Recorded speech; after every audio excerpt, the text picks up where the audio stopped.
This article claims that that's possible, Talon. So I don't know. They're advising on where you should go and how you should get there to attempt to make this observation. I don't know. Maybe they're just trying to rip people off.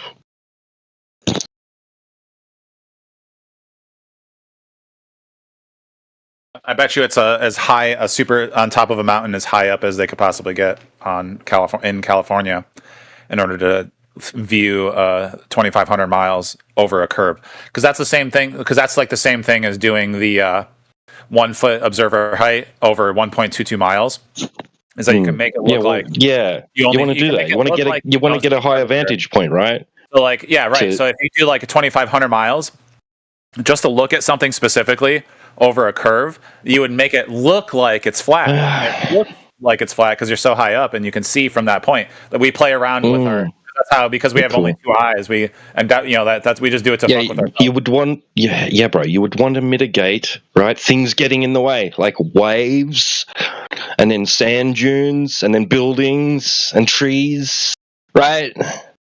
For fuck's sake! Because of the curve, like we wouldn't need that if it was flat. What about normal things potentially get in the way, despite the curve?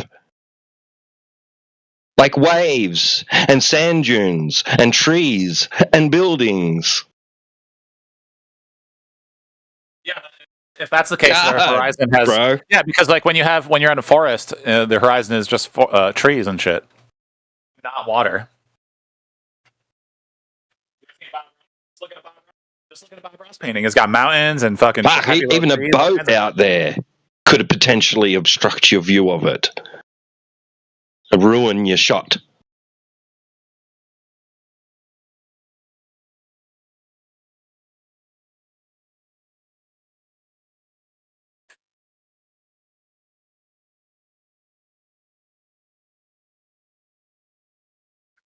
So whether flat or curved, you're still going to want to get a higher vantage point. You're just going to claim that, it will also aid in mitigating some of the curvature, but you're going to have to go ahead and demonstrate that fucking exists. Well, he thinks that things can't be obstructed by a flat surface or even objects on that surface. Right. Exactly. Yeah.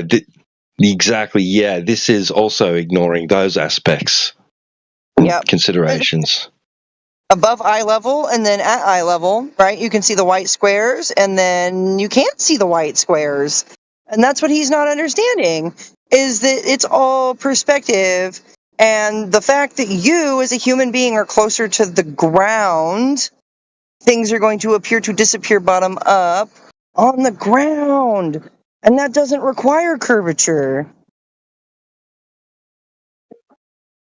But that's only because we're limited to being on the ground. You son of a bitch! That's a lie. We're limited to being on the ground. We don't have airplanes. We don't have hot air balloons. We don't have means of getting off the fucking ground. I hate you. That's my point. But that was my point to begin with, is that once you go higher up, you can see more far enough to see curvature. No, you can't. No, you cannot. Get high enough, you can. No, you cannot. What curvature? Right? What curvature? What curvature? You can make it look like it's flat all the time by just getting really high up and then taking a spot. Because it's hundreds, it's thousands, hundreds of thousands of miles. I'm talking about the curvature that doesn't seem to be there. But it's there though. It's right there. But it's there, but we can't see it. It's not. But it's there. Trust me, bro. Trust me, bro. It's there. It look like it. Trust me, bro. That's a circular argument. I can't see it because I can't see it. Doing. It's not there because I can't see it. That's like permanence. No, you're doing Ipsy Dixie. You're just saying it's there. Trust me, bro. You can see. We're talking. That's like the ultimate gaslight. Is you were totally taught that your senses are lying to you, and now you believe that your senses are lying to you. That's like total brainwash. Total brainwash. I literally said it. I did literally say that our own vision can bamboozle us. That was my point. You guys are the ones who are saying that just because something looks a certain way, it exists that way. But Wait, so like, we haven't all said just, that our yet. eyes are all bamboozling. Oh, that's great. Okay. All right. We haven't said that. We've just been talking about observations of Hawaii from California, bro. It's the same thing. Like that's why we need a level to know if a frame is actually level. Like you can't use your eyeballs to see if something is perfectly level. You can only guess. So you're guessing. You're guessing that because the Earth, the horizon is so flat that it's you have an inbuilt sensor for level, bro. You don't have. You can stand on something and get a sense of level. I mean, you do not have laser. You do not have laser focus like that. That requires. You have an inbuilt leveling system, right? It indicates to you when you're offset from horizontal and vertical. Bro, yeah, it does. Yeah, you get this inbuilt fucking natural system. It's cool, eh? Like, it's like your own gyroscope.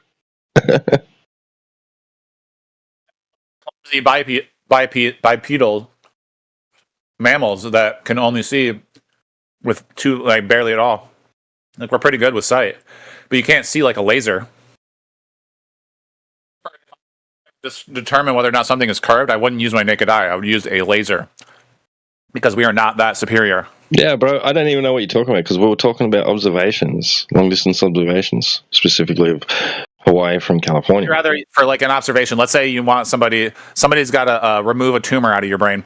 Would you rather that person use their naked eye to be precise, or would you rather them use a laser focused lens that's Bro, I'm not talking about deducing anything from it. You were the one saying, yeah, but the curvature.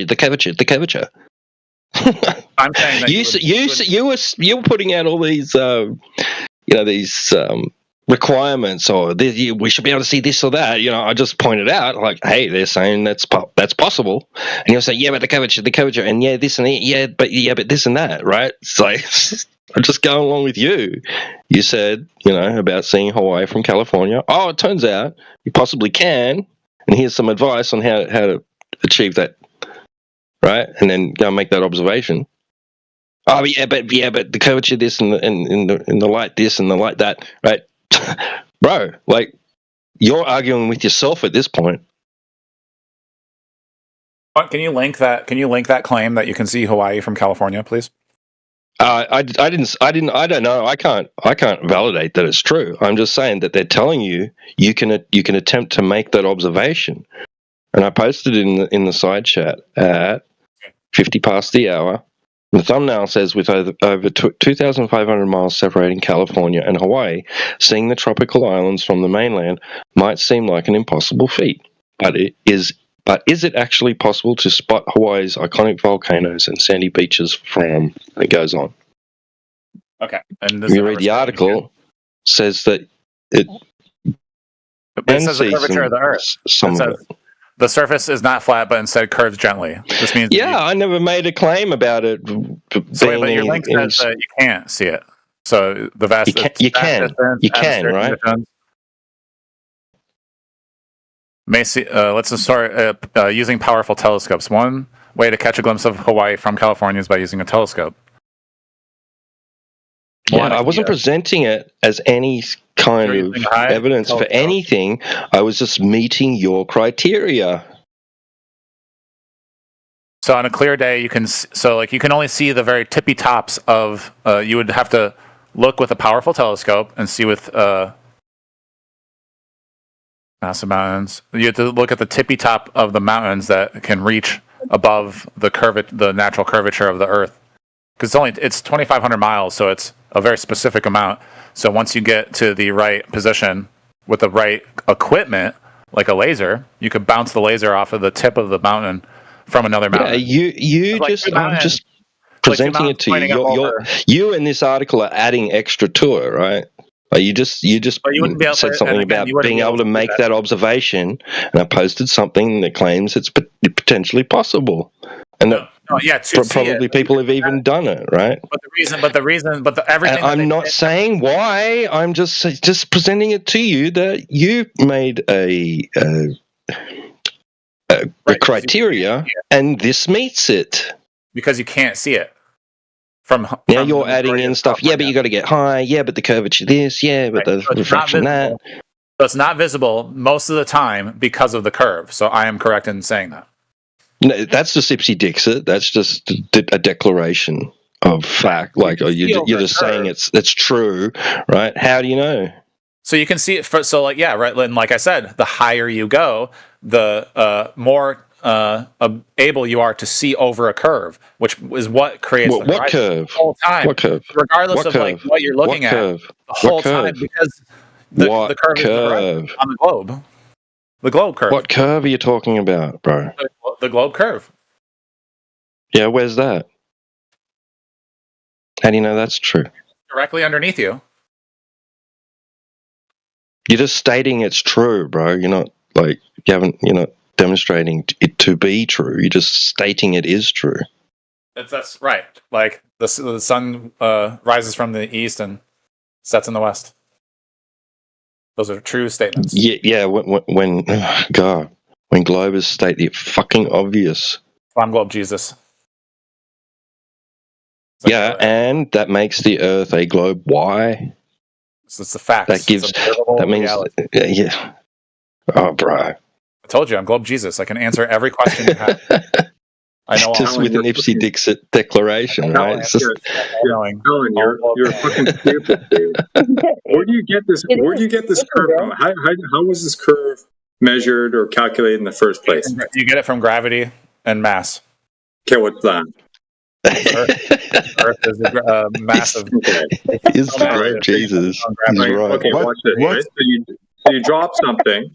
You drop something, and it falls at an acceleration of approximately 9.8 meters per second squared. Right? You have it. It's in the. So if you look in the title where it says 24/7 flat Earth, right before the 24, there's a little drawing of a globe of the Earth. How about you? And so, dude, you're gonna answer my question. I'm putting on you. You're being a fucking troll. All right, you got 9.8 meters per second squared acceleration downwards. How do you know what causes that? Because we know how gravity works. How? Okay. The Earth's mass. Okay, how'd you get that? We measured it. And okay, how? A bunch of geeks did it. How? Yeah, how? With math and physics and science and instruments.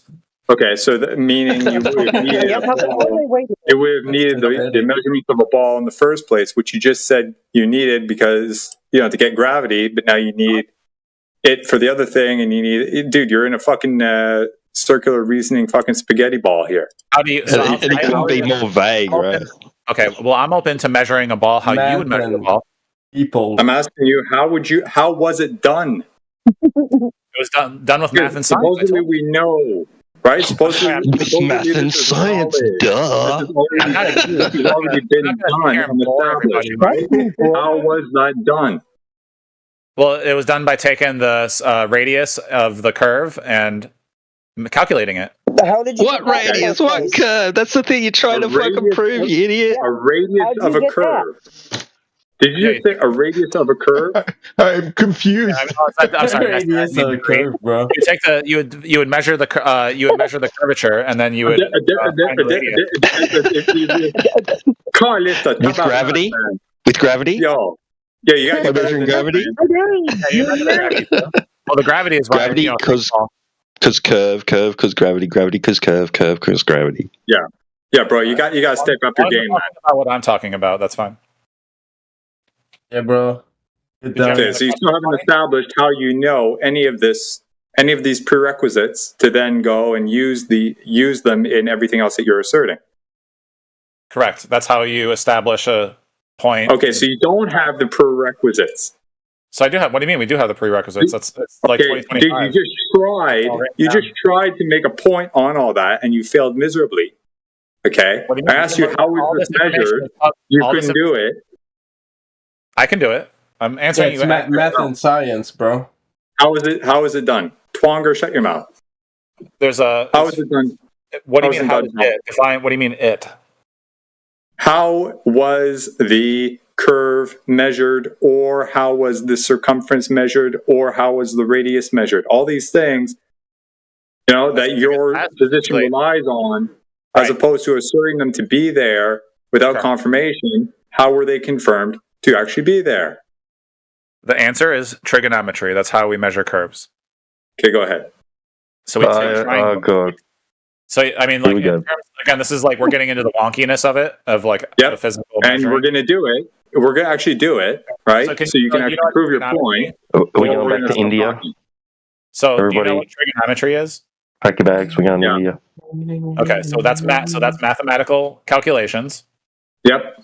and we can use triangles on the surface of anything. We can take the trigonometrical survey of any surface Okay. and determine So what was done? and Yeah, okay. determine the exact geometric shape of that surface. Okay. How was it done for the surface of You like completely ignored what I just said. We said trigonometry measures curvature, correct? No, I heard you. Speak in abstract or in generalities. I'm asking you for the specific method, sir. That is How was it specifically employed? the method that we use. We use trig to measure. No, those are the tools. Okay, what was done with those tools? You got to be clear on your questions. I'm answering them accurately. So the tools we use are the theodolite and then map. No. What I meant to say was those are the mathematical tools, right? Yeah. That we use, that we employ in some method, right? Dude. We use a compass and we use a theodolite. Okay. So Compass is a flatter tool. Okay, so what did they do? Tool. Walk me through the steps so I can replicate it, or that somebody could replicate it. Here, no, all you got to do is look up. Just Google "great trigonometrical." No, I'm going to ask you to. No, you're going to explain it so everyone can hear your point. Yeah. Okay. So they measure with a theodolite the elevation the relative elevation of 3 points on the surface of the Earth. Okay. And then what? What can you conclude with that? And then using the tool of trigonometry, so you got the specific numbers with the 3 points, you can determine the elevation between those 3 points relative to a horizontal plane. Very good. Okay, so where are those numbers, sir? What are those numbers? So that's a ridiculous question because we don't need I asked you specifically, fuckface, for what they did to determine these facts that you're spewing. Again, these are facts. There's a difference between facts and the fact of what they do versus. You're not going to do this, dude. You're not going to do this. What did they do? Go get an example of this having been done that solidified this whole point of yours. Go get it, put it in the chat, and after that, you'll be unmuted. I'm fucking sick of this. Been listening to you ramble on for fucking 2 hours. Christ almighty. Something's really wrong with you, man. Something's wrong with you. Go get it, put it in the chat, or shut the fuck up. I'm sick of this. Why he wasn't muted a long time ago is beyond me. Fucking poisoning the fucking VC with his nonsense. Circle jerk, fucking skating around. I'm sick of it. No wonder you were gone for a long time. It's math. Well, I know someone booed you out. I wonder why. God damn it, guys. Hurry up, Talon.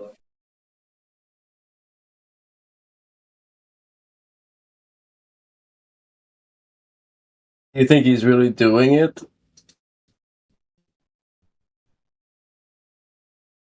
Of course not. Or if he is, he'll prove me wrong there. Until then, it's done. Fucking hogging the mic with nothing. Christ. Right. He's not a scientist, but he knows one.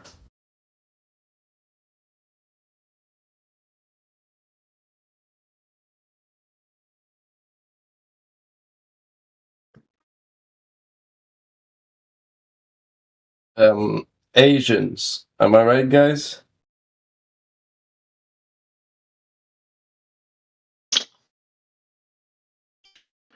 Did I mishear that, or did he say he can prove curvature with gravity? He started with that, and then I asked him how, and somehow he got to trigonometry, and then I asked him, okay, what was done, And he said, "Oh, they just use trigonometry." How can you ask And then him? I said, Bro, how can you ask him how without bursting in laughter? What does I mean, gravity? I Sorry was for laughing in the interrupting. background. I was kind of laughing in the background, right? And then he fucking went non sequitur on us and changed the subject because obviously they're not did. They can be, but not in this way, not in the way we were talking.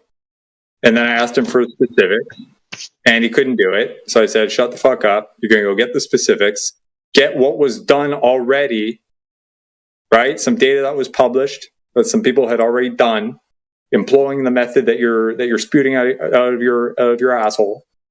Okay, and then we'll look at it. Until then, he's going to sit on mute, and that's it." Fucking figure skating in this room for like 3 hours, man. I'm sick of it. Right. So now it's just going to be a quiet Discord. Boring. I'd rather that. I don't know about you, bud, but I'd rather that than listen to Talon fucking diarrhea of the mouth any longer. Me too, bro. Me too. Christ Almighty. Same. Or Robert from Utah. Rather have silence than listen to Robert from Utah. But it's like it's gravity, guys. Go ahead. Maybe you can make the point better than Talon. Well, yeah, What's because your point? gravity, and then it does everything. Okay, so what are you talking about? You're talking about the acceleration, 9.8 meters per second squared approximately? I'm talking about gravity does everything Okay, how? Which type of gravity are you talking about? by existing. Okay, how do you know that there's a standalone force called gravity caused by something that's doing anything? Because it does everything. That's Okay, how I how? know it's there. Okay, explain. Or like it just does everything. Okay, so you drop a thing, it falls down 9.8 meters per second squared approximately. Right? Yeah. Okay, then what? What does that tell you other than you dropped a thing and it accelerated at that rate? Well, that gravity is amazing. How do you even know it's there, sir?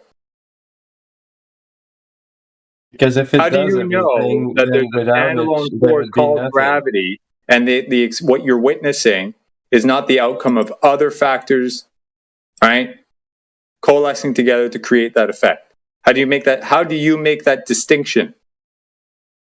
But again, it's because if it does everything, right, without But it, you there still would have be yet to nothing. substantiate that there isn't it there in the first place, as opposed to this phenomena that you're witnessing being caused by other things that are already known that work in conjunction with each other to create that effect. You have still yet to establish that.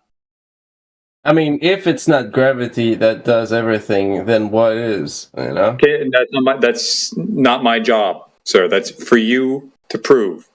This is your point. What? But okay, you're going to go on mute too because you're equally, if not more, retarded than Talon, and I'm sick of your voice already. I'm trolling. Fuck it.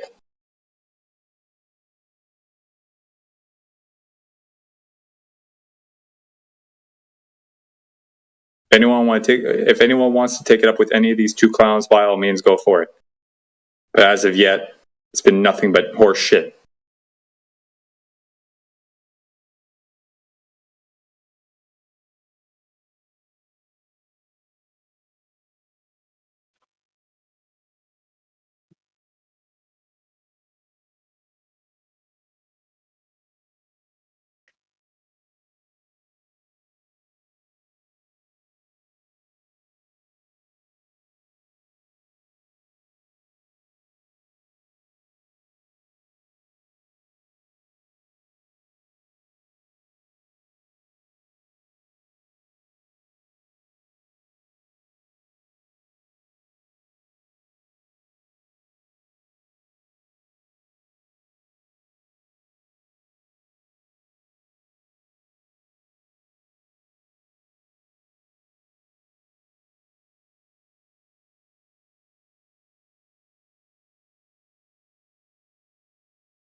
Finally, some fucking peace, man. God.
Helen, I just saw it in the in your DM there. Put it in the text chat so everyone else can see it, please.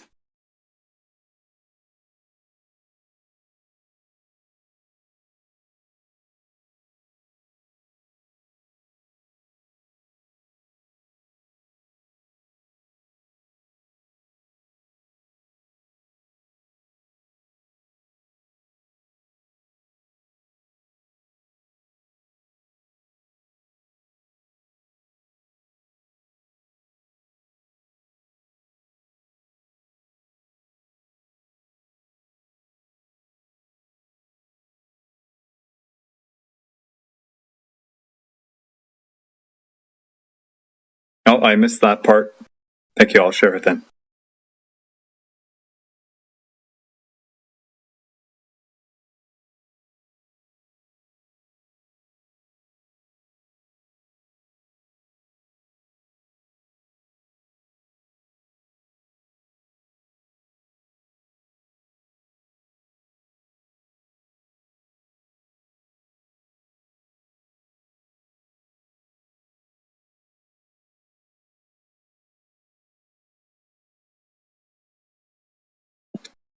All right, just put the Talon's evidence in the chat if everyone wants to take a few minutes.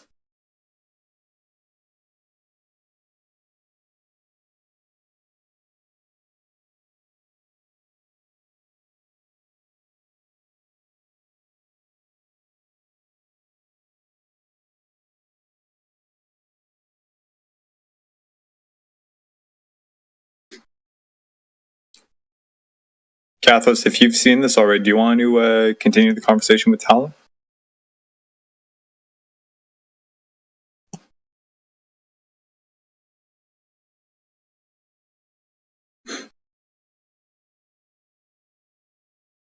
No? Okay.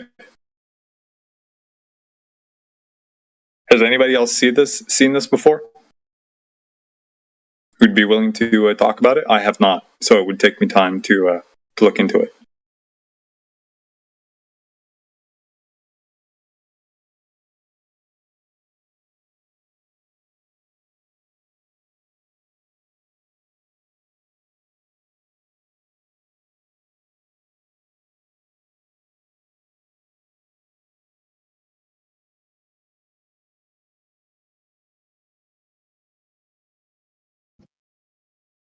I actually want this Bob Smith to join the VC or get tech suppressed because he's already starting to spiral out in the side chat, trying to say I cited stuff from a religious text, and I haven't done that. As a matter of fact, earlier today I said that I don't need any religious book to debunk the very tale, Magic Mind Marvel. So let's see if we can get this guy in the VC.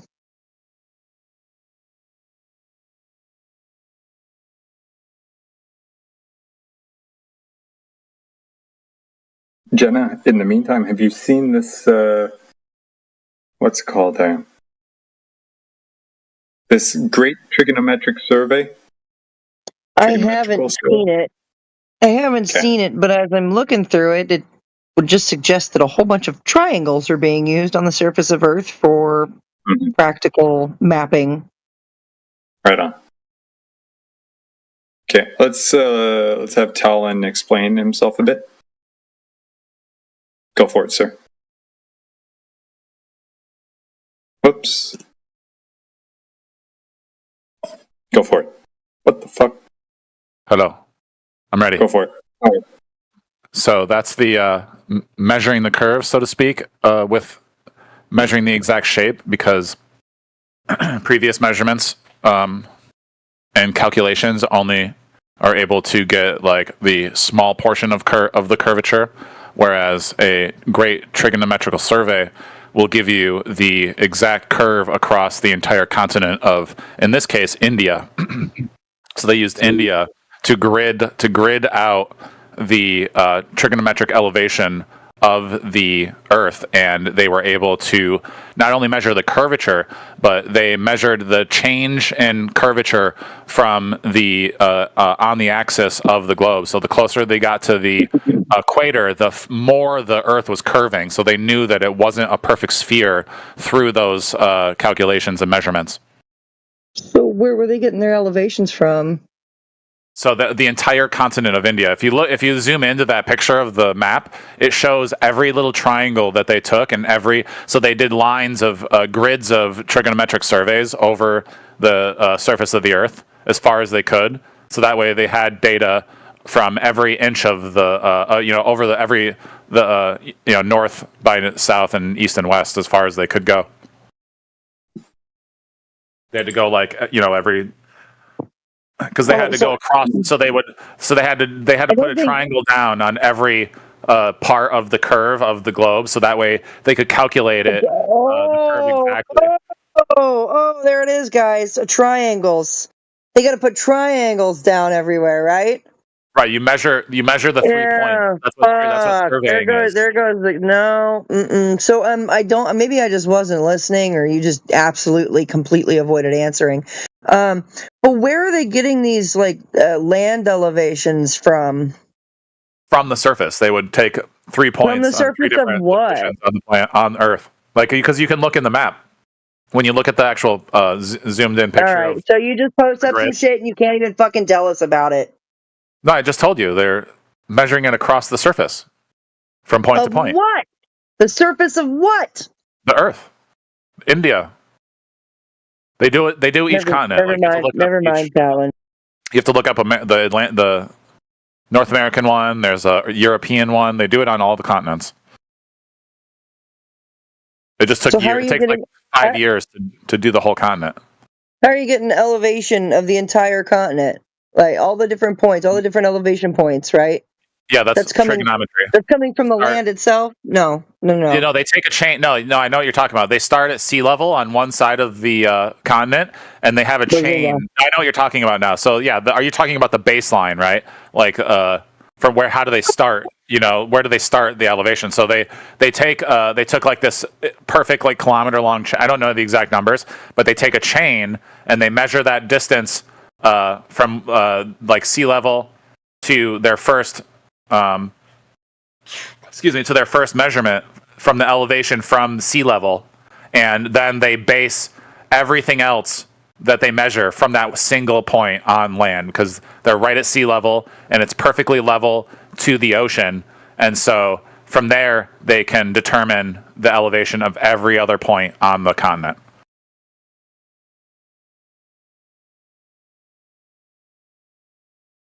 So we're taking these from horizontal baselines then?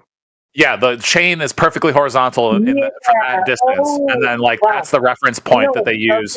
So everything. The elevation is relative. It doesn't exist on the globe, Alan. Fucking horizontal. We're back to this again. What's the water? It's level. Hilarious. the water's level and horizontal across the surface, and so they use that as the baseline. So the elevation, because we know that land above water is has more elevation than the minimum level for water. So that's why it's a good baseline to start. Talon, I swear to God, if I were to put you in a round room and tell you to go to the corner, you would run in fucking circles. What? I mean, I guess I'll get bored after a while. But why are you trapping me in a room? No, I'm just saying, because you go in these fucking circles, it comes right back around to where it was before. So they're taking it from horizontal. They're treating it as horizontal. There's a horizontal baseline. Treat it as horizontal and level. Right? So we're back to square one. We're back to where we were when I came into this call. But everybody agrees that that's how you would determine the elevation relative to sea level, to a horizontal baseline. Yeah, Like that the rest would be of the treating planet, the Earth as so like when you go flat, from there, Talon. Yeah, that would be treating the Earth as flat. Yeah, horizontal. No, the Earth would appear whatever, it would calculate the measurements would show whatever shape it is. Oh, it would calculate. Oh, Freudian slip there. Yeah, there's no fucking measurements of curves. Stop. It's not flat if you go from triangle to triangle, each triangle's dipping a little bit, and there's a drop over distance. That's not flat. So there's this flat baseline, and then this flat baseline is basically like this. What do they call it? The giant. No, it's just one baseline. It's a matter of because it's a matter because once you go north to south, you only have a 2 dimensions from north to south. So then you have to go east to west, and then when you measure all the drop over distance from east to west, and you go across the entire continent, you find a nice gentle curve. But then it's so you're kind of describing to me like a polyhedron Earth, dude. That's silly. Well, no, that's the thing is the measurements are a polygon, but the actual surface of the Earth isn't. So you would So again, yeah, you have to calculate out the polygons that are leaving a little gap between each point. But like the triangle, at no point are the triangles perfectly horizontal for thousands of miles. That never ever happens anywhere on Earth where there's a flat horizontal baseline. There's no point where it's always for thousands of miles a horizontal baseline. It curves every time.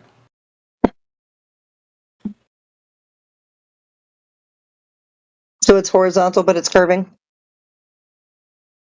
No, each triangle like over the survey is horizontal relative to the baseline.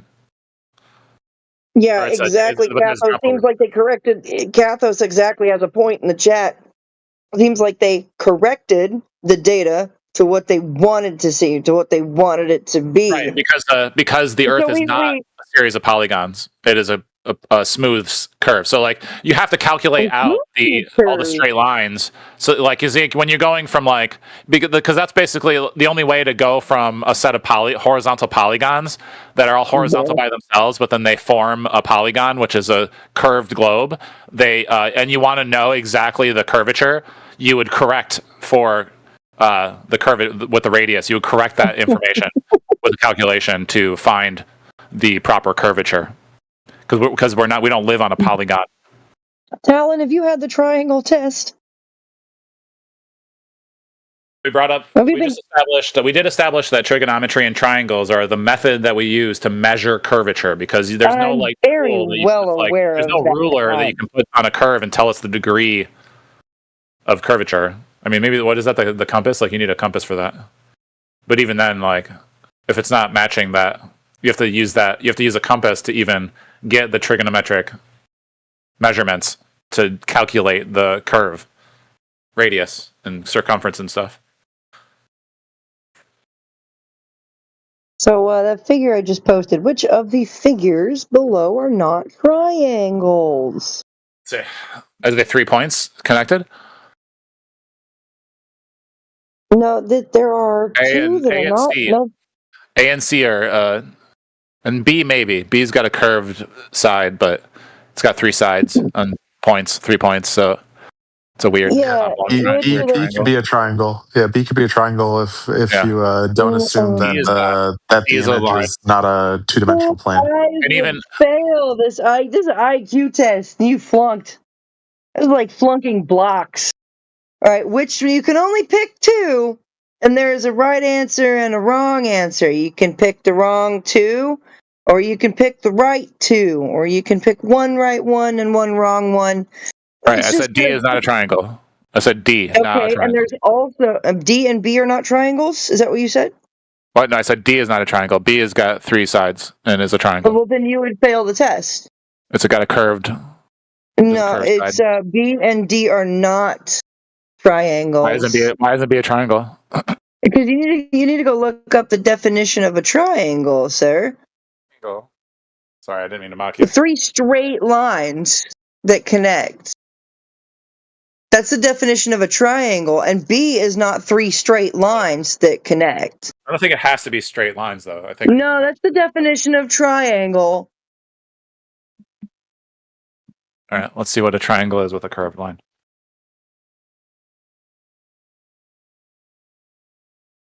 I was going to say that's the definition of a 2-dimensional triangle. What do you call a triangle with a single concave side? It's called the Starfleet insignia. It's called a triangle because there are 3 angles. So you can't have like a curved line. You have a hyperbolic triangle. So a triangle with 3 curved sides that curve inward would be a hyperbolic triangle. It's a curvilinear triangle. So in a simple way, it's a triangle, but a triangle with 3 straight sides is a geometric triangle.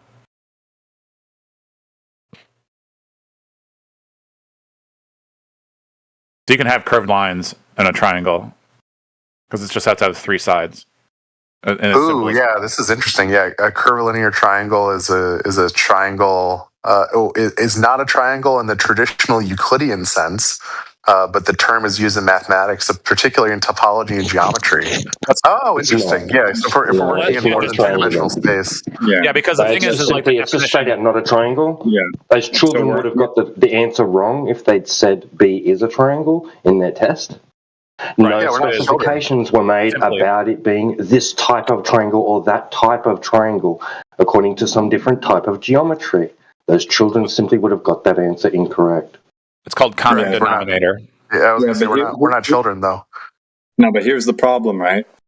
Here's the problem. If you take one of these special, quote-unquote, types of triangles, right, and actually, in order to actually measure the angles of the sides, you have to map it to some sort of other space of sorts in order to actually make the lines straight, so you can actually measure the lines. Or you take a tangent to the point where both of these lines, one of the straight ones and one of the curved ones, actually meet, so as to create an actual straight line in order to actually make the angle, so you can measure it. Okay, so the whole point is, at its base, in simple terms, these are not triangles because you can't get 3 angles directly from them. You have to do some manipulation or mapping or shit like that. Exactly. You failed a child's test. You failed a children's test. No, but you're basing that on a different definition of triangle. You've been exposed. Let's be clear here. What did the question ask you? Is it triangle? Which ones are triangles? Which ones are not? A triangle. Right? A triangle is in its simplest form 3 sides. Did it ask you which ones are triangles or hyperbolic triangles? It actually says which ones are not triangles, and so D is the only answer because the other 3 are forms of triangle. Exposed. No, dude. It's what it says. Look, it says not triangle. No, not triangle. It says not triangle. Read it. Right. So B. Well, that's the whole point. So B is not a triangle either. It's a hyperbolic triangle. Form of a triangle. It's a shitty triangle. We asked you. A shitty triangle is still a triangle. No, we didn't. No, dude. We asked you for triangles specifically. We didn't prefix it with anything fancy. There was no caveat. Yes, not triangle is the actual question. So we're not talking about which ones are a triangle. Type of specific, it's not specific at all. B is not a triangle because it doesn't have straight lines. It would be a hyperbolic triangle, not a triangle. That's different. That's not what it answers. It's not saying. What was the question? It doesn't say which ones are exactly triangles. It says which ones are not triangles, and that's only D. Bingo. B is not a triangle either. It's a hyperbolic triangle. Is a Oh, type Jesus. of triangle. It's a type of It's not- triangle. That's like saying that Dude, pink it's is hyper- light red. Pink is a shade of red. Dude, hyperbolic triangles are not natively triangles because they don't have three fucking angles. Just No. gonna You guys have pitch to- in here. Just gonna pitch you in here have to- quickly. like I said You're before, saying you you're have saying to- it's you not a have to- triangle by calling it a Yeah, you have- triangle. No, dude. You're Human, saying what a the fuck, hyperbolic dude? triangle is not a triangle when you're literally saying it's a triangle. It's not, dude. It's a he's saying shape. It's a shape with three sides he's and saying- three angles. That is by definition a it's not- triangle. You're an idiot, dude. How do you get an angle from a curved line without any manipulation? You're in a non-Euclidean connect them. space where the curved line is straight. Like, Jesus Christ. So, okay, there's so when 3 points space, connected by how a about line. this, right? So you have, so then therefore you have to presume that this form is in a non-Euclidean space in the first place. Did it specify No, you that, don't. sir? Or is it No, in you don't, Euclidean because it's space?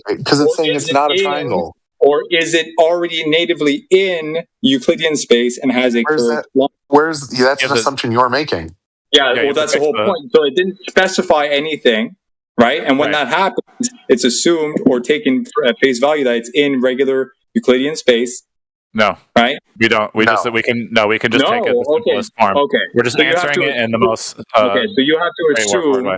you have to assume, therefore, that basically anything is almost a triangle in any form or space after manipulating it, you get a triangle. That's what you're taking then. So therefore, for all we know, No, if there was when four it's sides, A it is wouldn't all, be a triangle. for all we know, right? With that logic, for all we know, fucking A is a triangle too, because there's a fourth dimension that one of those lines is warping into, and you can't see it. But once you manipulate it back into Euclidean space and kind of correct for it a bit, then you have a triangle again. Okay. Yep. You can make that claim. Dude, the I'm whole saying that's point is correct. fucking stupid then. No, Oh, dude, I'm not. Jesus. No, of course not. Welcome Right, to Hold on, math. let him finish. That's Let great. him cool off. You're introducing Let him cool. caveats that were not there. No, we're not. Doesn't You are. matter. Yeah, no, Yeah, you it doesn't are. matter. No, You're You're the one did who's that, saying Howard. which ones are triangles. You're Again, you asked the assuming second for the question. knowledge. No, The no, second it's not question gonna is happen. which ones are This is triangles. It's a pointless. separate No, question. it's not gonna happen. This It's is not gonna pointless. happen like this, All right. guys. You're assuming. Yeah, it's not going to happen like this. It's as simple as Go- this. The correct Take it away. answer was D. The correct answer was B and D. You got it wrong. Simple. It's as simple is in as fact- that. That is You're incorrect. No, being it's not. exposed, No, they're not. The correct answer is B and D are not triangles. Sorry. For B for is- elementary B school is. students. Yes. B is- I don't care. I don't care what else you add. You got it wrong. You failed. Okay. You failed the sure. triangle You test. failed You the test. don't know what a triangle is. Yeah, dude, it's an That's- elementary I would question. really call that a triangle. It's an And you're elementary- unwilling to learn what one is, too. Yeah, dude, The more it's an you dive into elementary any question. topic, This is you the whole find that point. everything is shades of gray, right? There's no object like right or wrong. The more you learn Blah, blah, about blah, a blah, blah. topic. You got it wrong, bro. Nah, Get over it nah. and move the fuck Nah. on. Yeah, Okay. no, Josh, like you're not in this. Shut the fuck up. Okay. Colin, you failed the fucking test. Period. End of story. All right. You thought didn't. too far ahead. You thought you looked into it more than you had to. It was an elementary question, required an elementary answer, and you fucked up. I didn't though. Simple. You're Yeah, the one you who had did. to ask. You're the one who moved the goalposts after No. we determined that B is generally a triangle. The goalposts were laid in the question. Read the question again, please. Which of the figures below are not triangles? Right. Okay. D is There's not a the triangle. goalpost. We all agree that D is not a triangle because it's not. It doesn't have 3 points. It's just a line that's bent twice. Okay. Right. So C is a triangle because it's got 3 points that are all connected. Correct. On 3 Okay. lines. And Okay. all A is also a and all the triangle. lines shit. It's got 3 And points. are all the No, lines not triangle. shit. Again, And the no. simplest form of a triangle. You motherfucker. You fucking piece of shit. Yep, I'm not gonna do- you're fucking cooked. You're cooked. No. You're exposed. No, I he exposed doesn't you with the understand. triangle test. No. You're He's done, a fucking Colin. retard. He's thinking too far ahead. Can't listen to basic questions and answer with basic answers. Well, look, the Board of Education states the correct answer. They've at least approved of the correct answer, right? Because this would have been presented at some point, and maybe even still, to students in a classroom, right? And there's a correct answer. Now, if they say that B is not a triangle, right, that's the answer they're looking for. That's the correct answer. When they after the student answers the question and they compare it with the correct answer, they're going to find that if they didn't answer B, they were incorrect. If they answered B, they were correct. And it also tells you why B is not a triangle. It tells you why. I wonder if Talon knows why B is not a triangle.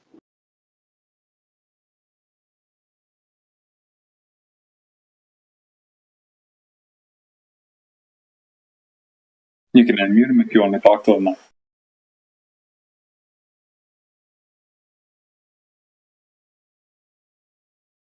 You can tell us why B is a triangle. So I can agree that B is not a true triangle because it has to have 3 angles. But in terms of just having 3 points, Okay, then. I'm determining that as far as what are triangles and what are not triangles, I'm applying judgment to A, B, and C equally. So in that respect, they all have 3 sides and 3 points. And so it's just an indirect triangle versus a Euclidean triangle, which is a geometric shape. That's the one that has 3 angles. And you'd have to do something, and you'd have to treat B as a different type of triangle that you wouldn't use the same math as a regular triangle.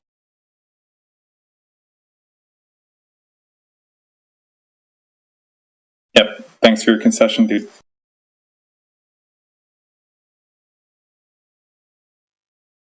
Again, I said that a curvilinear triangle is still a triangle. So geometrically speaking, it's a different form of triangle. So not a triangle unless you manipulate it, right? Exactly. It said that in the definition of what he gave us earlier, that it is not a triangle. It says it right there, not a triangle in the traditional sense, if I remember correctly. Why isn't B a triangle? Again, that is a reductive. All right. Why doesn't B have 3 angles? What kind of triangle are you talking about? Euclidean? Why doesn't B have 3 angles? I'm going to ask you three. You're going to get 3 attempts to answer it. If you don't, you're staying on mute. It does have 3 angles. Right, you're staying on mute. Because the correct answer is B is not a triangle, and it gives a reason. So the Board of Education approved the correct answer as being B, not a triangle, because it doesn't have 3 straight sides.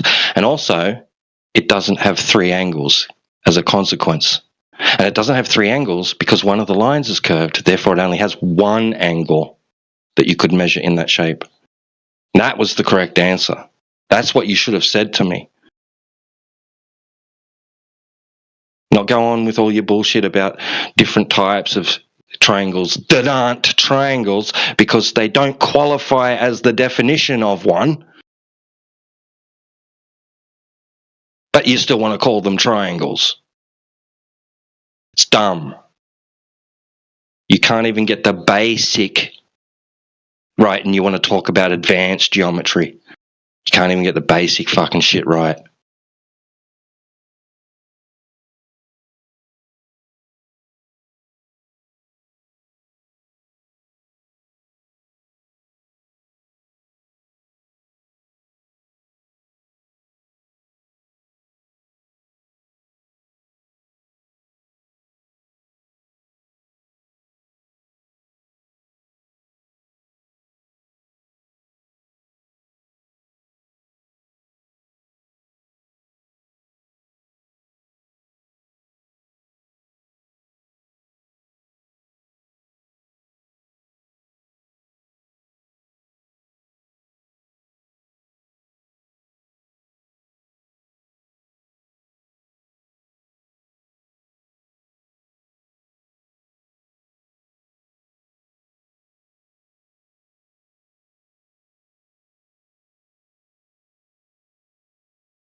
I don't know, Mansky. Maybe you should take over for him.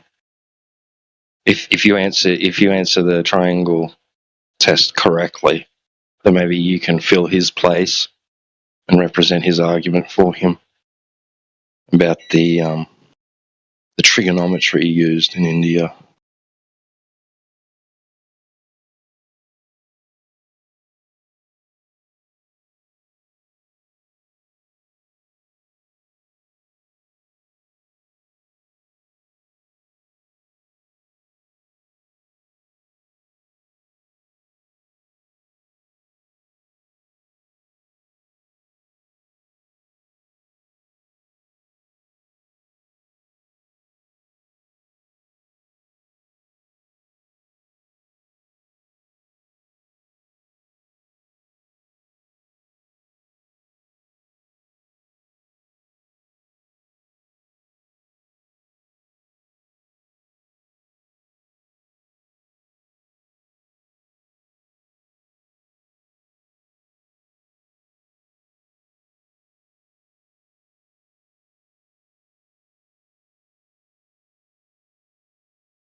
Damn, this is much more entertaining now that it's completely silent.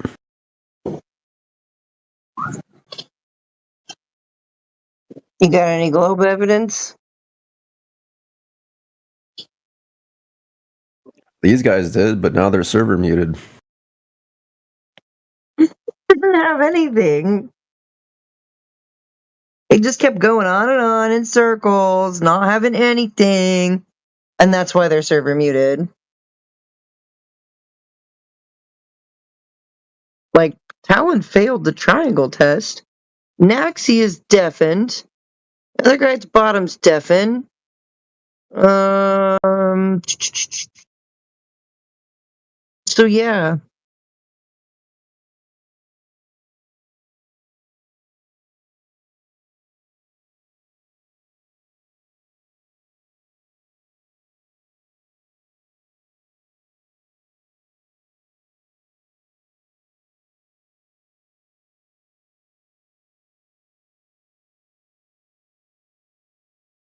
Bro, 20, why are you so angry? Just chill, dude.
I'm about to go cook some steaks.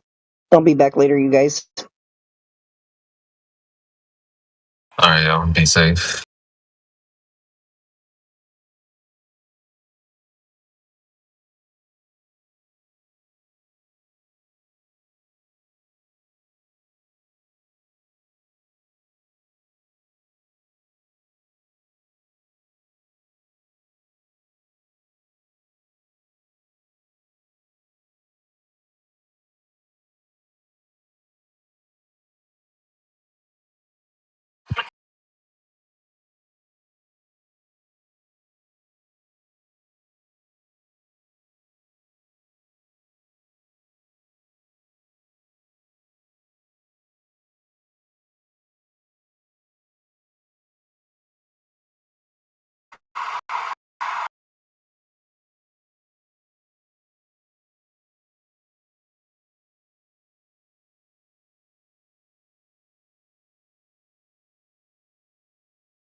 Getting kind of skimpy in here, guys.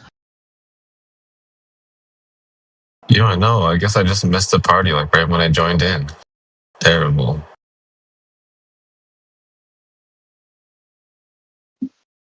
Yeah, I got off work. I took a nap, and then I came in kind of late. They were just wrapping up with the triangle guy. Was that red one talking to him? I think it was T-Dub.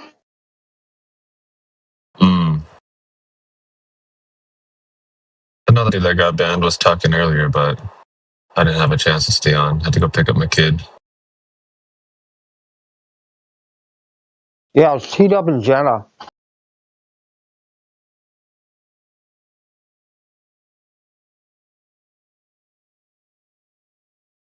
Yeah, it's doing pretty good.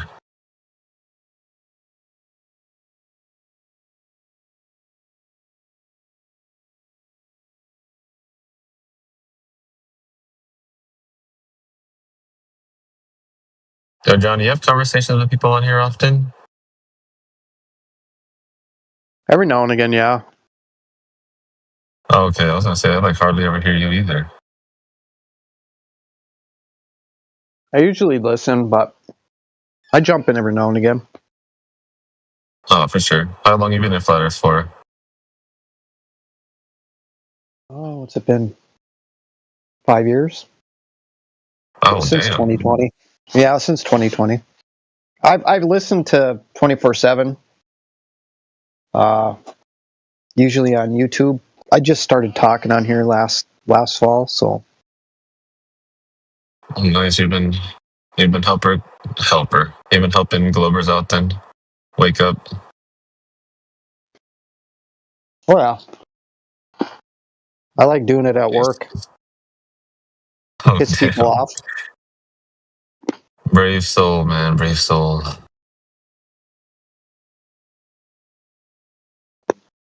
I just like getting under people's skin, that's all. It's fun to me.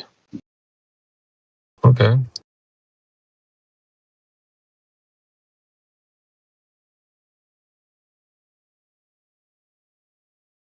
Yeah, it hasn't turned out too well for me when I try to talk to people about this subject at work.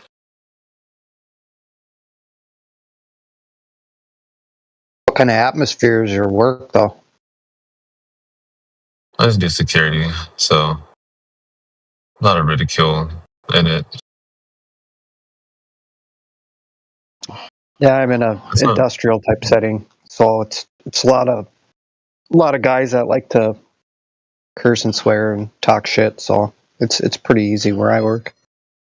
Oh, nice. Yeah, it normally turns into like name calling after they can't back up their claims. So it's like pretty much here, same thing. So same. Yeah, it's pretty much everywhere in life, I guess. If you look at it, I've been like going back and forth with my kids lately. My kids are all like 14 to 17, so I got 4 boys, and they like to argue with me a lot. So. Oh, damn, nice. Congrats on the kids, man. Thanks, man.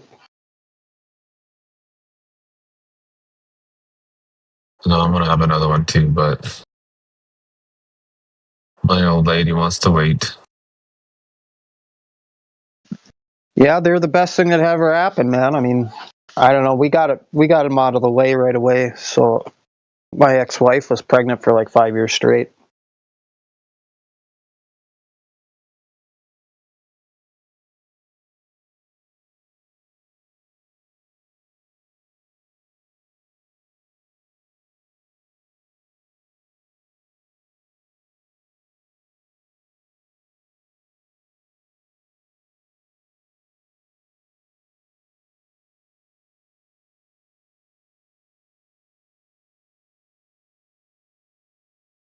Yeah, who was that Talon guy anyway? Were you here when he was in here?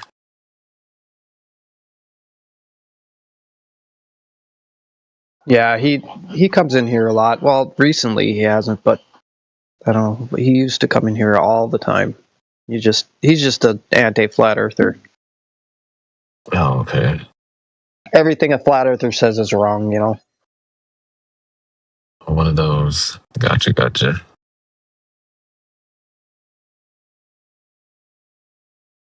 Honestly, I don't know if I've ever talked to him before.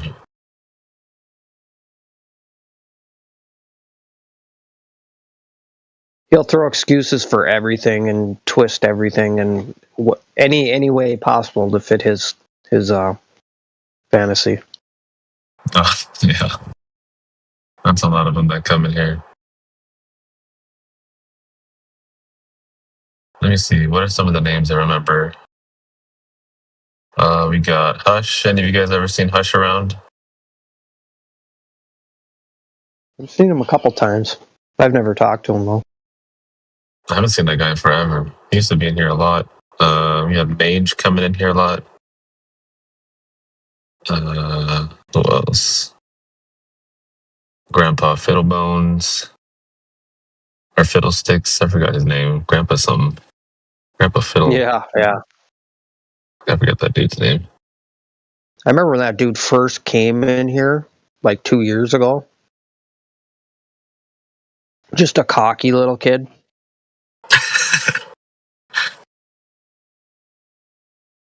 Let's see. That Robert Utah guy, though. Oh, dude, he's my favorite. I know that guy. Oh my goodness. He's, you know what, dude? Like, I actually I tell everybody this. I have a soft spot for that guy, just because he's like the first person I've ever talked to when I came into the flat Earth scene. But I've had like probably I probably had 100 conversations with him, or I guess debates, whatever you want to call them.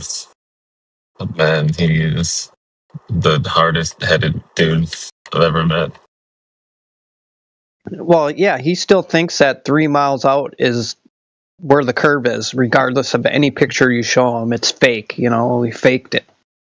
Oh yeah, fake CGI black swans, fake CGI laser test, fake CGI measurements. Yeah. And he calls us conspiracy theorists. Yeah, right. Real images from NASA, though. Yeah. Yeah. Oh, I love Robert, man. He's funny.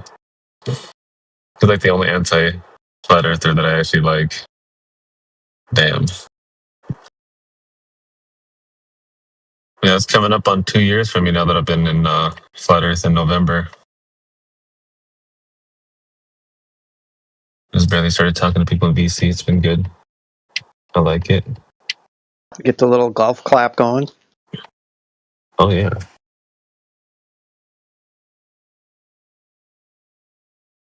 Well, yeah, Hush has to bring a lot of stuff in here. I'm trying to remember some of the other names in here that I... I never talked to that hamster guy. He's been in here a lot recently. Mankey, Manatee, Mangsky. I forget that dude's name. I don't think I've ever heard him talk. I remember when I first started getting into Well, listening to 24/7, Jedi was the guy that I used to listen to all the time. I used to try to find every clip I could of Jedis. Oh, he's a beast, man. He's a dickhead. Sometimes. Yeah, he's kind of a prick.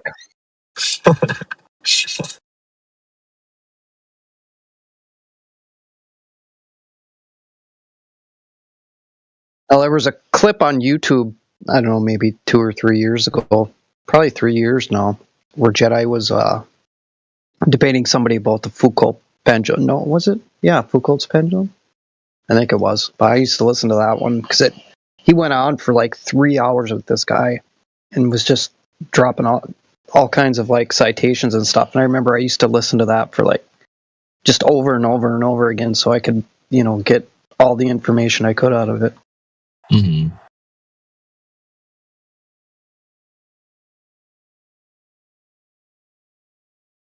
Jedi's good. Indio's good. AV's good. Everybody here is good, honestly. Anybody that talks on here is pretty damn good. Yeah, Indio by far, his mind is like a steel trap. That dude knows everything about everything.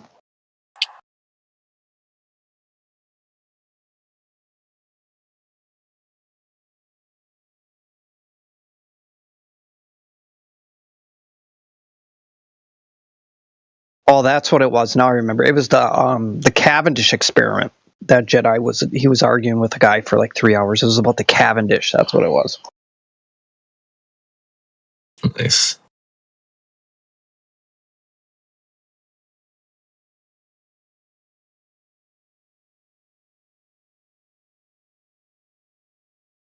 Yeah, I just checked. It's still on my playlist too. Since Jedi's in here, I have this question about the Cavendish actually. What is the Glober's reasoning for why it wouldn't work if you just dangle two masses on some strings? Like you just put them like a millimeter apart from each other. What is that reasoning for? Sorry, what's the question? What's the reasoning for what? Like if you dangled two masses, like equal, like in Cavendish, side by side, like a millimeter apart, why wouldn't they touch? Sorry, why would they or why wouldn't they? Yeah, why wouldn't they touch according to a Glober? Because you haven't set up the experiment correctly. See, I don't understand that, because isn't it supposed to be like the same principle that the masses would be attracting each other? Yeah. When you don't get the result that they want, you haven't set up the experiment correctly. This is how they get around the idea of it not working. You didn't do it right. So yeah, it's the only thing I can think of. Because I was talking to a Glober the other day. I was talking about if I was to hypothetically hang up two tanks, just like side by side, and just put like a card's width right between them. Like when are they going to touch? The guy told me they would never touch. And I was like, why? It's because, that's not the correct experiment to do if you want to see mass attracting mass.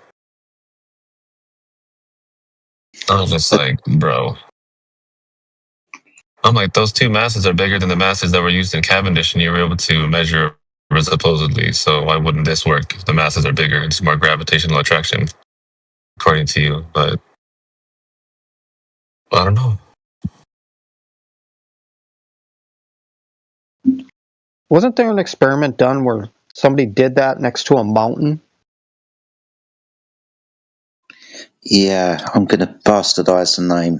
It's the Mountain Schihlion experiment. It's SCHILLION something or other. So Mount Schihlion, it's somewhere in the northwestern islands off the coast of Scotland somewhere. And yeah, there was, I think it was done by the Royal Society, 1800s or something like that. Someone went there with a pendulum, stood next to it, and apparently it moved towards the mountain. Interesting thing about this mountain. It's compasses. I'll try and keep it short. Compasses aren't very reliable around here because of the magnetic anomalies and so on. So it's quite plausible that maybe this phenomena was caused by the magnetic mountain. I don't know, but yeah, Mount Schihelion, I think, is the one you're referring to. That's interesting. Yeah, I think that's the one it was. Yeah, I heard about that. That's why I brought it up, because I heard that compasses they're not correct in that area of that mountain.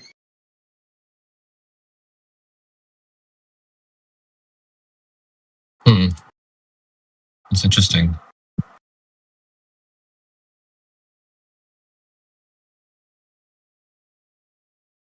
You can try that with a pendulum made of paper or something.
Yeah, have you guys ever had FTFE in here?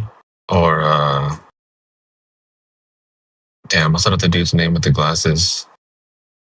McToon? Yeah, that's the guy. Yeah. Either of those guys ever come in here?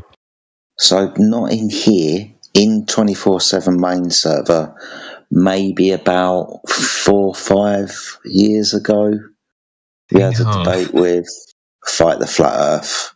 I say debate, I think he lasted about 15 minutes before he went completely mental. But yeah, a long time ago, definitely not recently, mate. Was that recorded anywhere by chance? You might find it on one of the YouTube bots live streams. I don't know if Helios or Flat Lloyds keeps past events. Maybe put a pin in that one and ask Indio if you come across him. He'll know, or maybe AI, he'll know as well. But I don't, dude. Might be in some log somewhere on the home server. Oh yeah, for sure. Dang it, 5 years ago. That's nuts. He's still talking about flat Earth. Holy. I know. Makes me feel old. Makes me think, because we've been around for such a long time. In the last 5 years, since 2020, has gone really, really quickly. But yeah, I even think that maybe the debate with Fight the Flat Earth on the home server was before 2020, so might even be longer than 5 years ago, maybe 6. Damn, that's wild. It really is. I wasn't even thinking about this subject yet.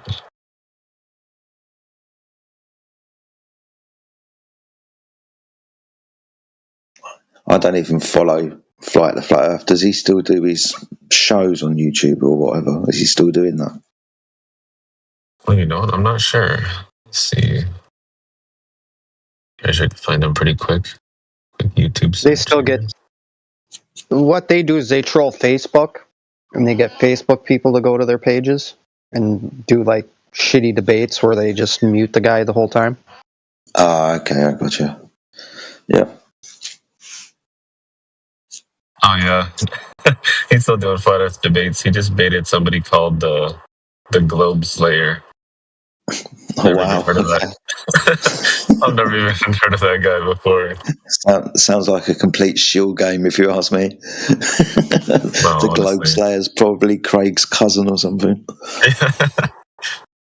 Well, yeah, they get these randos that are on Facebook that, you know, they don't know what they even believe, you know, and they go on his show and try to do. It's dumb. It's so dumb.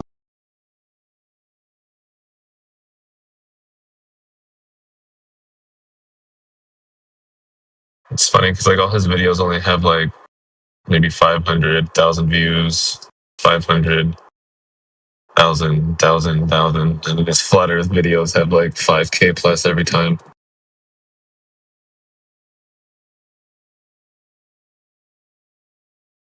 I feel like all the people watching the flat Earth stuff just looking for cope.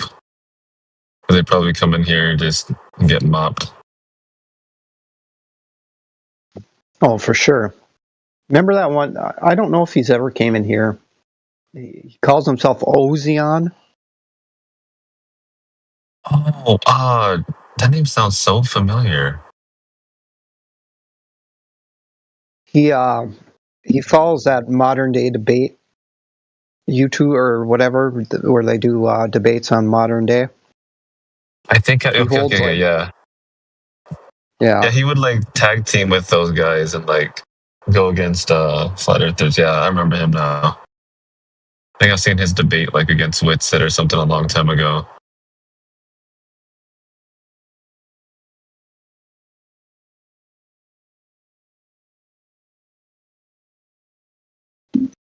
Yeah, they got that syndrome that it doesn't matter what a flat earther says, it's wrong kind of thing. Oh yeah, syndrome. sure.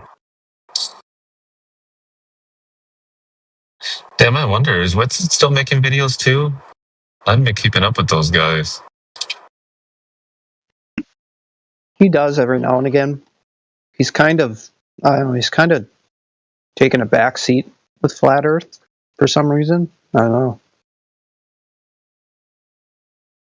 Yeah, I've been hearing much from him lately. I know Jared's just full Glober now. I guess he's Like always been one.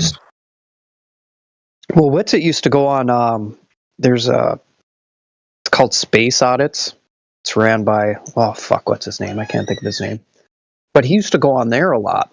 And ever since he got back, he barely comes on and you never hear from him.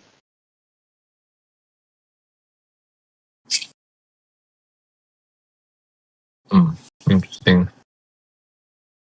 I'm sure Flat Earth Dave is still making videos. Oh yeah, that guy's he's all over the place. But Whitsitt did he debated Jaron here not too long ago, like maybe 2 months ago. Yeah. Holy shit! Yeah, dude, Flat Earth Dave is still making videos all the time too. Damn. Oh, that guy goes on everybody's podcast. He like talks to like homeschooler kids, and yeah, he's all over the place. That guy. It's funny. I think he was the first flat earther I came across when it came to this subject. Yeah, same. I mean, he has some good points, but I mean, then he just goes off into La La Land after. Hey, he definitely opens it up. I mean, he opens the door for you. I mean, yeah, he does speculate a lot, and he's gotten better to where he'll tell you that he's speculating, but he's a hardcore believer of the AE model. Oh yeah, for sure. It's all over his app. Well, he kind of has to, you know. He put his life on that model, you know. Yeah. You know, like everything he says or not, Dave is one of the best allies we have. Even if he's not perfectly on our side, so to speak. Absolutely. I 100% agree. I mean, he's the one who hooked me into it. He put such a big budget into buying time to be on all these podcasts and everything, and he can do that because of the subscriptions. So, I mean, he said some really crazy, bizarre things, but having said that, I'll take it because he's busted his ass to get people to open the door for people. He's really busted his ass. Yeah, absolutely. I agree. I mean, a lot of the stuff he says is it's basic beginner entry level flat Earth, and yeah, I 100% agree.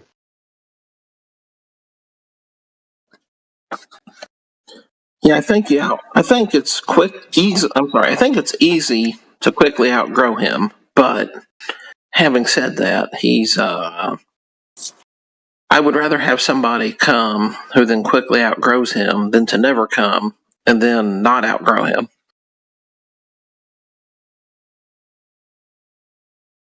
Yep, well said. Because for me, I think I went from Flat Earth Dave to Witsit to Flatzoid. I'm not sure if you guys know him, but I found Flatzoid from him because I saw Witsit's debates on Modern Day Debates, and I saw Flatzoid debating on there too. Then I went from Flatzoid to Nathan Oakley, and from Nathan Oakley, I saw he would come in to hear politics. And then I saw the discussions that were taking place in here, so then I decided to stick around in here because, man, the people in here, they were just like a league above everybody else. Felt like.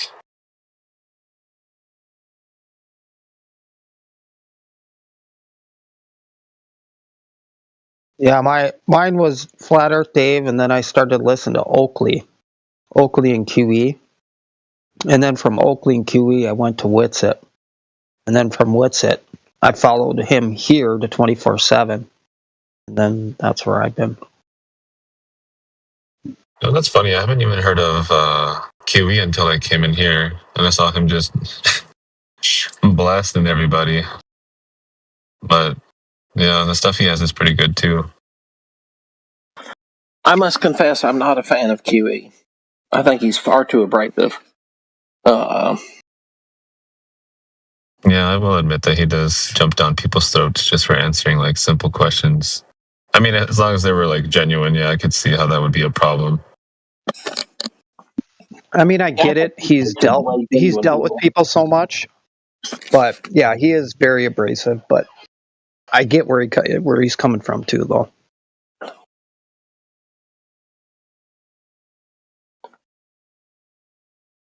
I will say this: there are some Globies that do need to spend some time with QE. That's for certain. Oh yeah, I got like a handful of people I could send his way. Hey, Lats, look in the chat, Lats. Look in the chat, Lats. What does it say? What am I looking at? Am I looking at Craig eating his boogers? What am I looking at here? No, Teo said that Hush is in 24/7 lobby. Oh, what? Oh, dude, that's so funny. We were just talking about him.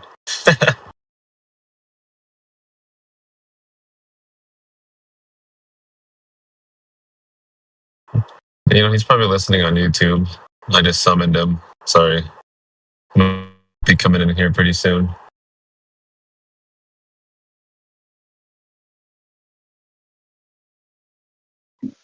Go get him. Bring him over. What was it? There was somebody saying he was supposed to be presenting something.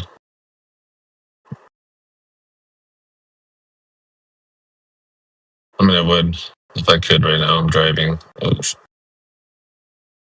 Yeah, he said that he was going to get some photo forensic for some photograph or something that he was claiming something about a picture, and I don't know. It was a while ago.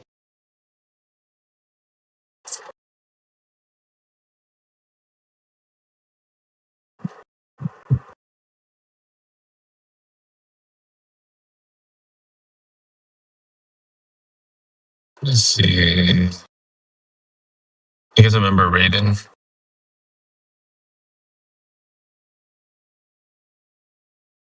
I think that was his name anyway. I remember some guy with a picture from Metal Gear. He used to be in here a lot.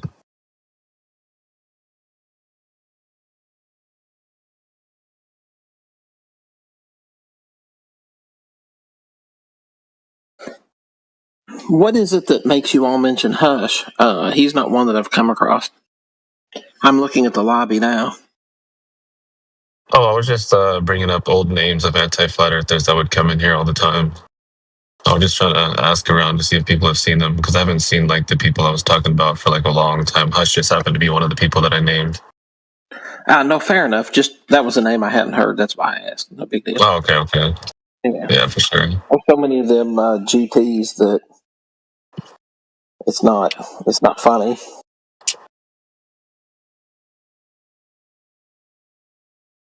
Yeah, he's not like important or anything. Just, that's the people. No, fair enough.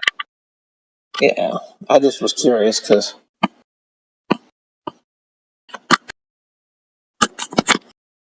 Yeah, I know Rob Utah's one of them too. He hasn't been in here in a long time, I don't think. And I'm trying to remember. Oh, Omni. That's the other guy. That's the guy I was trying to remember too. I don't know if you guys remember him. I vaguely remember his name. There's just so many of them that they're all kind of like the same. Yeah, they like all go branch off and make their own servers after they get muted in here for being dishonest or name calling. Kind of like when I was a kid, they had this whole line of generic food. So you went to one store and it would just say like macaroni on it or something, or corn or whatever, and it was white and then had black, that label on it. So if you went to one store and you went to another store, the two cans looked exactly the same, but God knows, maybe one was like 50-year-old corn and the other was like 35-year-old corn. Who knows? But somehow they were totally different, but they were just exactly equally disgusting. Yep. That's what I think of these GTs that come around here.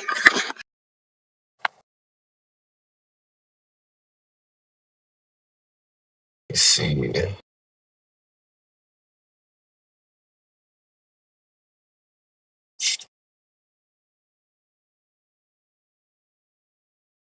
Right. How do I check to see who's a member in a server on mobile? Is there any way to do that?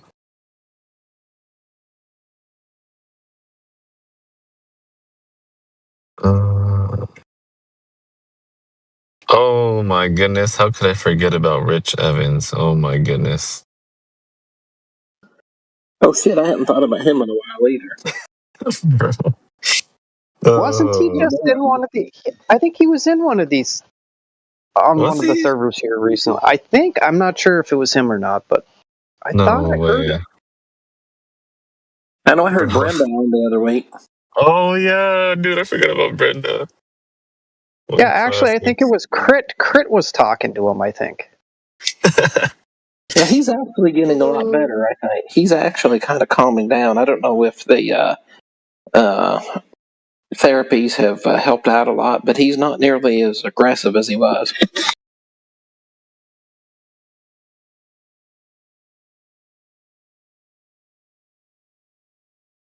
Damn, that's nuts. I forgot about all these people. Who's that? Brenda? Are you talking about Brenda G? Yeah. Yeah, he used to be pretty high strung.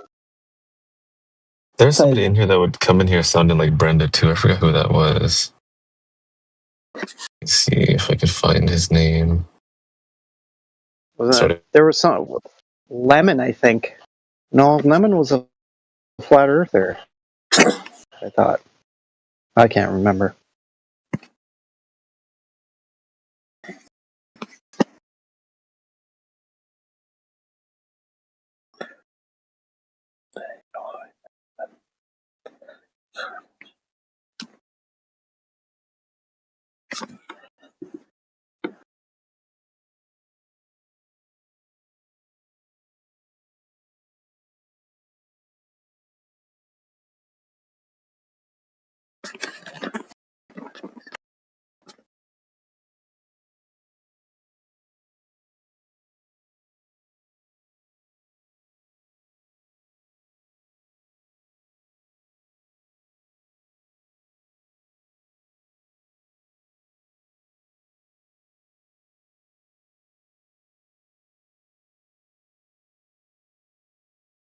Who's Rupert Cow?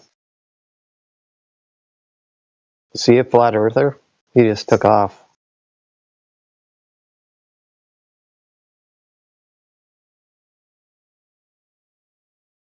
Oh, he's back again.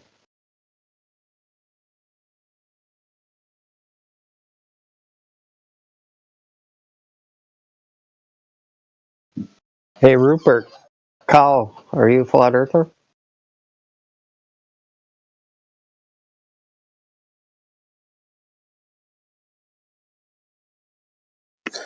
His name sounds familiar to me, but I'm not sure.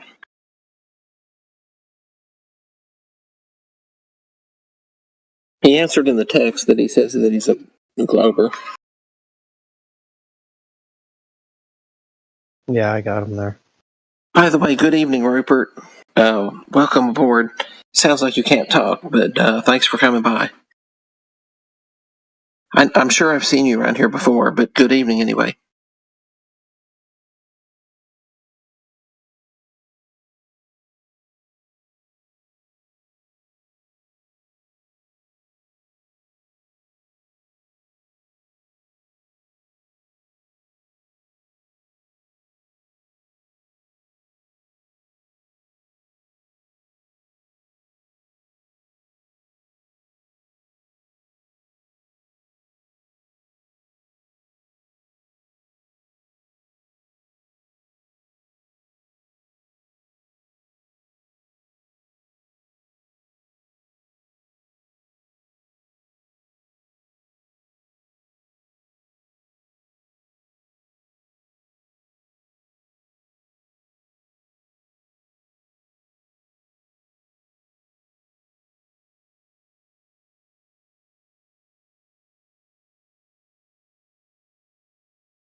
T-Dub, are you hiding on here?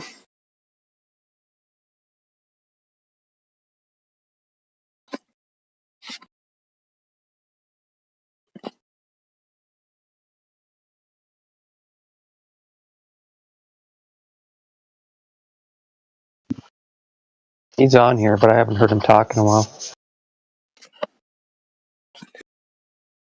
Yeah, he might just be listening off while he's working.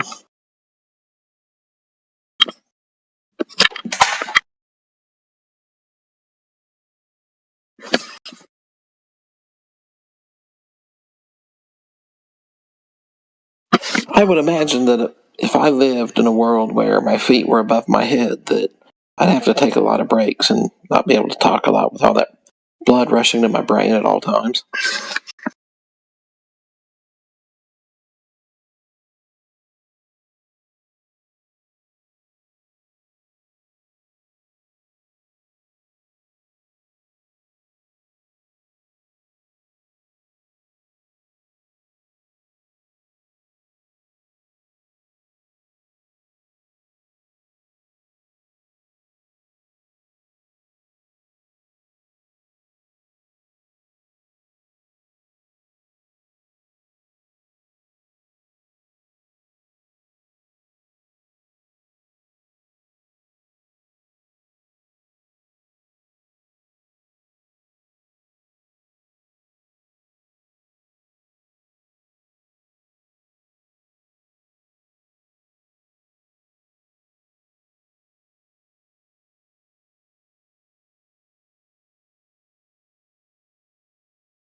Well, I guess we're down to the faithful few.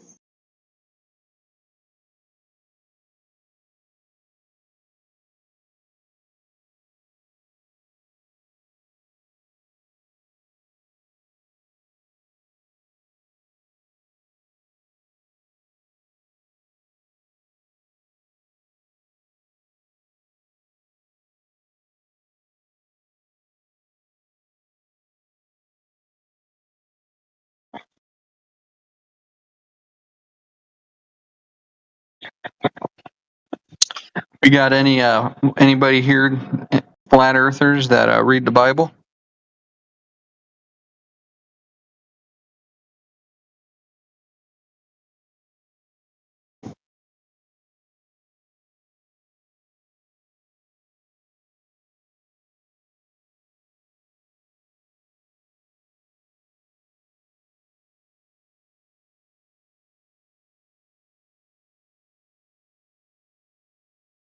Probably don't want to know what that was about.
Why y'all just sitting here quiet like some losers?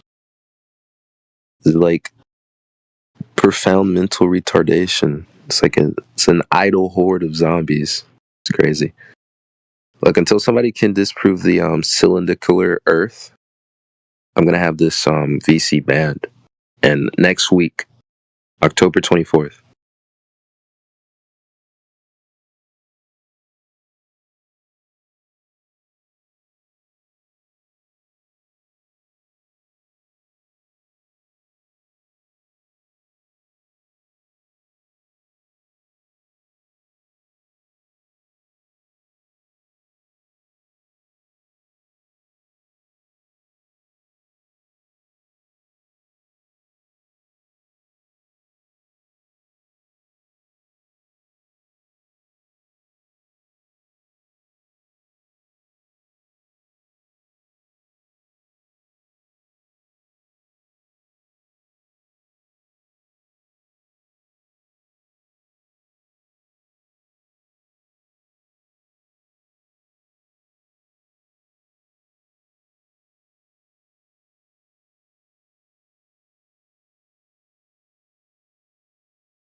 At particular scales, and then when you zoom out at a larger scale, all scales that you can detect.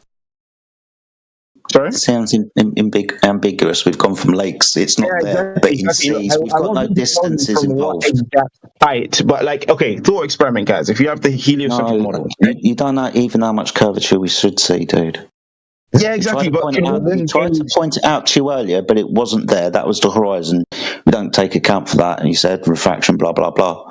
But we're looking for 8 inches per mile squared of curvature. So okay, 66 foot over 10 miles. The heliocentric model does not go against water, like a lake appearing flat, though. Is what it does, because it's 8 inches per mile squared. So if the body of water, the lake, is 10 miles across, point A will be higher than point B by 66 foot from its horizontal tangent. Yeah, so that's a claim Okay, against 10, the 10. understood natural physics of water. So we're going to need some evidence for that. Okay. How far can you like? How far is the horizon again? It depends on the optic that you use. We went through this earlier. If it's you just with your eye, approximately me just my eye. 6 foot above the water. I'm 5'6". Okay, so about what, You're 4'3", don't lie. maybe miles. Yeah, just with Okay, yeah. So that's the thing. So obviously, I can't see the whole lake, can I? If it's 10 miles. This is why I was stressing the human eye.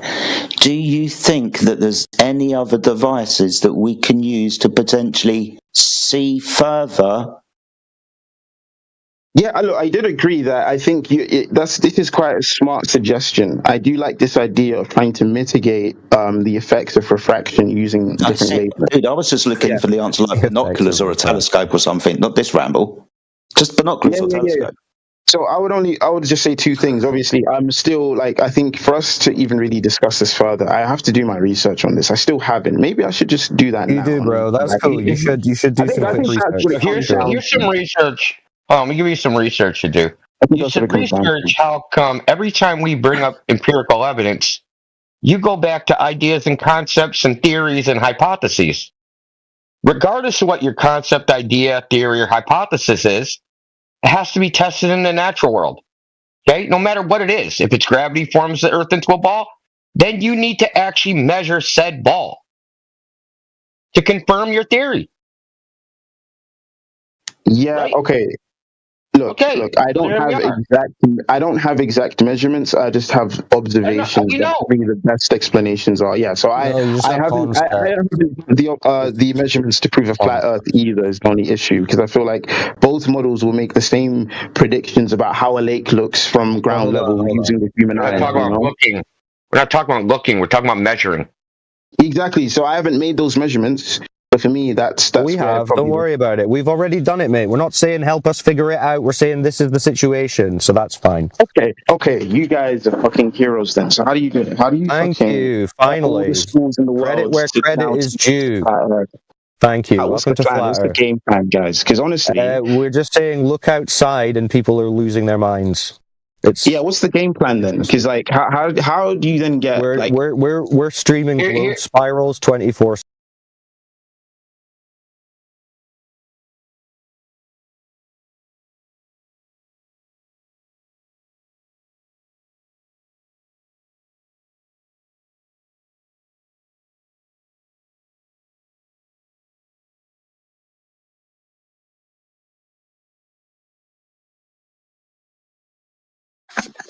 No, sir, it doesn't. So many of these basic assumptions that people make without question really make no sense upon further reflection.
Well, Stoic says if you take a telescope and you look at the lights in the sky, they're round.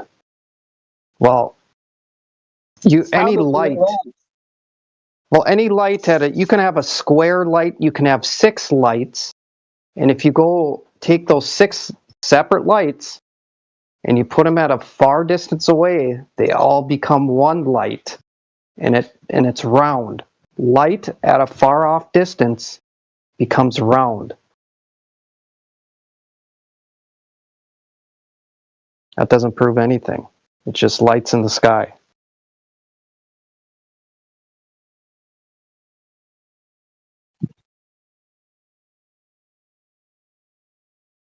That's correct, because the truth is your eyes really can't detect the pattern of light from any kind of distance.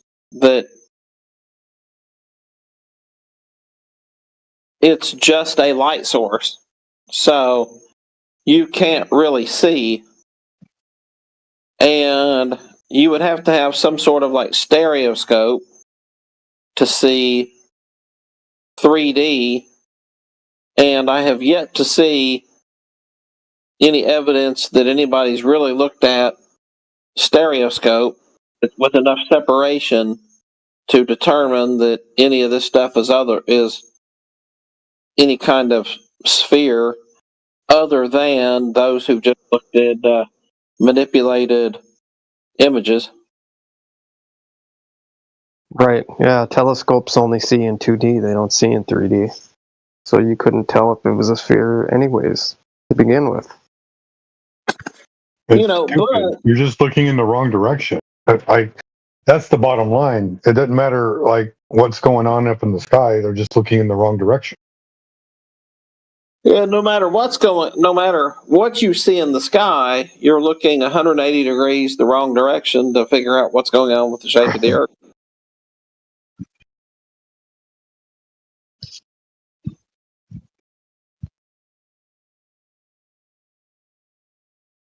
Yeah, I remember, I don't know, I probably watched a few minutes of 2 or 3 different modern day debates nonsense. And one, there was this guy, and I think he's actually been busted for some sort of kiddie porn or something now. Globetard that was on there. He was going on, and then he was saying, "Oh yes, and now I expect an answer as to why that this star can be seen from these locations in the southern hemisphere." Blah blah blah blah blah, and I expect an answer to that. And unfortunately, I was expecting the flat earther who was debating that GT to have that's not even really a debate. It's just, like the bullshit liars club that meets at your local cafe. When they were having their liars club meeting, I was expecting the flat earther to say, "Well, you're looking the wrong way," to determine what's underneath of you, but he just kind of let it go and kept ignoring it, and unfortunately. Well, that's because all those guys that go on there, they're just Facebook flat earthers. They don't have any knowledge in their repertoire. Yeah. Yeah, I remember when McToons was trying to get me on his show on Facebook a few years ago. He was calling me Papa Flurf, and then he had like several, which were obviously sock puppet accounts, that were then trying to cajole me to get on. And when I started asking each one of them, "Hey, are you a sock puppet? Are you actually a real person? Or are you a sock puppet for McToons?" Each one of them kind of disappeared. And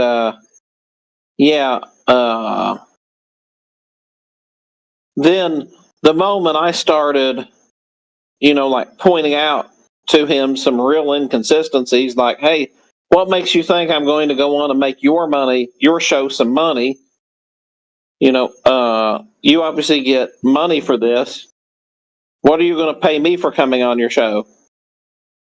And, some other questions like that. He very quickly started telling me that I was of the devil and this and that and the other. And, of course, I told him I was proud of that fact. Just to kind of keep him going a little bit. But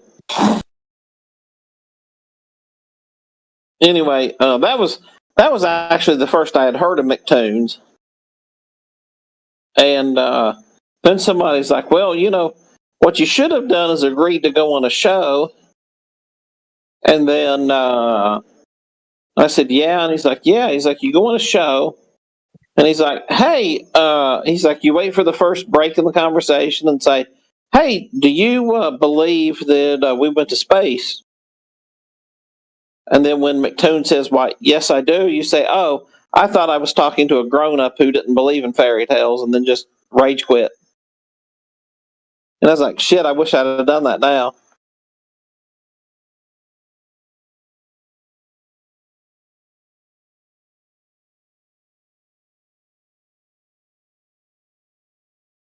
I love the spherical kitchen table. Sheepdog, I love that. Yep. Yeah, you burned them on that one. I love it when they come with the Eratosthenes, oh, Earth was flat, everything would have the same angle. No. I'm about to burn her again. I think it's a her because she called me a sweetie. Yeah, I think so too. Yeah, they assume the sun is this huge nuclear furnace millions of miles away. That's where they're wrong. That's what their assumptions go. Yeah, like, oh, the sun should be seen from everywhere. Then it's huge. No, it's not. Yeah, and Stoic made this hilarious comment here. And a lot of Globies make this comment here about expecting real knowledge explains why things happen, not just what you assume. If you can't explain sunsets, which we can, time zones. Now, time zones are a political beast that often throughout the world have nothing to do with where the sun is. What does that have to do with the shape of the Earth? Time zones have absolutely nothing to do with the shape of the Earth, or curved shadows. What the hell is a curved shadow? A shadow, by its definition, is a two-dimensional object, so you can't have a curved shadow. Maybe it's not flat. Maybe you just don't understand the evidence. Now, and I'm trying to figure out what sunsets have to do with the shape of the Earth either way. So, none of that makes any sense. And now, okay, so Stoic here. In my imagination, if the Earth were flat, I really think we'd all seen the same sky. The sun really should hit every place at what I think would be the same angle, and ships wouldn't disappear hull first over the horizon. Yet I pretend shadows differ by latitude, constellations can change as you move, lunar eclipses might show around Earth, and flights, GPS, and time zones all work only because the Earth is a globe.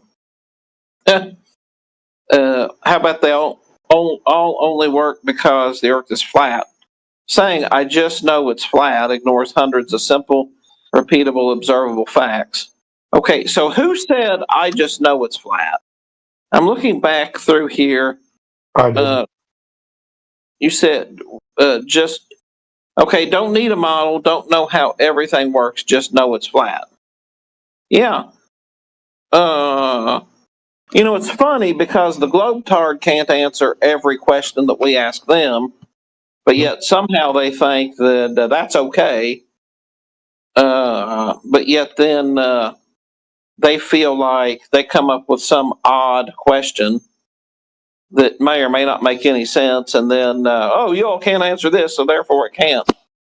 So it is interesting how their brain allows them to look over everything that they can't answer, and then wonder why flat earthers have a few things that they're unwilling to speculate on.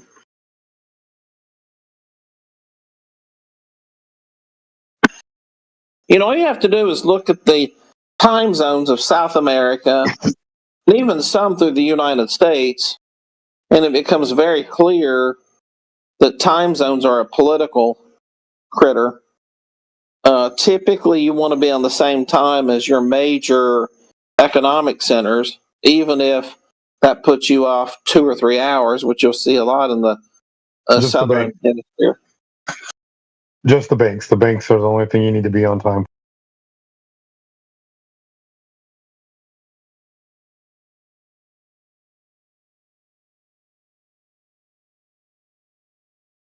But there's a reason why Stoic is just copying and pasting. Now, let me ask something here. Like, for instance, Stoic messages at 10:27 and then at 10:28. How is it possible that Stoic is typing all of this in 1 minute? And that's a lot of words to type in 1 minute. Is that like copying from ChatGPT, or what is that?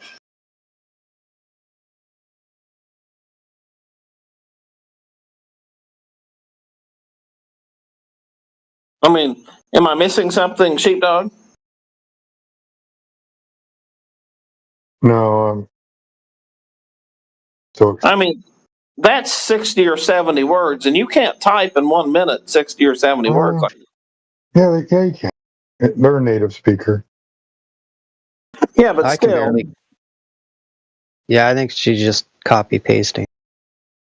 I think that's. I don't think she's copy pasting because it doesn't. It doesn't look like I'm arguing with ChatGPT. I'll put it that.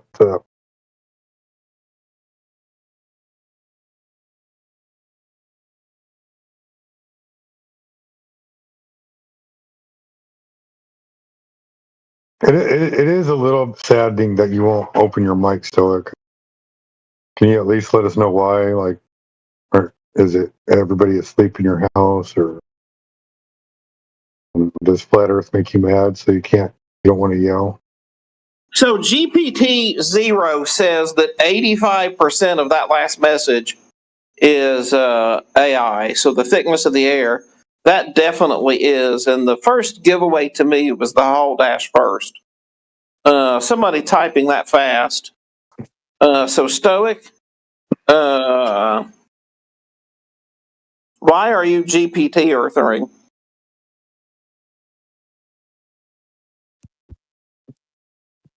See, there's another big long message here. You can't type that in 2 minutes.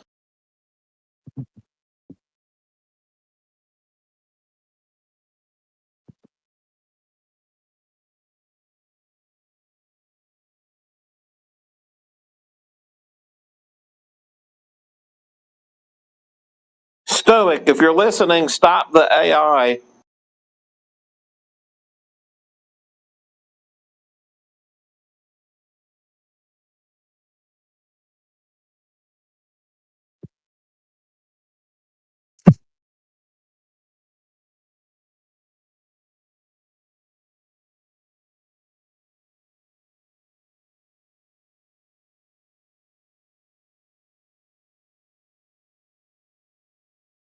Okay, you say you're listening pretty well, so stop the AI. You cannot possibly be typing that fast, and GPT-0 has busted you for lying. No, I'm not forgetting if it's AI. We're here to actually talk with a human. Stop pretending that it's AI. Or whatever. You are using AI, so stop. What do you want us to do, Stoic? Do you want us to argue with AI for 4 hours while you do nothing?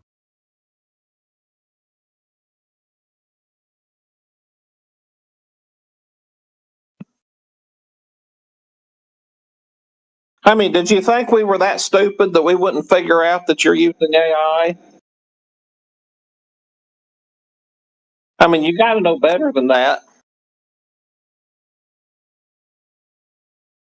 I just want you to answer my question.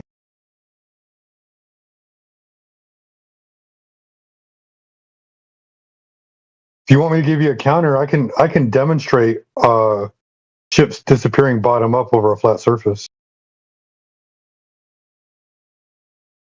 How about we just tell a Stoic to come into voice and then stop this charade of the AI responses? I mean, that's an excuse to say that it's your phone software fixing grammar, which it's not.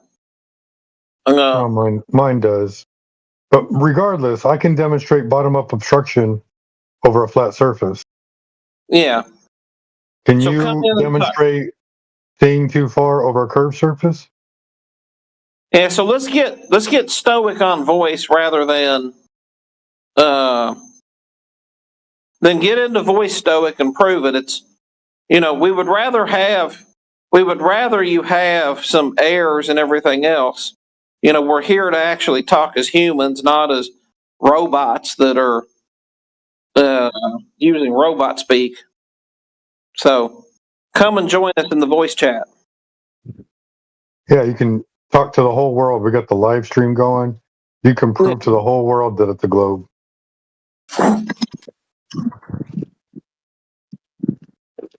You say you swear, so it sounds like to me that you must be talking into it, and then it's refining your whole paragraph. So you've kind of been busted on that, and I think we're tired of reading AI output. So come and talk to us in voice.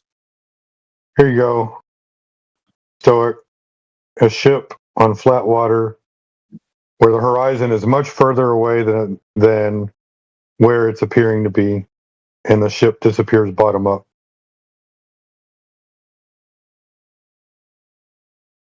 Because refraction, light bends upward, and I'll give a demonstration of that.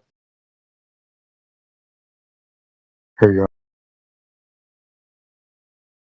Here's a demonstration of light bending upward in natural conditions.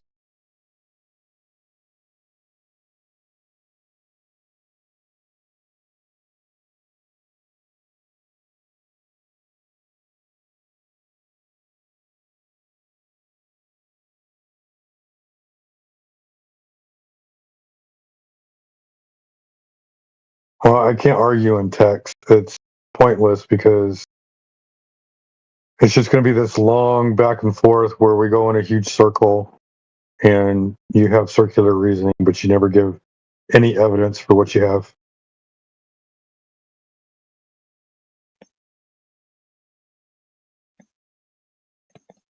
Here, I'll shorten the argument for you, Stoic.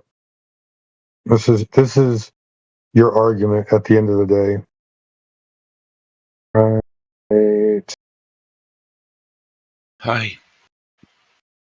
What's up, man? No, Here. I appreciate. Stoic. This is your argument. There's no other argument over this for you as a Glover. No argument, but What's up, Joshua? I don't understand.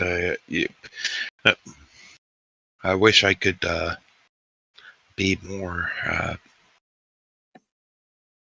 here. Yeah, I mean, like, what's the? Idiot. It's just about basic geometry, right?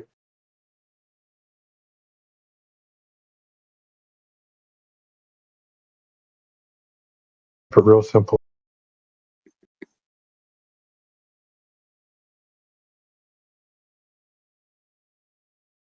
If you can answer this question, you can determine whether or not the Earth is curving.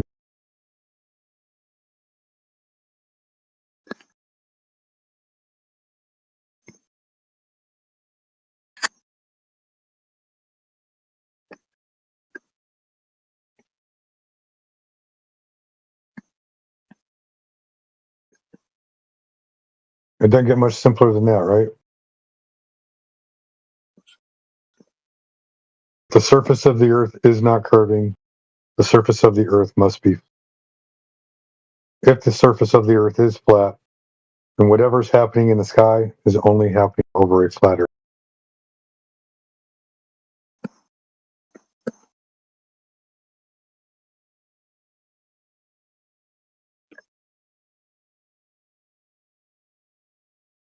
It's wild, though. I can't believe Indio stuck both of the live streams in here. Like, are you sure there's nothing going on over in Pole?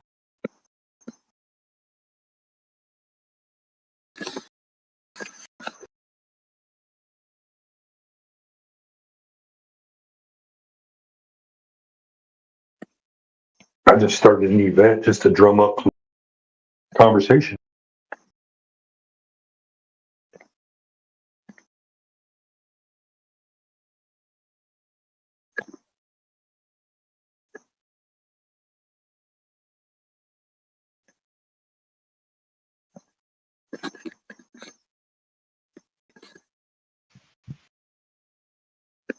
Let's see. I'll put another one. I've got some imaging in here that help you understand better why the Earth is not a ball.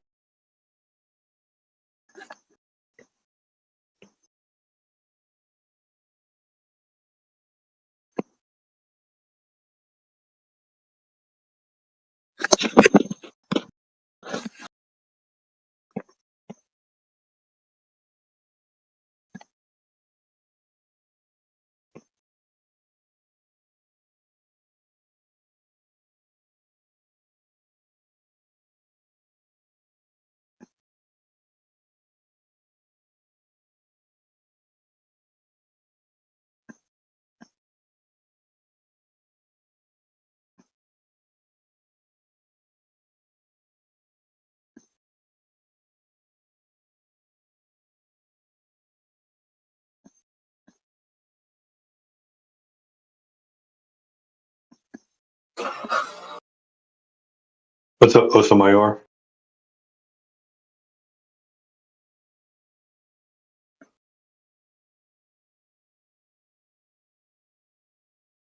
Hello there.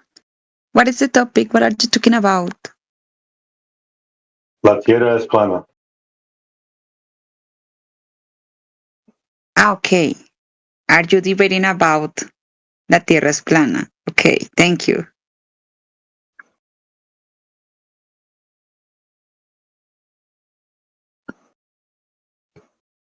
Yeah, we talk about flat Earth, we talk about geometry, and we talk about science. And what is your position? What do you think? Is round or flat? I know it.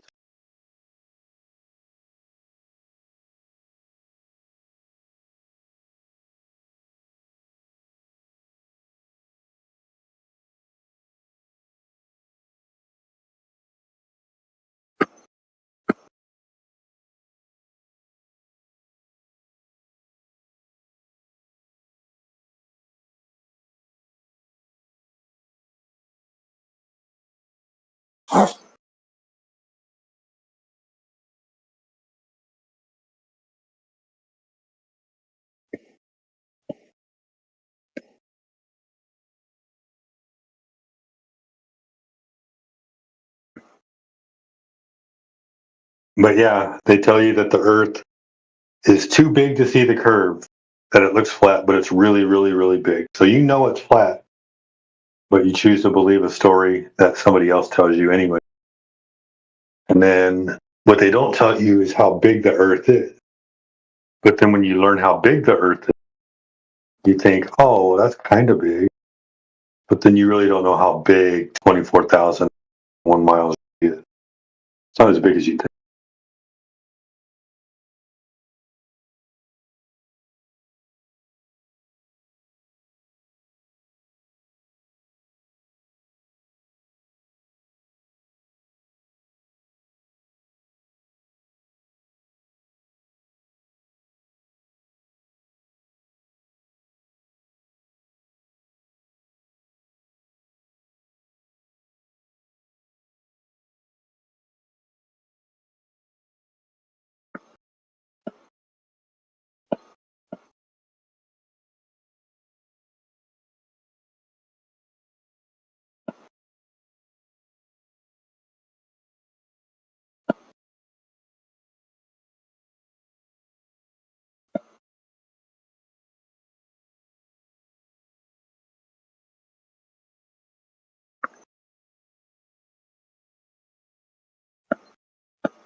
Anyway, welcome to everybody that's here. Stoic and Osa, y'all two are the only people I don't know in here. If Stoic is asking questions in the chat, which, I mean, like, I don't know, Stoic. Like, you sound like you want an explanation for the entire universe. And I'm just asking you to give me a demonstration of how far away is the curve of the Earth from a 1-foot observer? Or how far away is the Earth, the curve from a 1-foot observer? I don't know why this is such a hard question, right? Because, I mean, if we look at the geometry of Earth, right?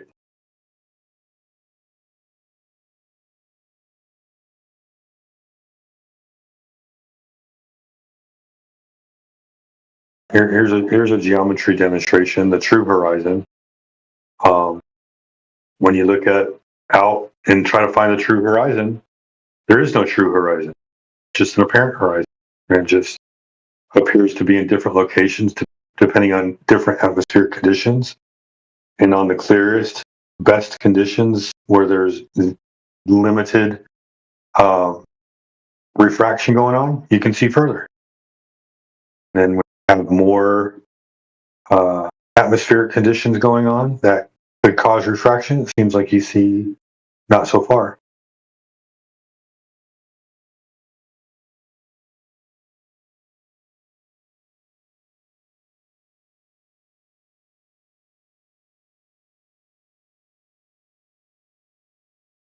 This is so annoying. Coming here with a closed mind, you don't even try to see how things are working the way they are. You just assume that, like, oh, it's a flat earther. He must be wrong. He's stupid. He doesn't know what he's talking about. Well, that's why I think we need to let Stoic wait, let his baby sleep, and talk to him on voice when he's got some time, because it's really easy just to sit on text and just keep going with these bizarre things over and over again and not actually get any closer to the topic at hand.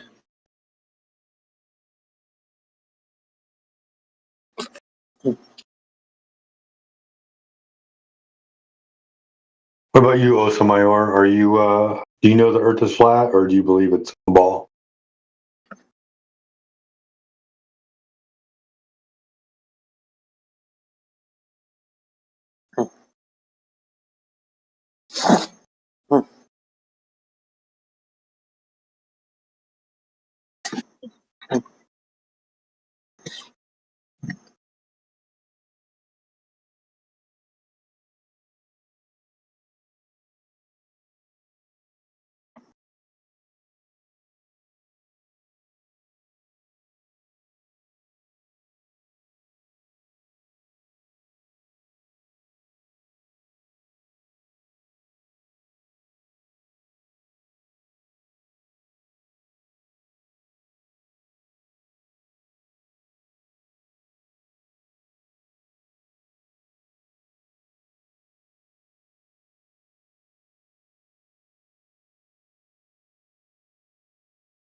Sorry, did I ask a trick question?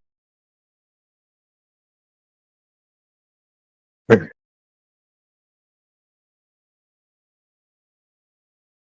are people so scared of the Earth being? Oh my gosh, the Earth is flat. There might actually be a creator. Have I been doing everything I'm supposed to be doing? Am I a good person?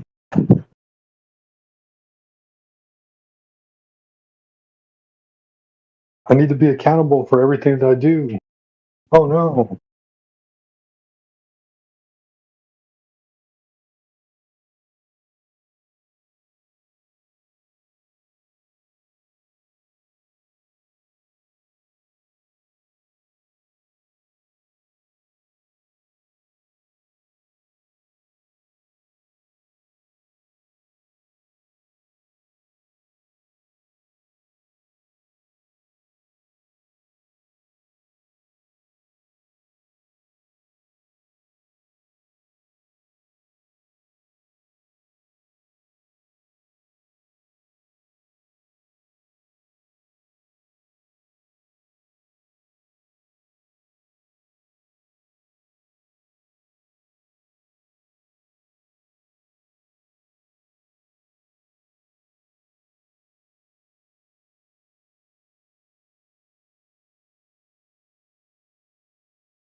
Here, you know what?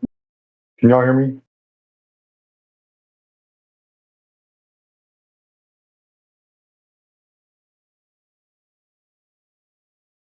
Seven currently.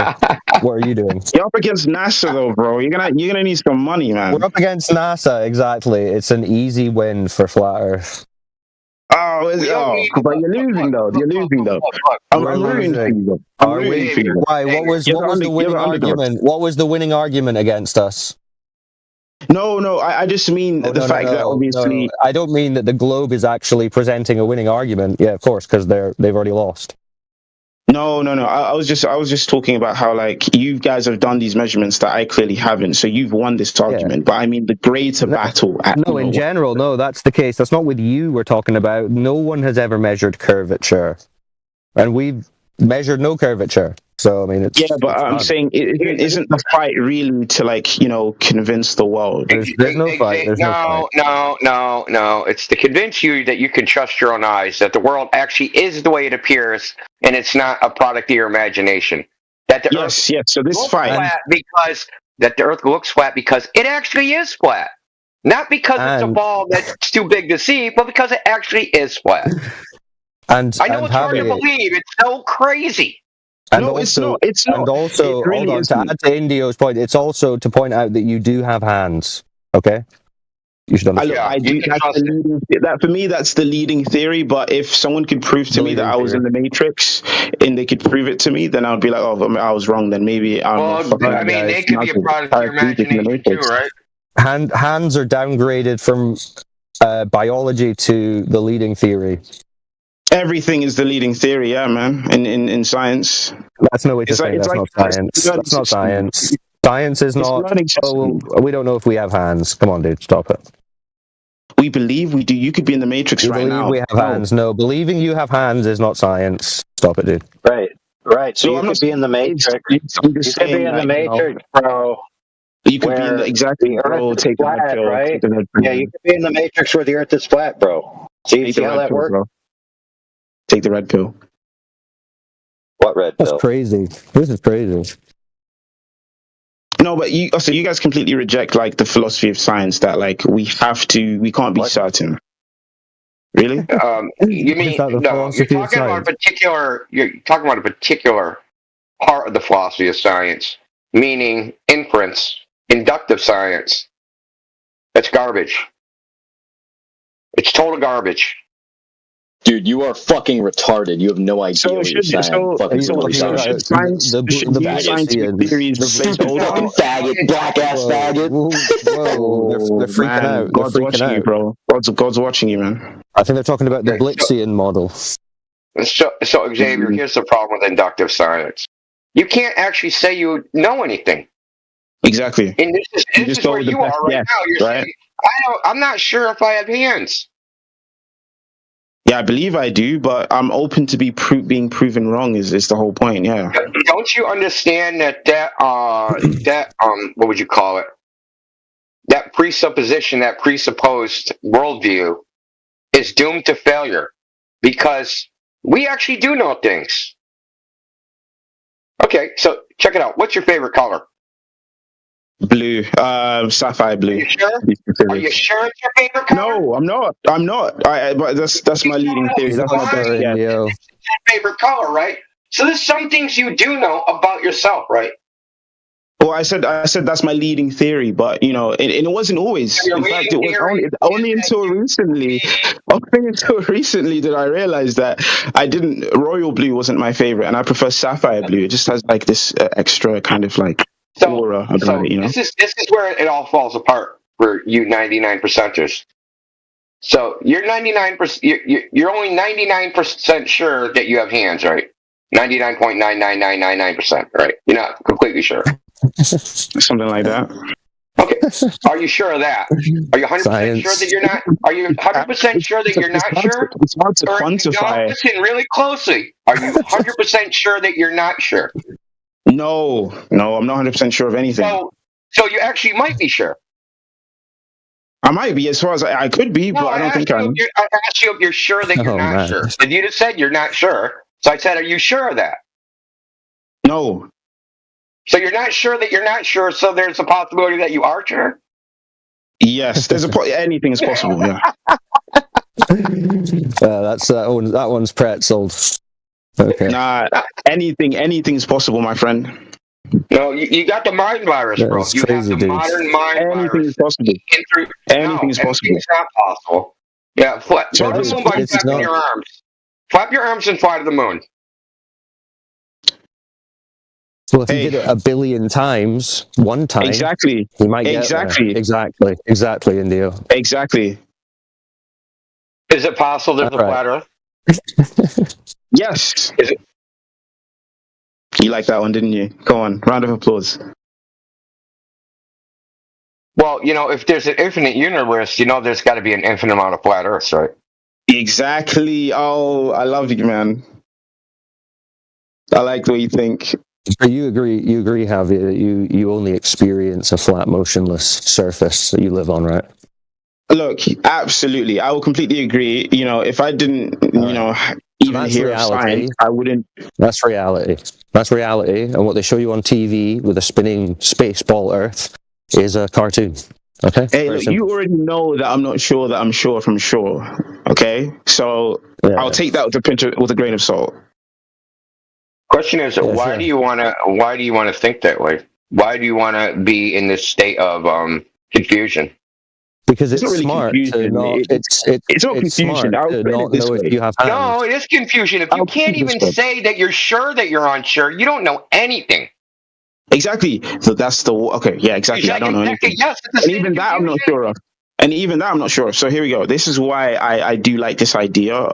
Because it you have to think what is intelligence. Are you sure you like it? No. What does not knowing you have hands do for you in practical life? So it's logical consistency with the idea that intelligence means you have to be open to the idea that you're wrong. So when you're receiving your information, you're able to actually change your mind, right? Well, the no hands thing makes NoFap very easy for him. That's true. Yeah, man, bro, I'm fucking levitating right now, bro. What are these things at the end of my arms?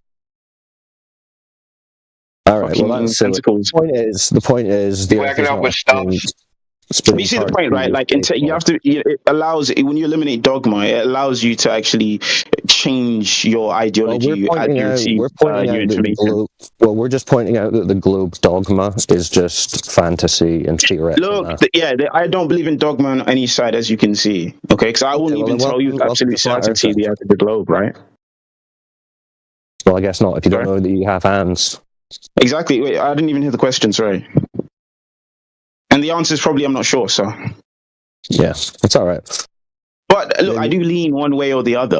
I'm not certain. It doesn't matter, dude. If you don't know anything at all, then there's not much point in having a conversation. Okay, good. Let's talk about fucking Jews, mate. Oh, shut up, dude. Put yourself on mute. Nah, I joke. Nah, I love Jews. I mean, we're looking for a reasonably compelling conversation. If you just say, "Oh, I don't even know if I have hands," then it's not really going to do it. Yeah, so I don't. Okay, but do you see the utility in the absence of dogma? Xavier. Do you see the utility in the absence? I'm looking. It's loading. Sorry. Yeah. See what I just posted? It's loading. It's loading still. I don't know what the fuck's going on. My shit's tweaking right now. The last image that I posted. I can't see any images. I don't know what's going on. It's fucked. It's fucked. I just see that Vax squared is typing. That's it. See shit. But anyway, yeah. Do you see the utility though in lacking dogma? No. I don't see any utility in you not understanding. It isn't dogma. Well, no, saying that you're completely certain, dogma by definition is laying things down as if they're undeniably true. That's the dictionary definition. I think you're doing an all or nothing fallacy. I can be 100% certain of some things. It doesn't mean I have to be 100% certain about everything. There's some things I can know with 100% certainty. Yeah, but in my opinion, and again, I'm not sure about this, but I side with the idea that, even with those ideas that you're certain on, you would have utility in lacking dogma, so that you could more easily change your mind as you receive information. I think, therefore, I am as a dogma. Well, I think it's not. I'm certain. Yeah, but that's not like dogma is laying something down as if it's undeniably true. I think. Therefore, I misinterpreted that. Well, it depends. If you strictly say that you believe that 100%, then yeah, that's dogma. If you lay that idea down as if it's undeniably true, then you're being dogmatic. So even with the very act of believing it's 100% true proves your thinking. Well, also, I'd like to point out the reason this philosophy, this pseudo intellectual philosophy is in vogue, is because globe believers and heliocentrists have to preface their entire philosophy with, it doesn't matter what we observe or experience in reality, something entirely different could be true, and I don't know anything. Yes. They have to do that because observable reality doesn't agree with their belief. So it's just another cope philosophy that people are adopting to maintain a belief in a spinning globe fantasy. No, I think it's people just trying to be logically consistent because they see the merit of falsification, saying, okay, this is the best guess. We'll replace new theory with old one. They're only being logically consistent if you whistle past the graveyard. That they started with a presupposition that they can't prove. Well, namely, that the internal world is secondary to the external world, but that is easily proven to be not true. Wait, sorry, repeat that. That the internal world has primacy. The internal meaning your mind, right? That everything you experience is just a product of your mind. That it's all perception. And that you can't prove the external world even exists in the first place, right? No, it's certainty. No, it's certainty. No. Yeah, you can. You can. With absolute certainty? I'll do it by analogy. Now, if there's no external world, think of that as like a hard drive with no data on it. And the computer program is your mind. How does your mind do anything if it has no data to input into it? Yeah, but what if you're okay? You can always argue that your mind is too limited to even understand how it could be wrong. Where does your mind come from? It can come from within your mind. Yeah, but look, do you not realize you can always argue that your mind could be too limited to even think of an alternative, right? So nothing created something, which created nothing, which created something, which created nothing, and then created something, and then created nothing. It's a circular logic in contradiction. Yeah, nonsense. No, obviously not. I don't even know what that means, to be honest. What I'm saying is, you wouldn't have an internal world without an external world for your internal world to think about. You needed exterior input for even to form thoughts in the first place. And look, my argument is I completely agree with you. However, I'm just making the argument that for me, I am not 100% certain because I, also believe it could be the case that our minds are too limited to even think of an alternative. You've been propagandized. I think anyone that makes this argument actually is certain. I think y'all are just like, this is like trendy or in vogue, or you think you sound smart or like super intelligent because you're denying freaking. Man, what if we're all praising the jar? What if we're teachers? Well, it's because it's like what they're saying. They're having to reject the external world. So of course they have to cast doubt on its very existence because they reject the external world as they experience it. Pretend it's like something deep. Oh yeah, being delusional, that's real deep. You could actually convince me that the Earth is flat, but I would still have this belief as well. We're not here to convince you. The Earth, if you go and investigate it, will convince you if that's what you're. Yeah, okay. I could be convinced that the Earth is flat. Yeah, I would still hold this belief most likely because it's actually completely independent of the shape of the Earth. To be honest, I believe this before I even knew about the flat Earth. It's independent of anything. It's like pointless just to It's just an intellectually No, I expect bankrupt utility. philosophy. There is utility in it, and we see it in There's science. no utility in it. Well, we see it No, in you're not talking about science. New science. theories You're miles replacing away old from ones. science. The lack of dogma. So No, the lack of dogma. you would be rejecting you would be rejecting science because science is based on the objective reality of the world we live in, natural phenomena, and you're rejecting that that's even a thing. How am I rejecting that? It's just a figment of our imagination. Xavier, and You're rejecting that's a thing, though. Xavier, Utility is subjective, yeah. It absolutely it's is. completely subjective. And dogma can be useful in some situations, and not having a dogma can be useful in some situations. Utility is not a good argument. Okay, when could dogma be useful? The entire freaking dude, all of Western civilization. The Christian ethic created it. That dogma. Well, to be honest, I don't think Christianity being taught Christian ethic. I said Christian ethics. Yeah, I don't think. But why does that have to be taught through dogma? It's a dogma that it's the belief in it that the Christian ethic is the best way to conduct social structures. That's a dogma.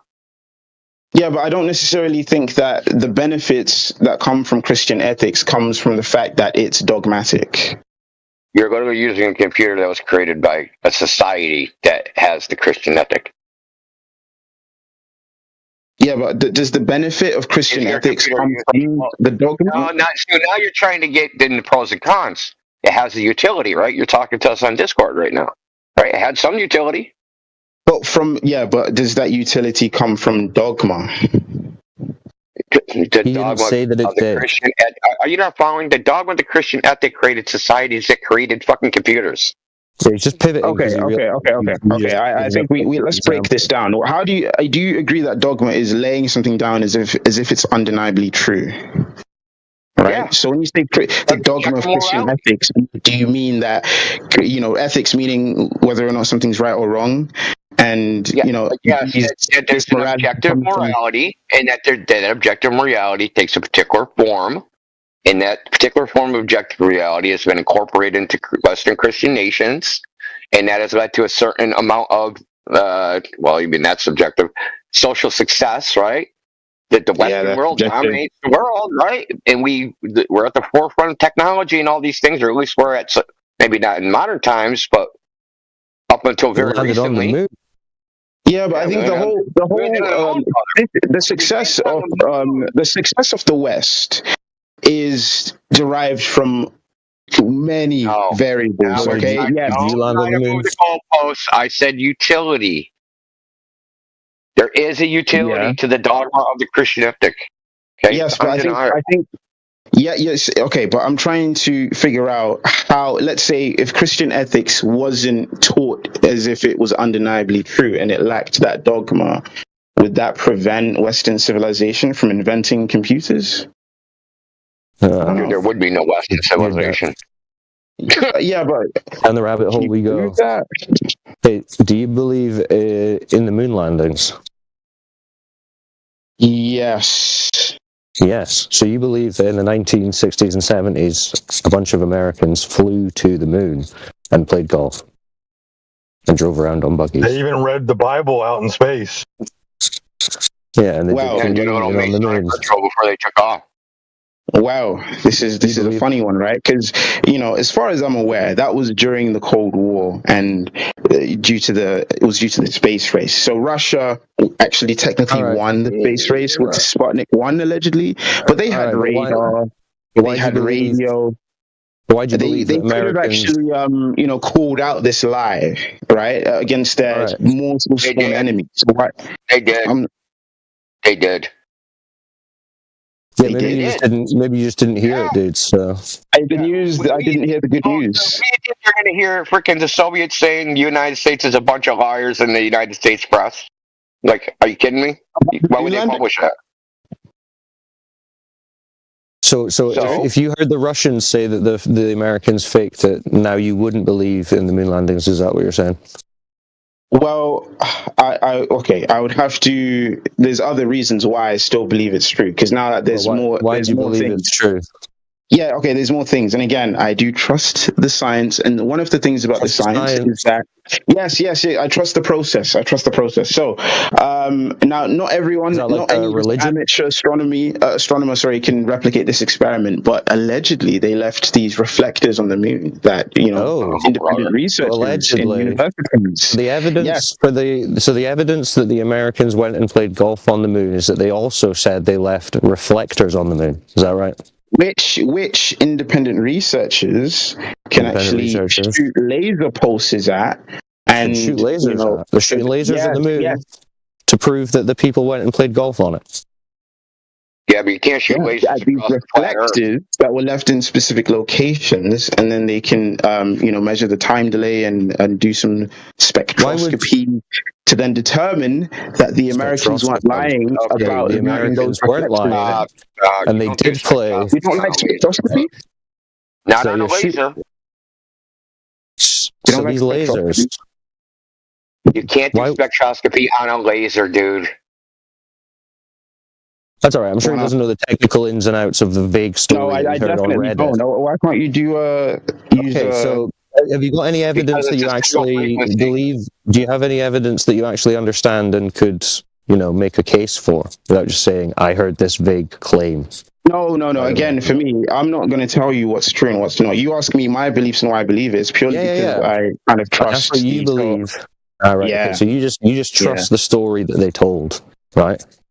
Yeah, because it's based on the actual science. Answer. Yeah, based on science.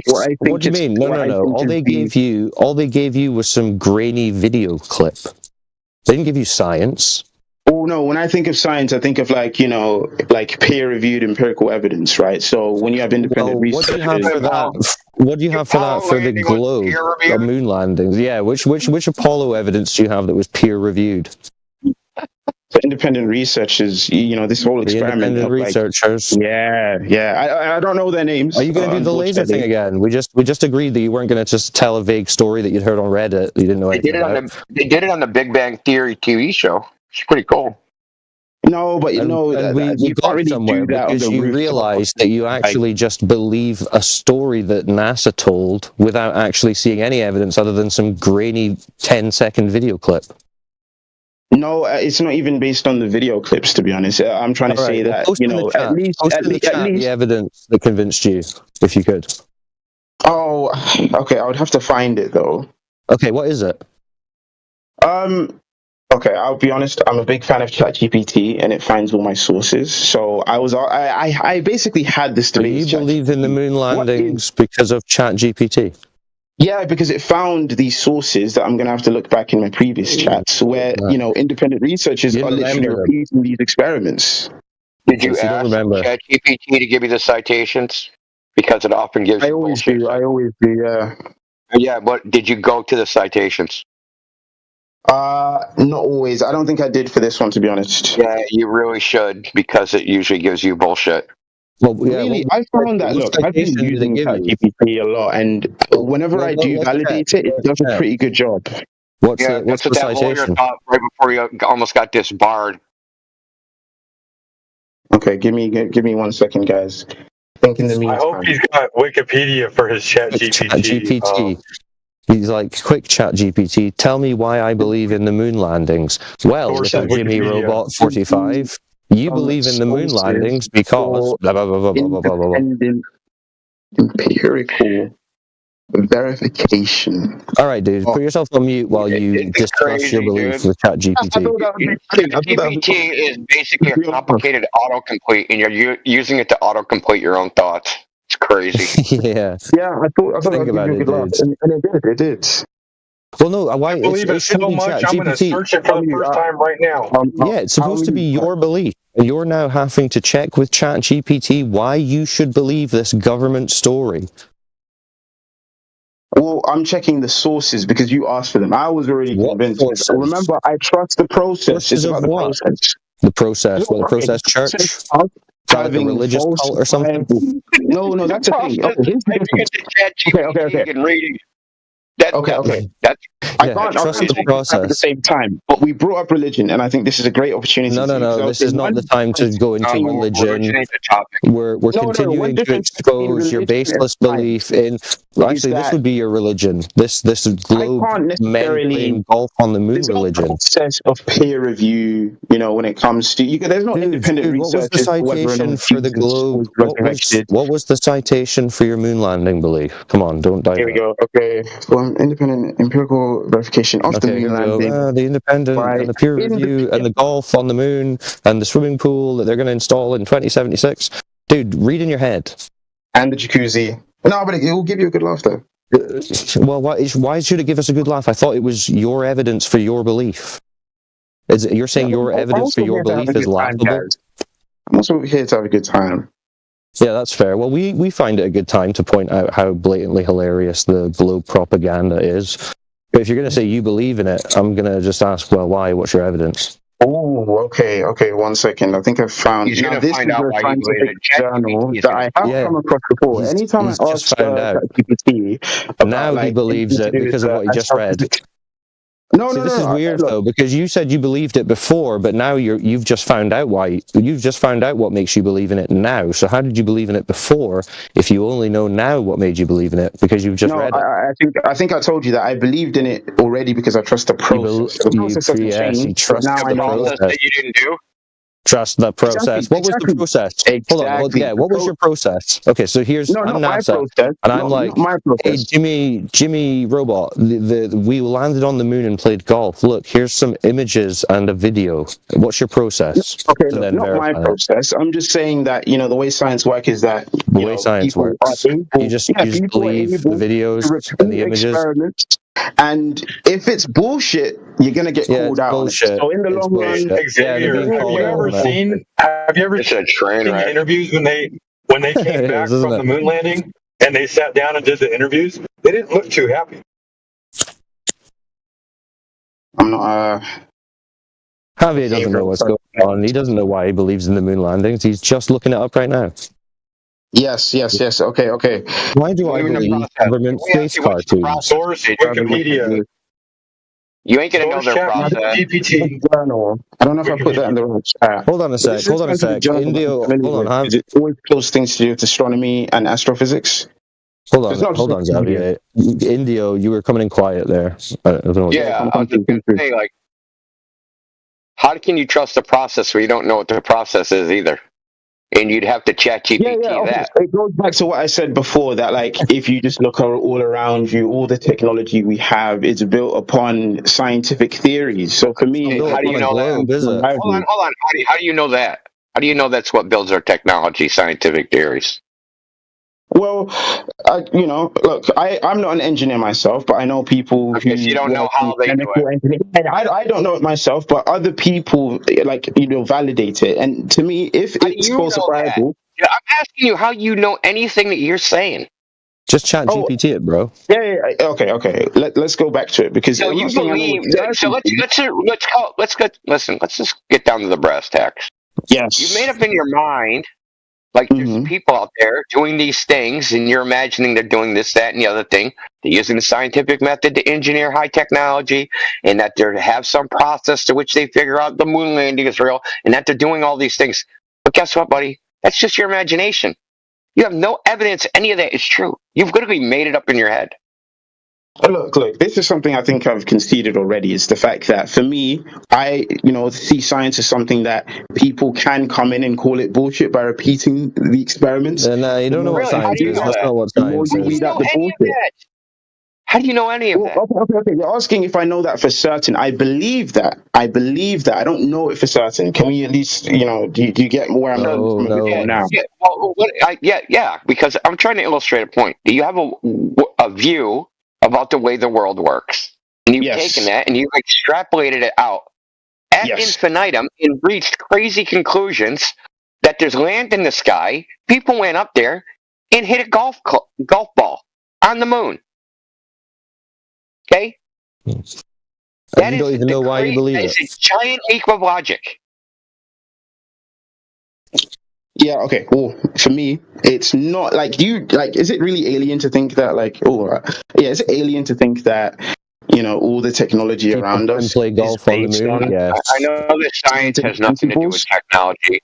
Technology works by trial and error. The Wright brothers were scientists and they invented the airplane. How'd they do that? All the scientists said it wasn't possible. Okay? Technology has nothing to do with science. Computers. The electromagnetic force. Wow. Oh my God. There's a theory behind it. And technology is engineered based in these theories. As far as I know, I don't know that for certain, but that's you're right. You're right. Been my understanding so far. Because we have. Let me tell you how it works in reality, though. They have a scientific theory, and then they try to engineer some product, and they make a prototype, and the prototype doesn't work.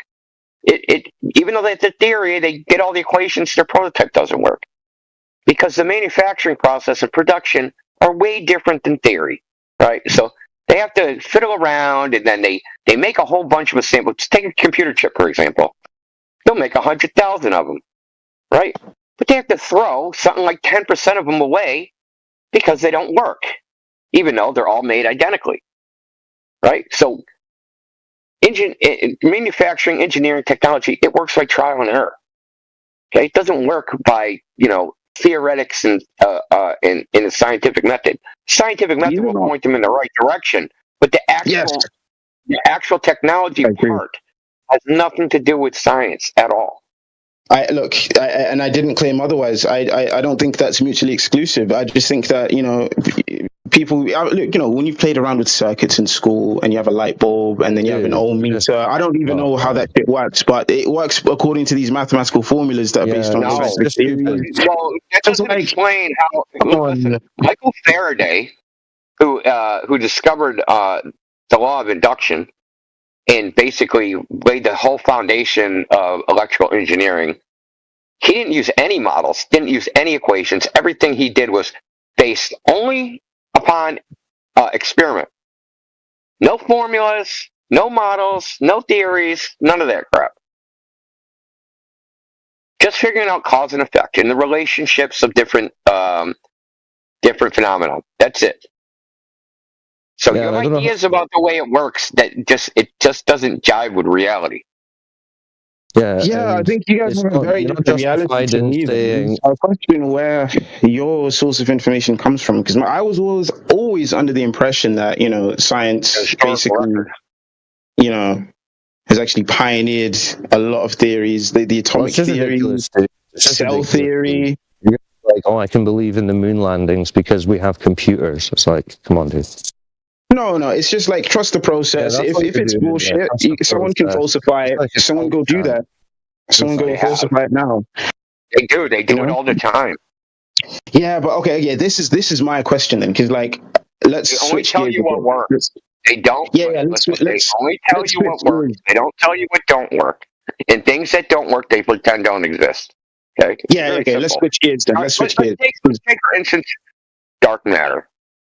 Ooh. You know dark matter is, right? I am dark matter. I'm made of it. Dark matter exists as a theory? Because it basically, I don't know, I'm going to butcher this, but we've observed that there's this non-baryonic matter that composes 90% of the universe that doesn't interact with light. No, we didn't observe it. It's dark matter. We didn't observe it. They observed it on a blackboard. The effects of it, the effects of it. Okay. So indirect observation. Listen, in the contemporary theory of gravity, galaxies would be rotating too fast and they should fly apart. So they had to, in order so that theory would not be falsified, they invented dark matter. That there's mass that we just don't see, but we're sure it's there. Because our theory of gravity says there has to be this much mass to hold the gravity together. Right?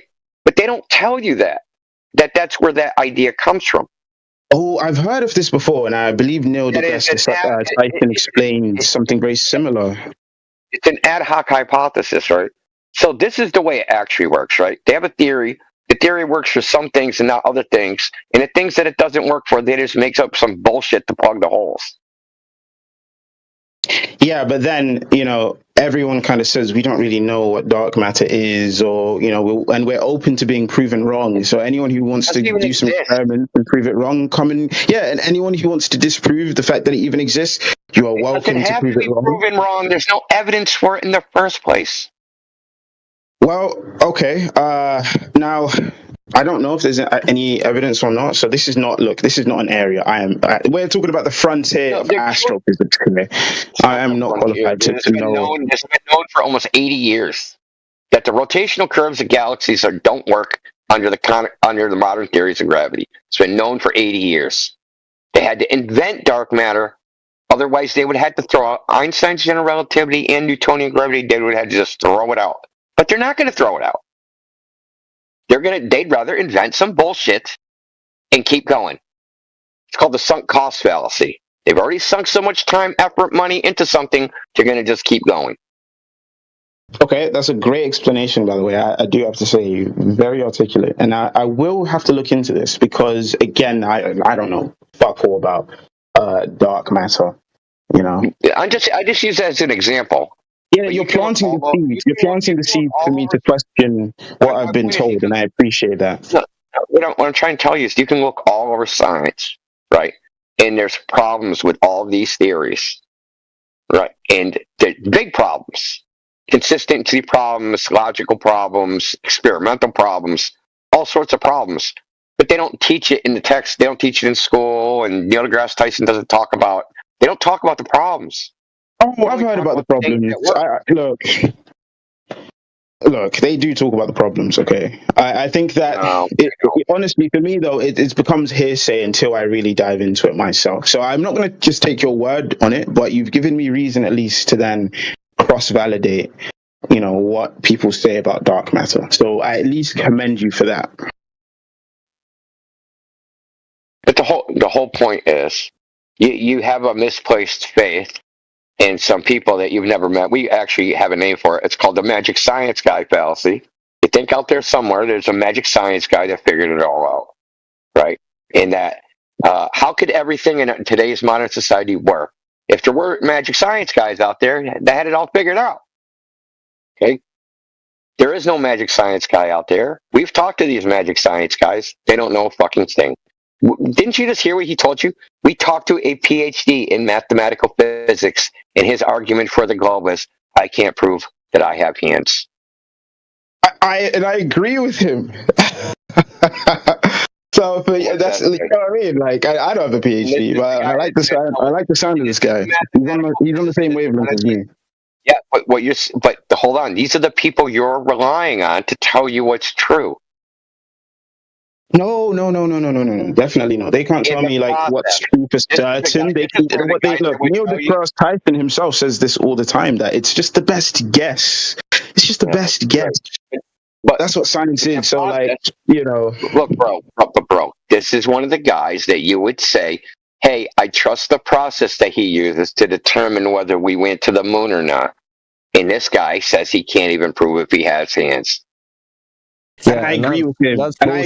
I've come to the same logical conclusion as him. The lack of dogma for you to be like. Yeah, but you believe in the moon landing, but not your hands. Come on, bro. I didn't say don't believe in it. It's a cop out to be like, I'm certain about the moon landings either. Totally open to being proven otherwise. Sorry, go ahead. Yeah, it's a bullshit like tactic to say that. Well, Neil deGrasse Tyson says it's the best theory. Is that what they're teaching all the kids in school across the earth? That the globe is just the best guess? No, they're claiming this is an absolute certainty, a fact of reality, and that's what we are here challenging. And you're here basically countering our challenge by saying, well, we don't actually know it's anything at all. Sorry, I lost you there. We're going to have to go back. Modify what you eat, wear, do, sleep, drink, and everything because there's global warming. It's not just a fact of reality. You should be modifying your behavior and how you think about existence because of it. It's way beyond just best guess.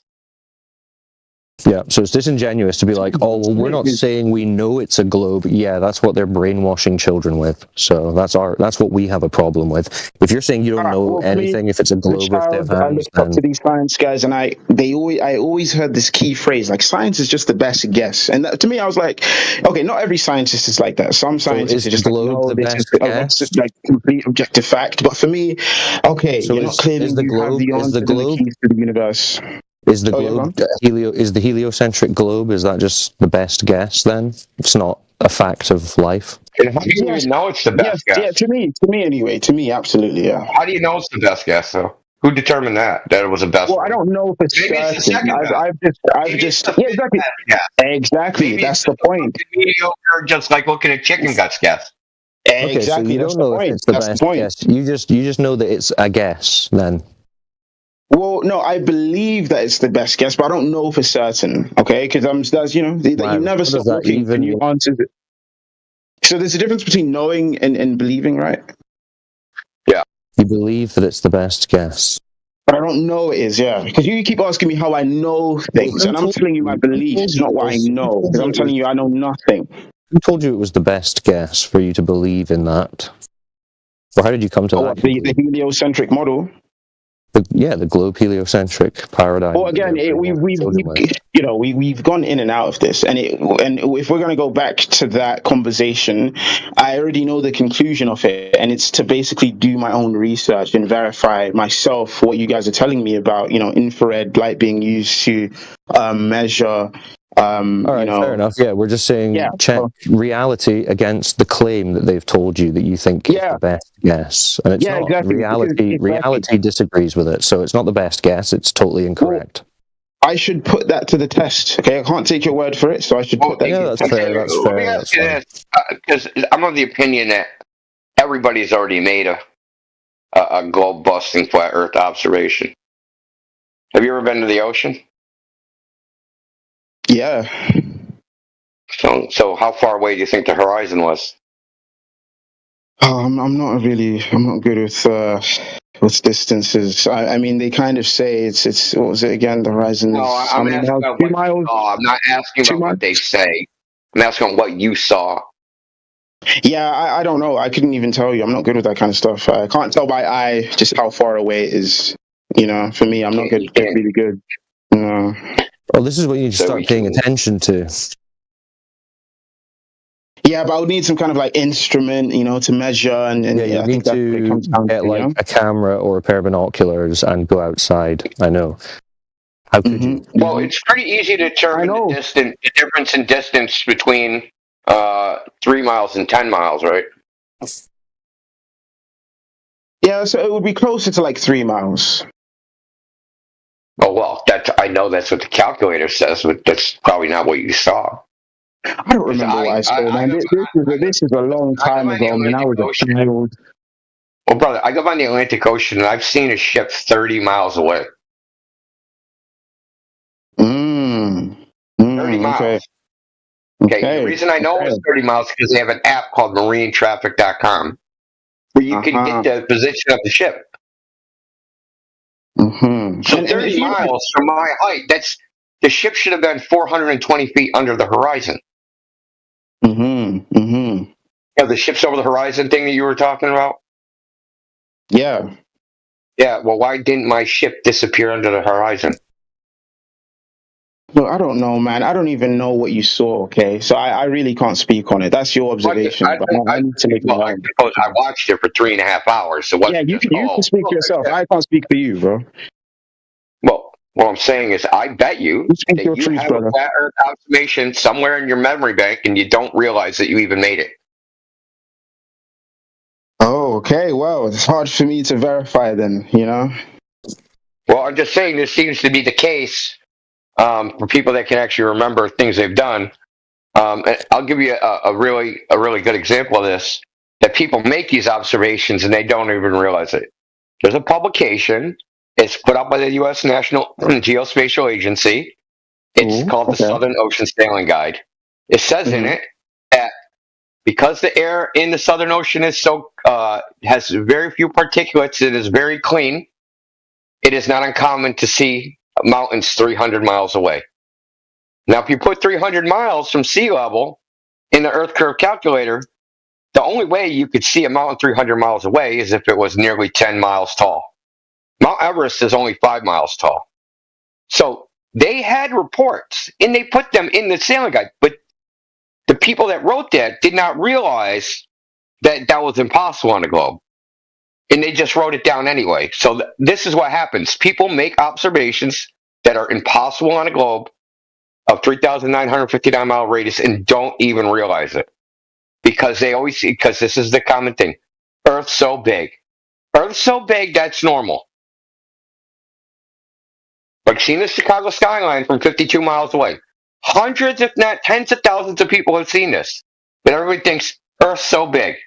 It's normal to see the city of Chicago 52 miles away. It's no big deal. No, it is a big deal because the entire city of Chicago should be hidden. Should not be able to see it across Lake Michigan. Because this has been observed for, freaking 80 years, 100 years. Mm-hmm. Same with Ontario. You can see freaking Ontario across Lake Ontario.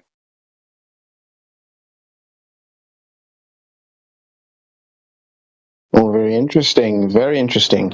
Now, again, I just have to do my own research. So I think if we switch the gears a tiny bit here, and we said, let's say I did my own research. Check this out. This is the last thing I'm going to say about it.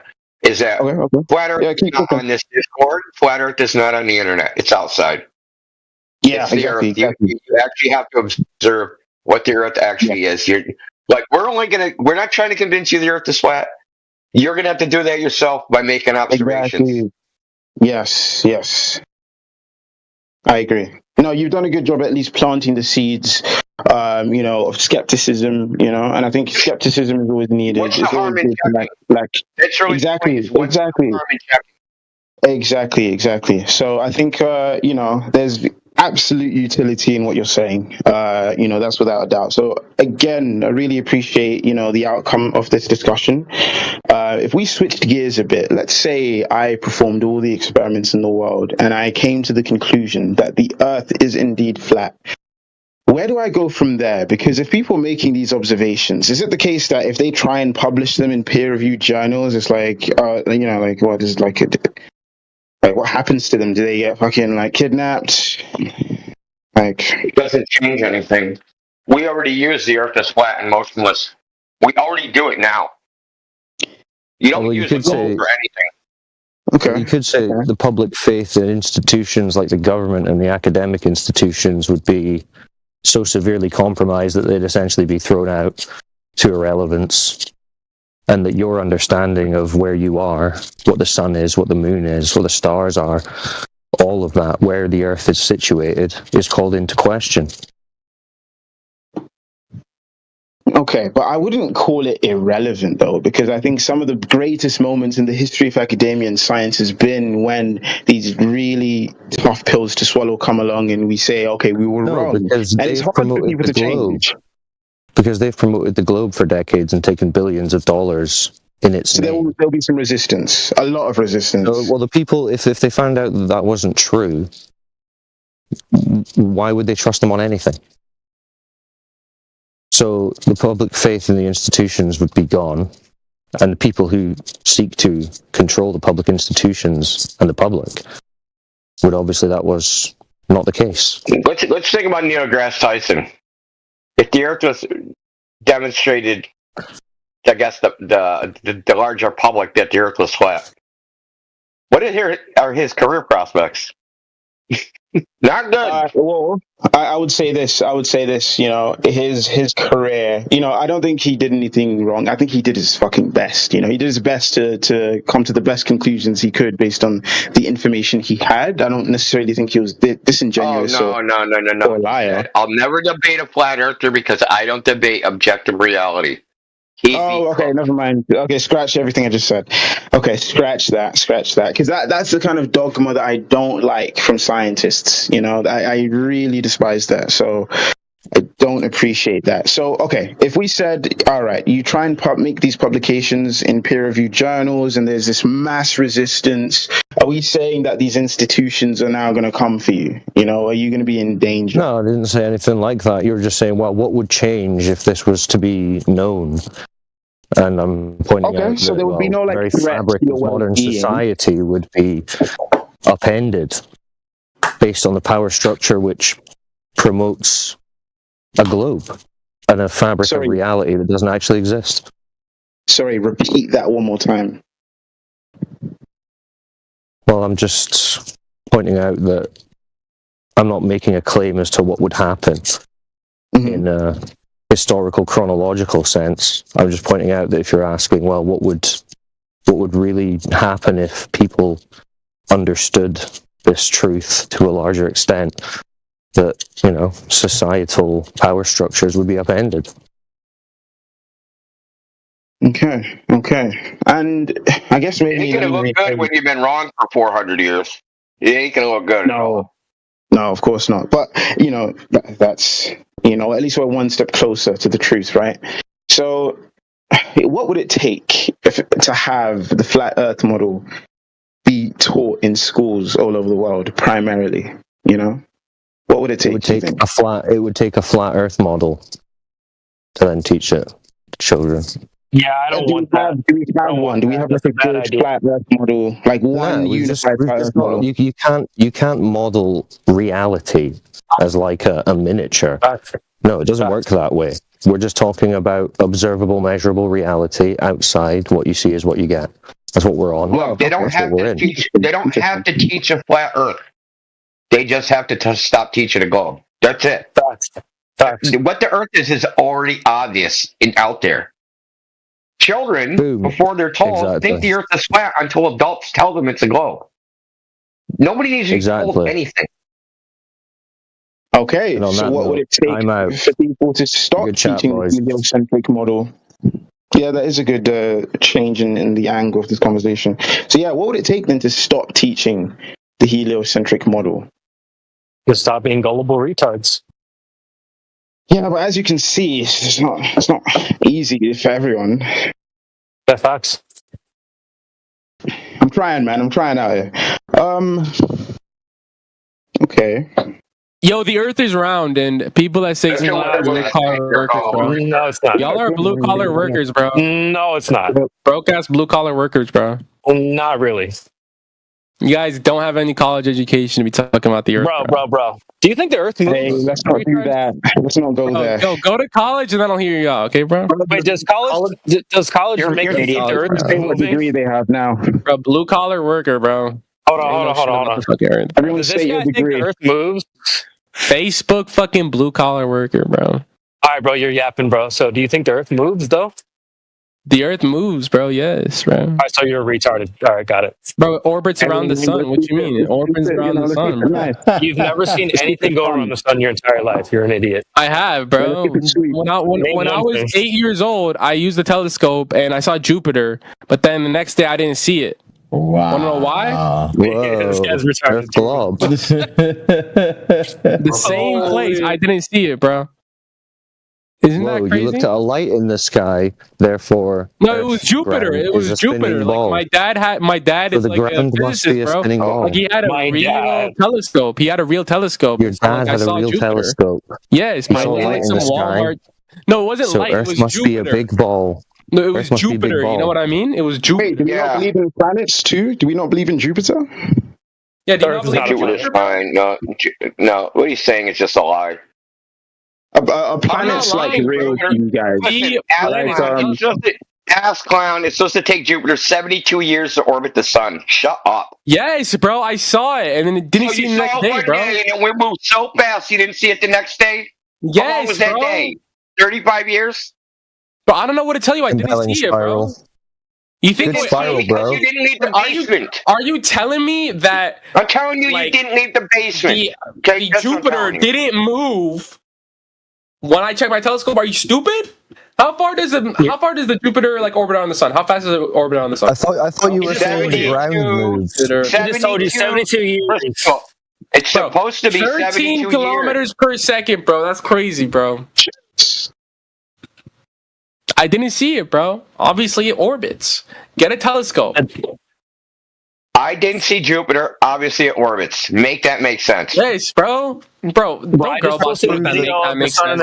You've never seen anything go around the sun. Buy a telescope. Buy a telescope. Buy a telescope. Hey, bro, okay, bro, my bro, telescope friend. Okay, Do can I any of ask y'all you a have a question? telescope, or can you afford it? No, Because can I you're ask you not a afford it because you're blue collar worker. Telescope man. Have you ever seen like the transit of a planet across the sun? Because allegedly that's something people. Yeah.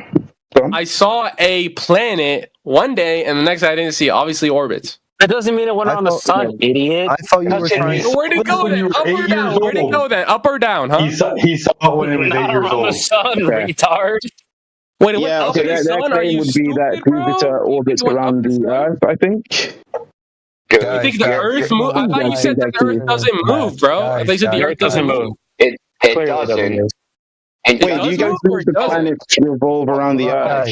Xavier, everybody shut up. Everybody shut up. All the did he just say the N No, word? you shut up. Shut up. He said the N word, bro. I'm reporting you. Shut up. Bro. I'm reporting you. Shut up, dude. Shut up. Yeah. I'm reporting you, deadass. Yeah, then do it. Anyway. All right, nigga. So one day you saw Jupiter, and then the next day you didn't see Jupiter. Do you think you didn't see it because it was behind the sun? It was orbiting, bro. I checked the same place. Yeah. So why didn't you see it the next day? Because it orbited, dumbass. The sun wasn't in the place that I saw it in. Tell me why you didn't see it, though. Do you think that the sun was in front of it? Obviously, I wasn't looking at the sun, dumbass. Oh, so it went behind the sun. So one day it was not behind the sun, and then the next day, bro. I checked the listen same very position carefully, and I didn't see listen it. carefully. Listen carefully. Bro, yeah. just So buy a one telescope, day, bro. Buy a telescope. So listen bro. Can you even afford it, Brokey? Listen carefully. Brokey, can you even afford it? Brokey, can you afford a I've lost telescope? more money on my couch than you've ever made in your life. Okay. Oh yeah, bro. Yeah, fucking doing. So they're really simple.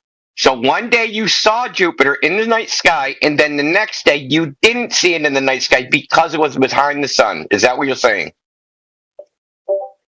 Yeah, so I deafen so I don't hear your bullshit, bro. Answer. Oh, okay. You can just go on mute. Let's mute him. This guy's retarded, dude. Okay, I don't really know where he was coming from because, like, do you guys believe Jupiter orbits the Earth? Listen, nobody's ever. Listen, Xavier. The truth of the matter is, nobody's ever seen anything orbit anything ever. Ever. Not even the moon. Not even the moon. Like, you know. From where? Where would you see them? Where would you have to be to see the moon orbit something? Well, like, if the, where if would you the have Earth, to be to see the moon orbit something? On a stationary Earth, perhaps. So if you see the moon kind of flying around you. So from the surface of the Earth, you would see the moon go all the way around the Earth. Well, you would see it go from one side of the horizon to the other. Yeah, so you'd see the moon move, not the moon orbiting the Earth. Well, okay, if you don't, we have like so I see the plane. I see like an experiment where we have. Hold on, I see, brother. I see a plane go from one side of the horizon to the other. Does that mean it orbited the Earth? No, because we obviously see planes take off and land, but we always see the moon kind of travel in this predictable motion. Yeah, but I didn't see this one take off and land. Did it orbit the Earth? Yeah, but we have good reason to believe that planes work. No, we don't. Yeah, it's really weird that you can't acknowledge the fact that no one's ever observed an orbit, ever. Well, okay, for me, what constitutes like an orbit is, continuously observing something revolve around, you even, right? And never touch the ground in a predictable kind of path, like maybe even something elliptical. Okay, so you've seen the moon revolve around you? Around the Earth itself, so like not just me. So I would say that I don't think you ever watched the moon closely enough to even say anything. You don't know what the moon's path is through the sky. You have no clue. Well, okay, enlighten me, because honestly, tell me. The lunar orbit is supposed to be at a 5-degree offset tilt to the Earth, so it'll go like. It should be 5 degrees offset tilt to the Earth. What? Bro, outer space is not even real, bro. Like, bro. Okay. So the moon. Yeah, so the moon then. So how does the moon work? Will get on flat Earth? Yeah, the moon has nothing to do with the shape of the Earth, brother. Facts. No, but like obviously, if there's a globe with a moon revolving around it, if you then what's the evidence for that? Conclusion? You look, I'm not even saying that's the case. I'm just saying if you then change your perspective, let's say you realize that's completely wrong, and then now you believe in the flat Earth. See, now we're getting to the point. Where would you have to be? Change your perspective to see the moon orbit the Earth. Would you be on the Earth? Yes, like you could make multiple observations. Okay, let me finish. You could make if you made multiple observations, let's say through cameras located across the Earth, all looking at the night sky, all watching the moon, so the moon never leaves the sight of a camera. Could you not eventually kind of find that it travels in a predictable path around the Earth? What if the moon just circles? What if the moon just takes a circular path around the Earth? Wait, sorry, I can't hear you quite clearly. Bro, who the fuck is that? Sorry, say that again. What I said was, what if the moon just takes a circular path above the surface of the Earth? Is that okay? Okay, is that an orbit? Could you consider that an orbit? I don't know. An orbit is to go around. Right. So so that would be different. That would be okay. Yeah. Okay. Well, okay. So it's revolving above. You're still not getting to the point. You're still missing the point. No one has ever observed the orbit. That's a fact. Yeah. Okay. I wasn't even arguing. This isn't my opinion. This is 100% fact that no human being has ever observed the orbit of anything ever. Ever. Look, I'm not even saying otherwise. I was just curious to know what the moon does. Swanger, show me an orbit. An actual video of an orbit. A full orbit. Don't show me half an orbit. Don't show me a quarter of an orbit. Show me a full orbit. Ooh. To me? No, Twanger. Oh. Who's that? Yeah, exactly. Exactly. Oh, okay. Anyway. Okay, he's a resident globe fucking zealot. Globe charge. You want someone that's you don't like Dogma? Then you don't like Twanger. He's all in on the globe. All in. He took all his kits and his Kens and G.I. Joes and his He-Man action figures, and he got it all on the globe. Hey, Indio, can I ask Xavier a question? No. Yeah, go ahead. You talk. Xavier, real quick. If the surface of the Earth is not curving, then the surface of the Earth must be what? Not a globe. Facts. On the surface. Sucks. It has to be flat. It would be flat, correct. So if the surface of the Earth is flat, right? Like if you go out one day and you find out that the surface of the Earth is flat, if the surface of the Earth is flat, whatever is happening in the sky is only happening over a flat Earth. Now, okay, I would love to question more then. So, whatever's happening in the sky on a flat Earth, are we saying that planets are just traveling like the moon? Are they, traveling in these, revolving in these circles above the Earth, but not orbiting? They're just revolving in a circle. Tell me this: do they look like lights in the sky? Are they all lights? Do they appear to be lights in the sky? Not okay. I've seen a lot of images where you can actually see them casting shadows on themselves, so they look like balls of You've matter. seen somebody else who created an image and they touched it up and used Photoshop to enhance the image to make it look like that. But when you look up in the sky, your own eyes, do you see lights in the sky, or do you actually I've never seen a planet with the naked eye, honestly. So I can't really. You see, it's a red light, dude. I've never seen Mars with the naked eye. I've never actually. All you gotta do is look for a red star, bro. Yeah, Jupiter is in the night sky. Do you permanently stay in the basement? Like what? And actually, Saturn isn't even not that hard to figure out because Saturn's actually kind of like like oblonged or whatever. Wait, hold on. Has this DNI dog seen Mars? I've just been trying to survive. I haven't been looking at stars. I'm not gonna lie. But we don't deny that Jupiter and Mars and Venus and Mercury and Neptune, Uranus, all of these planets are in the sky. okay. So they're not just they look like light. We don't see terra firma in there. When they tell you that Jupiter is a gas giant, I don't know that. I can't go there and test it for myself. Yes, fair. That's fair. Fair. If the surface of the Earth is flat, whatever is happening in the sky can only happen over a flat Earth. Do you understand that? Wait, if the surface of the Earth is flat, whatever's happening in the sky can only happen above a flat Earth. Above a flat Earth, correct. And vice versa for a sphere Earth. If the Earth, put the assumption into the question. Yeah, so give me that measured curvature, Matthew Learns. Anyway, I don't think you can. It's more like Captain Learns. Okay, very, very interesting. So, would you say that, like the moon, for example, would you say that's made out of matter? No clue. I have no idea. No idea. Yeah. That is, I like that answer. I like that a lot. Okay. Well, you would have to agree. You don't know what it is either, so it doesn't matter. Exactly. Look, bro. I don't know nothing. Okay. Yeah, neither does Matthew Learns. Yeah, Fox. So, you know. And is there such thing as above a globe? Does that even make sense? Nope. Isn't it just like outside the globe? Well, yeah, you have a good point there.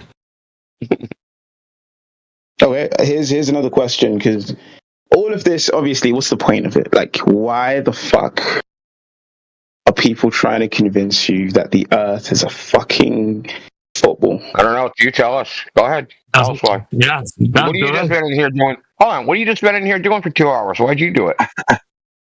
I'll give you a better explanation, Xavier. As someone who doesn't like dogs, what explanation would be convincing enough for you? You know, I wish I had one that doesn't contradict itself, honestly. Yeah. I'm just curious. You guys are funny. You guys go, why would somebody do X when you guys just spent 2 hours doing that very thing?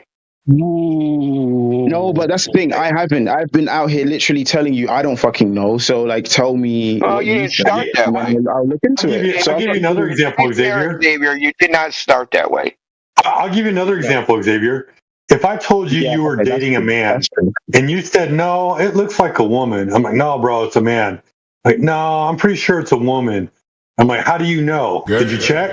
No, I haven't checked, but it looks like a woman, bro. There's only one way to find out, boys. Go out and check. Yeah, I'll take one for the team. Anyway, no, you're right. I started off definitely, trying to assert my understanding and my ideology, but definitely not for 2 hours. Very quickly, I realized I don't fucking know anything, actually. Yeah, facts. That's almost everybody. Don't feel bad. Exactly. So that's why I'm curious. That's why I'm curious. Like, Don? Well, we've talked to like scientists, PhDs. Matt here is a university professor. Talked to all sorts of people. And the fact of the matter is, nobody knows anything when it comes to this. Most people, like whatever they learned in elementary school, that's where their learning stopped. And they all have this. It doesn't even matter if they have a PhD in physics. They don't know any more about the globe than you do. They'll say the same things you did, right? They'll say the same things you did. They'll say Eratosthenes, Al-Biruni, ships over the horizon, eclipses, I'm an expert in that field. NASA moon landing, right? They'll just say all that shit. They'll say the same shit. I'm not an expert. No hands. Exactly. I'm not an expert too. They'll say, yes, it's not my field. I'm not an expert in this. Yeah, facts. Yeah, okay. Magic science guy, some other magic science guy, one of my colleagues at university, they know. Interesting. So, interesting. So, definitely. I'm not trying to, act like I'm out here for 2 hours trying to really convince anyone, because I don't fucking know. But I will ask questions so that I can understand your position in a lot more greater clarity. So, do you have like a reason as to why you think they're lying? Because I have heard all sorts of things. I have heard. I was just going to bring that up as a matter of fact. A lot of times we have people come in here and tell a bunch of lies themselves, and then ask why are they lying when they just lied themselves. So one of the lies will be, I saw Kerr from an airplane, which is just a blatant lie. No one's ever seen curve from a freaking airplane. It's nowhere even near high enough. I mean, when I say nowhere near high enough, nowhere near high enough. Like, remember, there's supposed to be a ball that's 8,000 miles in diameter. Being 10 miles above it is nowhere near high enough. It's not even close. Okay? But they'll swear to God, I saw a curve from an airplane. And then they'll go, why would they lie when they just got busted lying? Well, they'll say all sorts of shit. So this is a very funny topic that's kind of unlike any other, where you get people that are very emotionally invested in this idea. It goes to their identity itself, right? You know, NASA fanboys, triggered atheists. You know, they hate flat Earth. They hate the idea of flat Earth because it goes against whatever particular worldview they have. You know, so why would they lie? Most people are not lying. They just believe it the same way you believe it, right? Yep. Well, yeah, when you say, I believe the Earth is a globe, you're not lying, right, Xavier? You're not lying. Yeah, exactly. It's faith in the process, right? Yeah. Okay. And Xavier, when you say Xavier, when you say you believe the Earth is a globe, are you lying? No. That I genuinely believe though, right? That. Exactly. I could be wrong. I could be wrong. Yeah. So this is the situation where a lot of people believe it and they're not lying. Yeah. They're just wrong. Ooh. But even like Neil Armstrong. Oh, he's a liar. Yeah, that's what I'm trying to get to the bottom of, because it seems like not everyone's just like they just trust the process. Clearly, someone is consciously lying. Well, have you seen any of Neil Armstrong's videos, his interviews? Have you seen any of the shit? Yeah, you should go watch some. I've seen people, I don't know who they were, but people asking him if he would swear on the Bible. No, it was Buzz Aldrin. Oh, that's I'm sorry. It's just oh god. Okay, yeah, not all white guys look the same. Watch a video interview he did with a British astronomer right after. It might have been 5 years. I don't know what it was, but it's an interview, and you tell me if that dude's telling the truth when he asks him whether he saw stars or not. Okay. Let's test my. Really famous interview. Like you just kind of see him talk. It's easy to tell that dude is lying and ashamed that he's lying. Okay. I think that's just a weird assertion, and you're just kind of inserting your own bias into like an interpretation of someone's body language. Well, not really. Not really. No. Yes. Really. That's exactly what it is. Not really. No. There's body language experts that have broken down. Okay, so give me the source for these body language. No. Give me the source for these body language experts. We don't give a fuck. No. Okay, you can't sit there and say that body language experts have like proven this and then just not. Language expert. Okay, who's the body language expert? Who's the body language expert? You can use this stuff in the court of law. I'll get the video. Calm down. Get the body language expert. Yeah. Who cares? Yeah, you care apparently because you're saying a body language expert confirmed it. The moon is not land, so it doesn't matter. Well, I'm going to tell you what the evaluation was because that's more important than whether it's a body language expert. His expertise is irrelevant. There's a certain it's very relevant. No, it's very relevant. Listen, why are you cutting me off? Last warning. Over talking again, get muted. That's your only choice. Okay? So when people remember something, when they're recalling it from memory, they look up and away. But when they're making it up, they look down and to the right. The entire time when he's asked the question to recall what he saw, he looks down and away because he's making it up. That's dumb. Yeah, that's just that's not a refutation. Do you have proof of this claim that like looking down and to the right means that you're lying? Like, do you have anything to like substantiate that? Anything to back it up? Dude, you're looking down to the right now. No, I'm actually looking up and to the left because my monitor is just up and to the left. But like, no, if you could just prove it. I'm trying to have a good faith conversation here, but just no, you're not. You don't even know. I think he is. I think he is. He's asking good questions. And you refuse to answer them. Looking down and to the right, according to you, looking down to the right means you're lying. Not according to me. According to interrogation techniques. Okay, can you just link me like where you got this information from? Hold on. Yeah, I will. Okay. Calm down, dude. I'm on a phone. I'm calm. It's just like I asked for like 6 times. The fact you're demanding instantaneous information and badgering for it within seconds shows that you're a disingenuous schmuck. Or you don't actually really want the information. No, I do want the information. Yeah, okay. Then hold on to your ass, right? Okay. Wait.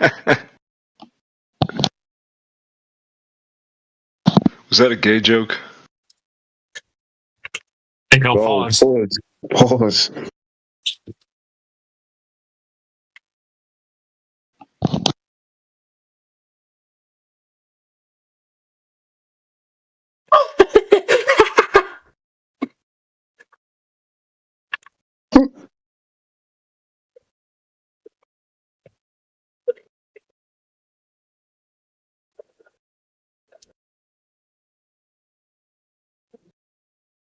I mean, just a quick Google search. Looking up and to the right.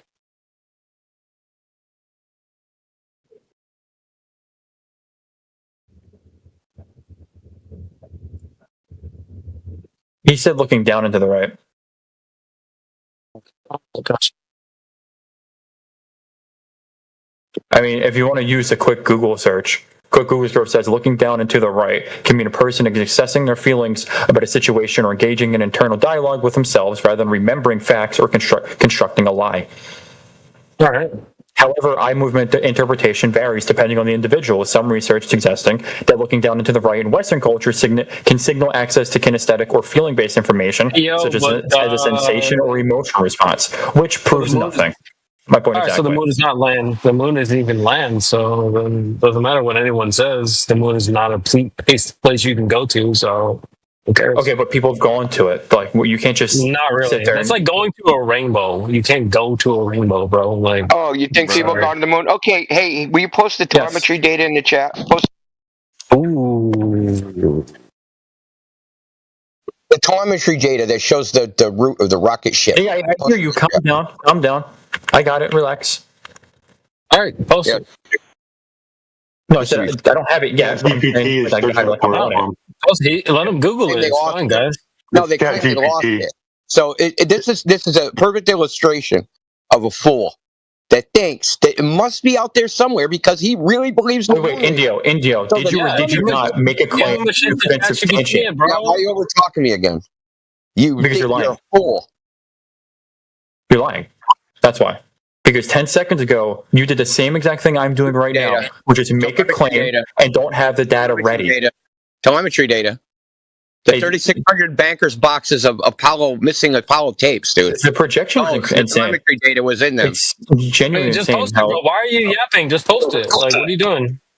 He's going on mute until he posts it. That's what he's doing. Yeah, just post it. You just post it.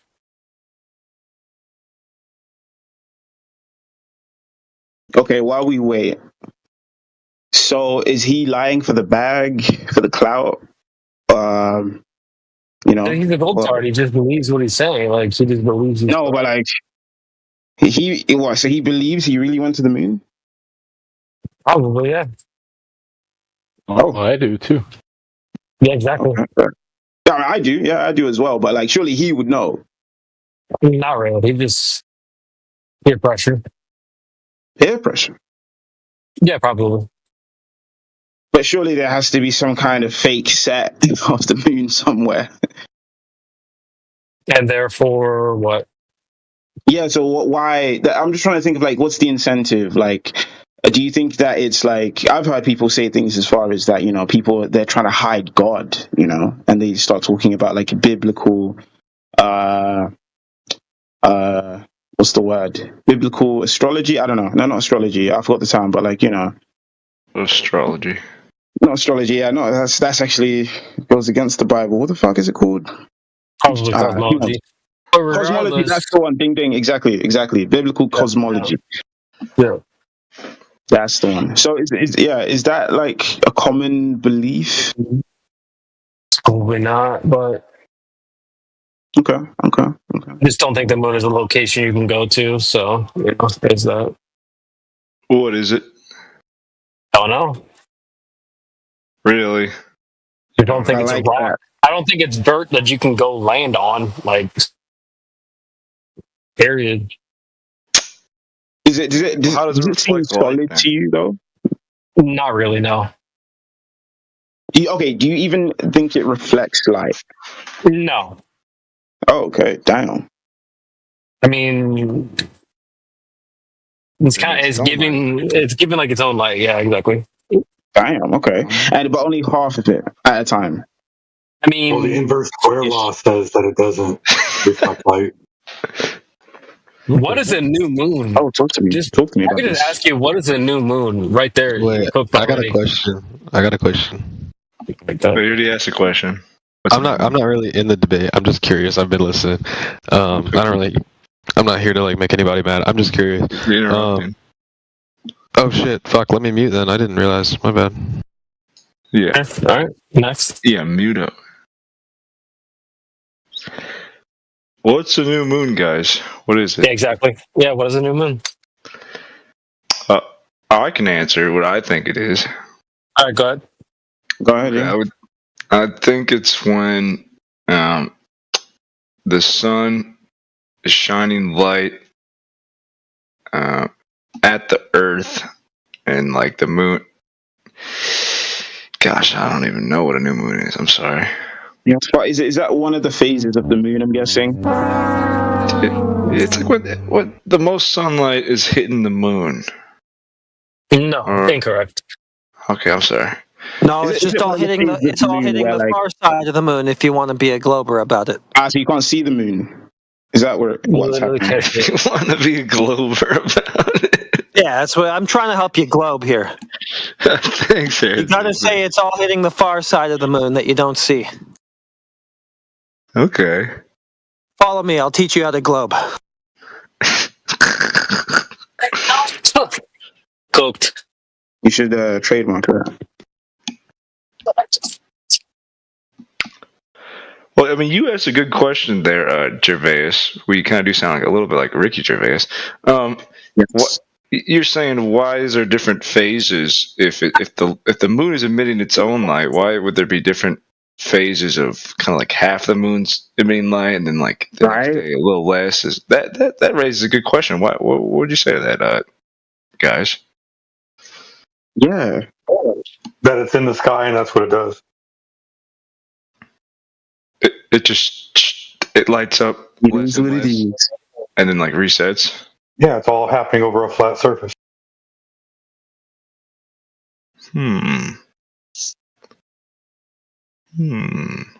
Okay. That's what it does. Why does it do that?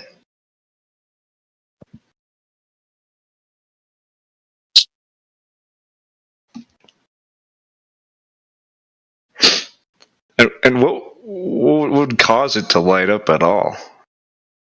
Bro, dude. Nobody knows, dude. Like, that's the point. You live in a world that's full of mysteries. I like that. You don't even know what the moon is, bro. But here's what we know: it's not a freaking rock that's lit up by the freaking sun, dude. Like, well, how about this? Because we took away your ball. Because we took away your ball. Now we have to re-explain how everything in the universe works. Not really. Yeah, I guess that's unfair. I don't know, guys. Agree the moon is a creation? Would you say that? I'm so glad that everything is recorded. Yeah. Okay, all of the stupid shit on tape. It's amazing. Wait, stupid. What did we say that was stupid? What did we say that was stupid? That it wasn't a rock lit up by the sun? That's stupid? Personally, exactly. Even if I was a flat earther, I would probably still believe the moon is a ball, just because it looks like it's casting a shadow on itself. Not really. Do you even know what a new moon is, dude? Talk to me. I'm guessing it's one of the phases of the moon. Probably okay. where. So what's happening? Probably the opposite. Probably the opposite of a full moon is my guess. Yeah, but what's happening? Why can't you detect it? You can't detect it. Yeah, why? You can't detect it. I don't even know if that's true. I don't know too much about the new moon specifically. Yeah, exactly. I wouldn't yap if I were you. No, I'm not yapping. I'm just saying that's just the way I think and the way I see it. If the moon was passing near the sun, at some point we would just see kind of a little outline of the moon as it's going across the sky. Well, like a solar eclipse. Matthew, you're the one that thinks the sun was discovered to be infinite miles away, and you turn around and said that the sun would be invisible if it was infinite miles away. Complete fail. I don't think the sun is infinitely far. Well, that's how they discovered the Earth being a ball, right? No. Right? They assumed parallel rays from a sun infinite miles away. Yes, to calculate the size of the Right. And so how big would the sun be if it was infinite miles away? It would be invisible. Thank you. You're welcome.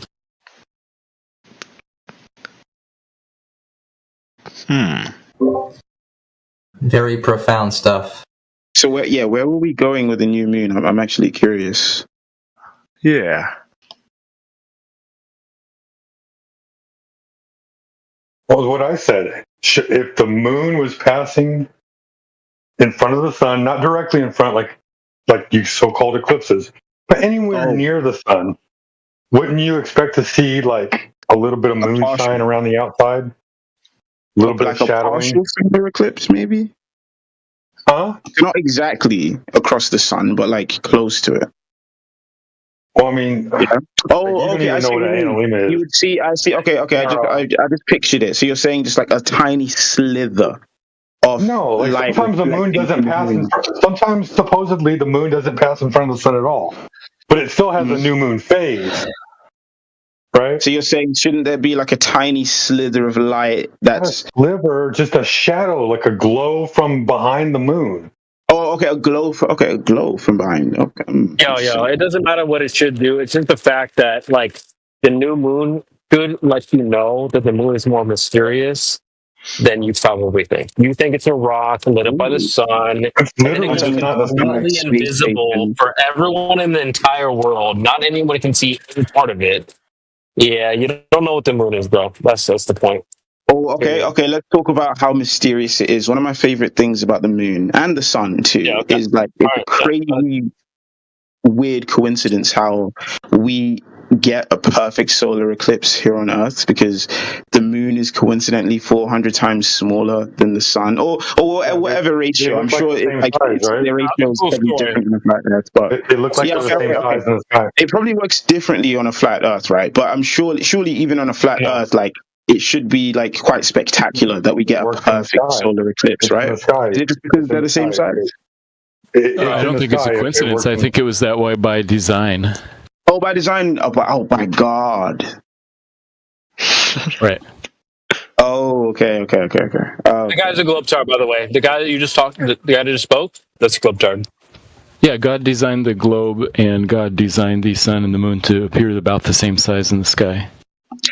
Are there any like agnostic or atheist flat earthers, or is it like that was a globetard? The guy that just spoke, that was a globetard. A globetard. Yeah. Okay. Yeah. Does the flat earth model like necessitate God? No. Okay. Although I would say yes, because there hasn't been any naturalistic explanation for how a flat Earth could come about. So it would have to be like the God of the gaps. You know, because there's no other way. A natural. Say that again, Matthew. I'm sorry, I misheard that. Nobody has ever put forward a natural explanation, a non-theistic explanation for how a flat Earth could have come about. Therefore, if you're going to believe that the Earth is flat, you probably will have to appeal to design arguments and say God exists. What do we think? I think it's more about the Earth is flat and less about how it got that way.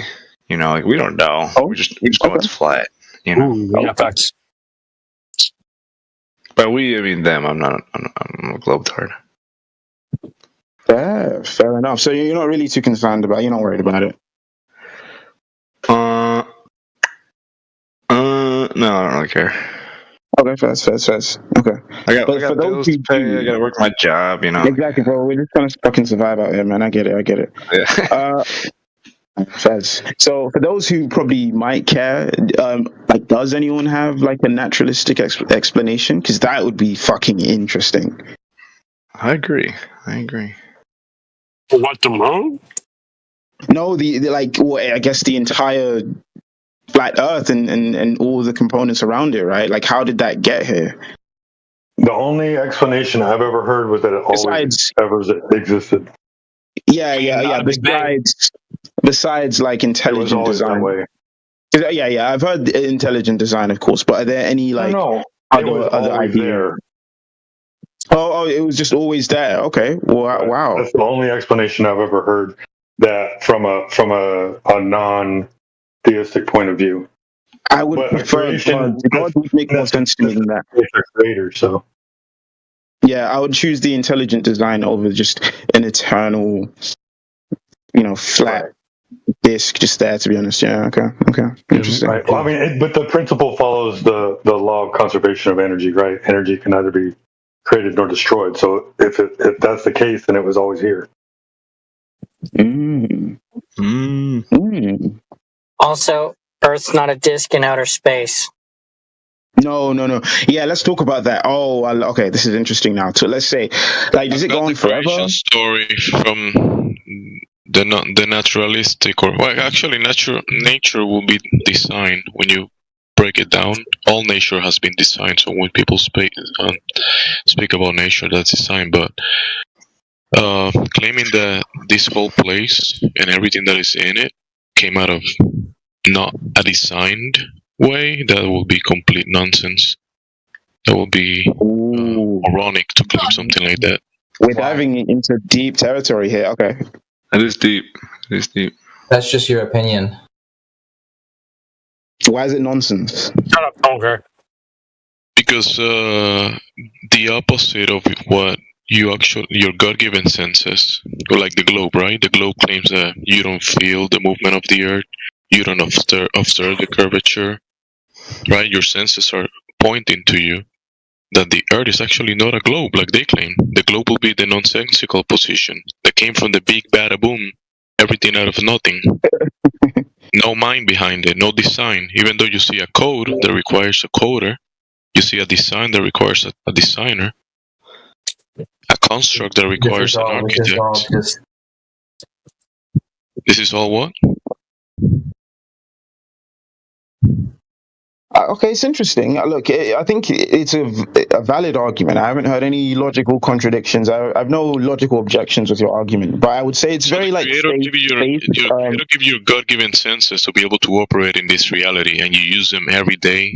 The moment you wake up, right, and you operate, and your senses work.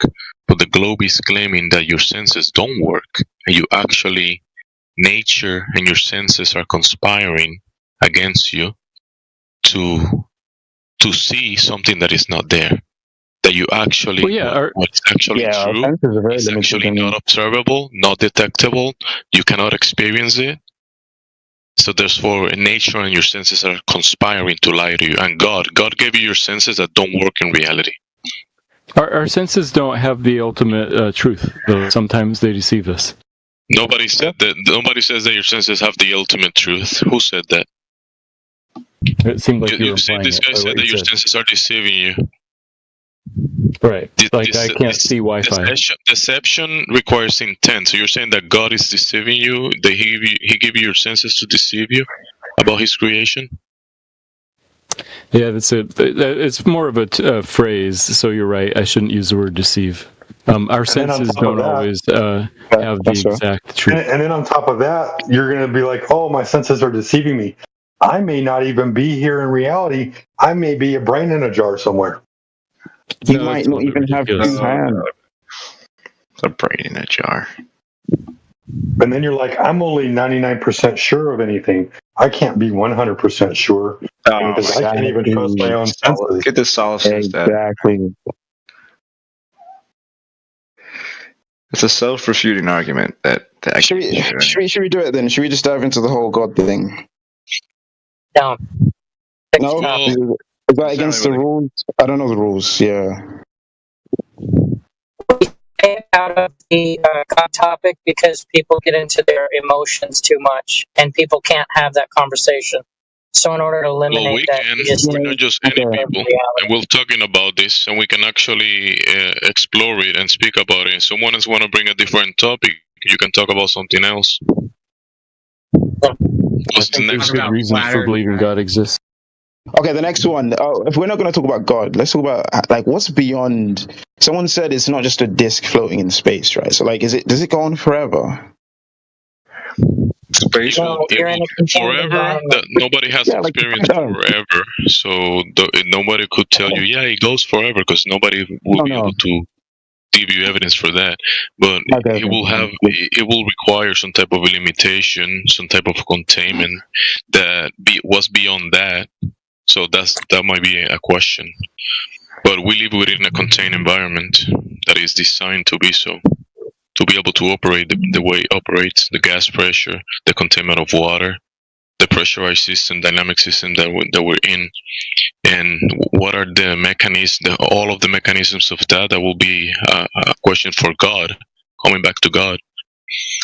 Oh, okay. We can only there's stuff that we can test, observe, verify on the surface of the earth, or the places that we can go to, and the things that we actually know. But there's a lot of unknowns that's going to have to be perspective from the realm of God, and that's what that's why the Globers have to give you this misrepresentation of reality, like water in a vacuum on the outside of a sphere, even though no man can demonstrate that in reality. None of those conditions that the globe requires can be demonstrated in reality, or experienced in reality, or observed in reality. That's why I have to give you all these fantasy ideas to say, yeah, the fantasy explanation supersedes your experiences, supersedes reality, supersedes your God-given senses. This fantasy here on paper, written by the doctrines of men. Like the Bible. Yeah, you cooked.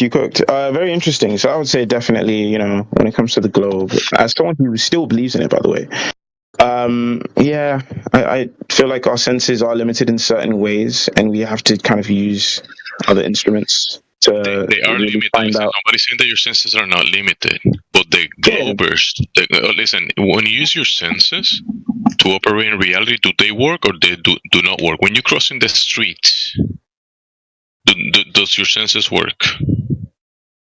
Most of the time, I'd like to think they work. Yeah. Okay, they work, right? When you breathe air, do they work? When you expand your lungs, does that work? Yep. Yeah, most of the time. I've had issues. Okay.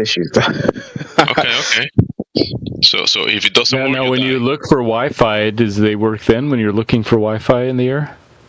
When you look for Wi-Fi, you turn on the device and you look at the device. You have this Wi-Fi. So that's looking at the device. I'm talking about sensing the Wi-Fi. You observe that when you observe the screen and you can see with your eyes, you can see that the Wi-Fi signal is there, and you then connect it. Then you use your fingers, right? And you put in the password, and then you connect to it. Yeah, your senses will do work. You have to admit, though, we use technology to enhance what our senses would otherwise be able to perceive, right? Yeah, Without technology, we would have no idea about sensors to achieve technology, you need your senses in the first place. Can you achieve technology without your senses? What? No, not necessarily. Exactly. Can you experience the technology without your senses? No, you need your senses always. But technology allows you to kind of go beyond.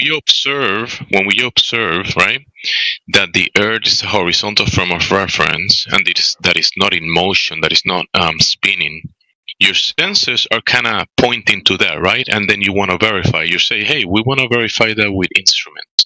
So when you extend and you utilize your senses to construct devices that will show you beyond what the limitations of your senses can show you, right? You pull out the infrared opticals, and then you look beyond what your eyes can see, right? Mm-hmm. Right? what you see with the instrument confirms what your senses were already telling you within their limitations. You can see beyond your optical limitations with the optical device that you devised, and you added the infrared to see beyond, but they're confirming what you already knew with your observations with your eyes. You see what I'm saying? It's not showing you something different. It's showing you what you already knew. That is, the Earth's not curving. Well, personally, so when you try to devise some apparatus to tell you that the Earth is in motion, that it's spinning at 1,000 miles per hour at the equator, and you come to find out that no device can show you that the Earth is in motion, right? And then you confirm that your vestibular system was correct, that if the ground starts moving, you feel it.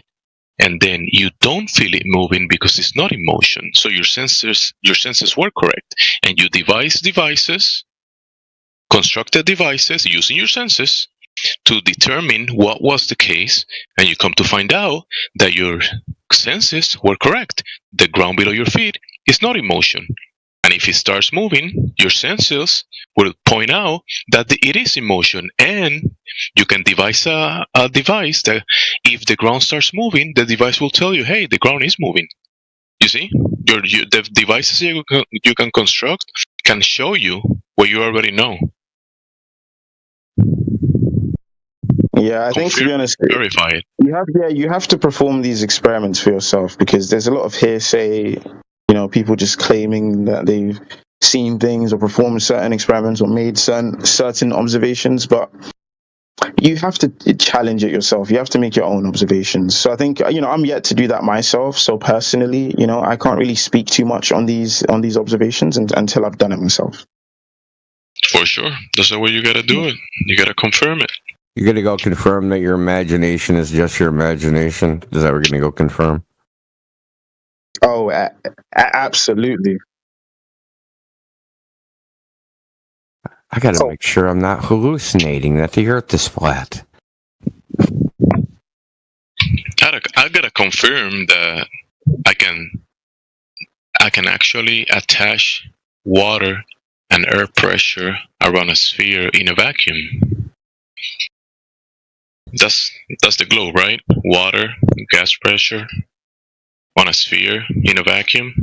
That's an impossibility in reality, but that's what they claim. Yeah, I don't know where to even start, experimenting with that. I think for me, I'll probably start with what I see at the horizon. I've always been interested by that because it just by the naked eye, it appears that as though the sun, your senses are telling you that the sun is being eclipsed by the ground. As the sun sets over the ocean. So, I want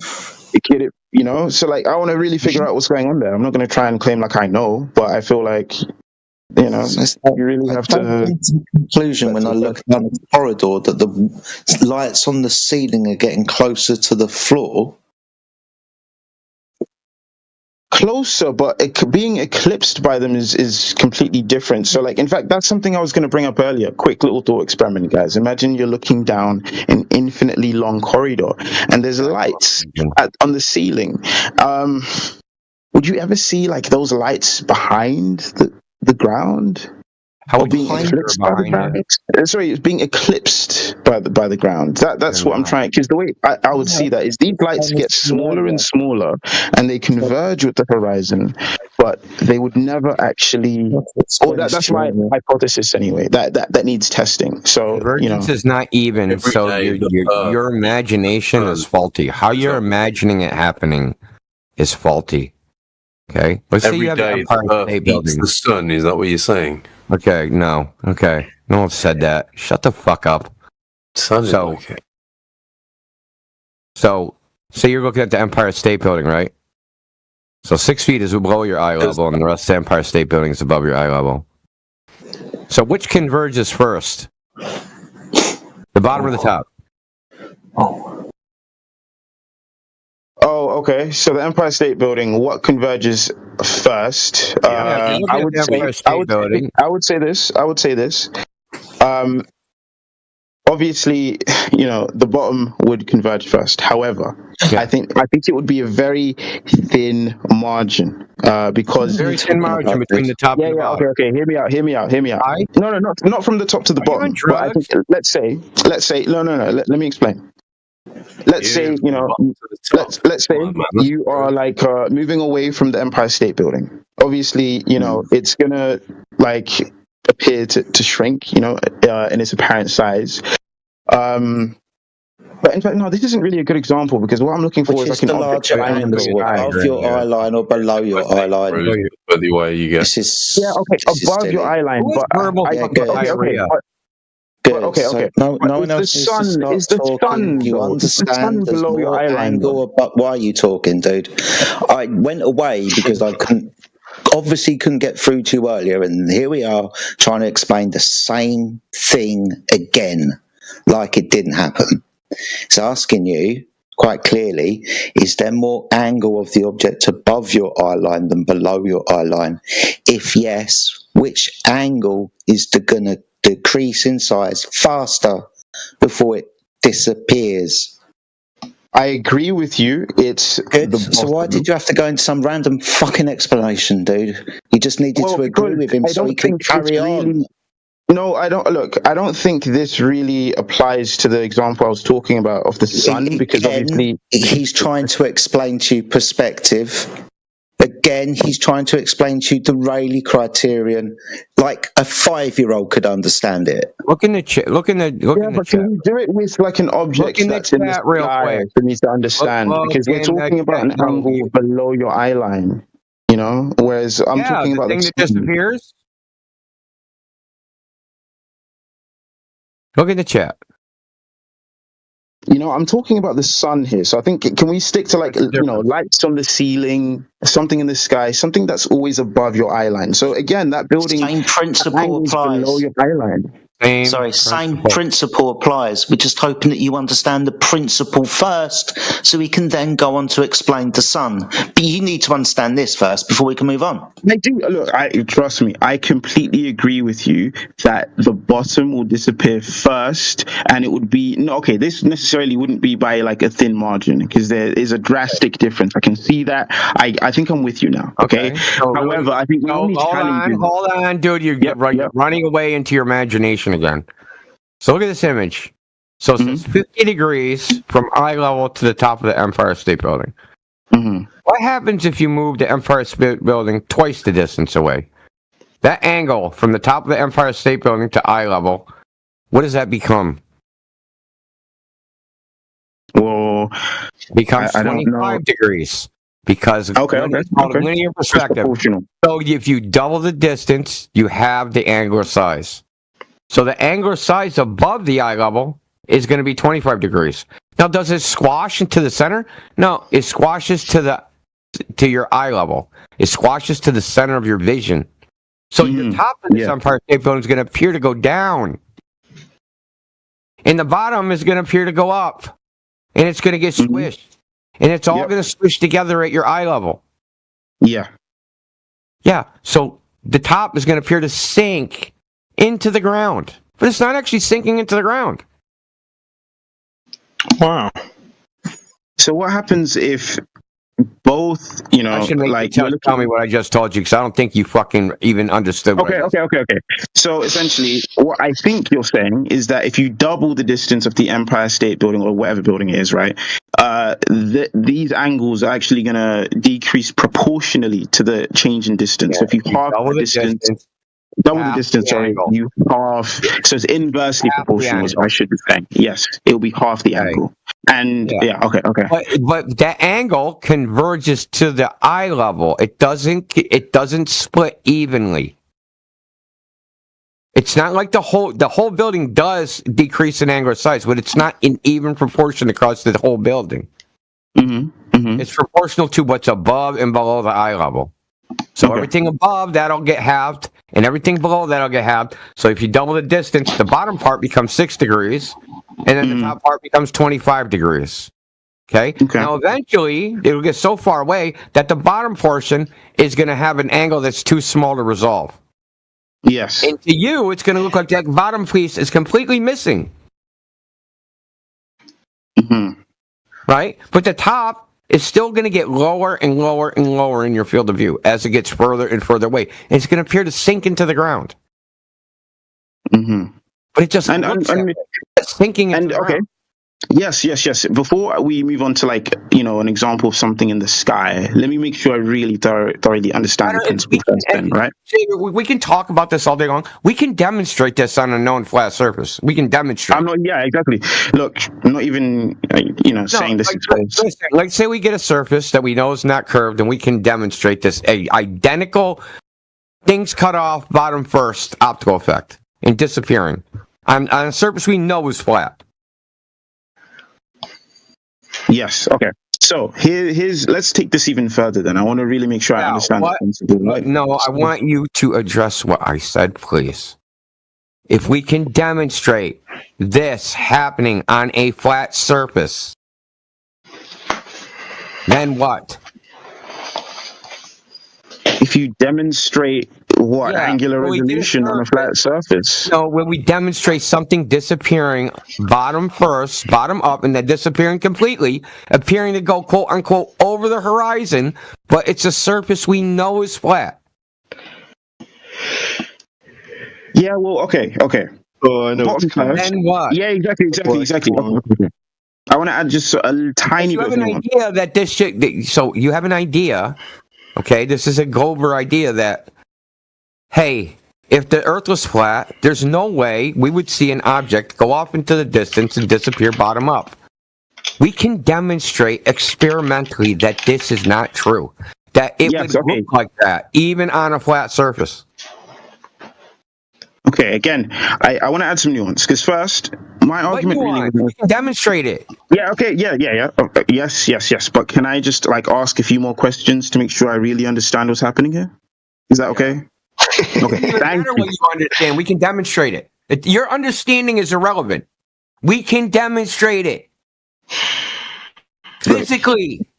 Look, can I ask whether you understand it or not is irrelevant. Whether we know the cause or not is irrelevant. Whether we know the fucking physics behind it or not is irrelevant. We can demonstrate it. We can go take a surface that we know is flat. We can take an object. We can move it away from us across the surface and it appears to disappear bottom up as if it's going over the horizon. A globe horizon. The same way. It looks like visually identical. We can demonstrate it. On a flat surface. Whether I understand it or not is completely irrelevant to the facts, okay? I'm just, for my own understanding, I'm just obviously asking. Oh, sorry. What you understand. We can demonstrate it. Yes. Look, my understanding is this is just, for me, from one friend to another, I just have a few questions. Literally, that's it. Okay, yeah, whatever. Doesn't matter. Like what you... Yeah, but can I... Is it okay? It goes on you for fucking probing the mysteries of the universe. But we can demonstrate. Look, is it okay if I just ask a few questions? I don't want to upset anyone. The basis of the claim, the basis of ships over the horizon, sunsets over the horizon, are A, that the horizon is the geometric edge of the ball, B, that observation is impossible on a flat Earth. Both of those are false. Demonstrably false to experiment. Okay. Not concepts. I'll let you finish. Not theories, not hypothesis, experiment. Like, actually, we can just actually go out and just do it and show you that this is not the case.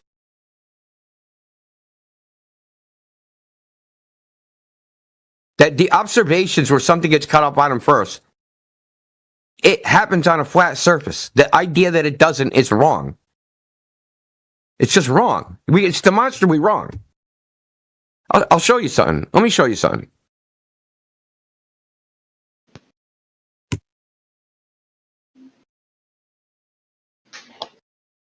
So what this girl did is she went to a lake, and the lake's 1,000 feet long, right?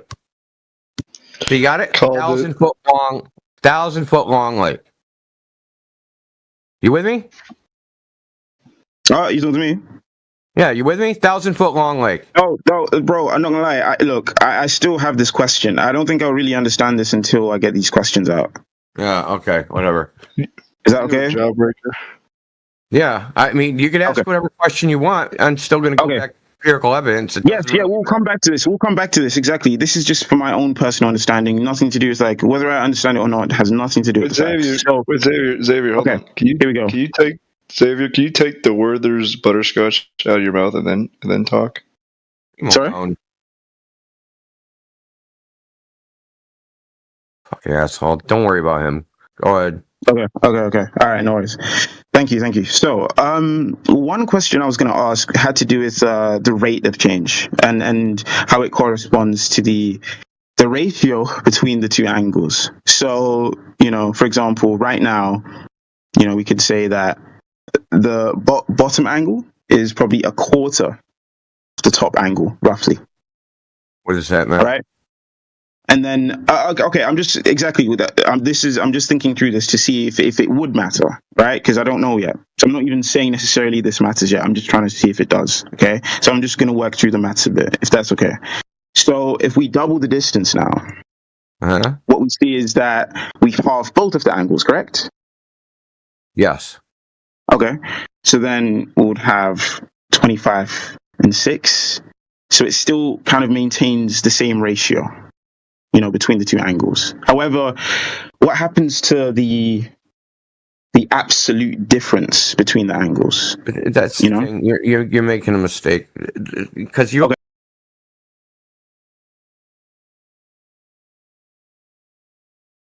In the overall context, this is a generalization. Okay. It's not how it actually works. Okay. Because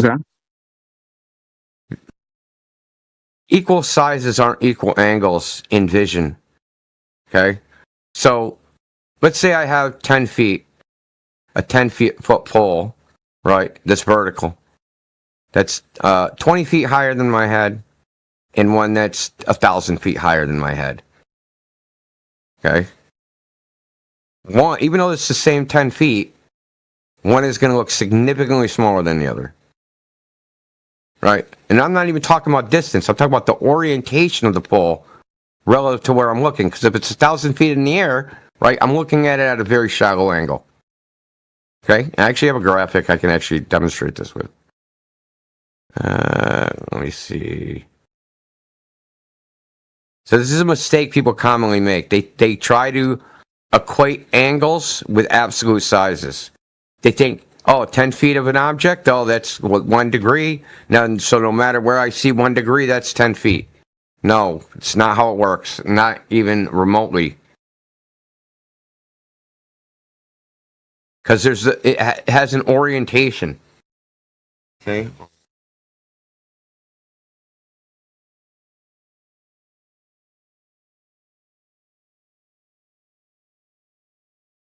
Let me find it real quick.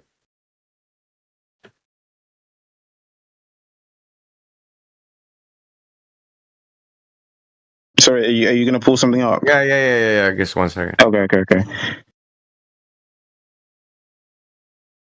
Okay, you pull this up, but I please let me land with this because I just want to clarify one point, and then we can move on from this completely, and then we can talk about how it looks when it's just like an object in the sky. You're thinking about it wrong, though. The way you're imagining. Yeah, exactly. So exactly. Let's talk about it. Look at this. Look at this diagram. This is from a book called Trigonometric Delights. Okay. Now, look at the vertical line. You see all the spacings are the same spacing. Yeah, they're even. But you notice that the angles between those lines are not the same.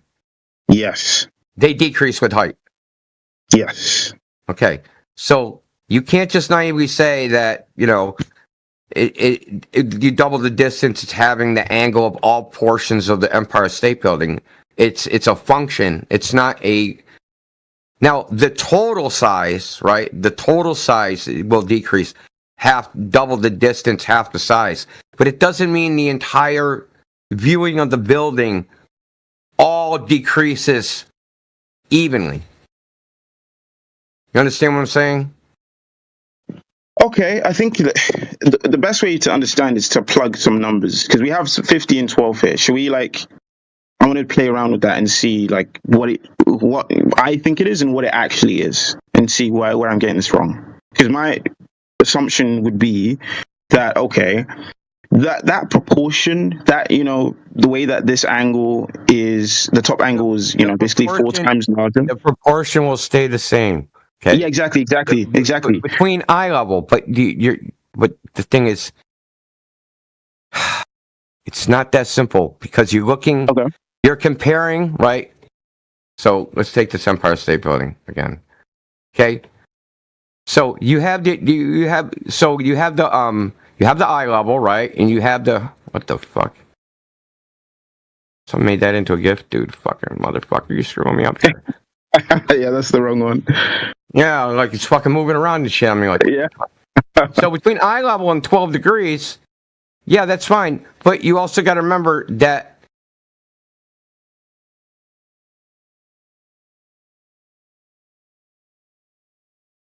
Oh, did I lose you?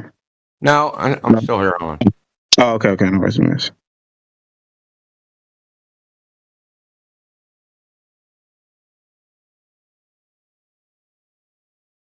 I just really do that. Okay, now look at this. You see the red arrow?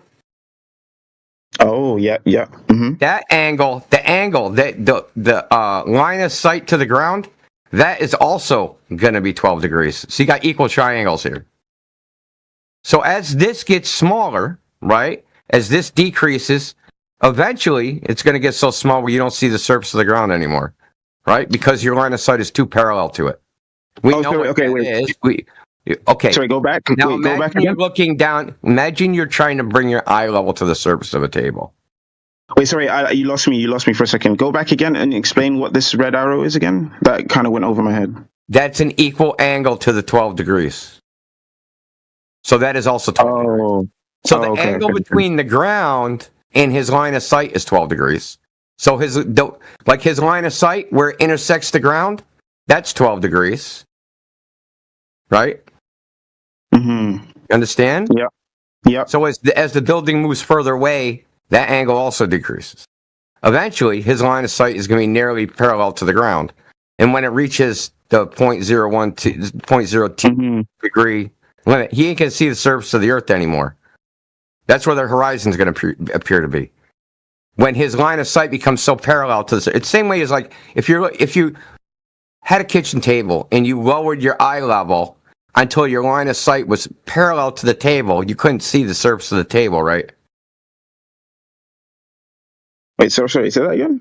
If you had a kitchen table, right, and you like knelt down and made your eye level the parallel with the surface of the table, you couldn't see the table surface, right? Parallel to the parallel. Okay. I see what you're saying. Yeah. Okay. Look up, if you picked up yourself up just a little sliver of an amount, you'd start to see the surface of the table, but you wouldn't see the whole thing at once. Yeah. You'd see what's closest to you first, and as you went higher, you'd see more and more of the table until eventually you see the whole thing. This is the same thing, the same principle. As the building is further and further away, your line of sight becomes, when you look at the bottom of the building, the ground, eventually, that part of the ground is nearly parallel to your line of sight. And you can't see the ground, any ground past that. It's crazy the amount of people that have been psyoped into believing the round earth, just like the amount of people that are psyoped into like being pedophiles. Like the amount of pedophiles in your closet. Is that what you're talking about?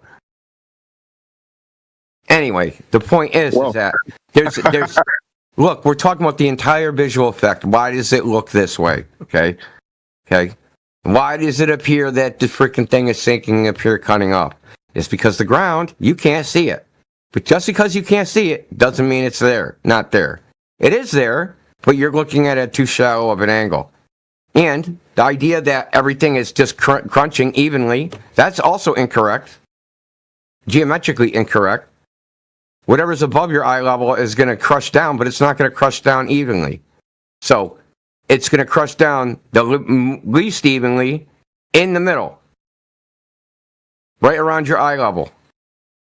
So what will happen is the ground will disappear, then the bottom will disappear, and then the top will disappear. In that order. And this is purely flat surface, projective geometry, nothing complicated.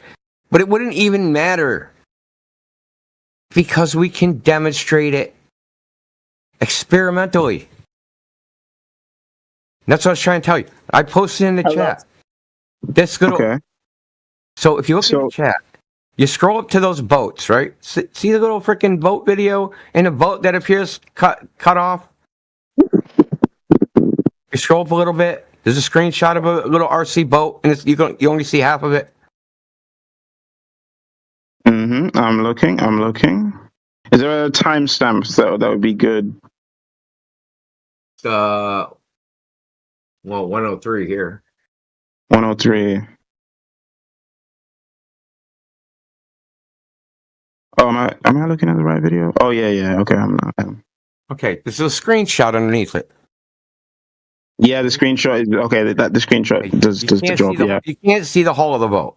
Where is it? Okay, interesting. Okay. The thing is, this lake is only 1,000 feet long. According to the Globe Earth model, the horizon should be 2,600 feet from the camera. 2,400 feet, rather. Well, okay, so how's the boat behind a horizon that it can't reach? Why is there why is there a horizon at all? There should be no horizon at all. You should be able to see, according to what people think, all the way to the other side of the lake. You should be able to see the shore. But you can't. And this has been demonstrated experimentally time and time again. I even got one where they take a light, put it on the surface of the water, and it disappears. It's only 80 meters away. And the water's completely calm.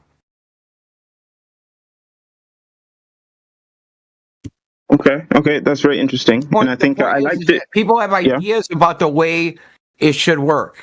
They're like, what would you call them? They're naive ideas about the way vision works. But the way they think it works, though, is like almost like an orthographic idea, right? So, if I draw a side view diagram and I can draw a line between my little stick figure's head and the object, then I should see the object. But that's not how it works. That's not how vision works. The 3D world is projected onto a 2D plane. And as was mentioned to you earlier, you have railroad tracks. If I drew railroad tracks orthographically, right, on a side view, they'd never converge. They'd go along in two parallel lines forever and ever. But that's not how we see them. When you go look at the railroad tracks, they appear to converge off into the distance. And when they come to a point at the horizon, there's still a space between those two railroad tracks. There's still 6 feet separating them. Where'd the 6 feet go? Right? Same with the freaking, same with the car analogy with the headlights that he was telling you. Right? Because I heard you say, well, the 10 feet is still there. Yeah. Well, yeah, there's also, 10 feet between the headlights. Where'd that go? They look like there's one light there, not two lights. But so if there's one light, what happened to the space between the lights? Where'd that go? Did one light just go out? No. There's still two lights there. But because of the wave nature of light, what happens is when the angle's too small, the waves make what's called constructive interference, right? So if you had two pinholes, right, they'd actually just blur together into a single light, two individual lights. You can't separate the lights. This is also considered like what do they call it? The most important equation in astronomy, because what determines whether you can resolve something is not the zoom on a camera, which is often what people think. It has nothing to do with zoom. Zooming in isn't going to help you. None of that shit works. The only thing that helps you is increasing the resolving power of the camera, which is you're welcome. Which is increasing the diameter of the lens. Okay. So now I just posted in the chat. So watch this video. That's a lake, all the way on the other side of a lake. Takes his camera, gets down close to the water, and the light just vanishes and disappears. Why? Sorry, one second. I have not actually had a look at this yet. Give me 1 second. It just gets blocked by the vegetation there. I'm actually trying to send you something. Bear with me, please. What vegetation, Twanger?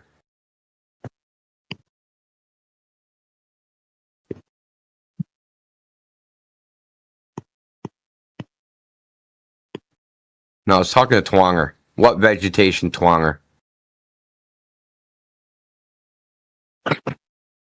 Hold on. Let me watch it a couple more times. Is that a reflection? Yeah. What am I looking at? Yeah. What am I looking at? You got all sorts of freaking opinions about something you didn't watch. Crazy. I watched it. Dude, why are you always like? You're such a knuckle dragger. Holy shit! No, you're disingenuous cunt. He's Jewish and he's spreading. That's what you are, propaganda. dude. Oh god! Oh shit! Why do people project their insecurities? I don't get it. My God, you've literally never touched a boob. Okay, shut up. Okay, I'm back. I'm watching the video. Okay, I didn't get a good look, but I see a light, and as you come down, the light's gone. And what I see, though, I mean, it just looks like it all disappears. Why? Why does it disappear? Yeah, that's what I'm trying to figure out. If there's anything obstructing. Well, here's what we know. It can't be Earth curve. We know that. It's not far enough away. Yeah, but there's like things in the water. I don't know if there's like something obstructing it, or like if you could draw me a diagram or something that I could use to actually understand what's going on here. Because like, and by the way, I loved it earlier when you would pause and get me to regurgitate what you were saying, because it kept me like engaged, and I felt like I was understanding you. Because not gonna lie, I lost you a few points here. I did lose you a lot of time. Hey, Indio. Explanation. There's nothing in between the light and the observer. Hey, Indio. Yeah, I got a I question. can't see anything. Who has a question? Indio, do you read the Bible? Not often. Why? Well, I was going to say the Bible, you go back to its original translation, actually describes the word as the earth as a sphere. Oh, yeah. Cool story, bro. What, in biblical Hebrew? Yep. Is it... The word is choog, CHOOG, and it comes from A&E usage, which is more modern architectural discovery. No, I've actually looked into this stuff, dude. I don't believe a word you're saying. But choog stands for rounded vault. It's also used to describe the word circle, but back in ancient times, they also used it to describe a sphere. That's a cool A story. circle is not a sphere. It's not a story, bro. It's in the Bible. You can do your due diligence. No. Until you substantiate it with evidence, it's a story. I did. I just referenced the Bible. Is that not evidence for you? You just you talked. That's not evidence. Would you like me to give you the verse? I'd like you to put the evidence Job 22, of what you said is true. Job the original 22, Hebrew. 14. No, the original Hebrew. In a particular text. CHOOG. Yeah, but I want the actual fucking text, dumb fuck. I just spelled it out for you, buddy. No, the actual physical fucking book. Job what? You sound a little disgruntled. Book, bro. Physical book. You're just gonna... You need a copy of the Bible? The one that has the original Hebrew text, that one that you're talking about, I want that. All right. Well, I mean, we were talking about something else. The word chug is relating to a circle. A circle is not a sphere. Let's move it on. Yeah, let's move it on. Is it right? Yeah. Yeah. Okay. Anyway, continue. The point is that the idea that things can't disappear on a flat surface is just incorrect. It's wrong. Okay. Demonstrably wrong. We know that the horizon is not the physical edge of a ball because it moves around, right? It can appear to be 3 miles one day, 10 miles another. Actually, more than just that day. It can be in multiple places on the same day. Okay? So whatever you people think is blocking the sun, that thing that cuts the sun in half, is not the edge of the earth. Now, I have at best, it's the optical illusion of the edge of the earth. Yeah, and that's it. Okay. I have some more questions then, because that's what I'm trying to wrap my head around. So, could we agree that like the proportion of this building or whatever object it is stays the same? In its totality, yeah. Okay. Like, oh, it's apparent, proportion. Yeah, in its totality, geometrically, yes. Okay. The angles would be equal. The linear perspective, right? But linear perspective, okay, it's really simple. Linear perspective is an approximation of vision, okay? It isn't how we actually see, because we don't actually have flat fucking goddamn phobias, okay? They're actually like little cups. Though the angular difference between it being flat and being curved on the inside of our eye is small, that we can't actually detect it unless we frickin' take 3 straight lines and put it very close to our eye. Okay? These are approximations. Okay? You understand that, right? But approximately, linear perspective, if you double the distance, you have the size. Angular size. Yeah. So if it's 1 degree and it's 10 feet away, moving it 20 feet away makes it half a degree. Moving it 40 feet away makes it, 0.125 degrees. Okay. And I mean, the first thing was obviously, I was going to say, well, it looks like to me the proportion stays the same. So like that ratio between the two angles stays constant regardless of the distance, right? So when we see the sun disappearing over the horizon, that doesn't seem to be the case if you're saying change in angular size. Don't even say it. Don't copy some moron. No, not that it doesn't change in angular size. I'm saying that change in angular size. The sun does. No, that's not what I meant. Measured it. That's not what I meant. Okay. That is not what I meant. What I meant was I'm comparing. I'm not going there. Go oversay that shit. I'm not going there. It's not true, because you can measure it, and it shows that it does get smaller in angular size. I'm not even going there. What I'm actually saying is, the 50 and the 12, that ratio stays the same. Yeah. So I was just, when you think of a sunset over an ocean horizon, obviously that you immediately like, okay, wait, has that stayed the same? It doesn't seem like it. That's why, for me to truly understand it, I want to play around with an object that is in the sky where it's. Yeah. You say sunset on an ocean horizon, that looks a lot of different ways. Doesn't always look like a frickin' circle getting cut off. That's how it looks sometimes. There's like I have a list of different types of sunsets. Yeah. Okay. If we because for me, sunsets, there's double sunsets, there's flattening of the sun sunsets. There's sunsets that look like mushroom clouds. There's sunsets where it looks like the sunset's above the horizon. There's all sorts of sunsets. There's sunsets where the sun fades away to a fucking point. There's all sorts of sunsets. Yeah, you're thinking of the cartoon subset from fucking Bugs Bunny. I'm thinking of I actually sent you a DM of the type of sunset that I'm thinking of, and I'm only aware of like if it's a clear day, and there's no kind of atmospheric lensing or anything like that. Like that's the sunset normally you would see, right? So that's what I was hoping we could, apply these principles to. How do you know that this is what you would normally see? Well, that's what I've always seen. That's just what I'm familiar with. You've always seen. Exactly that. So yeah. You have a west-facing view of the ocean. I did tonight. Posted in the chat.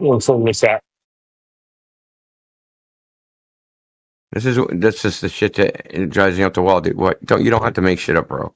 Sorry, I think I lost you again. I think I just. Yeah, why are you making shit up, dude? Sorry. Why are you making shit up?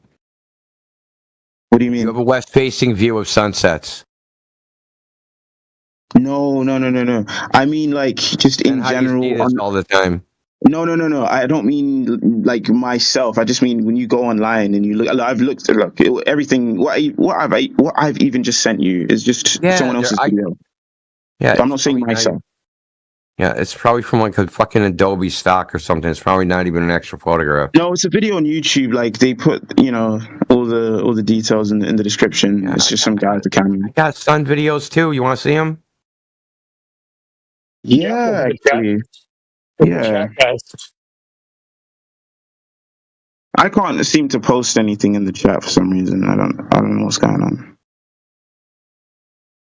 This one's pretty cool. This is a video on a super tanker. It's a tanker ship and they're sailing west in the Cape of Good Hope. Oh, would you say that immediately the visibility is a bit interesting? Look at that change in gradient and color. It's like there's a denser air as you go lower, no? What's up with that? Of course. Yeah. Okay. Yeah, because air absorbs light, man. Okay. The sunset is 23,000 times less bright than the sun at noon. 23,000 times less bright. Not a little bit. Wait. Had the sun set yet there? Hold on. That's just one video. Let me see one of these other ones. Yeah, I felt like I could still see it at the very end. I was hoping to just get darkness. Hold on. I'm going to try and pause it before. My reaction time's not so great. Hold on.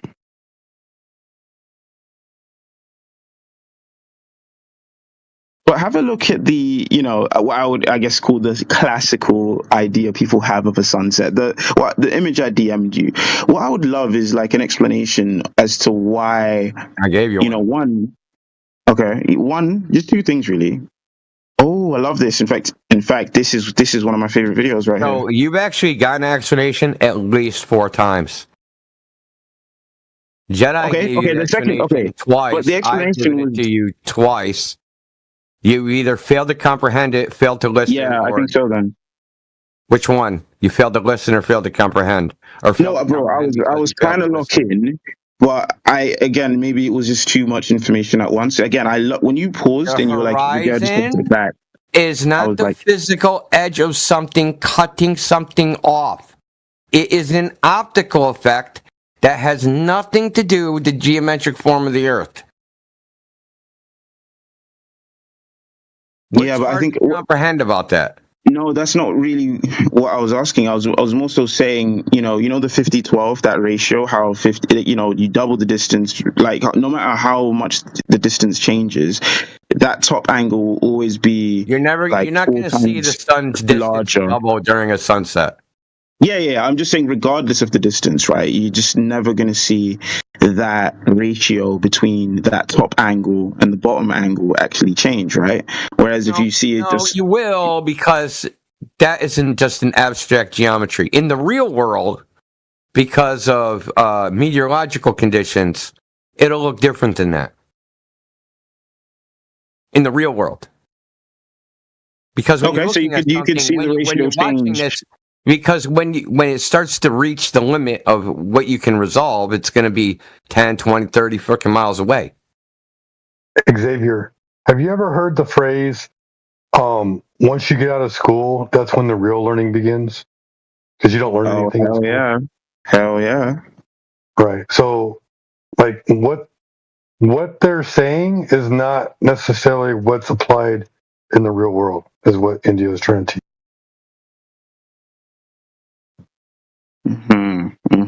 And I think that's what I was trying to understand is like, where am I? Model everything out, but you're not going to get the real world experience by looking at a model. Yeah, absolutely. Yeah, a model is only like a loose representation of reality, right? Has to be validated, and it will never be 100% accurate. Well, all we know is observation, right? We know that in a general sense that things follow linear perspective, but that doesn't seem to hold. It's not purely that at distance, because there's meteorological effects that change the way things look, right? Okay, I'll do like a bunch of reasons, right? There's absorption of the light, there's scattering, there's freaking, like, you ever seen like mountain ranges? Like, if you ever seen a picture from the top of a mountain, and like the mountains that are further and further away appear in more and more like bluish and opaque. Yeah, actually, yeah. Yeah, so that's like a meteorological effect, right? That's just one of them. and it changes the way they look. And there's other things the way. So, for instance, thing I do when I examine images of like the horizon and stuff, what I'll do is I'll invert the colors. So, color inversion will turn on the blues red. And the reason I do this is because the human eye has more contrast in the red than the blue. So you can't see as many colors in blue as you can red. So when you flip the colors, you can make out finer details when it's in red than you would if it's in blue. Because oftentimes what you're trying to differentiate is a blue sky from a blue sea. And because of your lack of visual contrast in the blue spectrum, it's harder to do. So if you invert it, then it becomes easier to do. And things become more obvious. And one of the examples of this is a Fata Morgana, right? So Fata Morgana is where a ship looks like it's floating above the horizon. Horizon, yeah. Yeah, but if you invert the colors, you can see that ship's actually floating on water, and there's actually a horizon behind that boat. But you can't tell when it's in blue because you don't have enough color contrast to differentiate the faint difference in shades of blue. Okay, I've never heard that before. Okay, that's interesting. Okay. Here, I'll actually show you. It's actually pretty cool. Yeah, okay. I do have to go basically now, but I would love to just leave you with one challenge, and this isn't something for you to do now, and I'm only framing it as a challenge just to make it fun. Bro. But exactly, just to make it fun. But really, it's more so me doing this for my own visual learning purposes. So I sent you, again, just one image of like what I consider like the classical sunset. Perhaps the sun doesn't always do.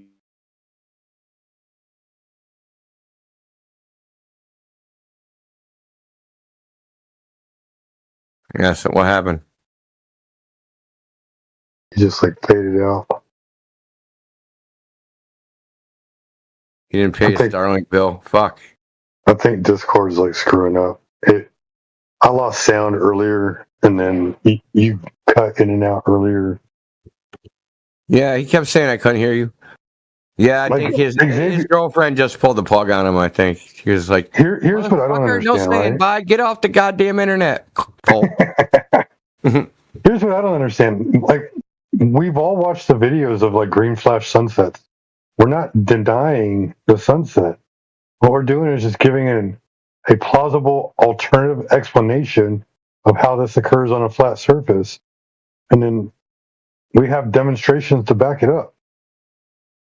Yeah, this guy here, he's been here a while.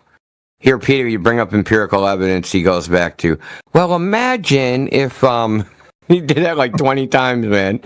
If we're like, okay, we observed this, he'd go straight to, well, imagine that there's this thing called gravity and it's forming Earth into a ball. Sick, man, I keep disconnecting. Oh, there he is. Yeah, okay, sorry. Did you even hear any of that? No.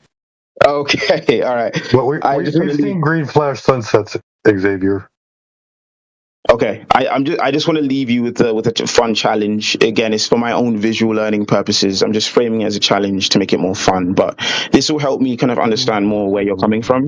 So it will be very similar to the example that we just looked at. No, you don't need to understand where we're coming from is actually mainstream science you don't know about, okay? So what I would suggest is here's my challenge. Mm-hmm. Go on MIT OpenCourseWare. Look at some of the courses on optics or computer vision or image formation or 3D graphics or anything like that, okay? It tells you'll learn how images are formed, right? Within the eye, within a camera, within anything. Because most people do have very naive ideas about how that actually works. How it's projected, how the 3D world is projected onto a 2D plane and how that forms an image. They often, if I said, hey, buddy, what do you think the Earth looks like?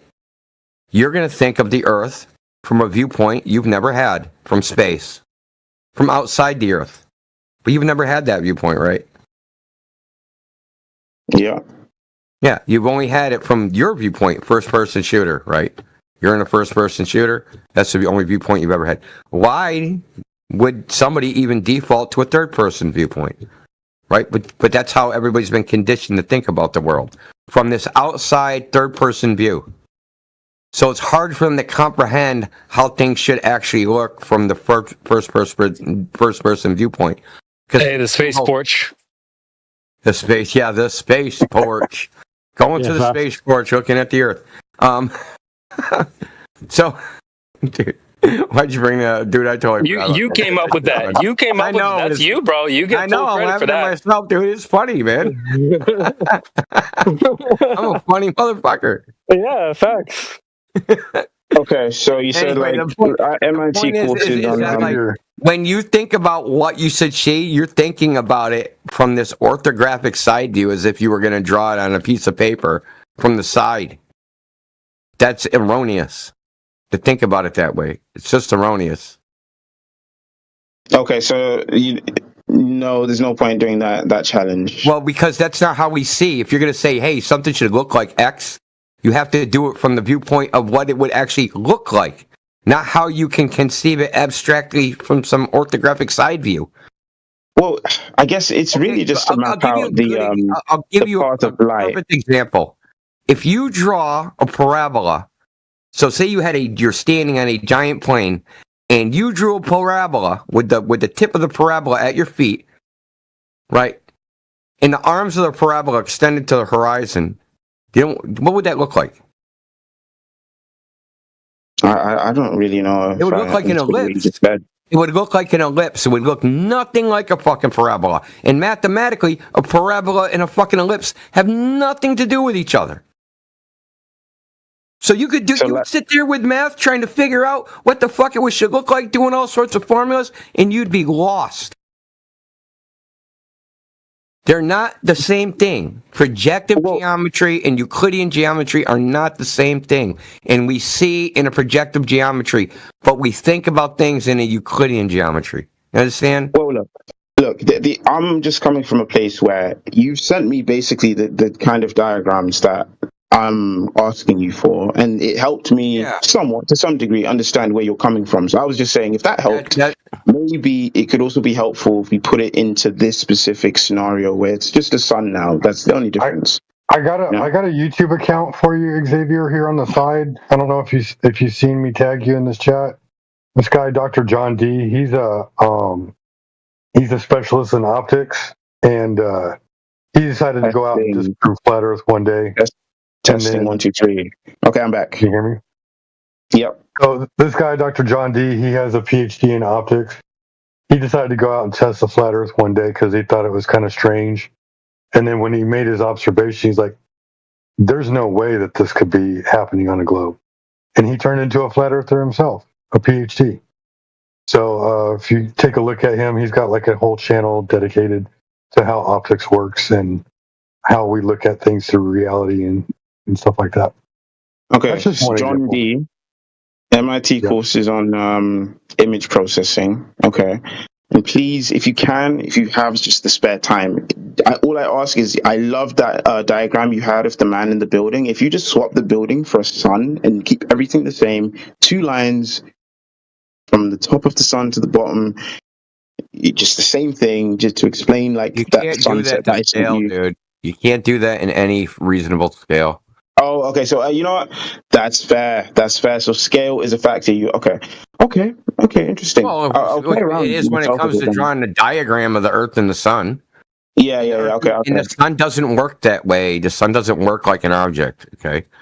Even in the globe model, you don't even see the true Sun. You're seeing the freaking refracted image of the Sun being curved up over the horizon. You realize that, right? That in the globe model, you've never actually seen a sunset. You've seen the refracted optical illusion of a sunset being projected over the curvature of the Earth. According to them, according to the globe model, not according to us, according to them. Okay, sorry, I'm just, it's like, it's almost 5 a.m. here in the morning, so my brain is fried. So, I know, I can show you diagrams, you can just, you know, type in sunset, sun refraction, dude, and you'll get all sorts of diagrams that the sun's actually being projected up over the horizon, and that when you see it set, it's already been set. It's already physically set 7 minutes before. Okay. No, I think definitely. You can believe what you want to believe. You can believe your whole world's an optical illusion. Anyway. Okay, no worries though. Thank you. Yeah, we're here 24/7, so you can come back whenever. We'll still be here. So thank you for your patience. I really appreciate it. I've probably tested it a lot today, so I really do. You know, I know I'm ranking you and be pretty cool. It's just because like we're kind of jaded at this point. I've talked to like so many different people, hundreds, tens of thousands probably at this point. And you know, some of the answers they seem obvious to me. And they're maybe they're not obvious to other people, but it's just because I've been doing this topic for so long. So if I was rude, I apologize. Likewise, and you always got to revert back, right? Like, how does everything work in the sky? Like when we see things in the sky, move across the sky, and do things down to the horizon in the sky. You got to remember that horizon is supposed to be a geometric location, right? Like if you are so tall off of a circle or a sphere, you draw a tangent line from your eyes to the edge of the curve where the radius would be 3,959 miles. That distance is a specific distance. It's geometry. There's no science involved. It's just angles and curves and straight lines and tangents, and all you're doing is creating a tangent to the curve. And if that geometry doesn't add up, there's some other questions that need to be answered. Okay, no, I hear you. All right, I love everyone. Take care. Peace. I'll be back. All right, take care. Love.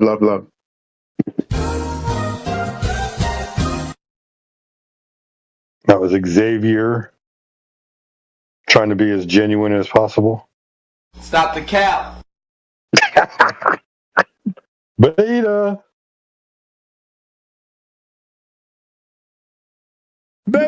TV is on it, man. I hope somebody clipped that earlier with Matthew Learns. Before you go into that, it's like I don't understand why people don't accept. I mean, what is there to like? Once you realize the horizon's not geometric, and they're like, so then why is this disappearing from the bottom up? And then we're like, well, this is obvious. This is a very comprehensible situation where you have a boat that's, you know, a short distance, just totally ruling out curvature, and here you have the same effect. So we can show you things disappearing bottom up on a flat Earth, and we can show you that the horizon's not geometric. It's like I don't know why at that point they're still fighting it. Like, you know.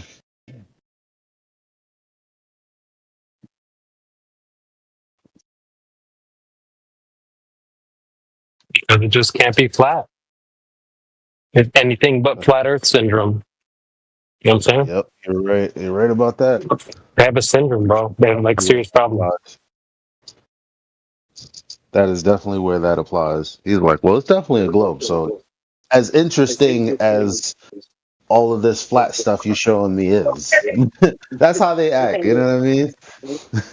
No, that's as interesting as this flat stuff is. You know? See, watch this in 4K. Watch. Go ahead. Yeah, my belief in the globe is so strong that any observations on the horizon isn't going to change my mind. Bro, your belief in the globe is so strong that if NASA came out today and said they were lying, you would say that they were lying. If they said they were lying, I would say that the Earth is still a globe. Yeah, you know.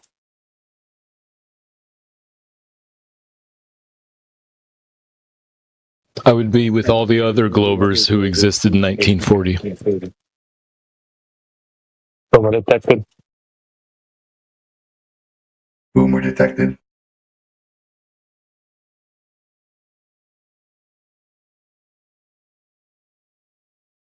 Shout out to the gullible earthers.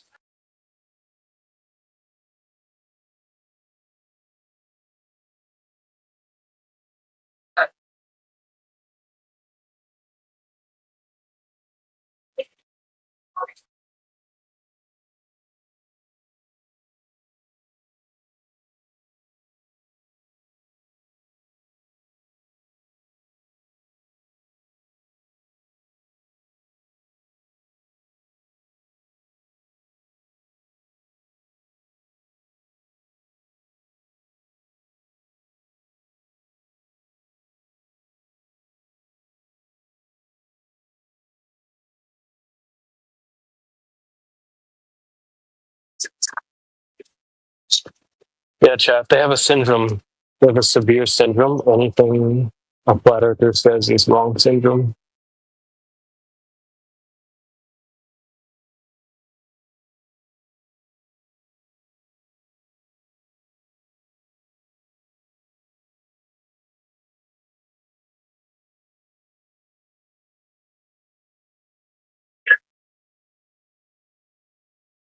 Well, that's some real shit. You could literally say 2 plus 2 is 4, and they'll say you're wrong.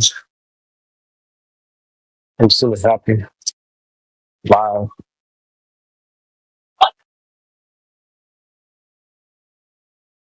I don't get it. 2 plus 2 is 4. So who would say that it's not 4? I've literally had it happen live with me in 4K. I told somebody, well, if you have 2 forks and then you add 2 more forks, you have 4 forks. And they were like, well, no, that's actually incorrect. Like they were trying to, I mean, but that's not even a one-off. This happens a lot. Come on, Flat Earthers, back me up here. You guys have had this happen to you? I'm not even just saying this like, this only happened one time. This has happened multiple times. Dude, with the conversation with Blitz and Miggy and Indio, the guy tried to say that he doesn't know that he has hands. Thanks. Like, come on, bro. This is the same syndrome, low key, indirectly. Well, I don't know. 2 plus 2 is 4. We could be in a simulation where it's actually 5. I might not have hands in a simulation. Like, this is what I'm talking about. It's a weird syndrome that, like, even if a flat earther says 2 plus 2 is 4, which we know is true, they'll still go against you because you're a flat earther. They think that you've fallen off a truck and hit your head and damaged your brain cells, and you can't know things to be true. Like 2 plus 2 is 4. So they're going to reject. Here's the thing. Simulation theory is irrational because you cannot simulate consciousness, and we're conscious, so we're not in a simulation. All right.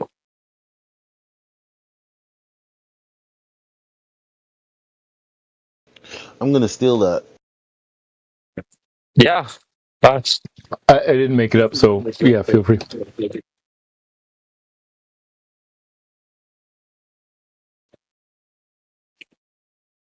Dude, I literally had a conversation with somebody that was like, I told him 2 forks plus 2 forks is 4 forks. He's like, well, no, that's not true. It's a syndrome, bro. They have a serious problem.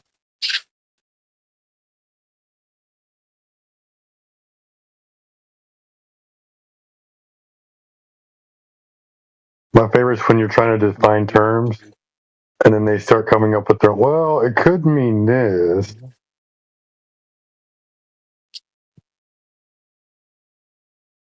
They think because you're a flat earther, you've just gotten things wrong. You're like misinterpreting everything. Oh, well, you're a flat earther, so you just don't understand. Oh, you're a flat earther, so you're just like, you didn't complete school. You don't know things because you're a flat earther. I've seen this a gajillion times, dude. Oh, well, you must be misinterpreting the data because you're a flat earther. All right, bro.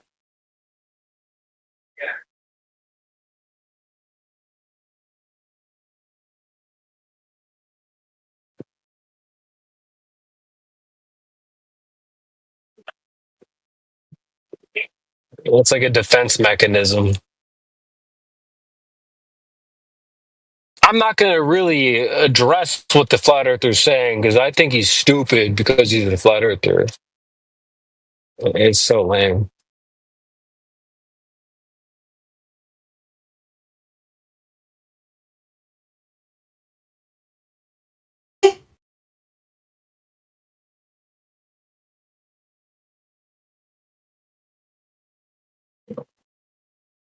Did you call me? It's kind of like a way to not address the actual information, you know?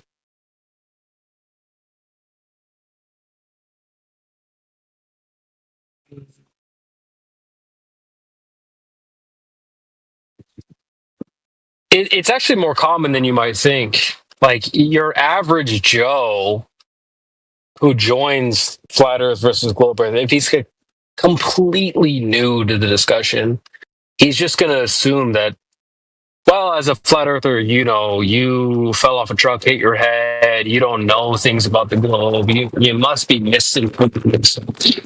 You just got it wrong somehow, some way. So, I mean, that's why they come in here. They're like, well, like, just imagine you're an ant on a beach ball. They start trying to tell you like you've never heard anything about the globe before. They think you're dumb. Imagine doing one rotation a day. Imagine walking around a pole and it taking a whole year for you to get around a pole. False. Just imagine you're an ant on a beach ball. So, like, it's just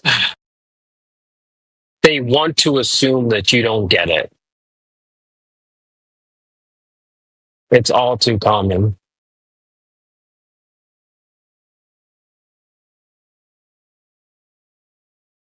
Like low-key, I get where they're coming from. It's much more easy to assume the flat earthers they're just way out of the loop. They're missing something. These guys are dumb. They can't possibly fathom like how a globe would work. It's easier to just believe that than they've investigated, they know it's cap, they moved on. You know, they're going with a comforting beliefs than the truth. And I get that. I completely understand where they're coming from. It's just annoying to deal with.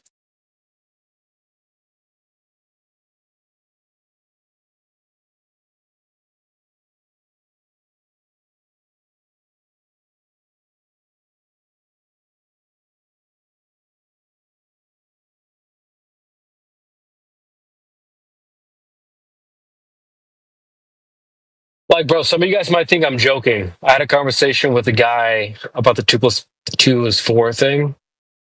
He Let me said, guess. well, like, 2 forks plus 2 forks is not 4 forks, is what he said. yeah, he said that, oh, well, if one of the forks only had 3 prongs on it as opposed to 4, then that doesn't actually equal 4 forks.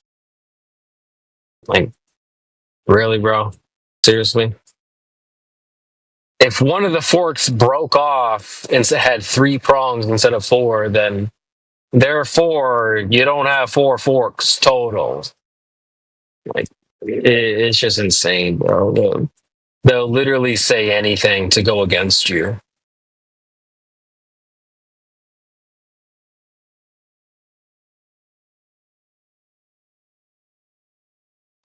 I mean, do you agree? Do you agree with that, or what do you think about that?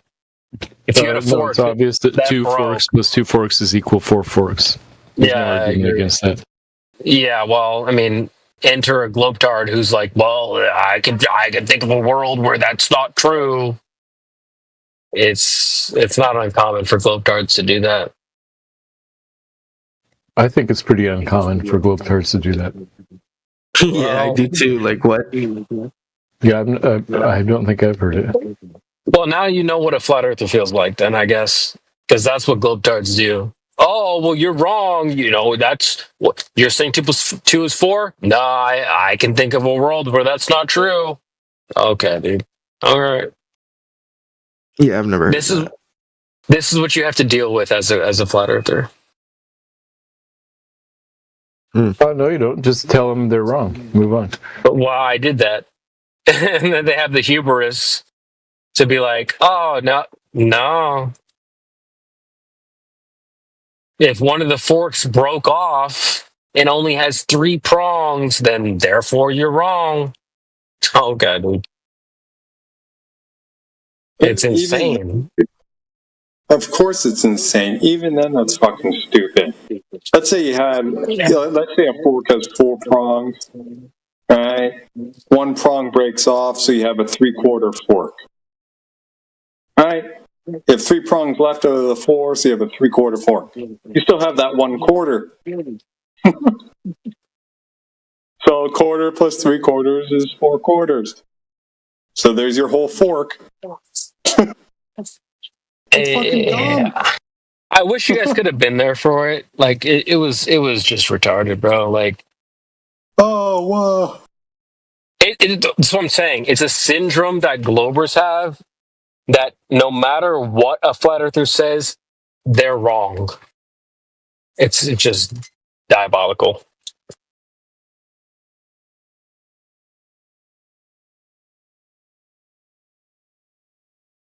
And my point overall is it's so bad of a syndrome that you could say 2 plus 2 is 4, and they'll still try to go. They won't even give you the benefit of the doubt. They'll be like, "Oh no, because you're a flat earther, 2 plus 2 is not 4."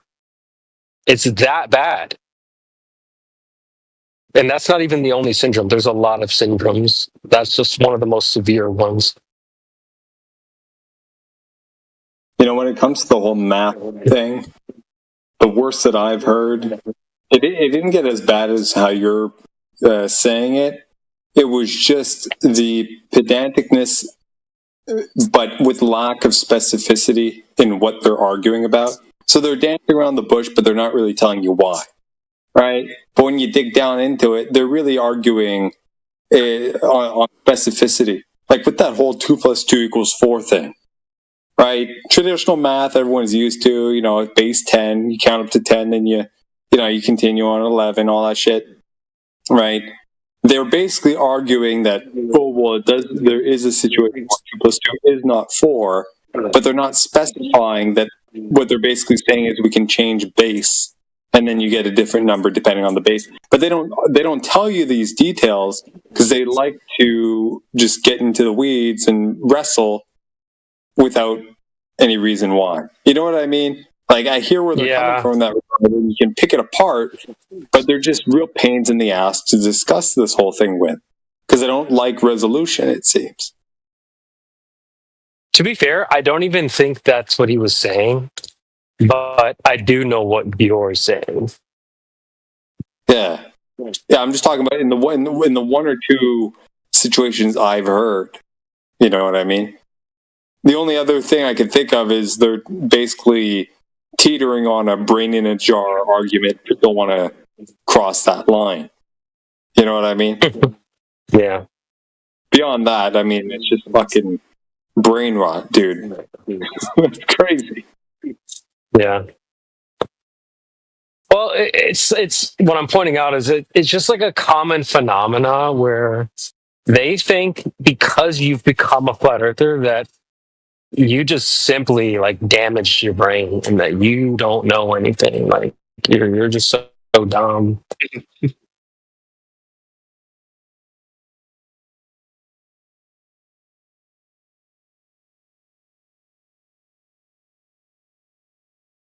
It's just really annoying to deal with.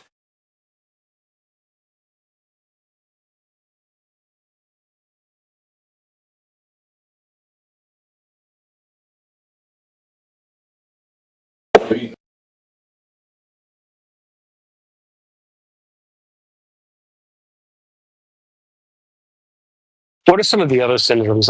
I wrote them all down. There's more. Fucking cookies. Fucking those fucking. At the dinner, I had the dinner fucking hours ago.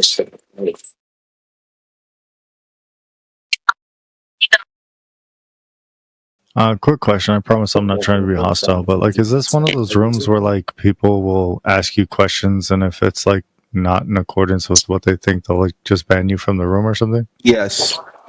Okay. Yeah, I'm sorry. I'm not a flat earther. No. Whoever said that's trolling you, dude.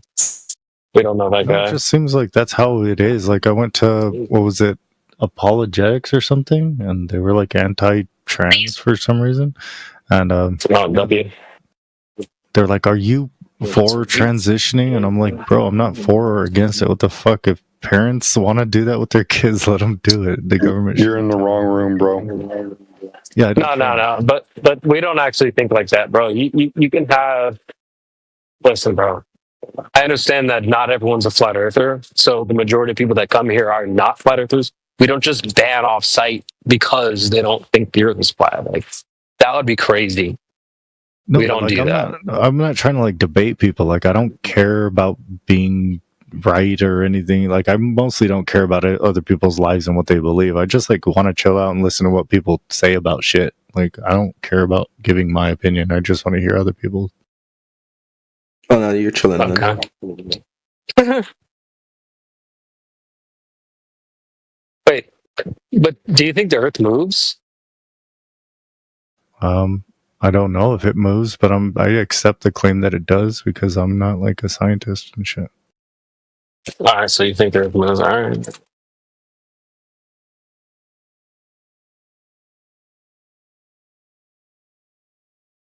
Yeah, I think that's a reasonable a position to adopt. If you don't know something, it's reasonable to go with the mainstream unless you have a reason. No, it's not. Yeah, it is. Not. Like, if you're not educated enough to answer something, why wouldn't you go with the mainstream educated opinion on something like a subject? That's insane. That's crazy. The educated mainstream opinion. Like the mainstream academic opinion. Hold on, dude. But if you don't know, then you're just going with like peer pressure. You don't know whether it's educated or not. My parents taught me when I was growing up that just because everyone else jumps off a bridge doesn't mean you should jump off a bridge. So just because you see a bunch of other people doing X doesn't mean you should do X because everyone else is doing it. That's a really bad like philosophy. Basically. Yeah, but when you go into an academic study, you know how academia is. So like you can trust other people that are in the field of academia, whether it's your field or not, because you understand that it's a very rigorous field, you know? You know, in the 1940s, such as what? In the 1940s, jumping off a bridge, you know it's dangerous. Yeah, in the 1940s, the Nobel Prize was given to the guy who came up with lobotomies. So that's obviously but I mean mainstream at the time, and it's a horrific thing to be doing. But it was mainstream, and he was awarded for it. So that's a horrible advice to give. Well, everyone should do lobotomies because that guy did it. Like that's the logic, bro. That wasn't the logic, though. But that is the logic, right? So if everybody's jumping, it's popular, it's cool. If everybody's jumping off the bridge, you're right. You shouldn't jump off a bridge because you know independently that it's a dangerous thing to do. So that's the thing. You should think independently and not just base your actions off of, well, everyone else is doing it, so I should do it too. That's kind of what you guys are presenting. You're saying, oh, well, everyone else believes this, so I should believe this. No, I'm saying you should think independently. You do have a good reason to think otherwise. But we're not. What's your opinion about whether octopus mothers die after they hatch their eggs? You think that's true, or do you think that's not true? It's an example of something you don't know about. So, are you going to trust the experts? Bro, that is so random. Yeah, right. But he's just giving you an example of something most people won't know about, but like you're going to trust an expert on because. If you ask 100 people, what do octopuses do? They're gonna be like, "Bro, I don't fucking know. That's not exactly." The same. So you're gonna trust that. That's not analogous. They're not gonna just say, "Oh, well, I don't know, so I'll just believe whatever I'm being told." That's not good logic. Then I'm just gonna believe whatever I'm being told. That's crazy. You're just trusting the expert source. No, What does that have to do with the air I breathe? The point of the matter is like you. What does that have to do with the air I'm breathing? You have to determine whether or not like what is being asked of you is relevant to your life. So if someone says, "Hey, do you believe that Saturn has a fucking point with like a rocky surface or something?" I don't fucking know. What does that have to do with the air I'm breathing? Bro, just listen to what I'm having to say. I promise it makes sense. But like, if you're asking, it's like you're asking me to have an opinion on something I don't really, or I'm not educated in. Like, it doesn't matter. Like if I don't know it and it's not relevant to my life, like, why? What if we flipped it around? What if we said the mainstream belief was that like, well, the Earth is flat? Would you, and you don't know it to be true? You're just gonna go with, well, everyone else says it's flat, so I'm gonna think it's flat. Like, let's rewind the tape back to like. I'd be asking, what difference would it make my life? BC 500 BC. What difference would it make to my life? Answer the question. Answer the question. No, see, that's what I'm saying. Is like this is answer the question without dodging. Almost people's lives. See, you're dodging. You're tap dancing. No, it's let's just go back to 500. No, it's not irrelevant. Let's not irrelevant. Let's go back to 500 BC. How would all right, Robo, just go on mute. Go on mute if you're not going to answer the question. No, how would a flat Earth make a difference in your life?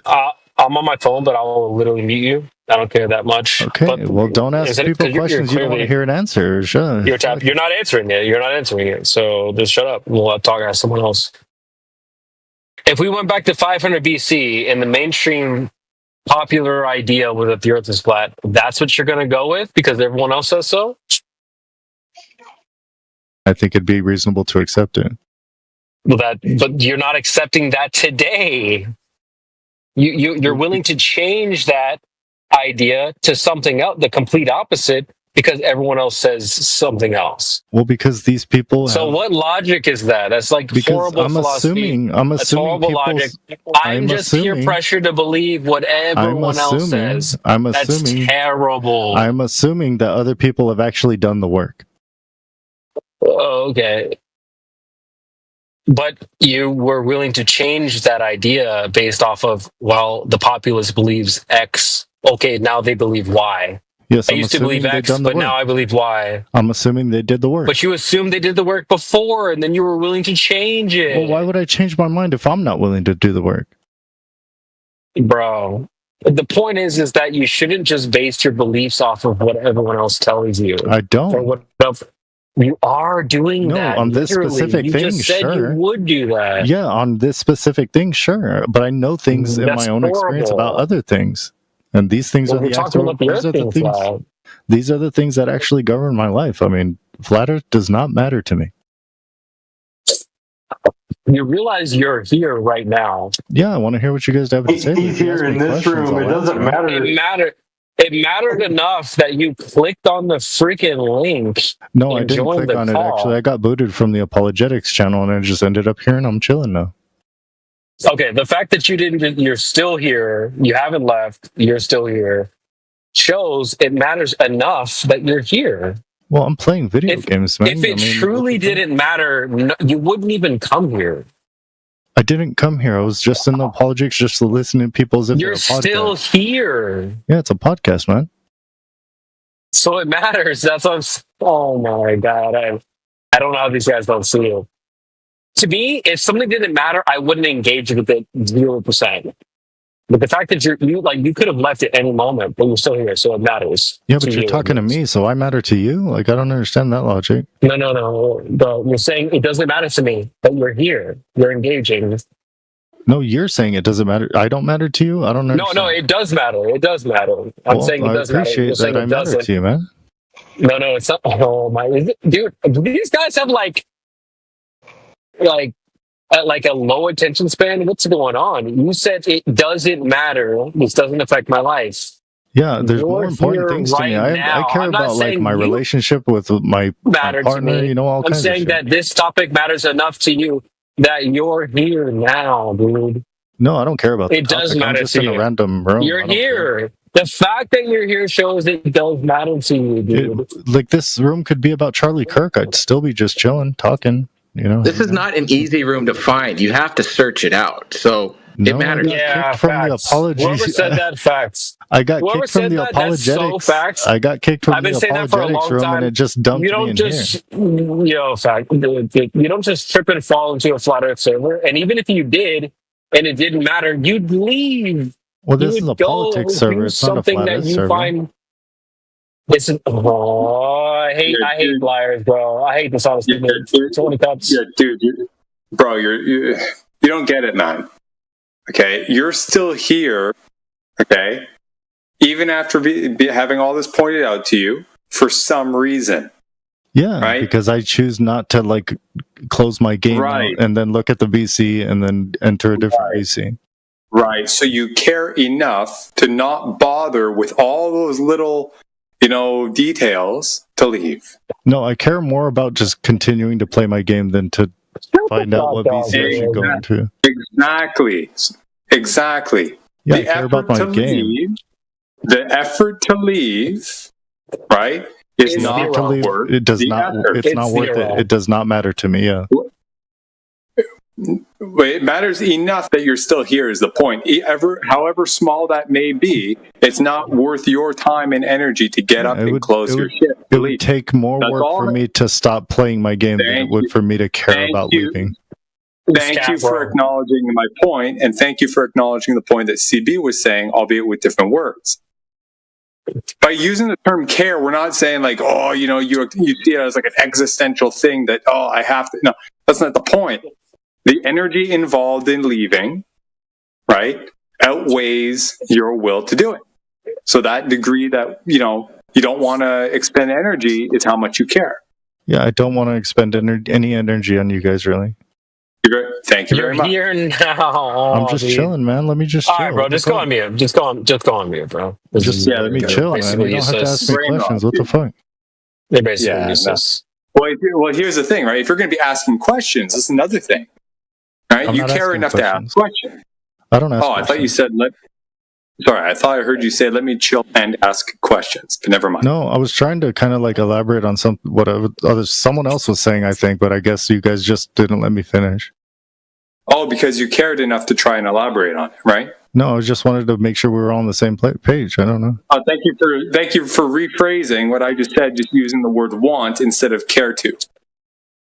No, I just wanted to make sure we were on the same page. Just go on mute, bro. You're like, do you guys have girlfriends or no? God, bro. You guys are all single fucking weirdos or something? Dude, shut up, bro. Yeah, Dude, shut the fuck up, bro. You guys are all fucking incels? Ooh, dude, like, shut you the guys fuck just up, bro. Discord Go back to incels? your Is that game, you what's going fucking on here? nerd, dude. Shut the fuck up, bro. I can walk and chew gum, man. Yeah, dude, you're the one that gets game here.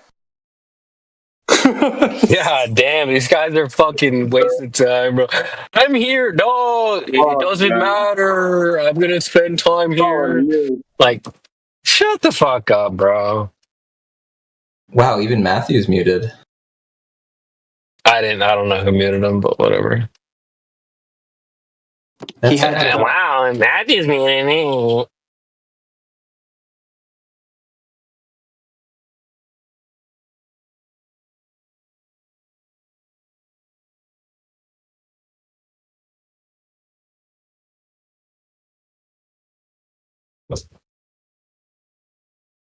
That's always so funny when they're like, it doesn't matter. Bro, the fact that you're here alone shows that it matters enough to you, at least.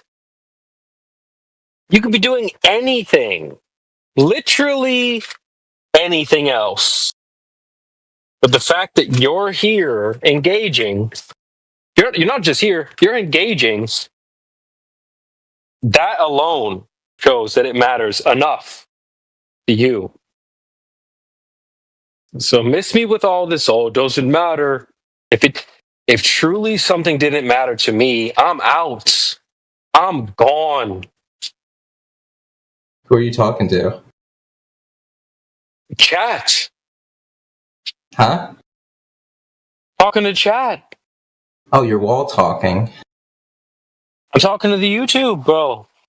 Yeah, Talking to you're you. wall talking. We call that wall talking. Sure, I'm talking to chat, bro. We're live, bro. So you watch a podcast and you're like, oh, you're wall talking, bro. Oh, you're wall talking because you're on a podcast. Oh, you're wall talking. Bro, it's like the fuck 10 up, people bro. listening. Dude, you realize there's like, we get like, I don't even know how many views. People watching it back. You're here. It's the fact that even you're here right now. You're listening right now. You're I got other what, shit going one of on, the dude. 10? This isn't- I got multiple monitors, man. Why are you here right now? Because it's good background noise and it's entertaining as hell. Yeah, exactly. Facts. Oh, you're wall talking. Oh, you can't talk because you shouldn't talk. Bro, shut the fuck up, bro.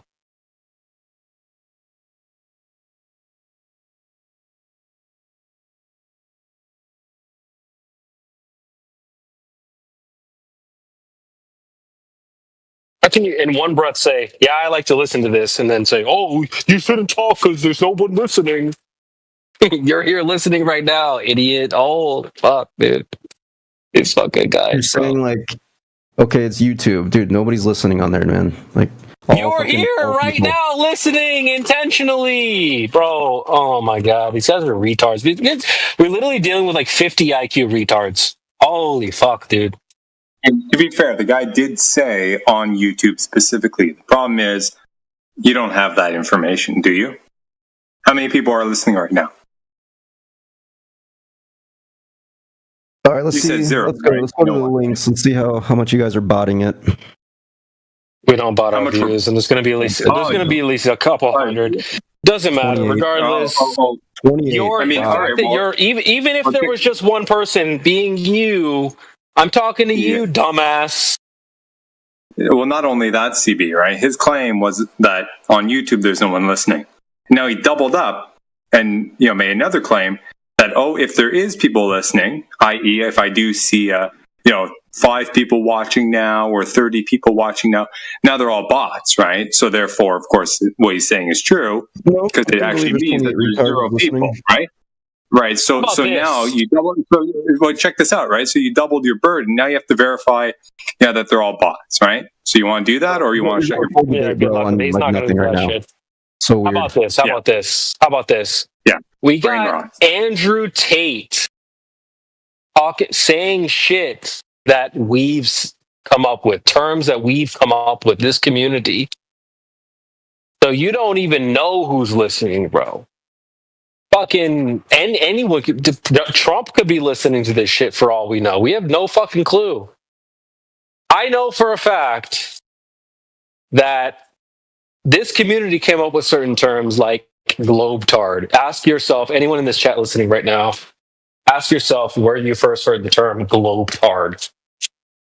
100% is from this community. 100%. Guarantee you've never heard that outside of this community, or at least it came from here. One of my points. Yeah, so we got a clip of Andrew Tate saying, globetard, Tristan Tate. Globetard. Where do you think they got that from? But you don't even know who's listening. That's the point. So I'm talking into history. Video, not you guys. I'm talking into history. Anyone could be listening. Trump could listen to this tomorrow, for all we know. So, who are you talking to? You're talking to a wall. I might be talking to Trump. There's at least 65 people watching via X, YouTube, and Discord. I just went and counted them all. We have 14, 29, and 26. W. Yeah, I'll take that as a all I gotta say, Toby, is it's lonely at the top, but you wouldn't understand. Well, you just missed my complete point. Andrew Tate's got literally, I've seen that dude live with 500,000 people watching. Live, been there. And that dude is regurgitating shit that we've said here, originated. So to say, like, oh, well, you're just talking into nothing, I don't think so. You never know who's listening. And it's not just live, it's going on internet forever. It's going to be live now and recorded forever. Anyone can go back and listen to this. Welcome back to Amateur Hour.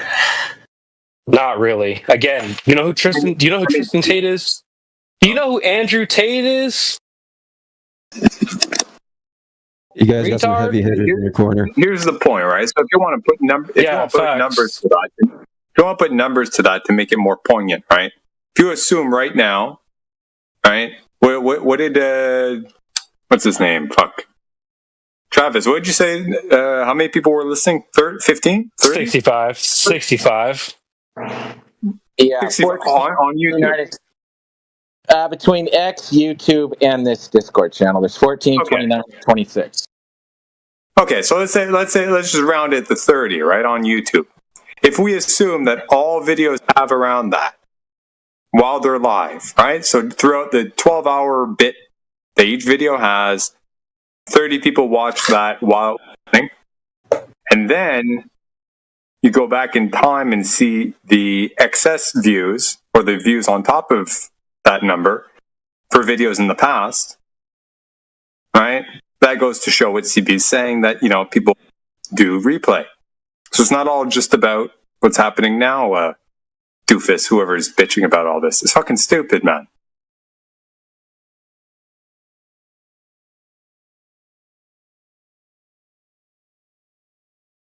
God damn. More incredible stuff from the Flat Earth side, ladies and gentlemen. What did I say that's incredible, sir? You literally have nothing to add, you clown. He's just pulling shit out of his ass. You didn't specify what I said was wrong. You know? Like, dude, why are you still here, man? You've been here for like 6 months saying jack shit.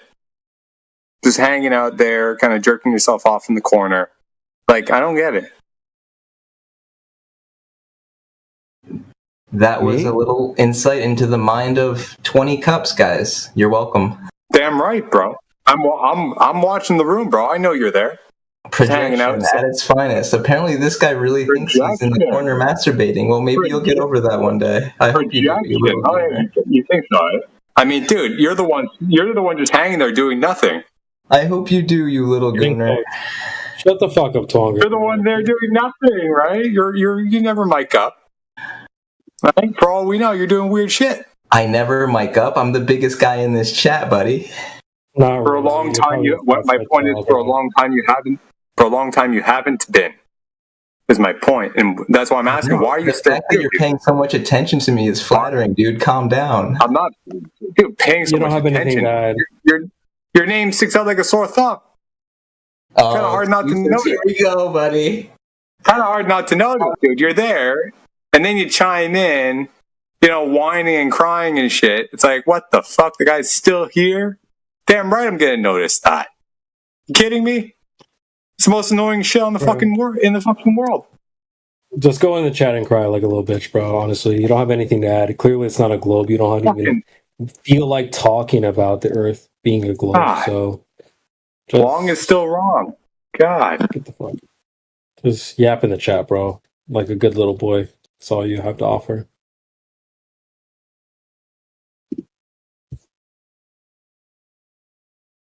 God damn, bro. Dude.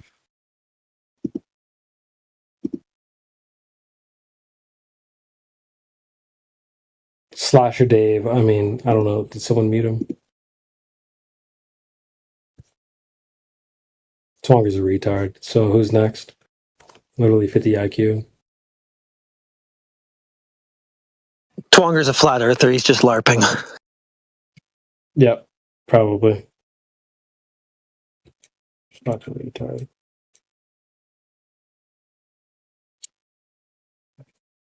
All right, who's next? So we got Slasher Dave.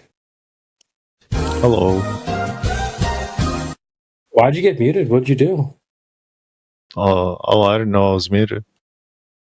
Maybe it was a hot mic. So what's up? Are you? Do you think the Earth moves? Yeah, probably. Oh, okay. Why? Because that's the people who studied it or claim to have studied it told me, I guess. So What if they told you it wasn't moving? Would you believe that? Just because they told you? I don't know if I'd believe it, but I'd be willing to accept it, sure. Do you have any independent thought? Like, do you think for yourself at all? Or I don't think about the motion Daddy of the tells earth. you? I don't think about the motion of the earth apart from like the sunrise and shit like that. So, I mean, even in the name sunrise kind of implies that the sun is moving. Yeah, I don't care. I bet when he's watching the sunrise, he thinks that he's doing like the most epic faceplant. But you're here right now. Like, this whole, like, I don't even care about this subject. You're here. Oh, wait, I thought I told you guys, like, I got booted from another room for some reason, and then I just landed here for some reason. Oh, this is you. Okay, this is why you got muted. I see why. Okay. What are you playing right now? What game are you playing? Valheim. Fuck is that? It's like Minecraft, but like Vikings. Okay.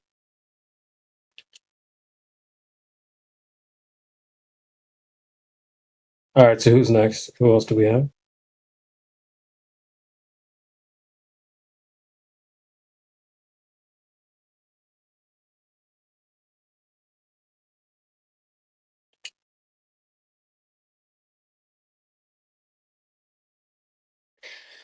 Yeah, it's weird. I mean, I've seen so many sunsets in the last month that I just can't even.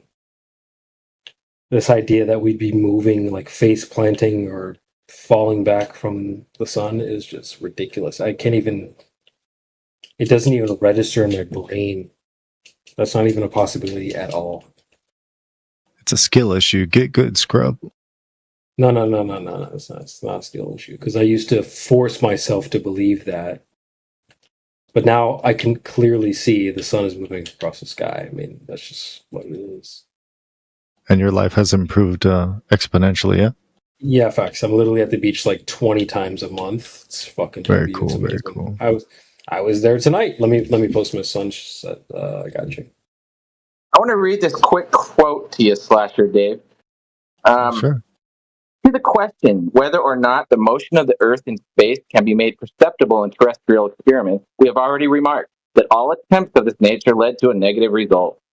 Before the theory of relativity was put forward, it was difficult to become reconciled to this negative result.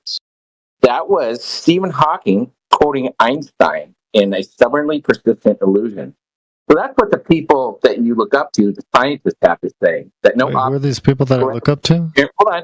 That no optical or terrestrial experiment has ever shown the Earth to move. That's what your source is. Who do I look up to, or what? Your priest, your priests. The people that you trust, that you said, just believe. The top sky daddies, Einstein and Hawking.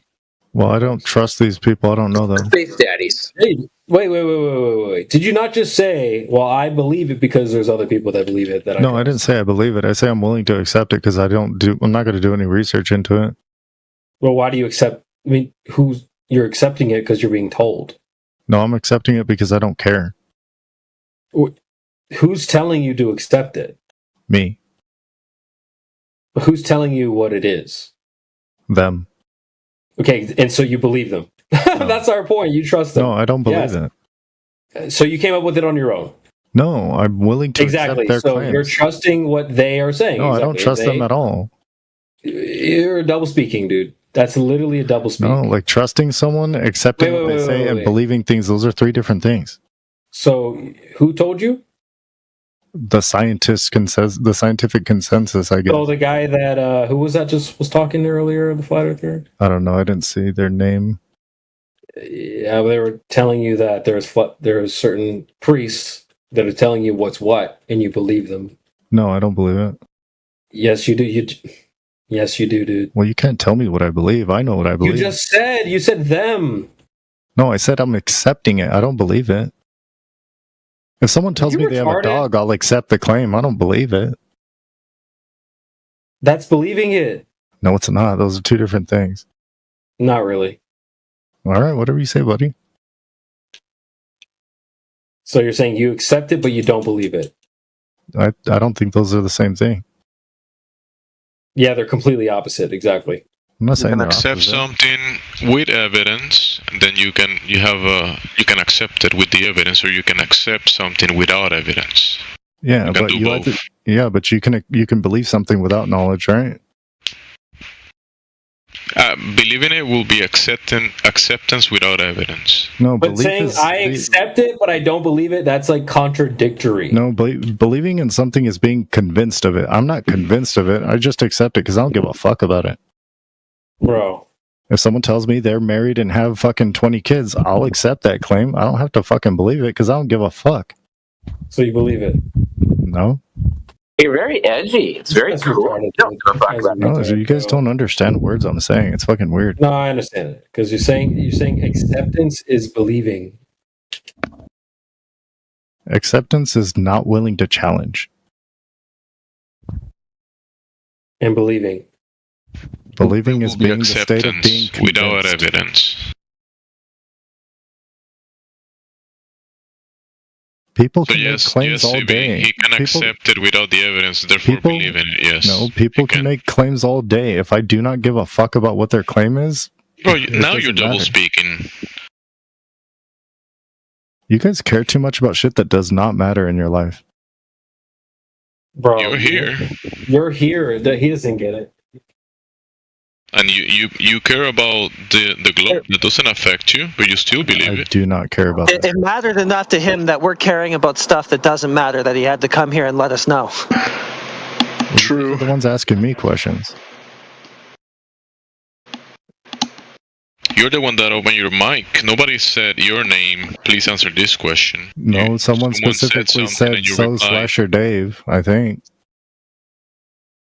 Okay, maybe that's the case. But earlier, the first time you spoke, when you were kicked out from the other group, nobody said your name back then before you opened your mic. Yeah, I think I just wanted to ask, hey, is this one of those rooms if you just like are forced to debate about something and they don't like your position, do they kick you out? And you guys assured me that it wasn't, and I thought that was going to be the end of it.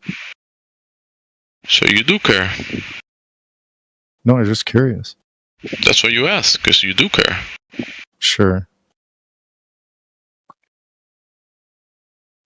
If you didn't care, you wouldn't care to ask. Yes, you're absolutely right.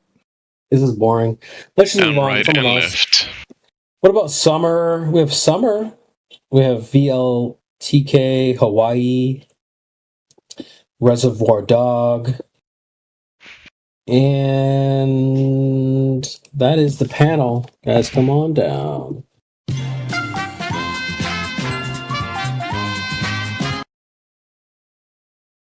Welcome, Summer. Welcome, VLTK and Hawaii. Guys, come on up. We can hear you breathing. Go on ahead. How did you hear me? I put you on mute. Did you think a mute button was going to stop me from hearing you? Yes. No. You got a mic. Also, Mansky, I don't know what you posted in the chat, but that is... I mean... That's the only way the sun would work on a flat Earth. No. Oh, my God. Oh, my God. Yeah, just you say guys, like, that. actually explain how it would work, because you guys never actually explained any of this. You just like...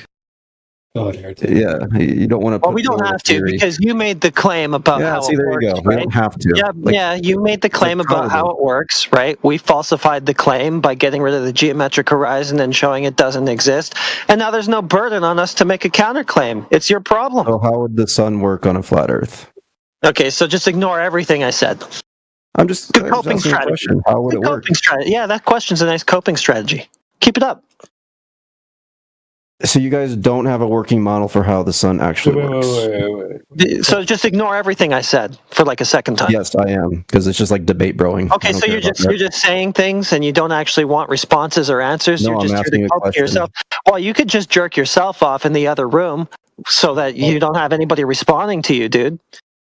You don't need to do that here. That's gross. That's perverted. Get out of here. Can't even answer a question. Damn. He did answer. It was answered. You didn't want the answer. That's the problem. Damn. Asking questions he doesn't want answered. Damn. Cowardly evaded it.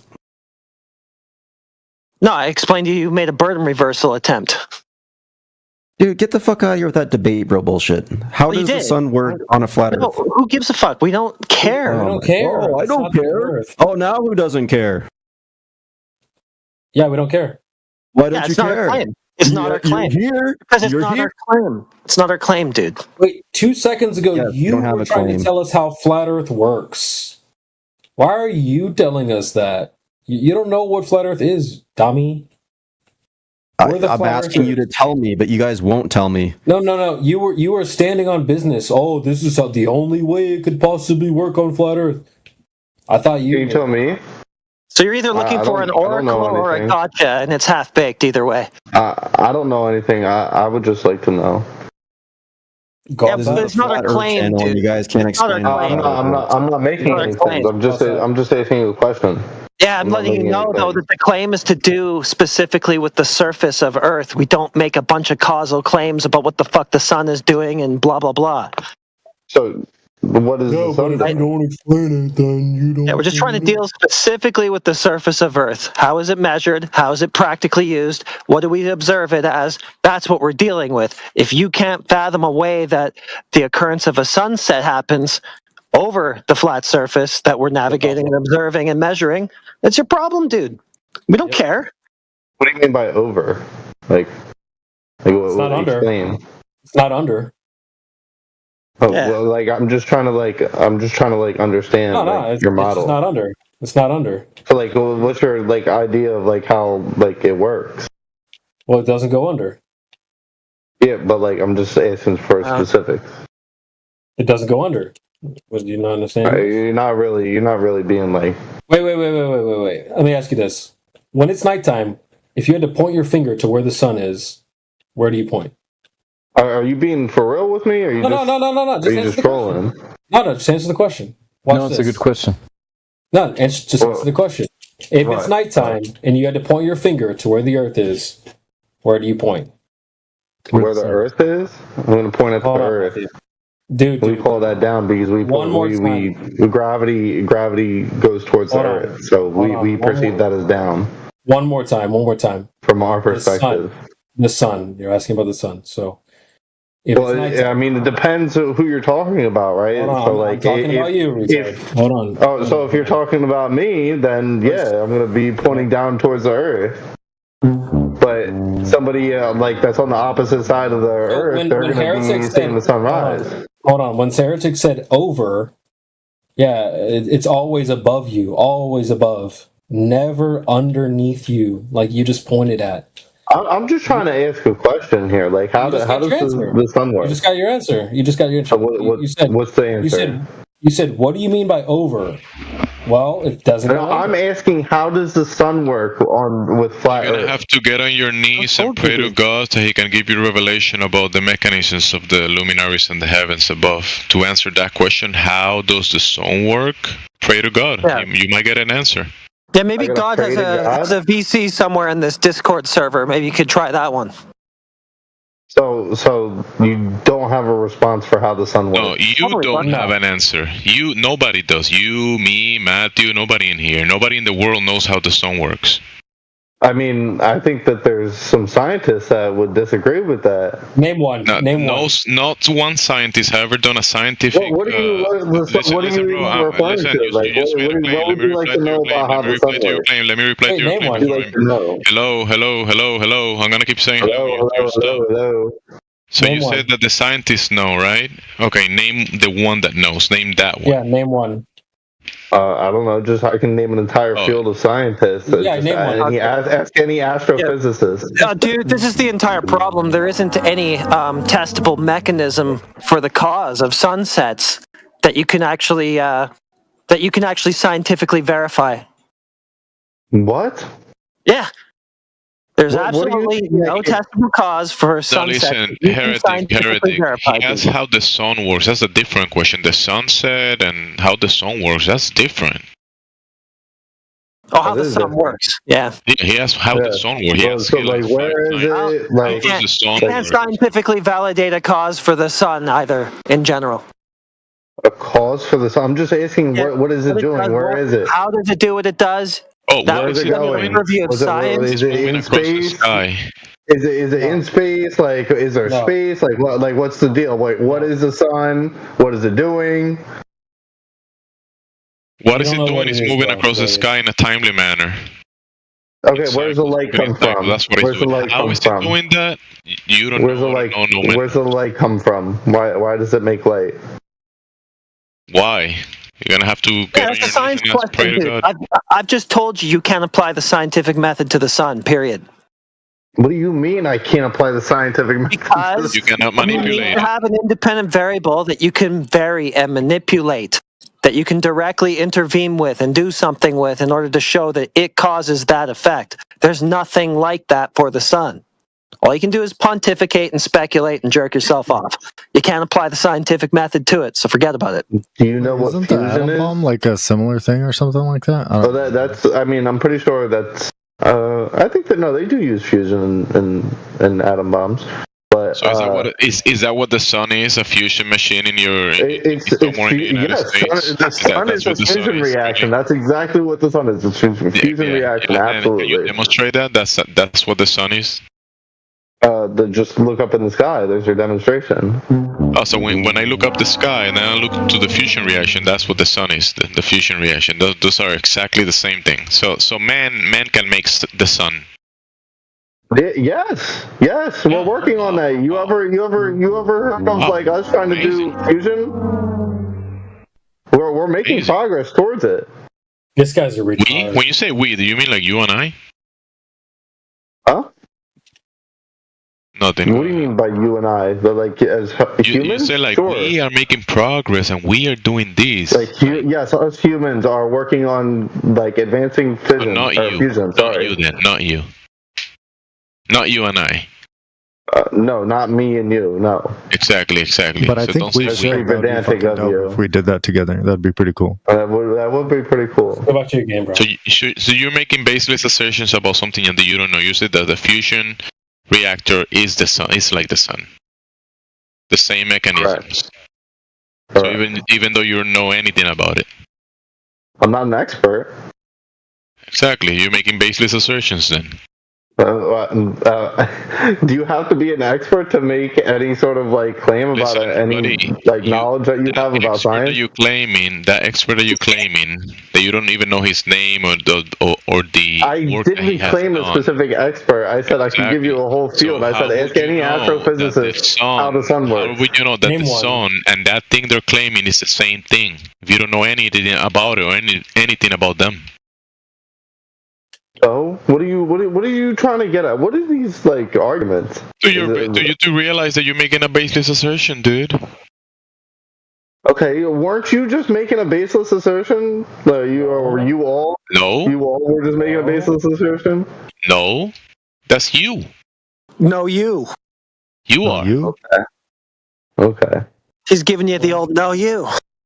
Bro, I remember that shit. That was what, like 2012. That shit was dope. So we have a sun, and you won't tell me how it works. No, we observe the sun. We don't have it. It's not You like just something your you got in answer your is that pocket or we in your. just can't know. It's not We something can't that know. you All got right, in a vault. I'm glad you gave me your answer. Thank you.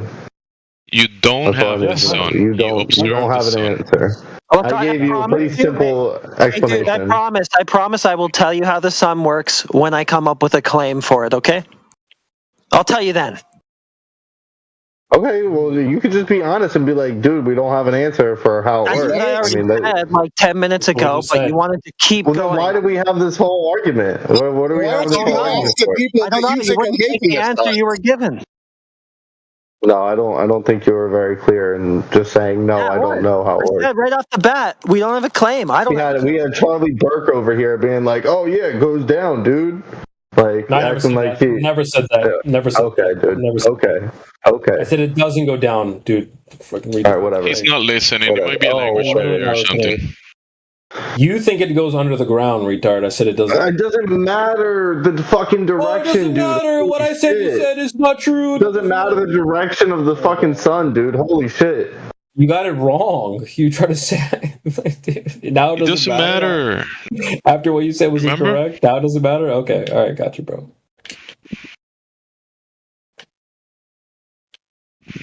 I know I So was listen. wrong, but now it doesn't matter. Again, how does the sun work? That's your question. We do know that the sun moves across the sky, right? Does it orbit does the Earth orbit the sun? Like, what are we doing? What is our relation to the sun? We know that the Earth is not in motion. That's something that we know as well. The Earth is not in motion. Okay, all right. So we've got a claim. The Earth is not in motion. Thank you. Okay, so what is the sun moving? Clearly. You tell me, what do you think when you observe the sun? What do you think it's doing? Do you think, when it's 6 in the morning and then noon, did it move from one position to the other, or did it stood in the same place? It clearly. Well, it's obviously either we're moving or the sun's moving. Wait. We already agreed that the Earth is not in motion. We already passed that page. Now you're talking about the sun. That's your claim. I didn't agree to that. I never agreed to the sun. You just said it's obviously moving. You just said it's obviously moving. What? The sun?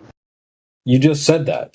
From my perspective, it moves. Absolutely. It is moving, obviously. If you deny that it's moving, that doesn't mean that the sun is that. Well, the sun is moving in relation to the galaxy. It's all relative. Like, why are you asking me if it moves? You know, like, motion is relative. Do you guys not know, like, how relativity works? That's what you heard in cartoons. So the sun is moving. The sun is moving through the galaxy. Okay. Hold on. Meanwhile, when you drive a car, the car's not moving. You're like not. The car's not moving when you're driving. What? The car. I guarantee neither of you guys can drive.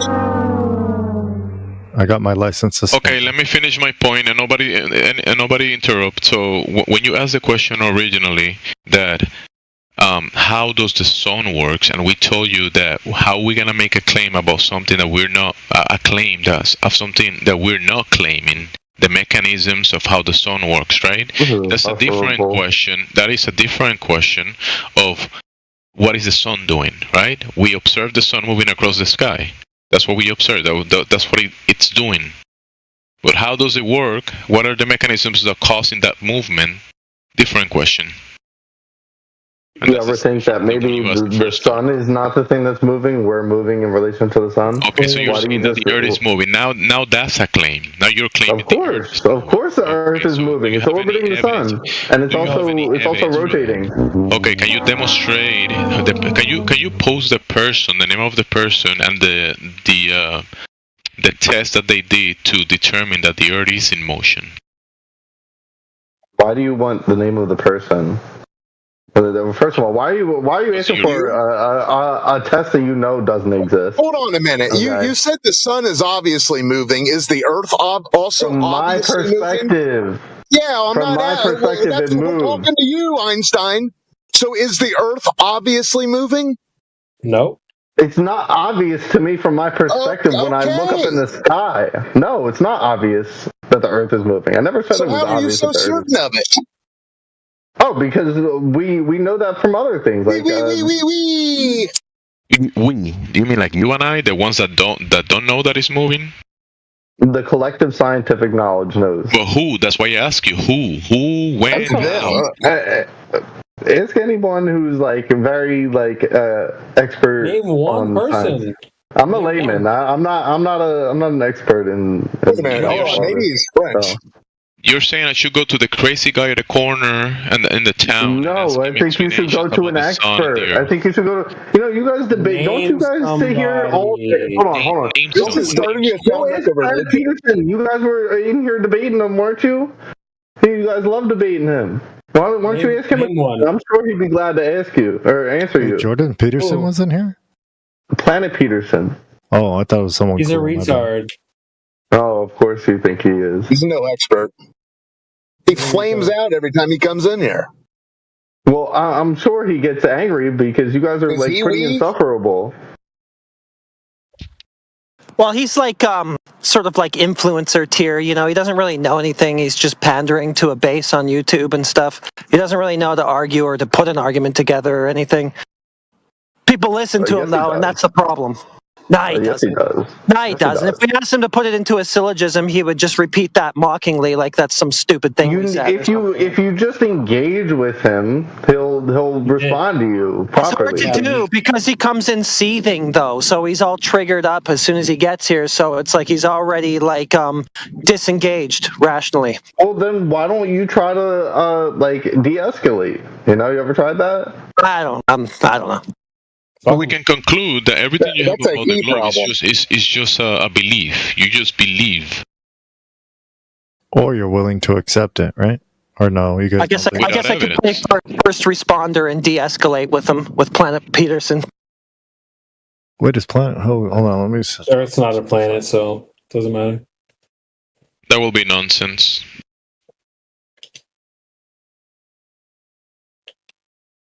What do you guys think about the final experiment? What's your response to that? It's done.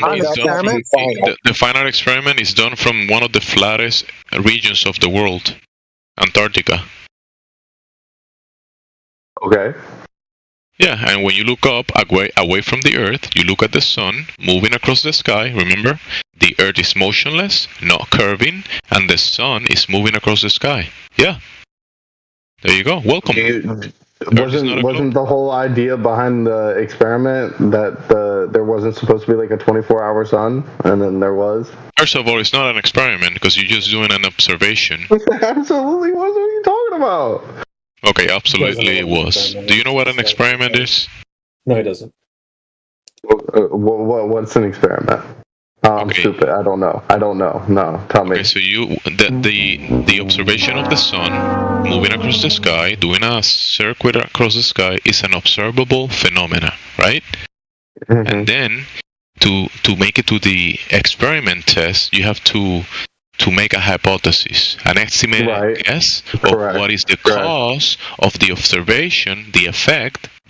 What is the okay, so the hypothesis is that there won't be a 24-hour sun. The hypothesis is that there won't be a 24-hour sun. Okay, all right. We need a valid hypothesis, not a nonsensical one. And the idea is that you're attempting to falsify that. Right. So the experiment will be manipulating the variables. If the hypothesis is true, then the experiment will result in there not being a 24-hour sun, falsifying the. What's a hypothesis? What's a hypothesis? What, are you gonna gaslight me? Can you just tell me what a hypothesis is? Remember that I told you? It's a prediction. Okay. Natural cause and effect relationship. I predict there won't be a 24-hour sun. I predict that there won't be a 24-hour sun in Antarctica. Dude, that wasn't the whole answer. It's gotta be a prediction of a natural cause and effect relationship. You see, you just demonstrated that you don't know what it is or what is an experiment. You don't know any of these things, and you're making baseless assertions about those. So what isn't able to be like falsified in that experiment? If I predict that there won't be a 24-hour sun because I'm a flat earther, right? And there's no independent variable. Experiment. What do you mean? There's no independent variable. That would be the supposed. What independent? Okay, give me an example of the independent variable that's supposed to be used. Yeah, that would be the supposed cause of the phenomena. So whatever you see happening, you're going to suppose the cause for it, right? That's going to become your independent variable, which is what you're going to vary and manipulate to try to produce the cause or not, to see whether it does cause it. Wait, is a hypothesis a baseless assumption? No. You need a valid one.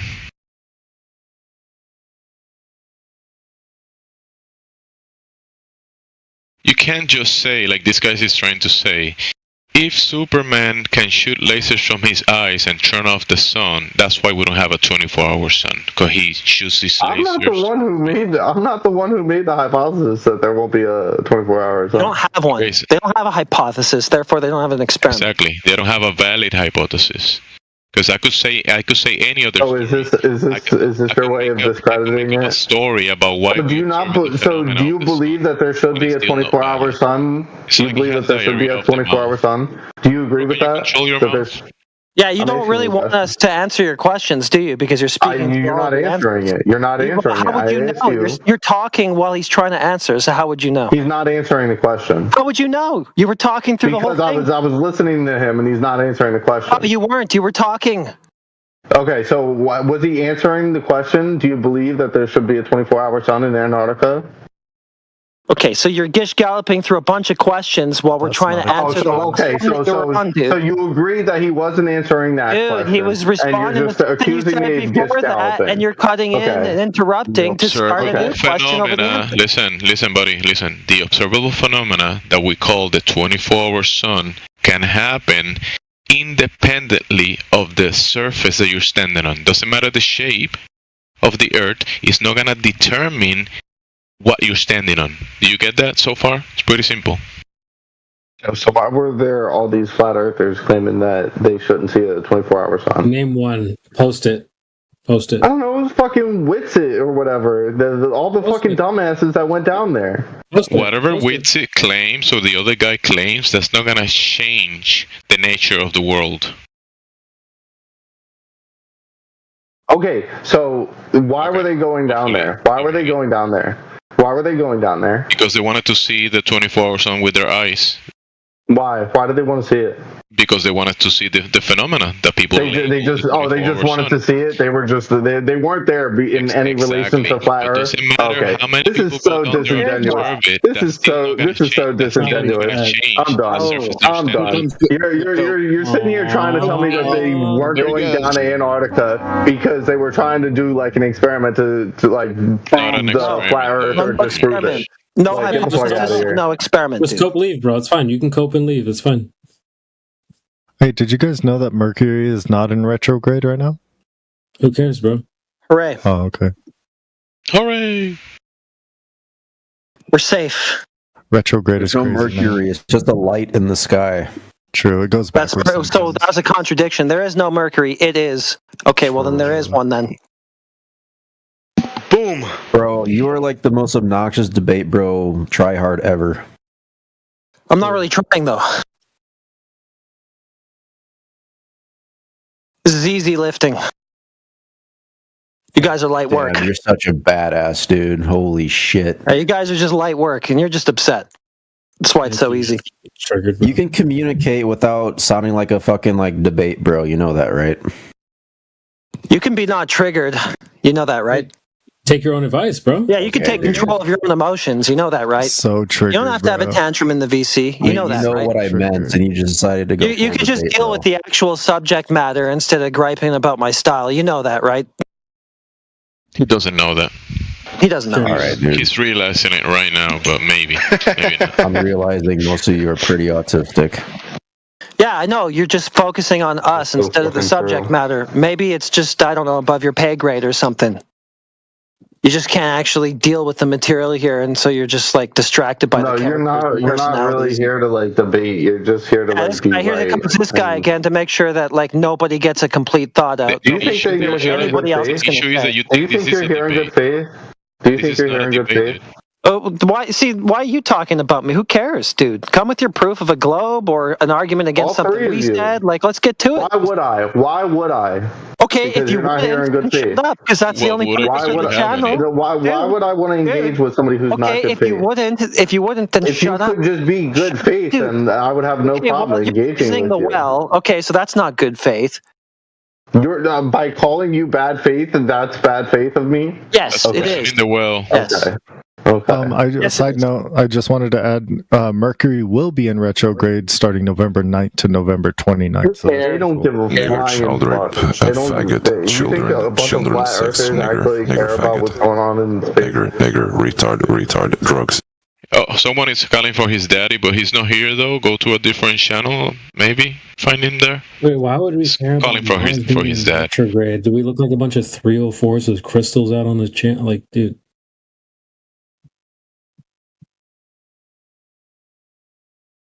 Let me get my crystals out real fast. Holy, dude. Why would I engage as he engages? I think the funny thing is most people believe in the crystals before believing in flat Earth. Yeah, they're stupid. Exactly. That's a complete L. Crystals don't work on a globe. That does check out. No, that's how crazy you guys are. Yeah, that does check out that you guys are so lost in your imaginations, right? Exactly. That you can't actually deal with the world that's right in front of you, right? Exactly. That just shows how retarded most people are, bro. He doesn't even know that crystals only work in reality. Those are real things that you can find in the natural world, but you cannot find the globe in the natural world. Well, it checks out because crystals is like kind of an airy-fairy type of belief sort of thing, like the globe. So, I mean, it tracks with his style of thinking. So, I think that adds up that you would say something like that, Mansky. Well, like I said, you can find crystals in the physical and natural world. The globe dart, you cannot find that in the natural physical world. Unless you go to Walmart, but that's not nature, that's man-made. Yeah, +1 crystals, 0 globe. Yeah, crystals plus, globe -1.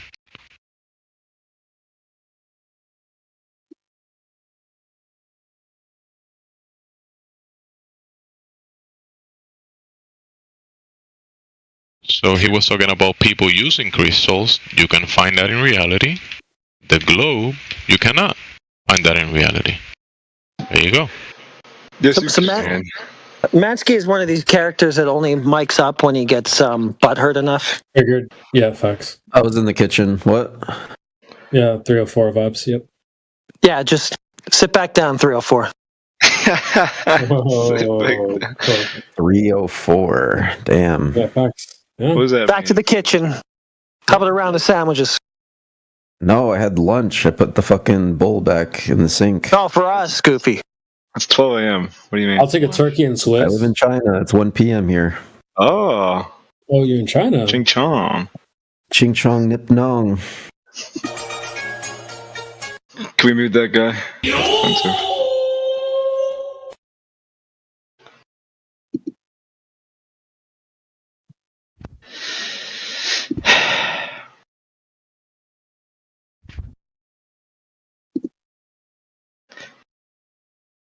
Oh, did everyone leave? It's pretty quiet. All right, I'm gonna go take a nap. I'll be back. You're still here. Mic. Yeah, no one. People are only the Globers right now are only micing up to wine, so we don't have much to work with.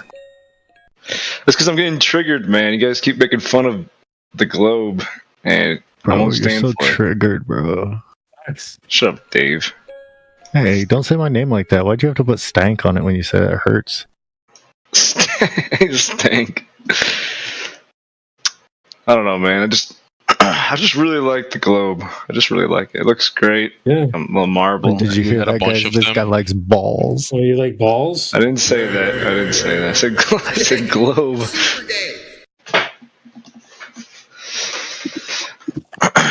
Where do you go normally and buy globes? You get them like in clearance, 50% off?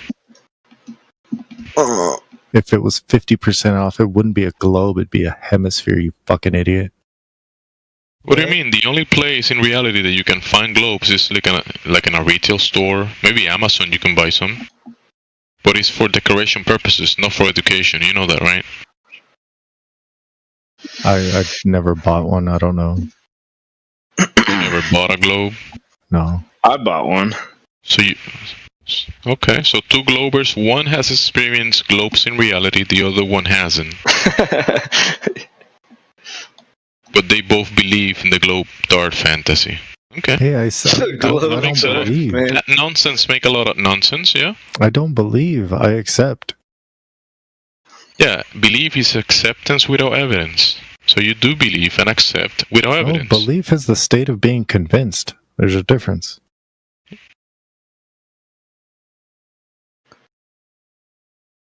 So you're not convinced? No.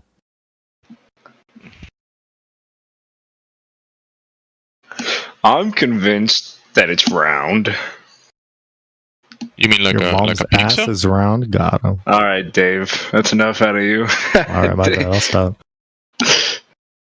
Round like a coin or something? Is that what you picture?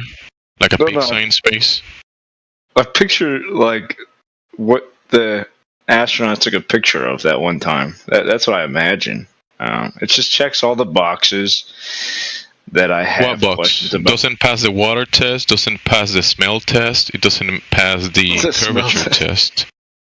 Yeah, because you cannot have gas pressure without a container. It doesn't smell around. You cannot have a gas. Listen, bro, you cannot have gas pressure without a container. So the globe cannot have the gas pressure, so you won't be able to breathe air. You won't be able to smell it. It doesn't pass the smell test. It's very simple. For you to be able to smell anything, you require air pressure. You can only have that without a container. Bro, get this guy a The globe Nobel doesn't have a Prize, man. He container. like fucking changed No gas my life just pressure. now. No smell test.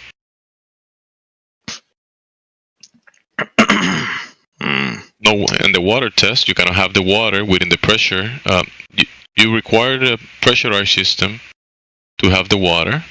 You don't have that in the globe. That's why they paint the blue colors with crayons and then say, look, this blue color, crayon color, that's water. But you know that's not water. That's in the globe that will be magical water, fantasy water, blue color, pixels.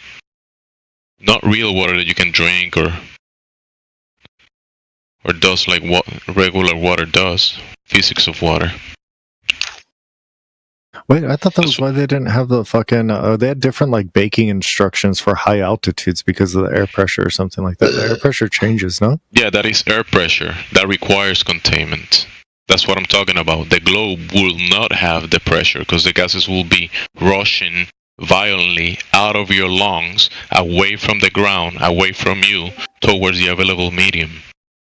Not you being able to breathe air or smelling it. No smell test. Wait, why does it take less to boil if you're higher up in the atmosphere? I don't understand that. Why?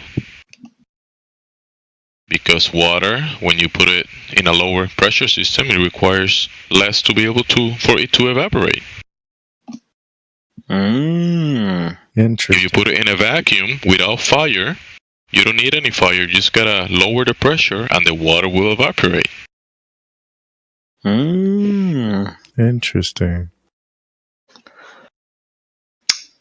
Dave, it feels like you're just saying that, but you're not actually comprehending what he's telling you. No, to be honest, no. I was just saying interesting after everything he said because I'm playing this game. Sorry, my bad. Yeah, see, can we mute this guy? Does anyone in here actually believe... We'll mute Dave. Holy shit. Does anyone in here actually believe the Earth is flat? No, you don't have to. Yeah, they do. Yeah. No, you don't have to accept without evidence that it's flat. You don't have to do that.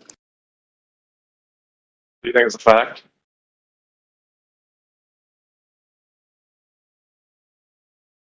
Yeah, like if you had to put your life savings on if it's round or flat, what would you say? Flat and I'll put all my life savings that water is flat. Water takes the shape of its container. I was obviously talking about the surface, since flat is a surface description. Duh. Yeah, you idiot. Flow, be water, my friends. I bet everything that water seeks its level. On a globe. Yeah, you can't. It will evaporate into outer space.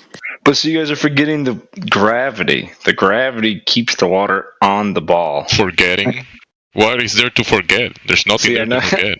Yeah, because you're dismissing the gravity, but gravity is not real. Like, show me an example of a gravity. Like, how do you like see it? Gravity? You can't see it, bro. What do you mean, gravity? There's not. Bro, when you say gravity, it's like a parrot saying a word that doesn't know what it means. You're saying gravity, but you're just missing the "ah." Yeah, you're just making noises with your mouth. Like, what does it even mean, man? Seriously, that's very cute. It's adorable. Hey, Heretic, can you try not talking with your diaphragm? You kind of sound like a little bitch. I know it sounds like a troll shit. He said you sound like a bitch. This guy just came in pre-triggered. You sound like you talk with your nose, kind of like a little bitch. Damn, you talk with your nose, have a bitch. This guy's really mad. I've heard this guy before. I guess. I don't remember who he is. You have I've there. obviously triggered him.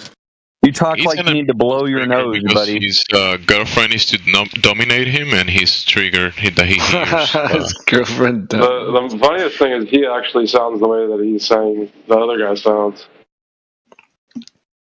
You sound like the type of guy that checks your phone notifications before you leave the house.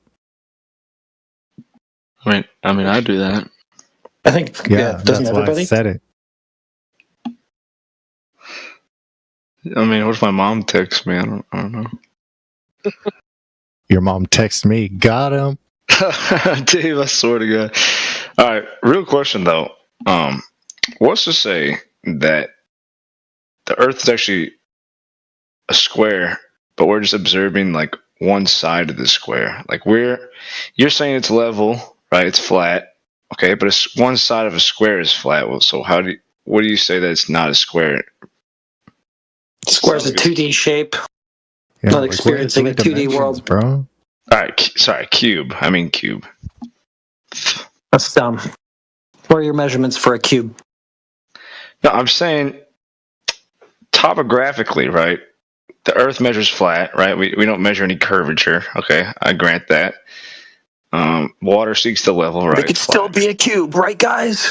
Well, that's what I'm saying. How do you know we're not on one That's side? Bizarro world. You know, Bizarro, Superman. It's kind of like the opposite of Superman. Bizarro. In his world, the Earth used to be a cube. Bizarro world. That's what you're saying. You live in Superman's universe, fantasy place. No, nonsense, fantasy. I know this sounds like an antagonizing question, but truly, I don't mean it to be. I've asked this question before, but like, it measures flat, right? So what's to say we're not on one side of? But then you gotta follow your logic. You're saying that there might be people on the side of the cube. No. We're all on one side. The side of the cube and on the bottom of the cube. Well, that doesn't have everybody's to be on this people, side. right? Yeah, but all of Earth is on one side of the cube. The rest of the cube is blank. But it's what's to say it's not there? Just by your logic that the Earth. So we're looking at it. We're looking at it from an outside perspective. Like we're outside of reality and we're looking into reality. Like you have God's eye view. Nobody here has that, do you? No. So there you go. Nobody here has that. I don't have it. But it does exist. Show us.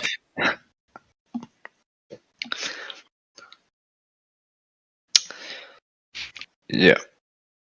You see the cube world. Yes. That you're saying is outside from our perspective. Nobody here knows. Oh, you're a funny little fucker. I'll give you that little. Oh, Saucy was able to get on the internet today and say the F word. Wow. Congrats, Saucy. You're able to say something today. Little boy. It took a 180 IQ to do that, mind you. This is a huge breakthrough for Saucy. I don't give a frick. What's your profanity, bro? His mom is working on the corner. That's why he has freedom to speak now. Oh, damn, Saucy. It's a little harsh there. Gamzy. I'm just saying she's working, and he stayed home, and he's able to speak now. What is she doing on the corner? It sounds like you're insinuating. Waiting for her lift, or waiting for Uber. Bro, every time you see a woman at the corner, doesn't mean she's a prostitute. Maybe she's waiting for an Uber. Come on, dude.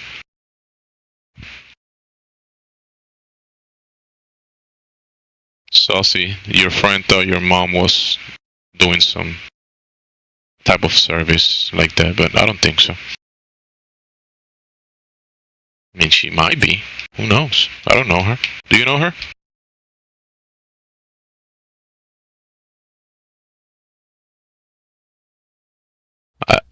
I doubt Saucy even knows her.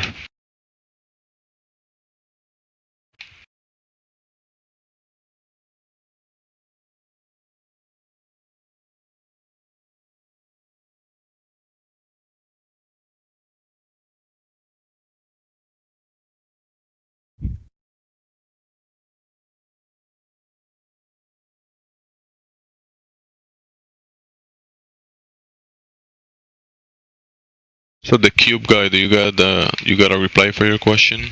We don't know if he's a cube. Nobody knows. Outside perspective, you're outside of reality, looking from God's point of view.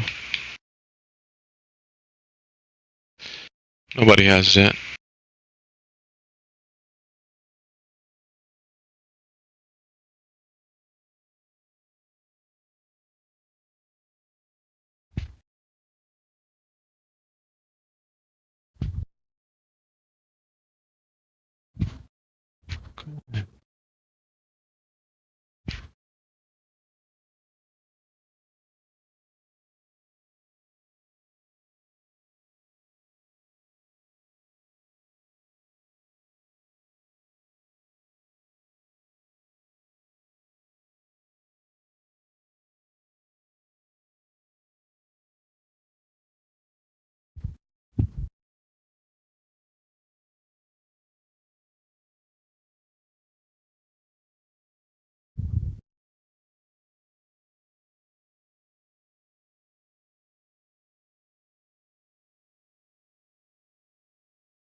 You know what's comparable about a vegan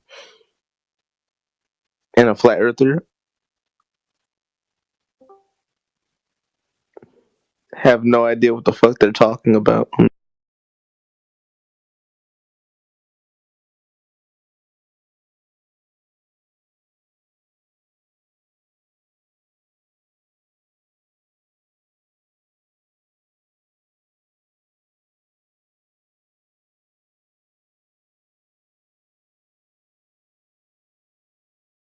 What was that?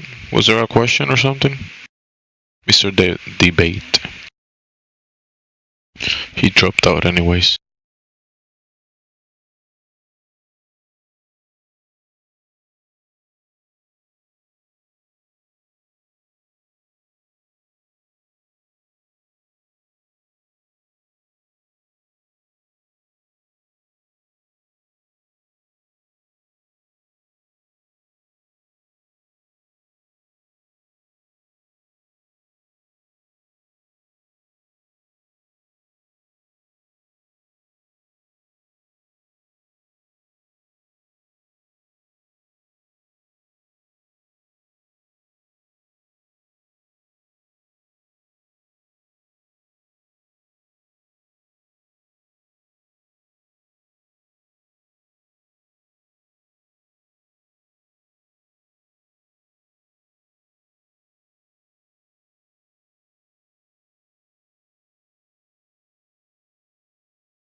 The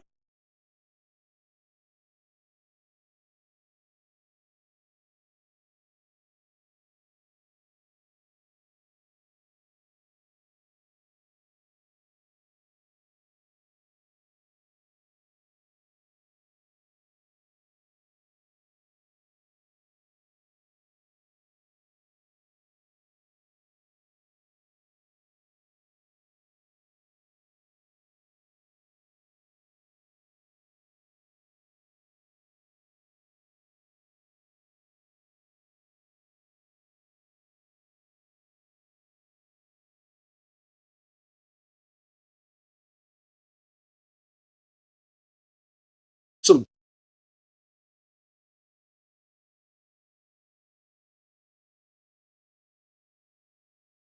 like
Hello?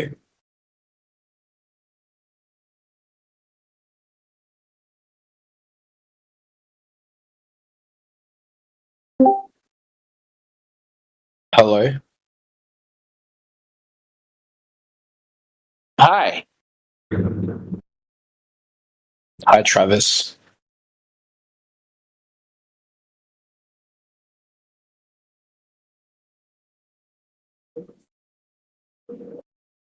How you doing? What brings you here?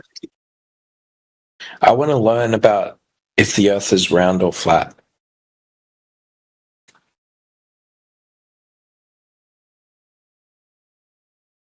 Well, why do you think it's a globe? I'm not sure what it is. Like, I don't know if it's either flat or round.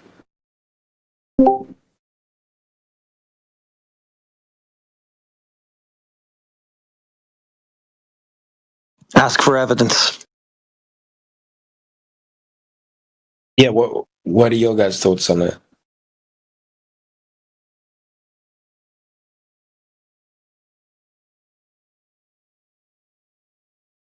If Travis, you want to pick this one up? Because I was just kind of trying to close up at work. Yeah. Well, my thoughts are that large bodies of water are measured flat. And the globe has a very specific amount of curvature that it requires across long distances. You know, let's say you're at a 10-mile wide lake, right? And you're out looking across it. Your friend is on the other side. You're in the beach. Your friend is 10 miles away on the beach. How much curve do you think there would be between curving drop over distance would there be between you and your friend on a 10-mile wide lake? I don't know. Take a guess. Just think of the summertime. You're at the beach last month with your girlfriend looking across the water. How much curve do you think there was across 10 miles? An inch, 100 inch, 100 feet? Like, just think, just take a guess.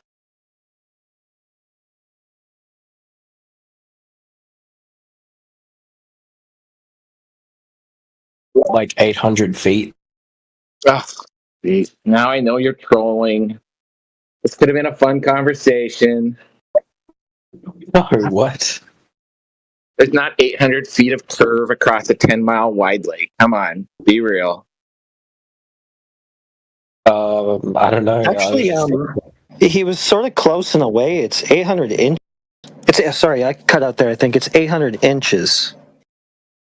Yeah. 10 miles. Yeah. That's about right, isn't it? Yeah.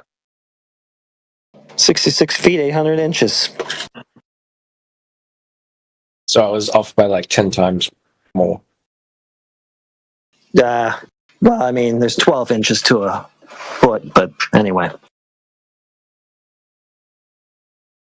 So the reason why we think it's flat is that we've been to bodies of water that are that approximate size and done observations and measurements that would conclude that there's not 800 inches of curve across a 10-mile lake. That's almost the height of a 7-story building. So it's just so you're saying the midpoint 5 miles away would be, if the Earth was curved, it would theoretically be 66 feet high, higher than where you currently would be. No, 10 miles. 5 miles is 16 feet. It gets exponentially larger as the distance increases. So 5 miles is like 16 feet, 10 miles is 66, 20 miles is 266. And it's just not there, this curve.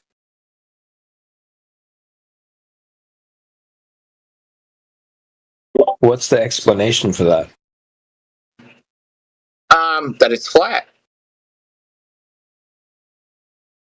Why would we be told though that it's like round? What? Why do so many people believe it's round? The Earth. I think they just believe what they were told. Like kids were told that Santa Claus was real, right? You know, it's easy to lie on a massive scale like that, and you just believed it. You believed that if you put your tooth under your pillow, the tooth fairy would come get it.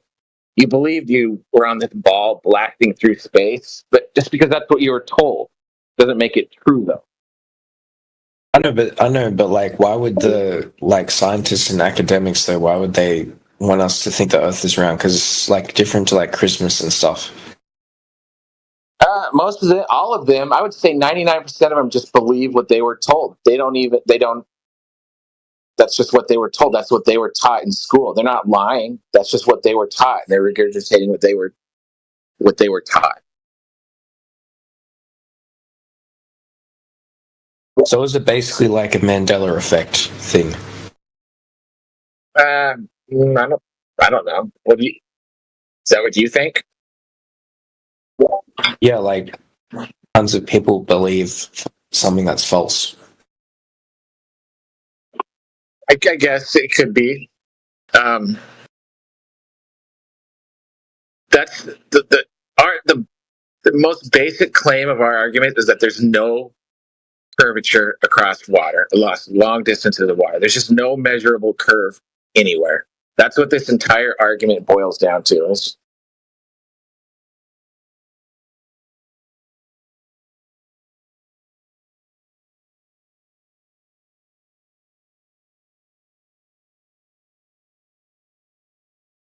And why would they lie? That's a good question. My personal opinion is that if knowledge is power, and if it's the ultimate power, and if everything that we believe is a lie, then we have zero power. That's a good answer for me. Why would they lie? Why are they lying about it? For power.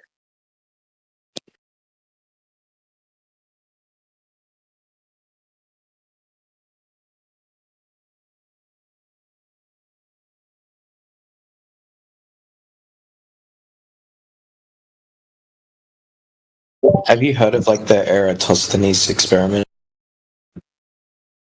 I have. Thoughts on it? My thoughts are that a smaller and closer sun on a flat surface will create the same angles. And also, I mean, moonlight gives the same angles as sunlight. So I think it's, and there's no books from his name isn't even mentioned in any books until 200 or 300 years after he died. I just think it's amateur and silly. That the best argument that globe believers have is from a 2,000-year-old experiment or not even an experiment, a 2,000-year-old measurement that was done that is, quite frankly, amateur and silly. He was measuring, allegedly, the shadows, right, on the well or pillars that the sun was making, right? So you could do that with beer cans. Put 3 beer cans on a pool table with a single light source right overhead, and you can measure the shadows. Does that prove that the pool table's a globe? That's an excellent point, Larry. That's such a good argument about that. Yeah, there's really no need to bring up how long it allegedly was written down after, because a lot of stuff was written down hundreds of years after. Always attack the argument. Please continue.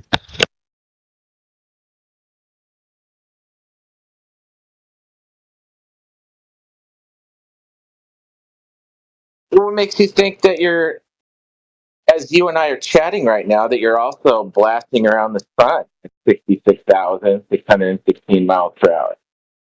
I like that. Yeah, but you don't need. It could be like flat, and you could still be going around the sun. So you think your house is moving right now? I mean, the sun moves. Like you can see it move in the sky. We don't disagree there. Please continue. What do you mean? Like the sun? Like you can see it moving in the sky. Like either we're moving or it's moving, or both of us are moving. Right, but there's no way to tell because according to Einstein, all motion is relative. And there's a reason why he came up with that argument. It's because you can't prove that your house is moving. You just have to assume that's what I just said. Either we're moving, the sun's moving, or we're both moving. Right, how do you tell? You got to have a separate reference frame. Yeah, I don't know, but I'm just saying, like, it could be any of those 3.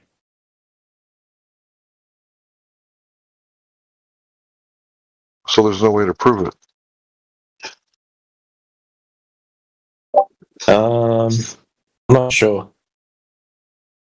Well, by all means, just prove Einstein and prove that all motion is not relative. Because if you're saying absolutely the Earth goes around the sun, that's more Newtonian. Because he dealt with absolute motion in space, whereas Einstein, everything's relative. Yeah, Einstein and Hawking had said that no optical or terrestrial experiment has ever shown the Earth to move. So I believe him on that point.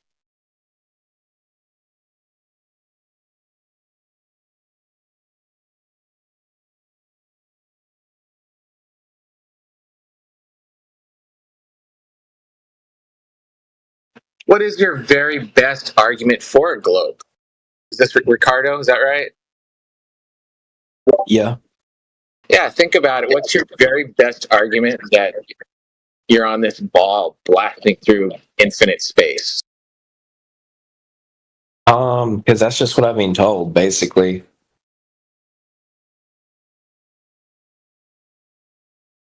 Yeah, that is probably the best proof for it. Personally, like, if I had enough money, I would, like, buy a ticket on, like, Virgin Galactic or Blue Origin and see. So, Neil, yeah, that sounds fun. But you know what? Neil deGrasse Tyson, I can link the video if you wanted. He came out and did an interview, and he said that at the Blue Origin height of 60 miles, that curvature was not visible. He said, so even if you bought one of those tickets, you're not going to see any curve.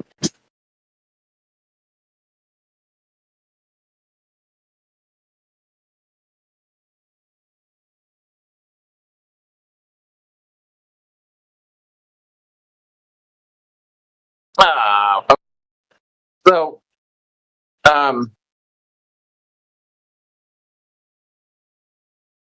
what other evidence for a globe might you have for us?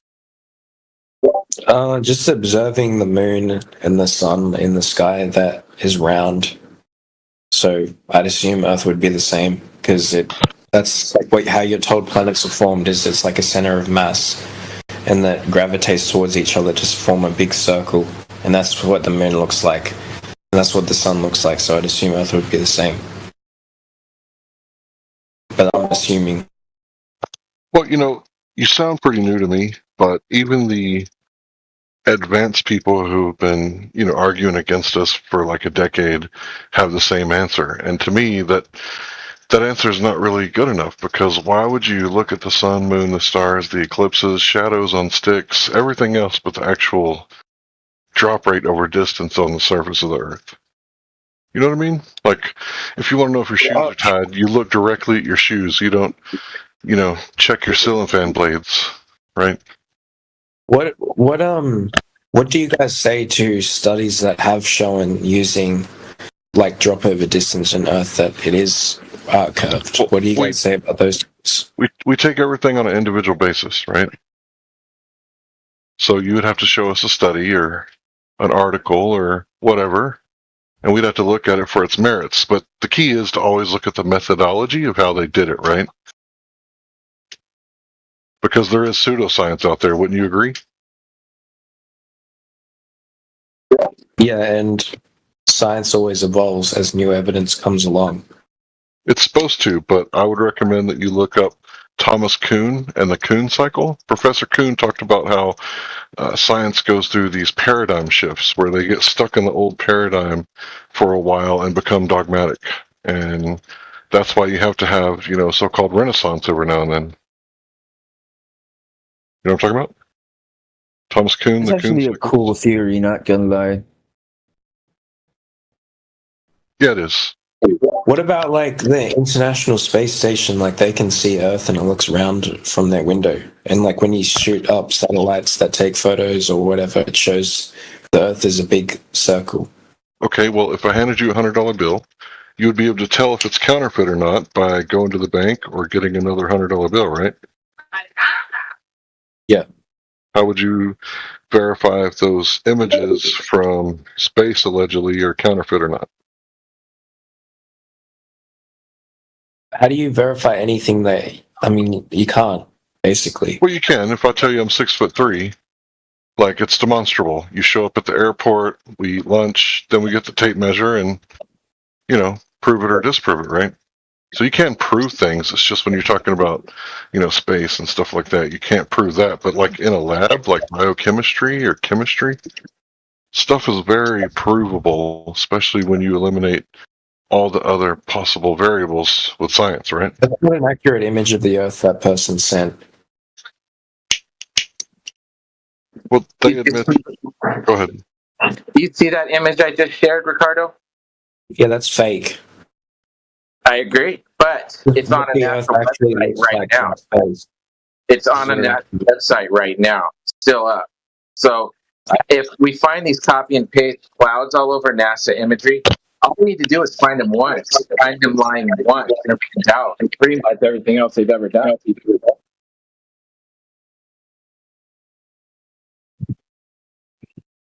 Sorry, you have to. I can't send images, so you have to scroll down.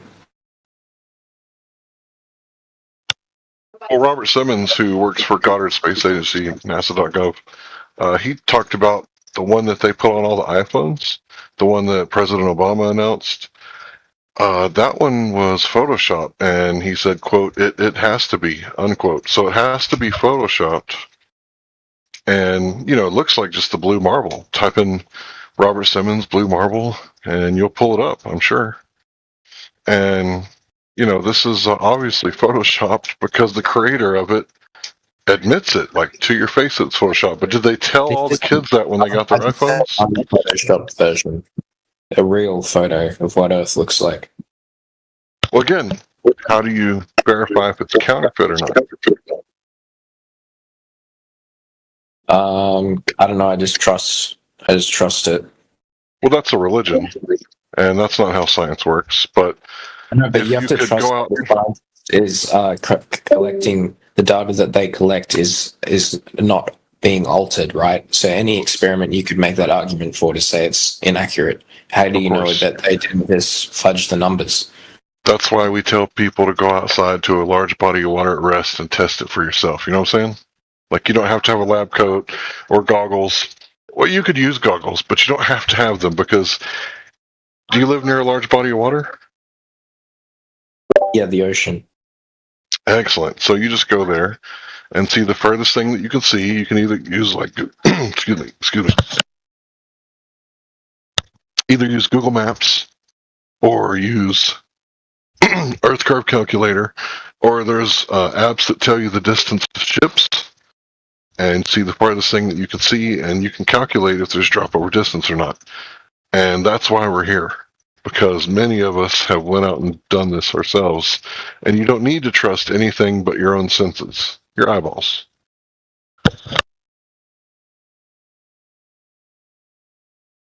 So that's the image that you shared, Ricardo.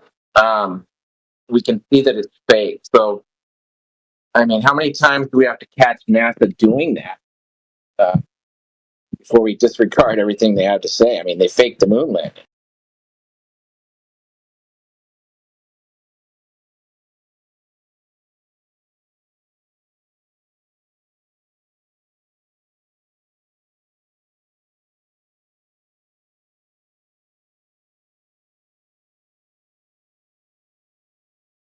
Yeah, the thing is, we don't want you to believe us about the moon landing or NASA or anything. We just want you to go outside and look. Get your toes in the sand and make some observations. You can get some field goggles or whatever you call them, binoculars, a telescope, and see the furthest that you can see, and then you don't have to trust anybody. Then it all boils down to it's empirically flat. It's a topographical plane, but it's still a plane by and large. And when you go test for yourself, you're either going to be like, those flat earthers were dumb. I'm going to do this 5 more times just to make sure. Or you're going to be like, oh shit, now I know why they make so many excuses about refraction. And once you get there, then it's going to boil down to, are you willing to accept the empirical information that's reaching your eyeballs? Or are you going to make up excuses and ad hoc explanations to stay in the old paradigm?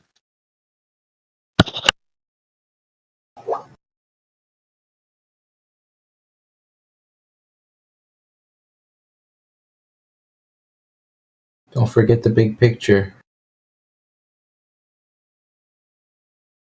Well, you want to talk about the crisis in cosmology? Is that what's up? What do you mean, big picture?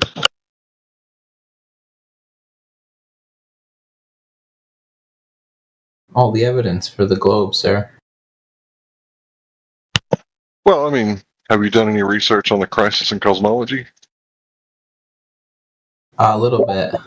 Awesome. So you know that it's the largest mixed match between theory and observation in the history of science? What? Sure. Right, so they can't even make gravity work at the galactic level without inventing like 80% of the matter in the universe being dark matter. And they can't make the stars expanding away from the gravity work. So there's this vacuum catastrophe, right? So once you learn that 96% of the universe is dark matter and dark energy, and the galaxy is so messed up when it comes to gravity that you have to have black holes and dark matter to make it work mathematically.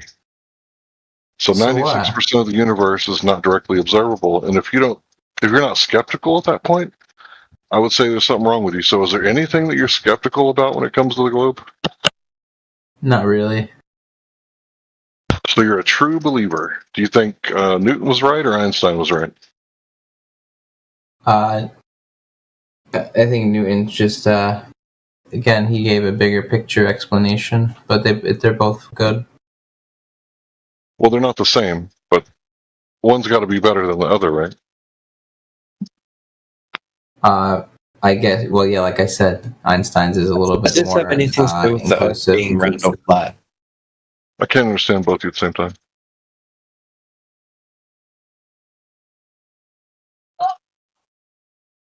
What did you say, Ricardo? Einstein and Newton having different theories does not prove or disprove the Earth being flat. Right, I'm trying to find any skepticism whatsoever in these globers, right? Because what I find is they're usually fundamentalists. They think that Newton was right, and gravity is a fundamental force, which it's not.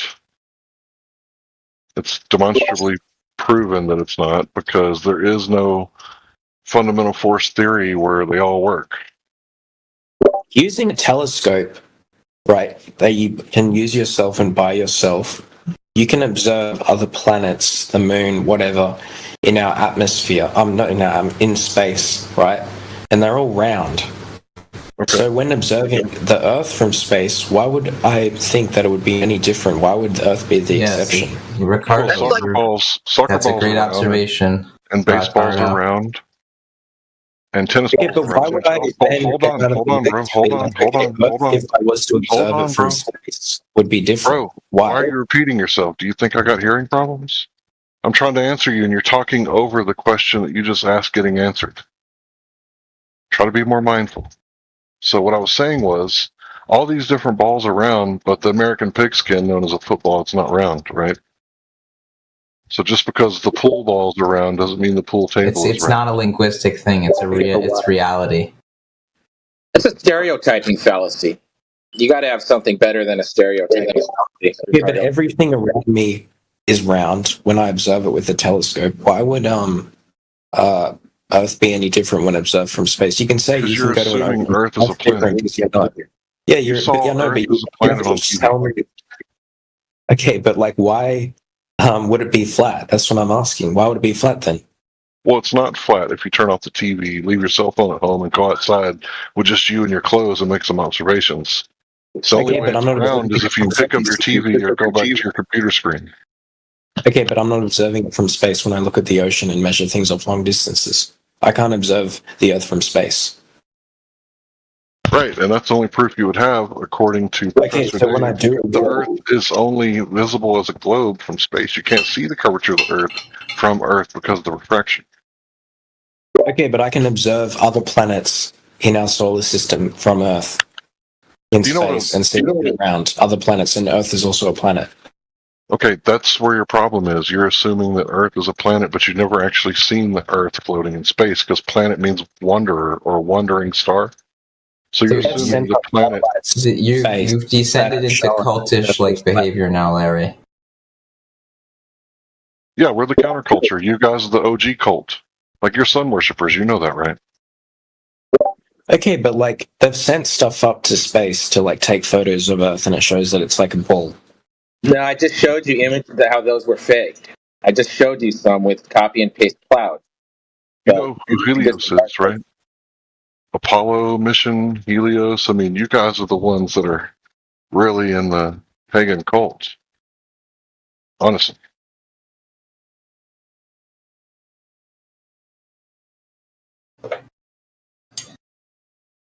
I'm just experiencing the Earth is flat and stationary because it's empirically, observably used that way, measured that way, and everyone on Earth operates with it like that. Like the Earth is flat Okay, but you still haven't really answered my question though. Why would Earth be different when I can That's a stereotyping fallacy. That's a stereotyping fallacy. No, I'm asking. Your premise is built in, right, to your question. And that's called a loaded question fallacy. It's like if you say, how long have you been beating your wife? Like, I can't answer that question without admitting that I've been beating my wife. So your premise, hold on, brother. Your premise is that all these other planets are around. How come the Earth, being a planet, isn't round? Well, you have to prove that first. You have to go to the ocean and measure curvature in order to prove that the Earth is a planet before you ask that question. No, I'm seen it on TV. It's flat here. I'm saying, okay, the Earth is flat. Why was it formed differently than the other planets we can observe from Earth? Because this is a planet. This is a round. Okay, but why was Earth formed differently? I'm wondering why it's different to the others that we can observe from Earth. Because this isn't a planet. How was it formed then? I wasn't there. So you have no explanation, okay. Well, explanation doesn't replace demonstration or observation or experimentation. Just because someone can explain to you what's going on, you can ask a village idiot what happened, right? He can give you an explanation, but you don't really know until you start eliminating variables. Well, I'm asking what the flat Earth explanation to that is. Dude, if you want to read about a creation, every other observable thing in our universe is round, but for some reason, like, oh, Earth isn't. What's the explanation there? Why was Earth formed differently? So you've asked that like 5 times. It's not my claim. If you want to know a creation myth, go read about the Big Bang. We don't offer creation myths here. Not my claim. So flat earthers do not have an explanation for why Earth is flat comparatively to other planets. Okay, again, your premise is built in that the Earth is a planet. Well, an object in space that is massive, whatever it is. Prove that the Earth is an object. You've only seen that on TV, bro. Go I can't tell if you're trolling or not. I can't. No, I'm not trolling. Think about it logically. Have you seen the Earth? Experienced it like a globe outside? Without your cell phone? Or did you have to have a cell phone to experience it as a globe, or some sort of screen, or magazine, or some sort of media? Well, eclipses exist, and like that's like a shadow from the Earth, from the sun onto the moon. So like that's like proof that we can see from Earth that it is like an object. We can see orange shadow. An eclipse? You mean when the moon turns red? Is that what you meant to say? It's not a shadow. No, shadows aren't red. Eclipse. He's talking about solar eclipse. So with the solar eclipse, right? If you look at the experiment with Eratosthenes, the gentleman brought up earlier, the light's parallel. They're coming down like railroad tracks. Straight lines, perfectly straight beams. But when you look at the diagram of a solar eclipse, the light is going all kinds of different ways. Converging, diverging, doing all kinds of weird stuff. And it can't be refraction because if it's going through space, light doesn't refract through an empty vacuum, so you have to pick one or the other. You can keep Eratosthenes and believe in parallel rays. Hold on, bro. I'm almost finished. You can keep Eratosthenes and have the parallel rays, and you can say that you know the size of the Earth, or you can let go of those and say that, well, the moon is actually only 100 miles in diameter when it goes over the surface, the shadow of the moon. So that's a very small moon. So you get to keep the size of your Earth or the size of your moon, but you can't have it both ways. Okay, you just said that light can't refract in space. Why would it need? How does that have anything to do with an eclipse? Have you seen the diagram of an eclipse? Okay, and it can. You saw the diagram? No, I haven't seen. Okay, I'll post it for you.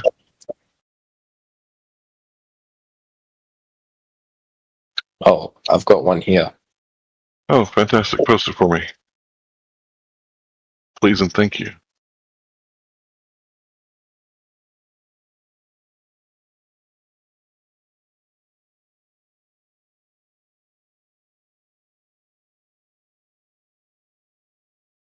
I can't post images.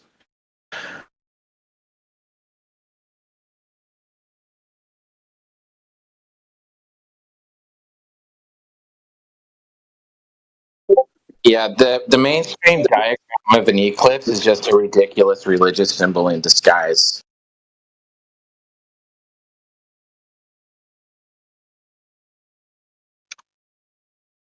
Right, so does anybody got a diagram of Eratosthenes?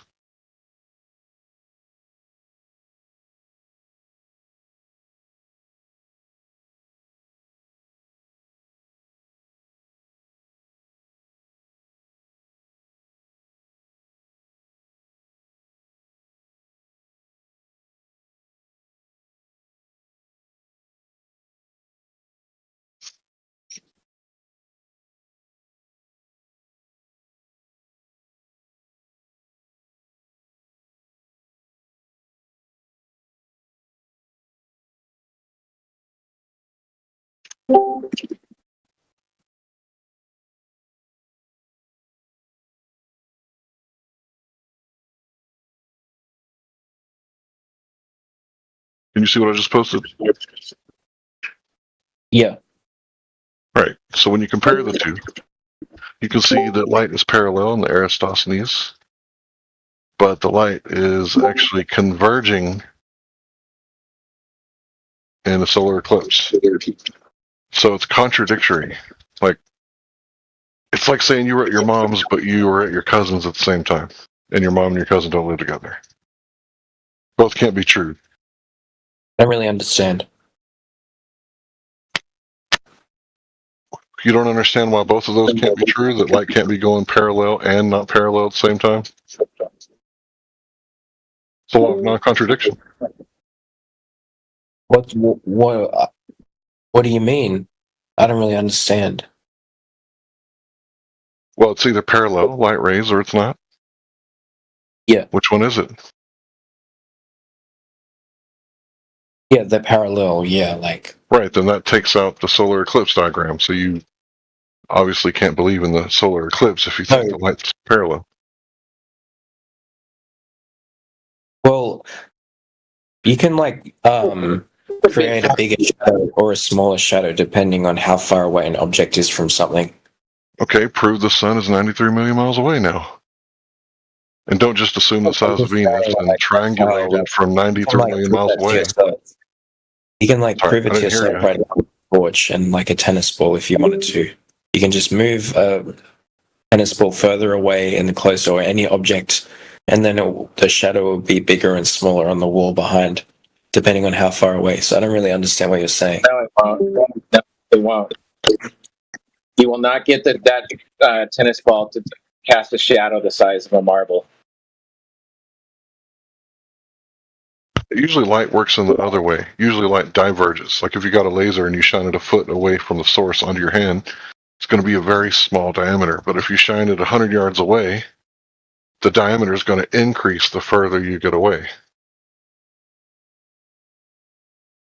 With the shadow, it's the opposite though. Like the closer the shadow is to the object it's projecting onto, the smaller it is. The further away, the larger it is. Well, show us a demonstration. I mean, you can just do it yourself right now with a torch if you wanted to. Like, this is like basic. Yeah, I can't. I have a flashlight right here. I cannot make a shadow over my hand smaller than my hand.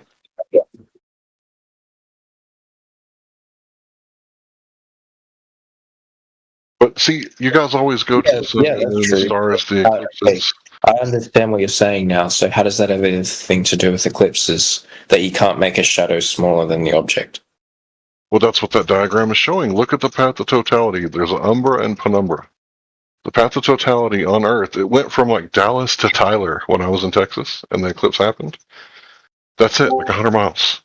So if the moon is allegedly 1/4 the size of the Earth, then the shadow cast should be 1/4 the size of the Earth. But instead, I know, but it can be bigger, but it just can't be smaller than the moon. And that diagram isn't showing that it's like smaller than the moon. Yeah, the path of totality. Let's say you wanted to see how big the sun was. How big the moon was, right? And that's the moon passing in front. Are you going to look at where you can see just a little tiny piece, like in California, where it's a partial eclipse?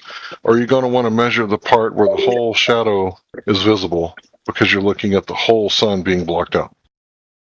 Honestly. Yeah, it's impossible for the 2,000-mile wide moon to cast a 60 to 100-mile wide path of totality shadow.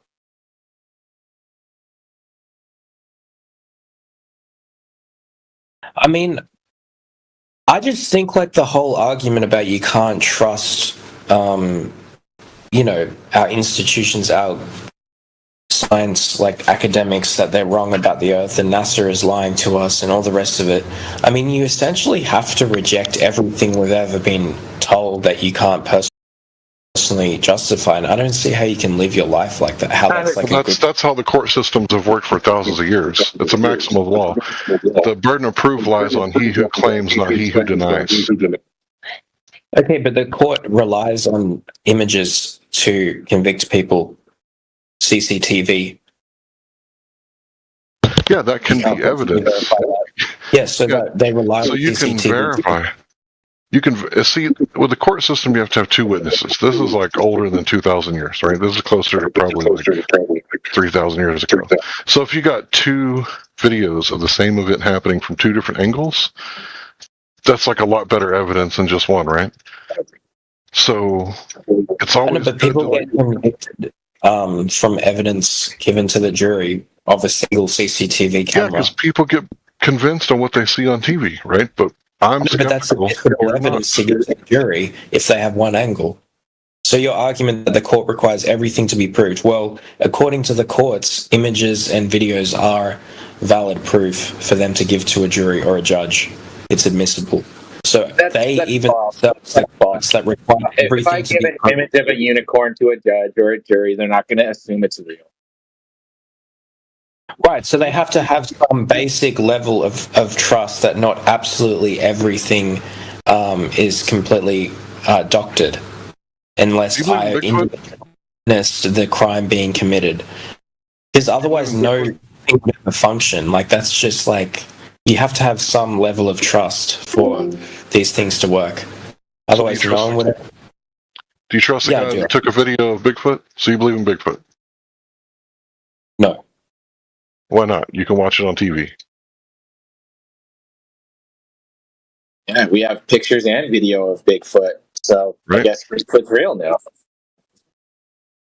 I mean, right, but the same energy with Bigfoot, bro. Come on. The scientific consensus around Bigfoot is that it's not real. Scientific consensus is a human construct. See, you're borrowing from the word science and then saying, I'm going to appeal to the majority fallacy or appeal to, the experts. Like, these are fallacies when you say stuff like that. So reformulate your argument. Get a better argument, bro. Yeah, right, but do you believe that, you have a brain inside your head? Like, do you recently haven't, dropped someone's head open, have you? Like, how do you know? How do you really know? We want measurements of Earth curve. That's what we want. Do you have anything like that? That's what we want.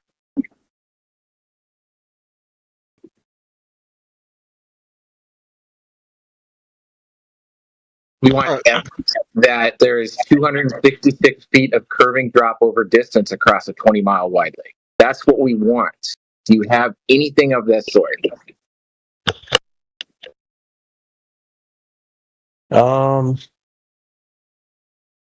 I mean, I've never really debated flat Earth before, so I've never actually bothered to look up specific studies, but I can try and find some for you now.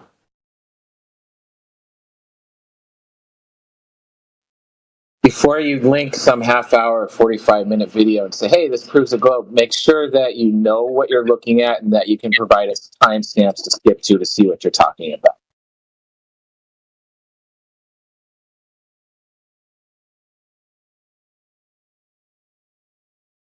I mean, you would think that gravity is like pretty much solved, right? If we go by the consensus, gravity is like settled science. There's no such thing as settled science. It's kind of like If saying the Earth was curved, the higher you go, the further you could see, right?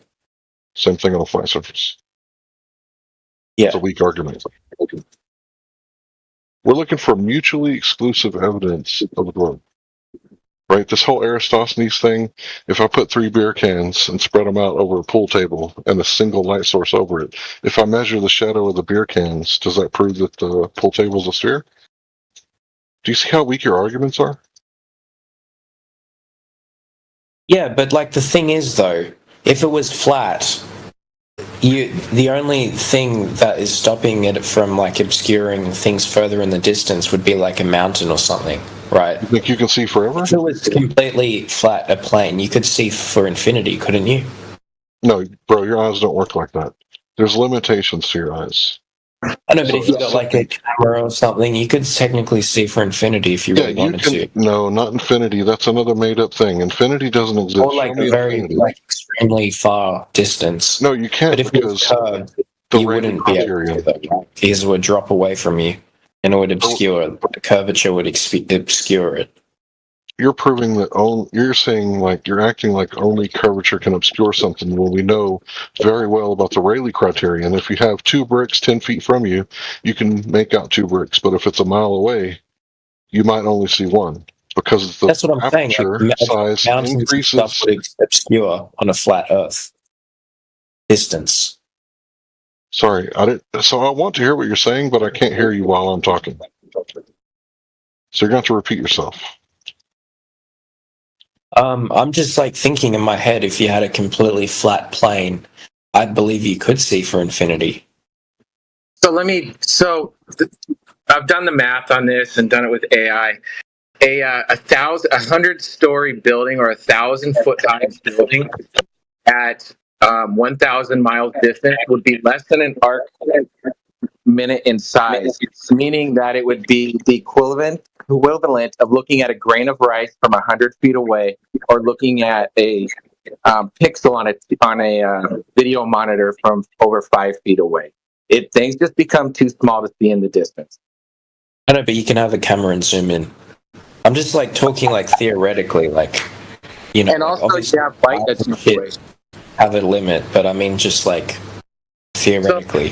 So if you put a light bulb, dropped it into a lake, the maximum distance, if you're underwater with it, that you'll be able to see it is about 75 feet. Let me rephrase. The air we live in is a fluid. There's just a limited distance that you can see through any type of medium. It's no different than looking underwater through fluid. That's why you can't. Assuming no visual obstructions and perfect visualization or eyesight, with no obstructions, you would be able to see for infinity on a flat plane. No, you wouldn't, because the air that we breathe is. I just said with no visual obstructions. You cannot see forever through a fluid. Air is a fluid. Assuming there is no visual obstructions.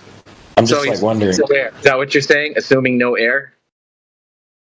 Yes. I'm just thinking in my head for a second. Okay, well, we can't do that. So, so basically appeal to imagination. You can't do that. We have to look through a medium. and you cannot see forever through any type of medium due to light attenuation, which is the scattering of light through the surrounding medium. It's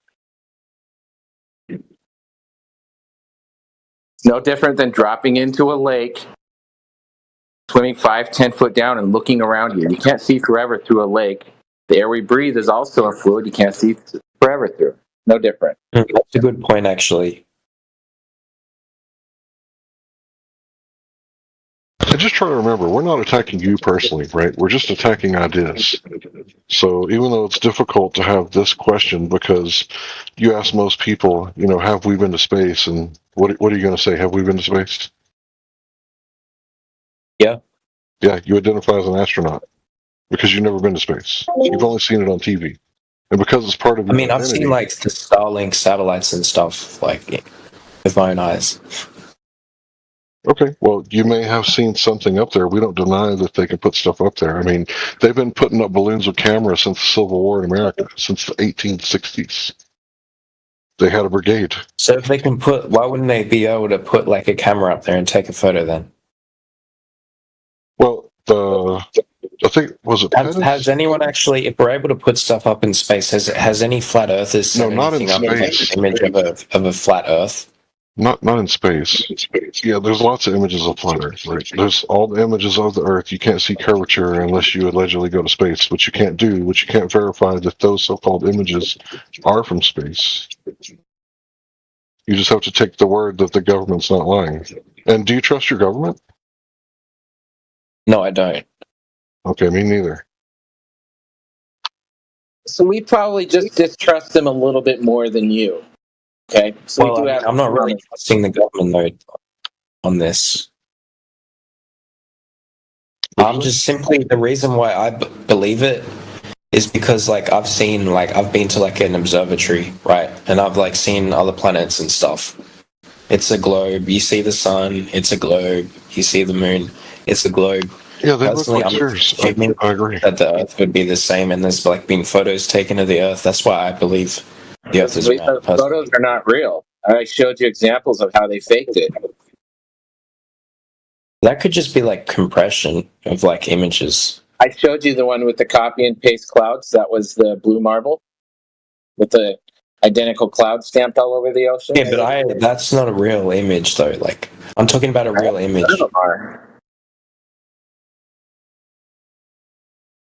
If NASA fakes just a couple of them, what are we supposed to do? Be like, oh, that one's fake, but this one's real. It's like, no. At this point, we can't trust them.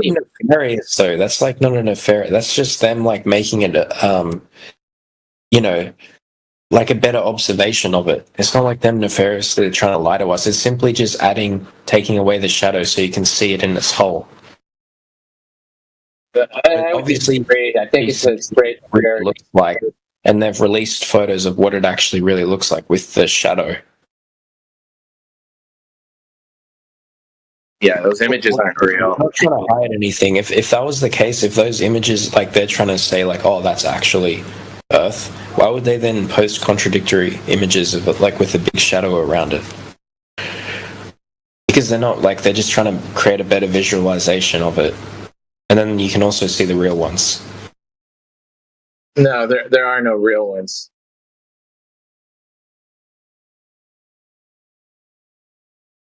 See, again, we're talking about what you see on TV, and flat earthers are saying go outside. And you're saying look at the sun, look at the moon, look at the stars, and flat earthers are saying no, actually go look at the surface of the earth and try to detect drop over distance. You see the difference in the arguments that we're making?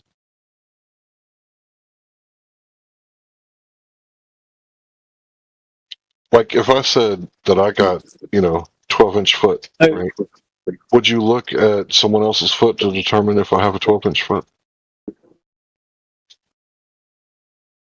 I don't know, you just measure it. But, Right, directly, right? You'd measure my foot directly. Yeah.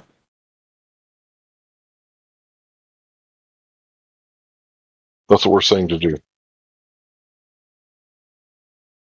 Because we could be just idiots on the internet. Have you personally done it? Yeah, I went to Corpus Christi, North Beach, right next to the USS Lexington. And I wasn't really going there to measure it. I was just going on vacation with my family. And what I noticed is that, okay, I could see Ingleside on the Bay from 10 miles away, right? I didn't know that at the time. I went inside and pulled out the phone and saw how far it was. 10 miles as the crow flies. So straight shot, 10 miles. I was in the water with the water up to my armpits. So assuming 1 foot waves, there should have been 66.6 feet of curvature. Now, the thing about these beach houses, they weren't skyscrapers. They weren't on a cliff. They were right there on the beach with, like, boat ramps in their backyard. So how did I see that? And you don't have to believe me. You don't have to answer. But how did I see that if there was a 66-foot water hump in the way? I don't know, but I have some other questions about like the International Space Station. So, like, you know, like how they have like CB radio on. What's that got to do with the curvature of the ground? Because you guys were saying that like we can't send stuff up to space. Yeah, but that has nothing to do with the curvature of the ground. This debate is not about what's up in the sky. It's about whether or not there's curve, if the Earth is curved or if it's flat. So going up into so-called outer space is just, you know, it's got nothing to do with the argument. Yeah, it does, because you can take a photo from outer space. No, you can't. But it's been done so many times. People have like gone to the moon and like taken a photo. No, they haven't. And I've also seen pictures of Bigfoot. All right, well, so this is the argument though that you're saying is that we can't go to space. What about the International Space Station?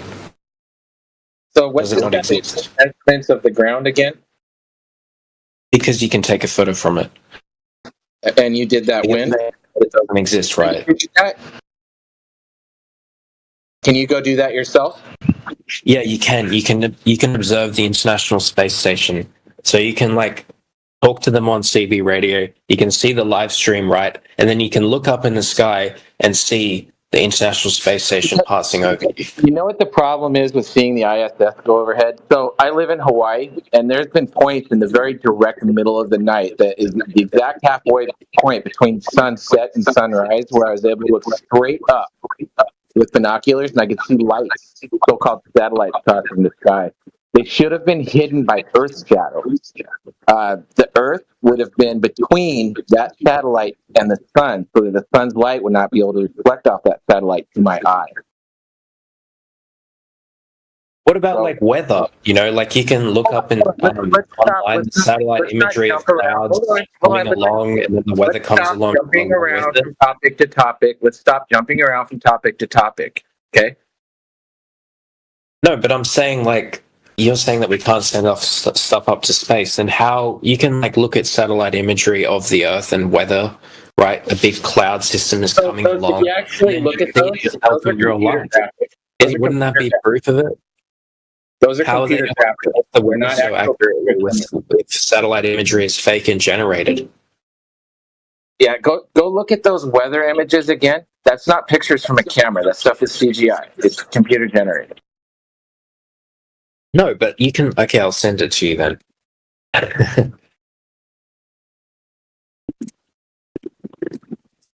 So I linked you a 4-minute video. Do you think you could take a minute to watch that when you get a chance and give us your thoughts on it and explanation? Look at this. You can like see live, basically, the satellite taking photos of the Australia. And like I've seen it myself with like clouds coming over near where I live, and then it rains. Like I see them in real life. And yeah, we could have radar from the ground producing a reversed image through computers, and we would be able to see all that stuff. But once again, you're looking. But this is all just like generated from that data. Yeah, you could reverse the data, and you would be able to see it as a globe with weather on it. So the government is going to very, very great lengths to hide this from us. Yeah, I mean, think about it. If Kennedy would have said, hey, we want to take your tax dollars and invest in Nazi rockets and bomb brown people back to the Stone Age, you think we would have said yeah? Or did he have to say, why are they lying about it being flat? And why are they lying about being able to send stuff up to space? Wait, you're asking me why liars would lie, right? Which would require me to speculate. But usually liars lie because they want to have control over people. Like the head of the CIA said in the early 80s, you know the CIA's disinformation campaign is complete when everything the American people believe is false. Like, you think the CIA wants us to know, like, what they're doing in South America and the Middle East and Africa? You think they want everybody to know the truth about energy and how it actually works? Or do they want everybody, like, dumb and on a paying grid, just smart enough to pull the levers in the factories to make the bombs to install banks? Yeah, it goes back to the knowledge is power. And if you have no knowledge, you have no power. And how can What about like knowledge if you don't Google have like satellite images or like just in general? They match Earth. Sorry, what? How do they capture like Google Maps satellite images then? How is all that captured if we can't if satellites don't exist? We can't send stuff up to space. Well, we can send balloons up, but how far up? Right? So we're not saying there's no satellites up there. There's technology in the sky. That's why I said we would send up technology in the 1800s. Right? Think about this. Nikola Tesla had a remote control boat in the why haven't you 1800s. flat earthers sent up stuff and then taken a picture where it's like actually like a big like plane, and that's with the whole world showing it. All these pictures of it being flat shows like a part of it. You changed the goalpost at the last second and said we got to show the whole world. We can't get far enough away from the world to see it because allegedly it's, has a radius of 3,959 miles. So you know how far away we'd have to be? Like, according to NASA, halfway to the moon is when they turned around and looked at the Earth. So you and I, we're not going halfway to the moon. That's interesting. So you can't prove it. Right, because if we take measurements from the surface of the Earth and we can see too far, like Mount Conahu used to be the world record for longest photography. And when we said, hey, how come we can see this mountain from 273 miles away? They backward engineered the Earth curve calculator and built in refraction and made it to where it fit the model. So that's changing the goalposts. Like if we said, hey, it's supposed to be 8 inches per mile squared, and you go, wait a minute, what about refraction? You make it unfalsifiable. So the globe Earth is unfalsifiable at this point because nobody can go to space, and if we try to measure it from the surface and we see too far, you guys just say refraction. So how do you guys explain night and day then?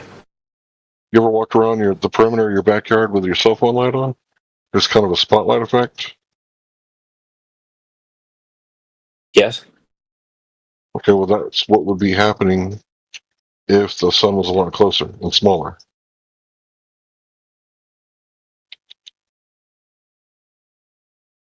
Why do then some parts of the world experience daylight all day, every day at the same position? Again, you're talking about the sun. Like, I'm talking about measuring the Earth directly. Do you see how my argument's But I'm saying, like, how do you explain... That doesn't explain daylight. I just was wondering how do flat earthers explain day and night? Because globe is saying it goes around from one side to the other, and it, like, you know what I mean? It spins around the sun. But obviously that can't be the case if it's flat. Why not? Because the other side would be like the opposite. How would that work? You would have like you would have to like go on the other side of Earth. If it's flat, what does that mean? You walk so far away that the light doesn't reach your eyes anymore because of attenuation, right? The light spreads out. Plus, there's the inverse square law. Like, you realize that light and invisible light both they have the inverse square law. So the further you get away from your city, you can't get the radio stations anymore. Have you guys got a diagram of how the sun works, though, like with it being flat? So you're interested in diagrams, but I'm interested in the surface. No, I want to understand how it would work. Like, if the Earth was flat, how does the sun work? It makes a circuit once roughly exactly 24 hours. How, can you show me a diagram, please? I want to understand. What's not my claim? If this is something you want to understand, you got to do your research. Which I would recommend. You could go to the 24/7 Flat Earth server. Okay, thank you. Someone sent it. Yeah. So you could do your research there, or you could fight the algorithm in YouTube and Google and see if you could find 1 out of every 100 videos of Flat Earth videos that are actually Flat Earth videos, and you could try it that way. Which one do you think is going to be, more industrious? So in this diagram that you sent, is the sun stationary or what? No, we see it move, right? Where? We see the sun, moon, birds, clouds, airplanes all moving over us in the sky. That's what we see. They're all moving, and we are not. And can there be like a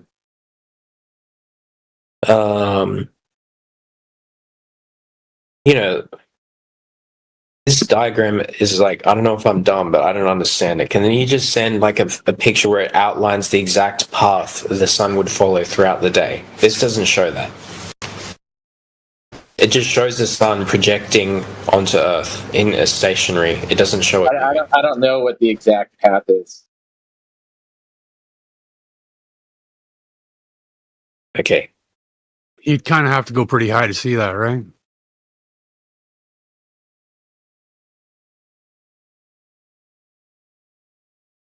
You guys don't have that. You don't know. No. Well, that's not our claim, right? Yeah. Because according to this diagram, look at Antarctica, right? Yeah. That means Antarctica would see very little sunlight, but for 6 months of the year, it has constant sunlight.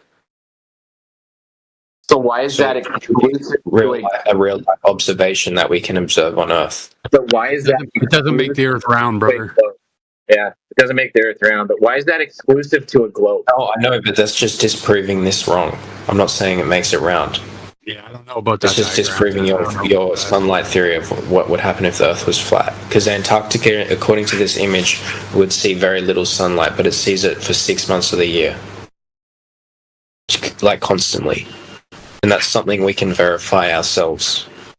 That's not exclusive to a globe. There's no reason why that couldn't work on other shapes.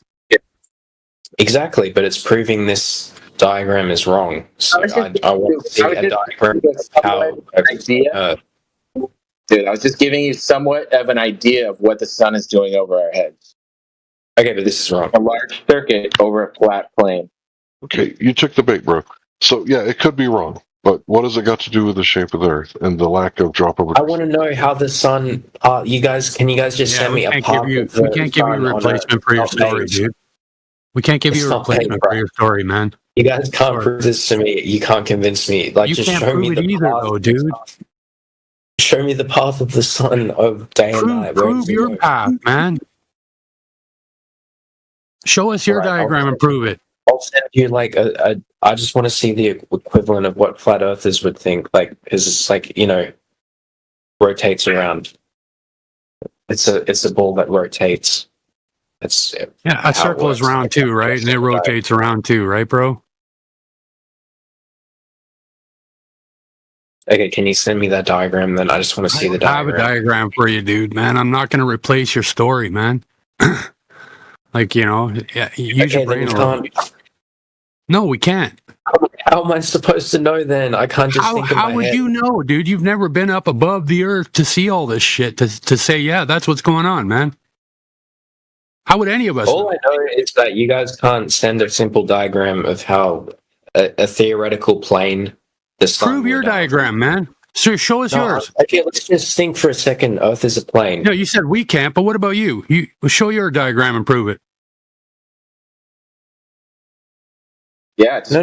theoretical globe. Okay, my diagram would show, assuming Earth is a globe. You show us a video, right? Like a render, like it wouldn't be real, right? No, because it's assuming that Earth is a globe. I'm saying, can you send me a diagram of how the sun would work, assuming it's flat?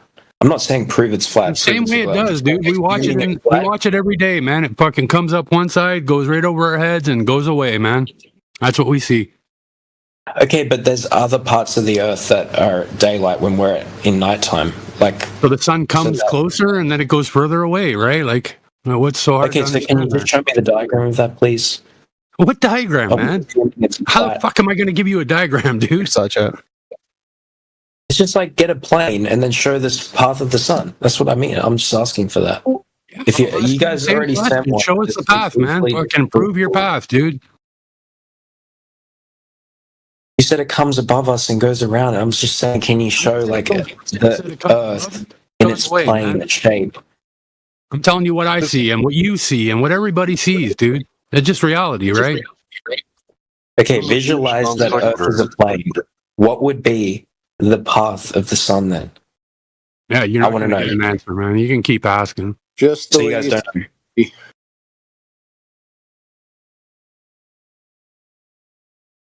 You guys don't know? The path of the sun. The path of the sun is irrelevant to the fact that we measure the Earth flat. I don't know why you're going around in circles asking everyone to try and prove some kind of claim that they can never back up. Why is it so hard to admit that you guys don't know what the path of the sun would be then? I told you we didn't know like 20 minutes ago. When you asked what's the path of the sun, I said, I don't know. Oh, so you guys don't know. Don't listen. You're too busy flapping your yap or you don't listen. Okay, thanks. So you guys don't know that, okay. Either do you. We don't know. Okay, well, how about this? How about you explain to me why the vacuum catastrophe isn't a catastrophe and there is no crisis in cosmology? If you can't explain why it's not, then therefore gravity doesn't work. That's your argument being reversed back to you. Do you see how it's kind of weird? I was just curious, man. I'm not trying to prove the Earth was. I'm just simply wondering if it is flat, then what would be the path of the sun? But you guys don't know, so I don't know. I can't answer. Are your balls flat or are your balls globes? Answer the question, damn it. Another non sequitur. 2 in a row. Do better, guys. 2 in a row. Like, you guys take everything as an attack. Like, I wasn't trying to attack you guys or anything. I was just simply curious. No, we're not taking it as an attack, dude. We're trying to explain to you that we don't have a diagram for you, man. Yeah, when you ask the same question 30 times, it gets a bit annoying, so. Yes, that's no, but when I was asking the question, now your guys' response was like, "Show me your diagram." So I was like confused. Would you ask the same question again? But so can we move on already? That's the point. Yeah, we don't know what the path of the sun is. Do you have any other questions? Not right now. So these people that we argue against, these anti-flat earthers, they say that what's happening is the light is bending down around the curvature of the Earth, right? So if that's what you believe, what? No? No. Yeah, that's science. That's your science, dude. He's not. That's actually what they say. That's actually what they say. So well, I mean, if I prove you wrong, if I prove you wrong, will you apologize? Well, I mean, look, just get like a torch, right?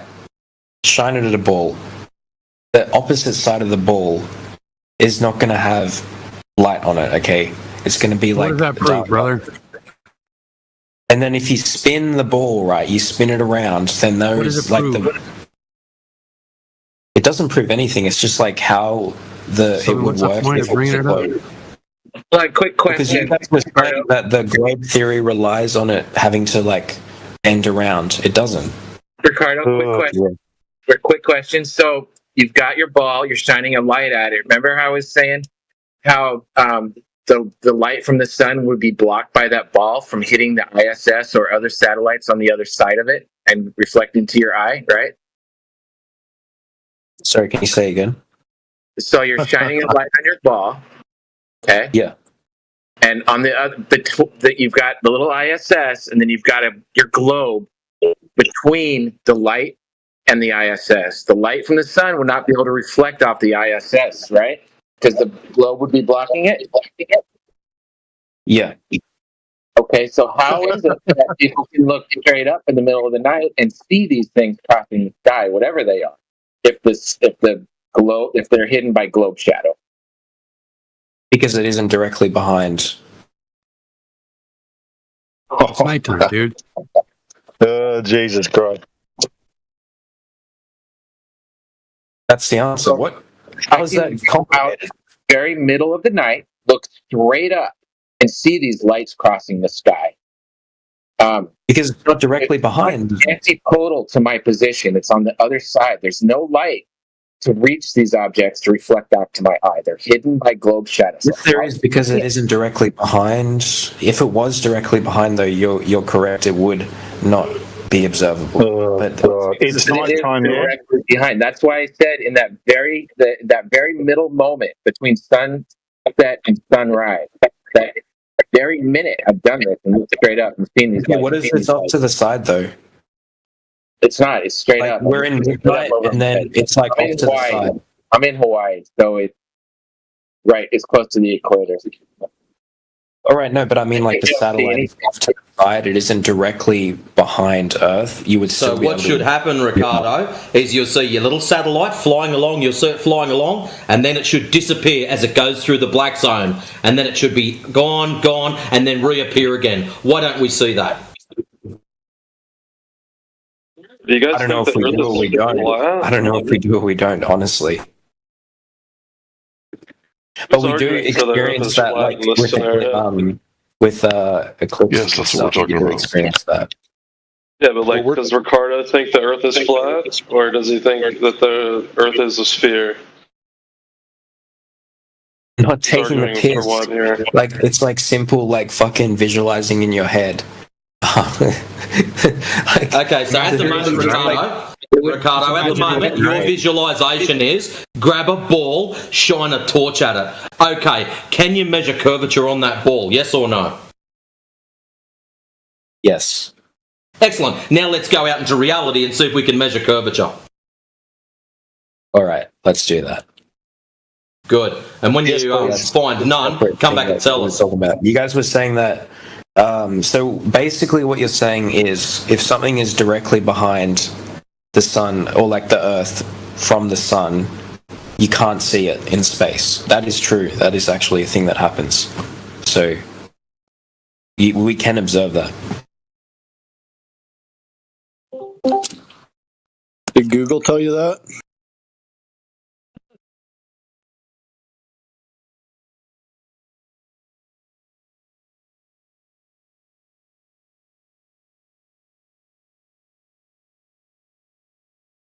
Good evening. Who in here thinks the Earth is flat and wants to make an argument for it? I'll hear you out. We've been doing that, and these people that go against us keep going to the sun, the moon, the stars, the eclipses. No. I think the Earth is a sphere, so I want one of you to prove to me that it's not. Well, if you think it's a sphere, please explain to us how you've got this proof of said sphere. You can tell the Earth isn't flat because ships and buildings vanish. So your proof of sphericity is by saying that the Earth isn't flat. Different stars are visible from different places. Those things don't happen, or those things only happen if the surface is curved. So let me get this straight. You're telling me that just because you witness stars from a different location, you believe in sphericity. That and the fact that ships and buildings vanish first over the horizon. Well, the whole disappearing bottom gravity, up. Also, there's gravity. How do you explain? Do you know what gravity is? Have you ever learned about it in Bro, school? you're gish galloping. You went to 3 topics. Hey, let him go. This is great. He's just explaining to everyone how he knows sweet stuff all. This is beautiful. Can we I've given you 3 examples. So give me one example of. Well, how about we break down your 3 examples? I know you're excited. No. What was your first one? I'm asking you a How about we break them down one at a time so you don't have a meltdown because most Globers can't keep up. What was your first one? You don't remember? The stars, exactly. You can't even remember your own claims. No, Awesome. I do. Stars in different locations. No, okay, that was the second one. Slow down. That was the second one. Slow down. Have you been to an exceptionally large warehouse like shopping centres in most shopping centres in the United States? If you're right down one end and you look up and you see the lights, when you look down the other end, they are somewhat difficult to see. Then you go down the other end and you look up, you can see them quite clearly. And when you turn around and look back where you were, you have trouble seeing them. That's nothing to do with that is exactly the same thing over the horizon. It's not. Well, that's the stars. That's the stars. Anyways, Devious, while you're trying to sidestep, I've just explained your stars. So what happens? You think so the Earth is ships flat? disappearing bottom up. That was your second one. There's a thing called foreshortening. that was my first one. Now, well, it's second one now. Bad luck. That's called foreshortening. You've also got perspective. So as you know, things get smaller as they get further away. Yeah? Always. Devious, I don't want to lose you here. Man, what are you trying to say? Get to the I'm just making sure you're keeping up with the conversation. Perspective. Things get smaller as they get further away. Yeah, that's... Yeah. Excellent. So what happens is, because of your position, your elevation above the ground, your eye level will be looking, and I'm going to assume you're 6 foot tall, you are looking at 6 foot up the object, your ship, for example. Now, the problem is, with perspective... Let me explain this to you, because you don't understand. Let me explain. Yeah. I'm explaining why things disappear bottom up to you. That's why ships disappearing hull first, that's what you wanted to listen to. That's what you wanted explained to you. Yes? That only happens on curved surfaces. Well, it also happens on flat surfaces too. But anyways... It's not. It does. I know it hurts your feelings, and I know you don't like hurts my doing feelings. things like that. You're the one that sounds upset right now, dude. Flat surfaces, it also happens. Right. Perspective. Things get smaller as they get further away. We got that far. With your eye level, and as I said, I will assume you're 6 foot tall, when you're looking at a ship that's 50, 60 feet tall, everything appears to disappear evenly as per the rules of perspective.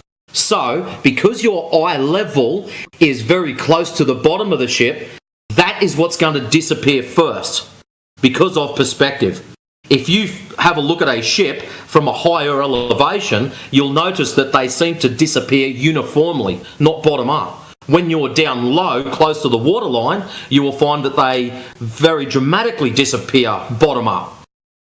Wait now, It's all to do with your eye line and convergence. What are you saying? Things underneath. Say it makes any sense. Things underneath your center line. Why are we all talking? Things underneath your center line of vision. You understand will converge upwards. You are saying things to the top will converge downwards, and they won't whilst you're flapping your gums.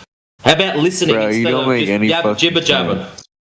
Let's move on to another example. Let's talk about. So, in other words, I've explained what you wanted to hear. You don't like it, and all of a sudden, let's just go to the next one. No, we're going to the next one because what you're everything saying that you just is said not makes absolutely no sense. Coherent sense right now. Well, it doesn't make sense because you don't want it to, because your belief in a ball tart is everything to you. Can I try to make sense, please, sir? Yeah, you're getting emotional when I'm trying to No, I'm not. have a discussion. Baseline, you have Anyways. No, I'm not. You said hold on. Devious. I'm just going to try to explain it real fast. When you fly a drone, right, over your head, when it's right over your head, it's going to be in that zenith position, right? But if you fly it towards the horizon, it's going to appear to get closer and closer into the horizon until it converges with the horizon, and you can't see it anymore because of the Rayleigh criterion. Does that make sense? Like if a plane passes over you, it's going to start off from the east at your horizon. It's going to fly right over your head. Then at the west, it's going to converge into the horizon. Now, the whole time, the plane is 40,000 feet above the surface. But that's just how our eyesight works. Like when you see the moon reflecting off the surface of the ocean, and it's like you're in the water and the moonlight is touching your feet, and then you look out to the horizon, it's appearing to be going up to the center of your eye line, your vision. Does that make sense? Got 40 years to see, and I'll say one thing. The Arctic Circle, been there. Been up there in herring season. Just be quiet. Moon's We didn't around in understand a what you circle. said. Everything goes in a circle up there. All the stars. Yeah, that's okay, right. explain that. If the world's flat, why does it do that? Mute yourself. Why do I Joe have was to just explain talking it, to man? Devious. It just can happen on a flat surface, dude. It doesn't have to be round, man.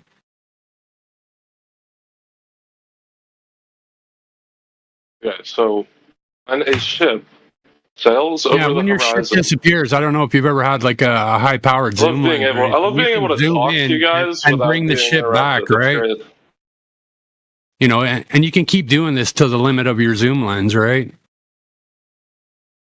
And a ship Like you sets can sail look at a boat away from the gone. ocean. Yeah, Don't you can look see at a the boat whole that's ship gone. sink evenly. Great, and then take out your zoom Smaller. lens and fucking zoom it in, dude. Like it would on a flat surface. If you're on a flat surface, it would shrink evenly. It doesn't. I'm glad do that you brought when up it's the going flat over the surface. horizon. Inside chat, 13 minutes past the hour. You see the image of 2 cans there? Devious, you can see the image? What image? Side chat, 13 minutes past the hour. How do I open a side chat? The little click chat on it. bubble. It says open chat on the channel. I see it now. Okay, what am I looking at? The picture of 2 cans. Hands. Okay. Yes, I see it. You found it? No, shut your bitch ass up, boy. Bye. Clown. Yes, I see it. What's You found it? What are Okay, you trying see to how say? the top can? See the bottom blue section on the top can? And then look at that same bottom blue section on the bottom can. The only change there was elevation of the camera. That's at 22 feet on a flat surface. Notice how there's bottom-up obstruction? So we know bottom-up obstruction the object happens on a shrinks. flat surface. The object shrinks evenly smaller on a flat surface. Yes, I understand that. It does not do that over the horizon. Your eye line, Instead, Devious, the listen, bottom of the ship your disappears eye line, Devious, and more of the whole. Devious, And finally, your eye line dictates sails on the this. top of the boat. Devious, you're not listening. You're just flapping your gums, mate. Your I'm eye listening to anything I line say, so why should I dictates listen to this. Because you wanted to come in here and think you're all that in a bag of chips. Well, I'm taking your chips off you. I'm going to eat the fucking things. You're doing no such thing because everything that you well, say you won't shut up and listen. So how about you disregards learn something? the facts that I'm laying down to you. You're not laying facts down. You're just blurting out the same Yes, I shit we am. all learn at school. All you're telling us is cool stories. That's all. Nothing more. Yep. You can go. Okay, how about this? You can go get a GoPro. That's great. You Get can a do it big too. balloon. Get a big Appeal to balloon. future. That's Fly great. it into space. I suppose you believe in Santa Claus too. Fly it into space, right? And then have the balloon descend back, retrieve the camera. This is something you can do on your own. Retrieve the camera. So go and do it then. Yourself. Go I and do don't it. have to because I already know the Earth is spherical. You've given us no proof, and then when we explain something to you, all you do is keep yapping through it. You don't want to hear anything. You just want to keep blah, blah, blah, globe, blah, blah, blah, globe. It's like a church. All praise to NASA. I think you're the one that keeps interrupting me whenever I try to explain stuff. And then, Well, can I talk now? And then you get emotional. And then Can I talk can't say now? anything, and you say everything that I say. You've isn't said nothing. scientific, When the fact that you disregard the fact that with that can example, it would shrink evenly smaller, no matter It how is. far you got away from it, because you're on a flat surface. It is shrunk smaller. With a ship, I don't know why you think with a that's ship- something important. with the Earth being spherical and the ship disappearing over You the haven't horizon, proven that yet. it does All you not, keep doing is, it does not I'm assuming shrink it is. evenly. It does shrink evenly. As I was trying to explain to you, but you don't want to seem to listen, it is all dependent on your eye level. If your eye level is in the middle of the object that you believe is shrinking, then it will shrink evenly. It is to do with a thing called convergence. The item that's shrinking, in your case, the ship, will converge at your eye line. The problem is, the ship at your eye line is only a small bit underneath your eye line, and there's a big bit above it. So as it shrinks down evenly, the bottom of the ship hits your eye line first. That's why it appears to disappear bottom up. It's very simple stuff. If you're standing on the beach, right, and you see the ship, departing, going further away from you. It's going to disappear bottom up. Because of convergence perspective and Rayleigh This is because it is going over a curve. If it were not going over a curve, you would see it getting smaller and smaller and smaller. You'd still be able to zoom in and see the whole thing. You cannot do that stand with by. this ship. Devious, I've got something special for you loading up right now. There's a video inside chat. 3, 2, 1, 19 minutes past the hour. It's called The Empty Horizon. Please watch it. I'm going to watch an 11-minute video. Could be worse. I could have put a 3-hour bastard down for you. 11 minutes is pretty good. All right, well, summarize it for me. I'm not going to watch it, so you're going to have to summarize it. Well, if you're not going to watch it and you're just going to sit here and flap your gums, give us one good reason why we should leave you in here. Why can't you just summarize it first? If your summary is good and the logic is sound, I'll watch the 11-minute video. Dude. Fuck, man, you could have watched it while you were talking to us. That was not 11 minutes that passed. How about you watch the first 1 minute? That will suffice. I'll watch it if you can give me a summary of the video. How about that? Yeah. Camera looks at horizon, sees fuck all, camera zooms in, ship appears. It should be beyond the curve that you claim. That's a quick summary. Watch the first minute, that's what you'll see. The ship hasn't fully went over the curve yet. You can then hold on a minute. It going over so the curve. At what distance does this happen? Fully observe it. At what distance does this happen? Devious, at what distance does this happen? At what distance does this happen? When it's over the curve. At what distance does this happen? He doesn't know. I have no idea what the exact distance is. That's some statistic. Well, if it's going over a geometric horizon, there should be a very distinct, calculable, measurable, known distance that this happens at. Like, how do you know it's Earth curve if you don't even know what distance it should disappear at, dude? What? How do you know it's Earth curve if you don't even know what distance it's supposed to disappear at? Did you hear the question? How am I supposed to? Yeah, can you let me talk? Yes or no? Start talking then. You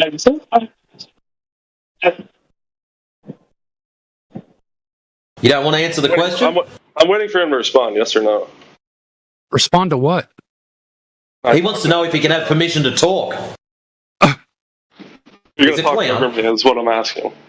Nobody's been talking here. We've been waiting for you, but if you want to keep on persisting, how am I supposed to know? Like, how? Fuck off, man. What relevance is me knowing this exact distance when? What do you mean? What relevance is it? This is what I mean. You don't let me talk. You don't let me finish talking. It's so funny. This is the thing you're trying to prove. You're talking about relevance, man. It's fucking totally relevant. I was getting to a point, and then you just interrupt me. It's hilarious. Why should I continue to talk to you if you're just going to keep interrupting me? Solved. If he doesn't want to talk, then don't. I'm yeah, whatever, man.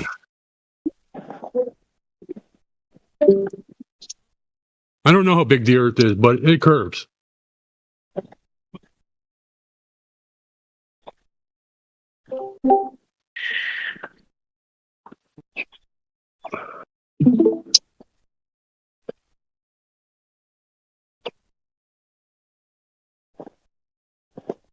Dude, this Ricardo Milos guy looks ripped. Huh? Ricardo, you're buff as shit. That's not me, bro. Why do you have another guy as your PFP? No comment. Because I'm gay. He likes big black men. Okay. He's gay. Okay, gay. You guys have, you know how, like, everything is sort of, like, stems from the fact that globetards have created this global conspiracy? Not global conspiracy, but conspiracy. Globetards have created a global conspiracy. What does that mean? That's what you just asked us. That's what we're trying to work out from you. Oh yeah, what would you call it? Call what? You know, the conspiracy theory. What conspiracy theory?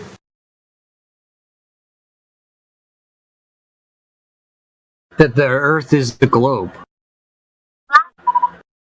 Maybe it was just misinformation that's been passed on for generations, and people are just too lazy to look into it.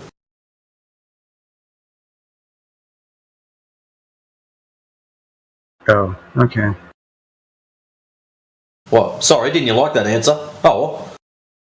They all think it's some grand conspiracy, but everybody that's talking about this, like everybody thinks that they're telling the truth, right? Like nobody thinks they're lying, right? Like this notion that you think everybody's out to lying to everybody. Nobody thinks they're lying. Everybody thinks they're telling the truth. So NASA's just a bunch of true believers that somehow got all the math wrong? Listen, man, most of the people in NASA believe it, right? They believe what they're doing, man. Like they don't know any different. Right, so they're not lying. Like most of the people there don't know, like what really happens, or like they're not in space. What about all the rocket technology? What about it, man? Like fuck. Like I don't deny rockets. We got them. Great. Yeah, but they're all based off of the same physics, the same understandings. What? Like you got a you look at a computer screen, dude. Like most of the people are there looking at a computer screen, man. Like what physics? You don't think rockets work? You don't think that there's people fighting wars with rockets? Do. Yes, I've watched rockets take off. I'm not denying this. Yes, you're not denying that there's killing people and that there's wars happening. Right. No, I'm not. And that whoever has superior technology will most likely win the war. Yeah, no, I agree. But you think like that our technology is based off of a lie, that people are just looking at screens? No, I don't. I don't think that, like I said, I don't think a lot of people don't know that they're lying, right? Like they think they're telling the truth. Everybody believes this thing, right? That it's a globe. Yeah, gravity, physics. Yeah, we were all taught this in school. We were all programmed this shit, right? Like, you know, now prove this stuff, right? Like none of it's provable, man. Like, you know, it's all a good faith argument, right? It's all consensus. But they're all working from the same This is our best guess, right? Rockets at each other. Yeah, okay, we launch rockets, brother. There's no argument, man. How does that prove the Earth's fucking round? Well, what about intercontinental ballistic missiles? What about them? Those are real? Yeah, or not? Of course. But what part of that makes you think that they're going over a curve?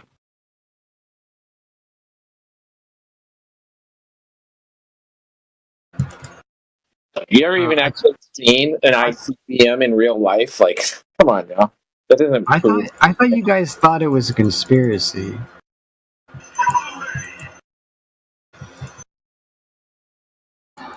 Oh. Like ultimately, there's got to be somebody that knows what's going on, right? Like I don't know who, but I don't think so. I don't think anybody knows what's going on. Well, none of us do, right? Obviously. Like some kind of like. I'm sure somebody at the top there. I don't know. Like I really don't know, dude. I'm in the same boat as you, right? I live in my little box here down on the surface, and that's that, right? And I got to just accept everything that I'm told. Yeah, sure. Yeah. I mean, I don't accept anything. I deny everything, actually. So just to clarify, is your guys' explanation for satellite imagery is that it's fake, right? No, we don't say that it's fake, dude. And satellites they give you a flat image anyways. You're not getting a full picture of the Earth from the satellite. Like, I don't know how high you think these satellites are, dude, but they're not that high, man. It's not a question of if it's fake or not. The question is, can you verify? Can you validate their authenticity? No. The answer is no, you can't. That's the problem. But they take snapshots and then they stitch it all together, dude, and make a ball, right? Like, what about like the pictures further out? If you're saying that you can't validate it, is that the same as saying they are kind of fake? You think they're fake, or you're not sure? I'm not saying that he is. Pointing out, a picture of Bigfoot. I don't think they're fake, man. I think pictures from satellites are real. To the moon, though. they've sent things to the moon, and that's like taking pictures of Earth and Mars even. So they say though, right, brother? Like Mars. This is hearsay at this point, right? Prove that they sent things to the moon, man. Okay, so that's what I'm saying. Is your guys' explanation of these photos is that they're not real, or you can't prove it's real? We get out into deep space there, yeah. We don't believe in that shit, right? We don't think we can go to deep space, right? But then you don't think that satellite images are real, right? No, I do think satellite images are real. Why wouldn't they be, man? You can take high altitude photos. Why would it be like the images were taken from the Discovery moon? satellites, which is outside the moon. It's not outside the moon, dude. What are you talking about, man? The Discovery satellite is outside the moon, actually. Here, I put a diagram. I put a diagram in the chat, dude. And this is the math for how high you have to be and how much of the Earth you could see. And if you want to look at it, you can. If you don't, you don't. I don't care. But yeah, it'll show you the math, right? Like how high you have to be to see the Earth, man. Like to see the curvature. And how high do you have to see the whole Earth? Yeah, exactly. Yeah, look at the diagram. How high It'll do you tell have you. to be? It's there. Nobody's ever been high enough to see the whole Earth. This Discovery satellite has, for sure. Well, you have to be like twice as far as the moon or something, right? Yeah, You don't have to be 20 times outside the moon to see most of the Earth. Those images are fake, not real. Yeah. I was just clarifying that you guys believe these images are fake. See, so here's the math, right? Yeah, they are But fake. the flat Earth explanation relies on the idea that these images were taken from the moon are fake, right? They are fake. We don't rely on it, dude. We rely on the surface, right? We rely on no curvature, man. Well, no, because Water it is not contradicts what you're curving, right? saying. Those images No, contradict what see, you're saying. if so we don't one thing rely is on true, them the other being things can't be true, bro. Right? Okay, so if there's no the Earth is flat, curvature, then those images have to be fake. They can't be Pretty real much. if the Earth is right? flat. Exactly. Yeah, and we know that the surface is flat, dude. It's just a fact. Explain that. Yeah. Well, the graph you sent, it's nice that you did some work there. It only shows like just very immediate. Well, there's one there for 1,500 miles, and at 1,500 miles, you see 3% of the Earth, man. The Discovery satellite is 1.5 million kilometers away. Oh, come on, dude. Yeah, you got to prove that. That's nonsense. You can't. Yeah, well, that's the point, right? Okay. If you say that's fake, it's not high enough, and if there is a satellite that's high enough, you say it's fake. Prove it. So how can you? I can't prove it to you if you don't believe. Well, then why bring it up? If you can't prove it? Why bring it up if you can't prove it? I'm not going to debate you guys. That's for sure. No, I can prove it to other people, but not you guys. I think flat Earth is too fun. And bro, the ISS I is would 250 never debate. miles above the Earth, okay? So look at my diagram at 250 miles. How much of the Earth can you see? You can see 0.1% of the Earth at 250 miles, dude, and that's where the ISS is. So how the hell are they giving us pictures of the whole fucking Earth? They're stitching them together, dude. That's what's happening, right? Yeah, for low Earth images, yes, but not. What do you for mean the low satellites Earth, that are dude? far This away. is the satellite, man. Our satellites are at 250 miles. But All there low also Earth. is, but you're ignoring the satellite that's actually far enough away to take the picture of the whole Earth. Which one, Like man? Fuck, obviously, how do you know there's a satellite out there? And what picture? so you're saying they're fake. You're saying exactly the same what thing the other guy is pictures? Show saying. me You're them. saying they're fake. Show me the You wanna- picture. Okay, so sure, like they give up images almost every day. They were there. You yourself admitted you can't prove they're there. So why To bring it you. up? Yes, if you denied the Yes, I like denied satellite the was set up, then sure, I can't prove it to you. If you say I don't believe that they're traveling up there, I deny your science fiction space fantasy story. Yes. yeah, I so deny. I can't prove it to you, right? We have other reasons to believe that that stuff better. doesn't exist, right? There, you can, or I can take a screenshot if you want to see a screenshot.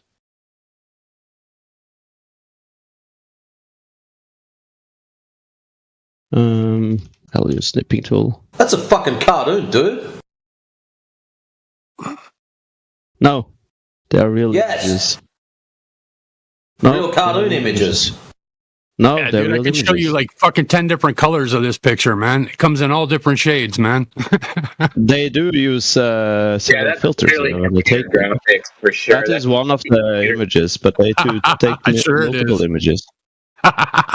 Well, Spliff, you just bragged about believing the satellite, and now you're denying the existence of the satellite because it doesn't. Well, I'm telling you, though, the satellite. Is it inconvenient that it shows the images? I'm telling you, a satellite at 1,500 miles away from the Earth can see 3% of the Earth. How much of the Earth are you showing in those pictures, right? Like, you know, how far away is that satellite, man? Like, fuck. 1.5 million kilometers away. Why are you laughing? If it can send a satellite up to 400 kilometers, it's just Wait, a matter of wouldn't having we a be able smaller to rocket. send things far away? It's just a matter of building a bigger rocket, right? There's the Sure. You Why get are you into laughing? space, I don't there's understand nothing what your stopping- argument is. There's nothing slowing you down, so you can go on forever, basically, because there's no atmosphere. Yeah, it's a vacuum. So why wouldn't we be able to send things Yes, there far is away? something slowing you down. You're being dragged towards Earth all the time. Yeah, that's a cool Obviously. story about Narnia. Yeah, sure. Well, yeah, it's hard to make any argument when you don't believe like any of the. Well, that's the thing, right? Belief, right, physics, brother? right? No, it's not about physics, man. Explain the physics to me then. To make the Earth round. Yeah. It's nothing about the Earth being round. This is like orbital mechanics. Right? What about them? Gravity. So the math works, and that makes it true. No, you're saying Yeah, that it would that's go what you on just said. forever. Then you don't understand. Then you don't understand the physics behind orbital mechanics. Why don't I understand physics, man? The other guy who said you can go on forever because there is no wind. Obviously, you can't just go on forever. It's a vacuum up there, dude. Fucking, we don't believe you can go up there, man. Like, we live in a closed system. You believe the satellites are up there? No, I believe they're below. Like, they're not up there. Below what? They're 250 miles away, dude. What are they below? They're below. I'm just saying they're lower. They're not no 1.5 Lower million than miles, what? man. Lower than I don't what? know. I don't know. I misspoke there. Okay, so what are you saying then? I'm saying that the satellites aren't that high, man. They can't be. Why not? Because you have a vacuum of space there, brother, against a closed system that we live on here, right? We breathe air. It's vacuum at 250 miles up as well. What? It's vacuum at 250 miles up as well. You want us to believe in your fantasy that you can't prove, hey guy. Literally, you said you can't prove it's up there. You can't prove there's satellites up there. You just want us to believe your Thank story. you for not responding to what I said. So, Spliff, I said there's vacuum at 250 miles as well. Yeah, not a complete vacuum, not a vacuum at -9 torr to the whatever. Or It's whatever slightly it is. it's slightly lower at 1.5 million kilometers away. Sure, It was slightly But it's still lower. Come vacuum. on now. Yeah. Yes. The pretty much no atmosphere. It doesn't fly. It's not. Right? It's not a vacuum up there, bro. It can't fly at, it's at lower 250 pressure, miles. right? But There's it's not a no- there's vacuum no air at there. 250 miles, man. But can it fly at 250 miles? You think it's flying? Well, they say it is. It's supposed to be moving like 15,000 kilometers an hour. Does it have wings? I don't know. It doesn't, because it can't fly. Flying means you fly using wings. It's orbiting. It's It orbiting. doesn't fly. Yes. It doesn't fly. No, because there is no wind up there. There's no air Yeah, up there. they say that there's 500,000 mile per hour solar winds, though.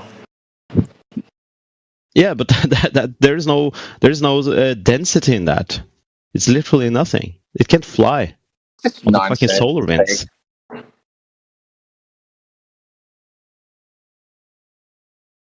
The air that is up at 250 miles, which I don't know if you believe that or not. The density that's up there, you can't fly on that. But they do. No, they don't. They don't have wings. They don't fly. How do you know? What They do don't you need require wings to any. fly? They don't have any propulsion on them.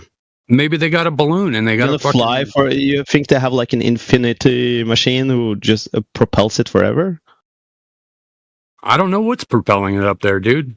It doesn't propel its I know lift. that things move really That's fast the up point. there. Hey, let's bring Yeah, the can you see any argument back down fumes to for earth. it accelerating to push it? No. I didn't Because say it that doesn't need anything's to. accelerating. I just said things move really fast up there. Yeah, but how does it move fast? If there's air, it would be drag. It would need to have a thruster, but it doesn't. I don't know, but that's how it works, right? Things move fast up there, man. Yeah, So but they how? say. Does it, but you have to think: how does it move fast if there is no thruster? If there is air that stops it, it would need to be pushed with a thruster, right? I get you're saying there's no friction, right? So, but I don't understand how it moves fast up there. I don't get that part either. Like they say that shit moves at 15,000 Because there is no air. man. If there is no air, what's stopping it from moving? I don't know, dude. And there is air. It's just very little. Yeah, that's true. It's very little. It's so little that it's like at 250 negligible. miles, it's not that bad, dude. But when you get a little higher, it gets thin for sure. Yeah, and it doesn't fly. It's nowhere near enough air pressure to fly. So how do we send rockets to the moon then? The same way you send rockets into orbit, it's just a larger orbit. So they have propulsion and they can fly up past 250 miles an hour or 250 miles? Yeah, you just need a larger rocket. Oh, so you just need a rocket. So maybe they got rockets larger up there rocket, on the their same satellite. Same thing you did to send it So to that's how your lower satellite orbit. flies then. Yes, to get it to orbit. When it's in orbit, you don't need to propel it if it's outside How do the you know? atmosphere. Because that's how physics work. If there's no air, there is no. I can think. I don't know what to say. Like, if there is no air, what is stopping it from moving? Well, obviously there's something that's moving it, right? No, when it has momentum, it's going to keep it until there's something stopping it. That's just physics. That's the laws of physics. Yeah. Conservation I understand that conservation momentum, of and all that. Yeah, I understand momentum and stuff, right? Mm-hmm.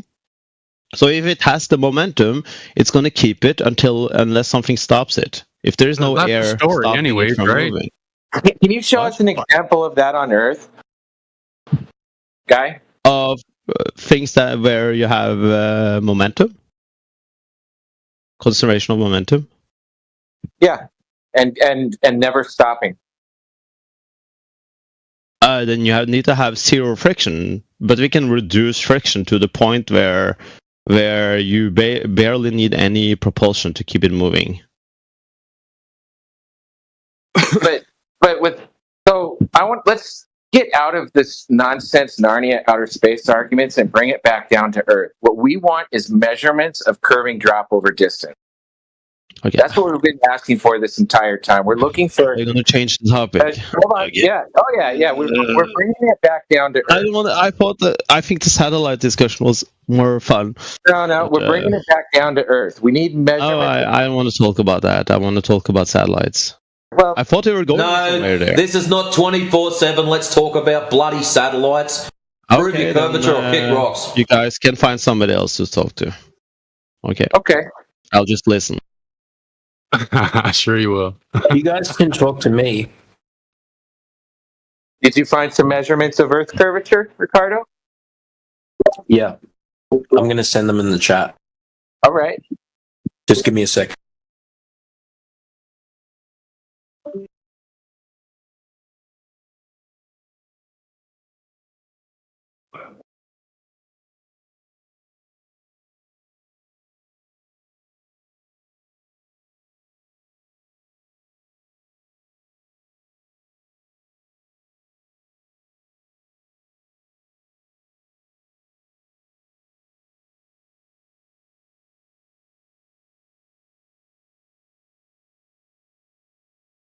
Okay, so that laser, did you know that they're using approximately, I think it's about 5 pounds of sugar in like a 3-gallon tank and then shooting the laser through glass into a sugar medium? That's not something that you could do. That doesn't match reality. That's not something you'd see in nature. So we're talking about one medium, not two media. Cold air. Yeah, they're aiming the laser up, going through glass, and then through 5 pounds of sugar water that's in like 5 pounds of sugar that's in 5 gallons of water. That is not anything you would ever encounter in nature. That's heavily manipulated. By the way, it's worth pointing out, Ricardo, you're not using the right kind of refraction. There's 2 kinds. There's atmospheric refraction, and then there's refraction, which is Snell's law, which is what he just described, which is what you just posted. The globers, if you want to be a proper globe proponent, what you mean to come to the table with is atmospheric refraction, which is just a bunch of pseudoscience nonsense, basically describing the air as functioning like fiber optics and allowing light to bend around corners through one medium, the medium being air, which it doesn't, obviously. That's a bunch of Harry Potter nonsense. Light does not bend around corners through one medium. Like you're talking about, like, fiber optics, of course. But the air doesn't function like fiber. Okay, I have a real life example that I found of 2 oil platforms.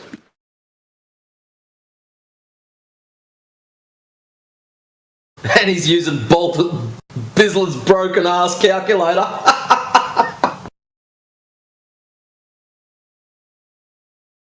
Yeah, you can laugh all you want, but that doesn't prove anything. So what? That's yes, it does actually. Well, we're the ones who are saying that any type of curvature in the distance is simply optical. That's what Bislin's pictures are showing, that objects in the distance can fluctuate due to optics. It's not actually the Earth breathing in and out and curving and such.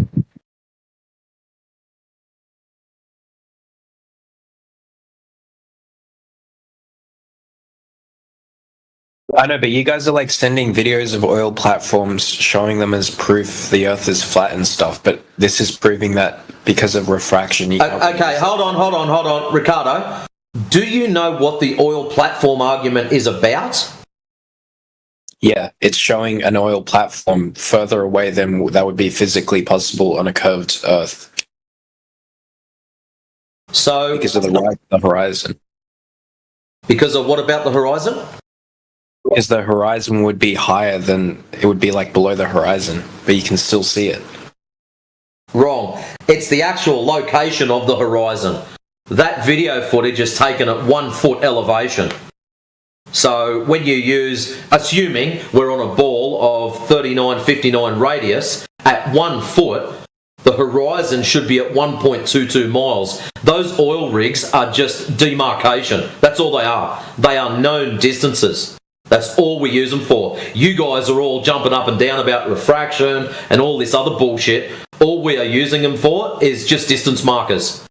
So at 1 foot elevation, your horizon, 1.22 times the square root of the observer's height in feet is the formula to work out where the horizon should be.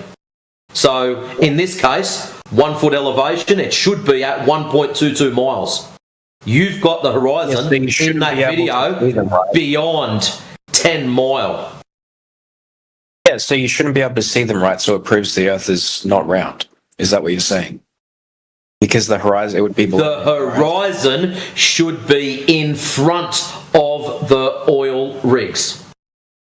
But it's not, is it? No, so that means your Baltard is not a Baltard of 3959 miles. What it does is debunks the claimed radius of 3959 miles quite comfortably. No, it doesn't. No, it doesn't. Yes, it does. Because if it was a radius of 3959 miles, the horizon would be quite comfortably in front of those oil rigs. No, because you're you're assuming refraction doesn't exist, and I just sent a video. No, I'm not. Sorry, a link. Okay, let's put refraction in, Ricardo. Let's put some refraction in. You want refraction? Let's put it in there. I have no problem with this. So the formula that I gave you, 1.22 times the square root of the observer's height in feet, now goes up to 1.29, and for extreme cases goes up to 1.34. So let's use the formula again. 1.34 times the square root of the observer's height in feet gets you to 1.34 miles. You still are short. Hey, Ricardo, what is your definition of refraction? What does it mean? I don't know.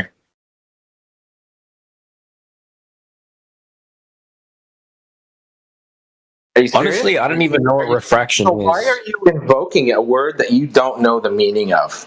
That's ridiculous. Yeah, but the website completely debunks the picture slash Yeah, video. because the website says so.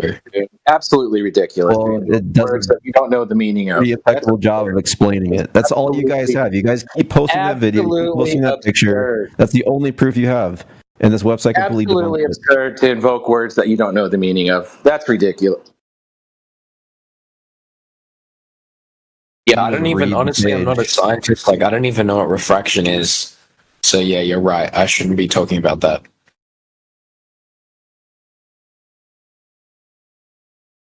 You don't need to be a scientist to know what refraction is. You just not need to be dumb. I failed physics in high school, so I'm not smart.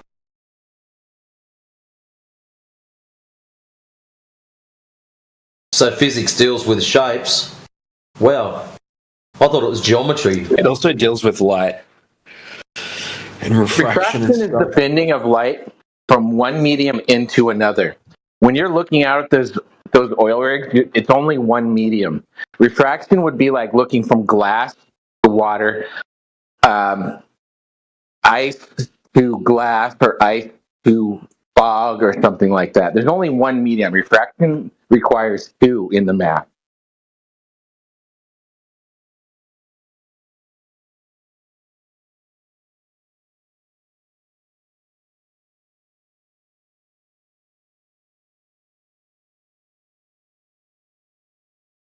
Well, I mean, like, air has different properties, like the temperature, all of that, the pressure, atmospheric pressure, so it is actually technically going through different mediums.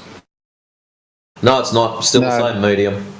Yeah, it's the same medium. That's ridiculous. Okay, but it has a different pressure, it has a different temperature, that's a different medium. Do you think refraction allow you to see over a hill of dirt? Okay, it's the light bending at the join. The problem is air doesn't have any boundaries.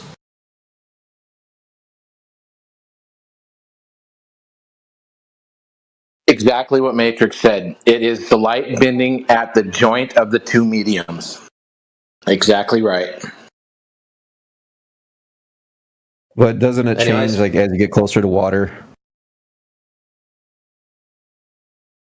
It's to do with the difference of air temperature. That's all. So if water temperature, just picking a random number, is 35 degrees, air temperature is 35 degrees, there's going to be minimal distortions. So you're thinking about miraging effects and you're just throwing the word refraction at it. There's all different miraging effects. Go and look up the different types. One of them may explain what you're trying to say. Like towering, It's not sinking. refraction. Sorry. But anyways, I've got to go. I'll be back later on. Peace, guys. Ooh, It's not convenient. refraction between completely different, like, media, like, I don't know, like air to water, but it's just because it's like different density gradients within the air itself that causes the refraction. Refraction is about 8 to 10%. So if something is hidden by 30 feet of curve, it might raise it up 3 feet to hidden by 27 feet of curve. Refraction is a very small effect.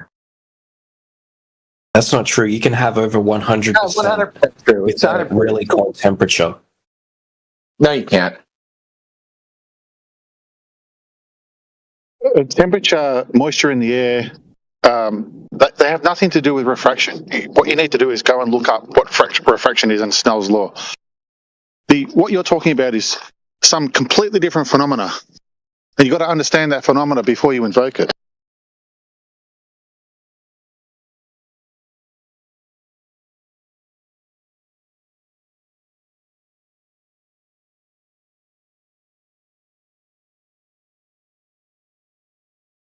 Did you understand when the guys told you that refraction happens is the changing of the angle of light when two media are present, and the boundary of the two media is where the light changes its angular velocity? Well, I mean, Snell's law, it's talking about refraction, but it's talking about a specific type of refraction between two distinct media. I'm talking about atmospheric refraction. Which uses there is Snell's law. Sorry, what did you say?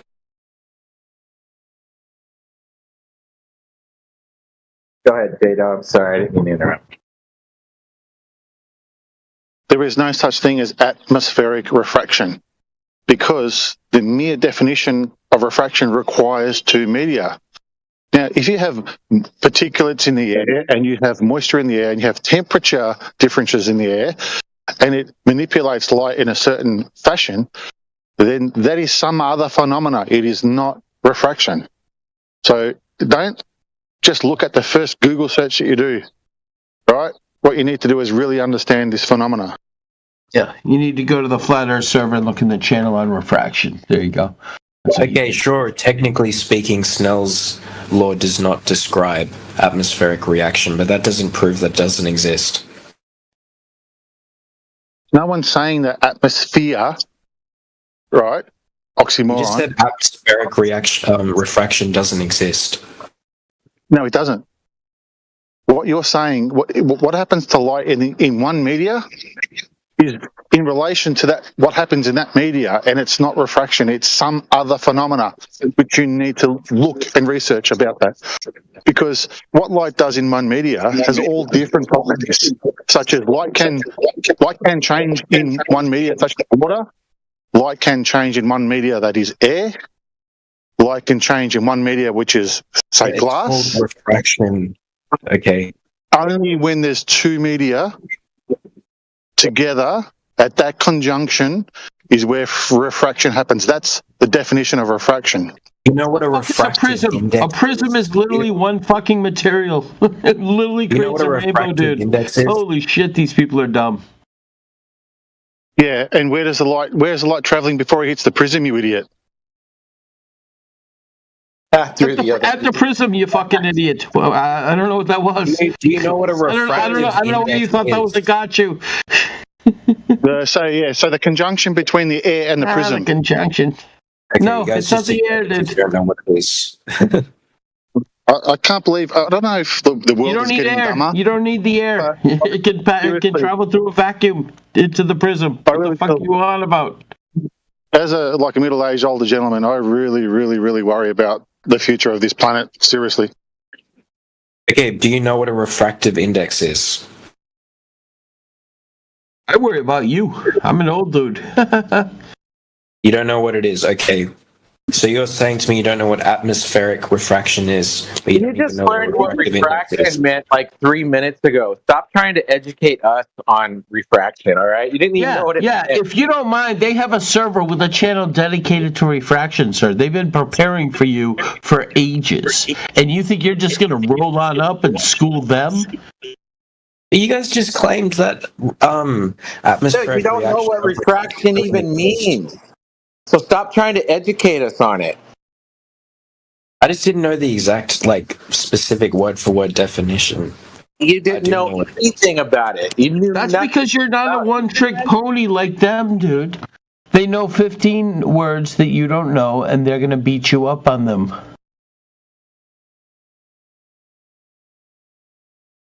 Yeah, so stay away from shit you don't know and show us some curve. That's all we're asking. I do know, though. I've just been talking about it. And you just said it doesn't exist, but I'm asking, do you know what a refractive index is? So do you have evidence for Earth curve yet? Did you find anything yet, Ricardo? Yeah, it's measurable Earth curve. Measurable drop over distance.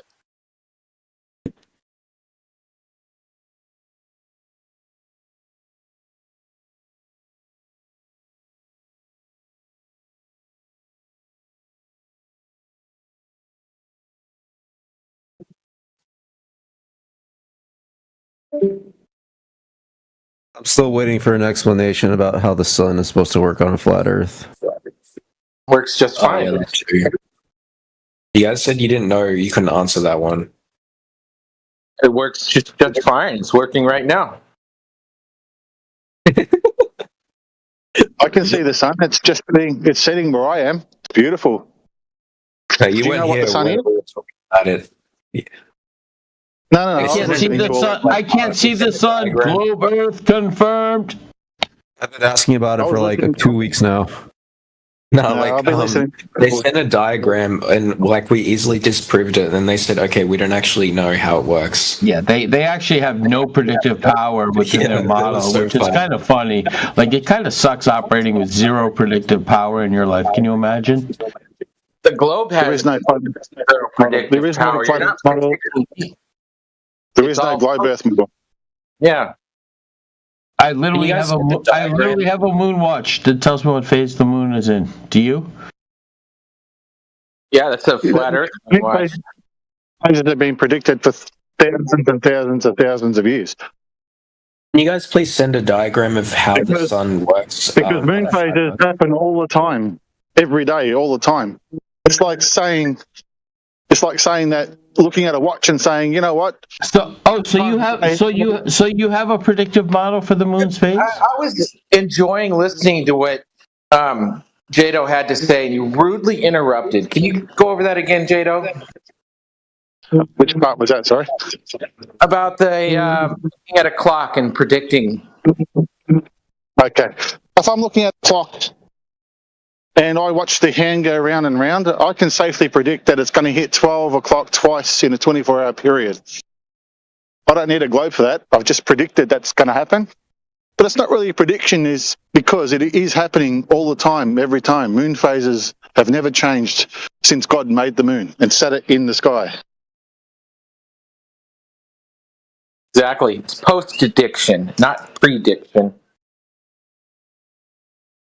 If you think though that atmospheric like refraction doesn't exist, then can you please explain to me how mirages work? Okay, so a mirage is nothing to do with refraction. Mirage is another phenomena. And it's good that you went and Googled it. But now what you'll learn is there's other phenomena that happen in one media, but that's not refraction. It's something else. So now that you've Googled mirage, read off what a mirage is.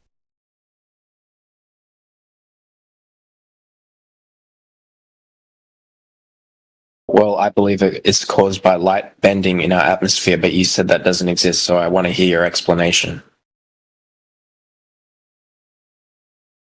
First of all, light doesn't bend, right? So refraction has got a specific definition. Using refraction in one media is erroneous. You can't use that terminology in one media. You can use whatever else it is, such as another phenomena, dipping, sinking, mirage, Fourier mirage. There's a whole lot of stuff that you can use to explain what your eyes see in one media.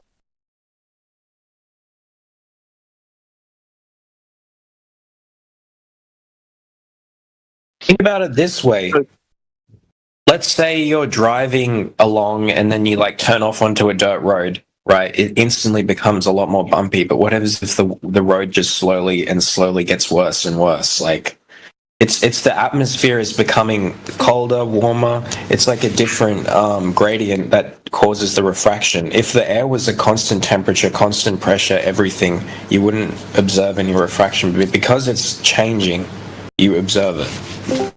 Wait, what's this got to do with the It's called bumpy the road? gradient index of like refraction. But you guys don't believe it exists. You said a specific phenomena causes a mirage. Can you explain what that is? Yeah, mirages are heavily distorted. Earlier you said those oil platforms were mirages in the distance. Miraging is the image will be flipping up and down, flipping upright, upside down, just many times a second. And it's like on a hot road looking down the highway and it looks like there's water on the road. That's a mirage. Those oil platforms are not mirages. They're just simply in your line of sight. They worship at the Black Swan. Right, there's no phenomena that exists that would shift the horizon from where it should be to behind something that's in the distance. There's no phenomena that you can explain that will do that. It's like saying that I'm at my house and I walk over the top of a hill and I'm on the other side of the hill and at some weird atmospheric condition will happen where my house will actually refract above the hill and I'll be able to see it. Just think of the nonsense that your mind is going through at the moment. Oh no, I'm thinking about the nonsense your mind goes through on the daily.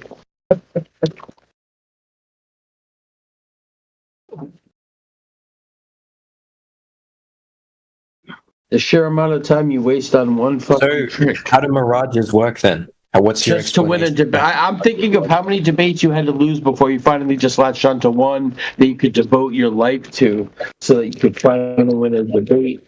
I just want to know what your explanation for mirages are then, because I believe it's because of atmospheric refraction.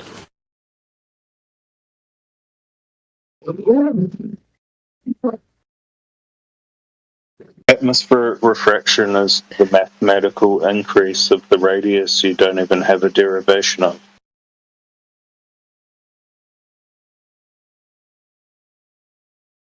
This guy still hasn't responded to me. Yeah, I asked him specific. He's told me that No, he's looking it up in their flat Earth server. He's trying to find it. But anyway, he can't answer. So there you go.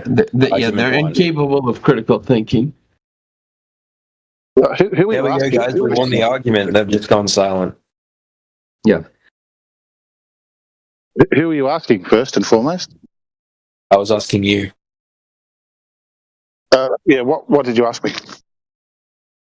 I asked you if you don't think mirages are caused by atmospheric refraction, then what is your explanation for them? He's answered you multiple times, Ricardo. Atmospheric refraction is an oxymoron. What you need to do is... You certainly are, sir. I asked you to explain how mirages work. What you're looking at the moment is a grade 6 explanation of why things happen in one media. The true fact is no one knows why we see a phenomena in one media. No one knows. That's why there hasn't been a law made to describe it, because indices only happen when there's a change of indice at a conjunction. That's refraction. All the other shit that you're reading, it just means nothing because it's just made up crap. So your answer is that we just don't know how mirages work. No one knows. What's it got to do with anything? Anyway, what's the argument? Oh well, that's not an argument. The argument is yes, it is.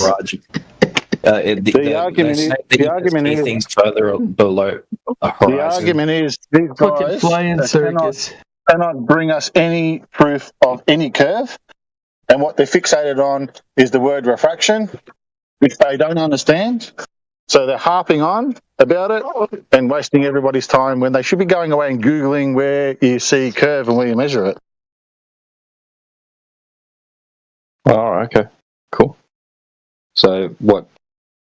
All this talk of mirages is just a non sequitur or a red herring. Isn't because mirages explain why you can see things further away from the horizon that you shouldn't be able to see. Post a citation for that. Get an academic source that says mirages help you see further.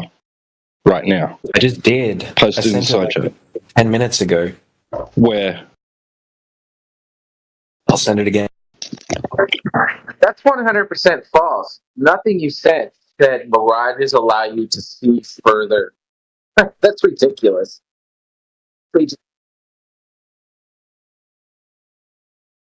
Yeah, I wanted to say specifically mirages. What he posted was not a citation. It was a picture comic from a grade 6 geography book. Are you freaking kidding me? Citing the fact that a mirage is atmospheric refraction when we just schooled them for 20 minutes on what refraction was actually. So anyway, but still no curve anywhere. Yeah, I wouldn't exactly call it schooling. It was more like flat earthing, because they didn't explain refraction, and they said that science doesn't know what science actually knows. So. I do want to commend you guys for not muting everybody today. I would expect that would go right over your head because there isn't a channel in your server on it. So. That's going to require some actual critical thinking. I doubt you're capable. Say it again.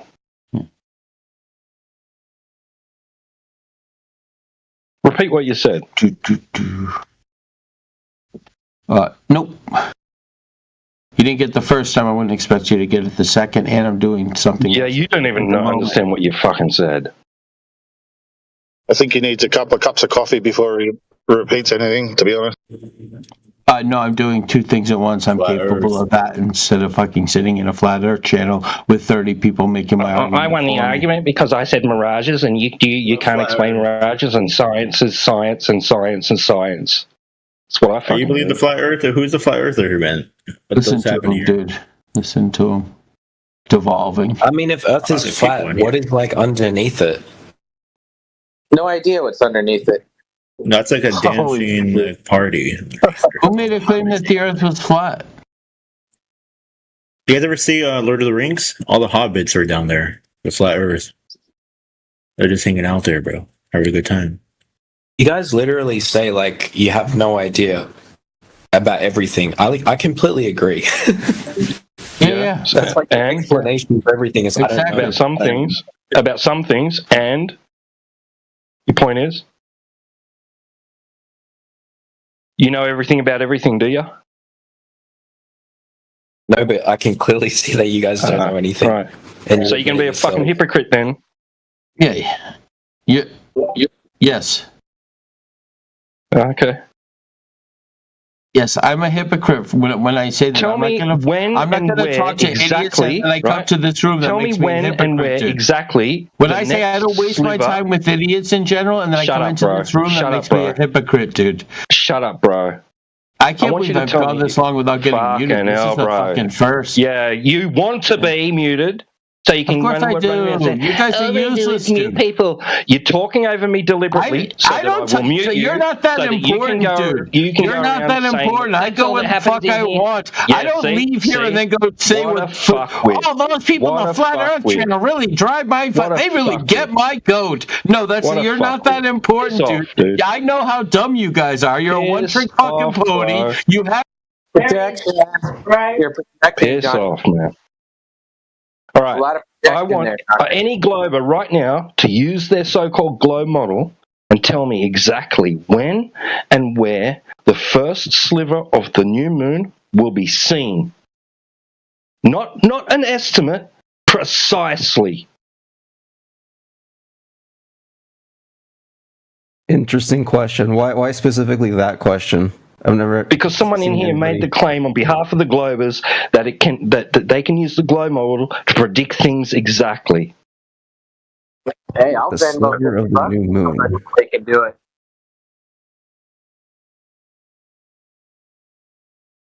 You want $50, Mansky? Then answer the question. Predict it, and I'll Venmo $50 to you. $100, Mansky. I don't want money. Well, just do it for the sake of winning the argument. Just do it.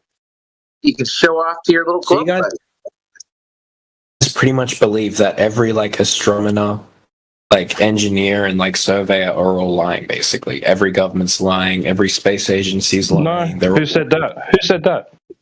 Well, they are all saying that the Earth is round, so they're all lying. Is there a list? So what? Pregnant women say it too. I'm sure there's some Down syndrome kids that say it. So what?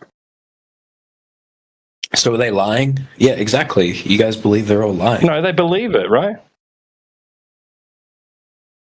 Okay, according to this website, new moon, September 21st at 3:54 p.m. So like right after that? Yeah, precisely where and when. Who's going to be the first to see it? I want the exact coordinates and the exact second.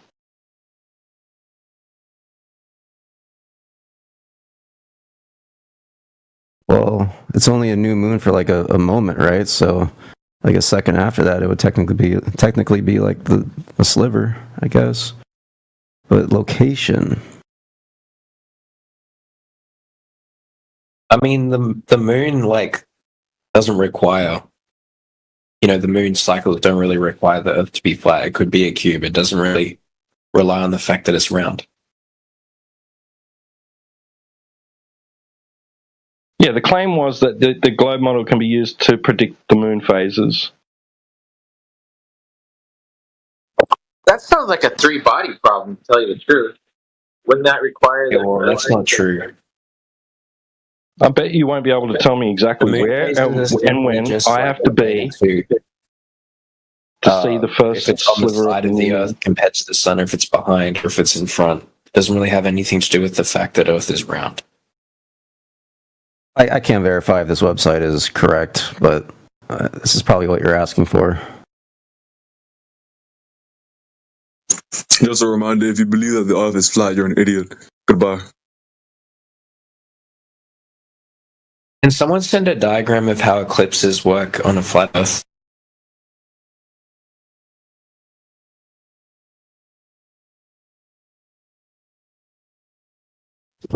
I just want someone to explain why the moon turns red during an eclipse. There is no object in existence will cast a red shadow from sunlight. Why does the moon do it, supposedly? Ever see a blood moon, Ricardo? A blood moon eclipse? Why is it red? Shadows aren't red.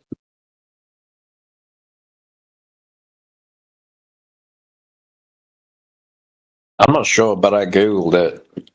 But you guys don't trust that, so I'm not going to bother saying why. But you can just Google it if you want to find out. I don't really trust Google. Google also says that men can get pregnant, so... Yeah, you don't trust anything, that's your problem. You don't know anything, you don't trust anything. No, I do agree with you guys. Mainstream science is one that says you can't know anything. They'll tell you that they don't even know if they have hands. They can't be 100% certain of anything, is what mainstream science says. So that's on you guys. I do agree with you guys, though. We never went to the moon. That's a crock of shit. Nice, you're halfway there. No, like I've been down these rabbit holes before. I'm with you guys on the moon, but Flat Earth just doesn't. So why do you think they faked the moon landing? What's your thoughts on that, Mansky? Why did they fake it? Did you ever see the documentary American Moon by that Italian guy? I sure did. It was good. Yeah, I watched that, and he goes over that like in the first, half hour. Right on. This is something you should check out, Ricardo. You should actually look at well-done documentaries that debunk the moon landing. They're quite eye-opening. I'll link you to American Moon. It's kind of long, something to watch in half-hour chunks here and there over the next few days, but just save the link.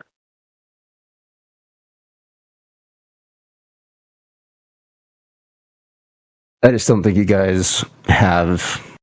You just don't have it for Flat Earth. It just isn't there. I'm open-minded about crazy conspiracies, but there just isn't enough there for Flat Earth. Maybe like Hollow Earth. Yeah, the surface of water isn't a conspiracy, bro. Sorry. Honestly, I agree with you guys. I feel like the Earth might be flat. Magical gravity takes care of it all.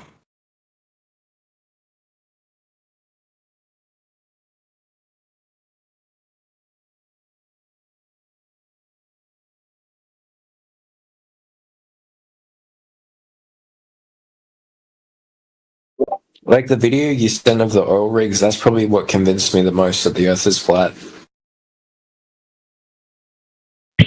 We got 100 other videos just like it. It's not just a one-off video. We've got hundreds of these.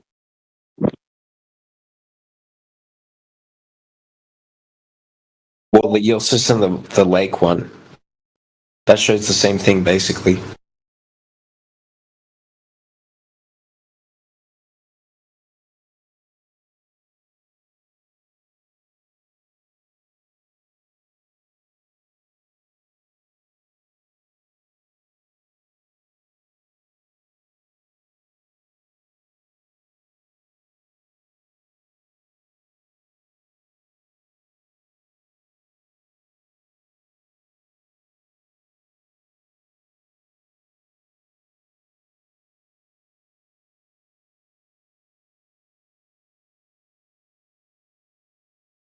Here's an excellent 3-minute video I just shared with you, Ricardo. Real short, but very informative.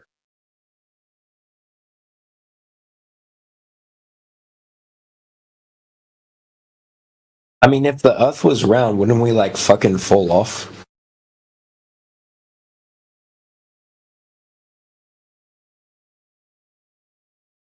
Well, I figure you'd go flying off, like spinning a wet tennis ball and the water goes flying everywhere. I think that's what would happen if we were actually on a globe spinning 1,000 miles an hour.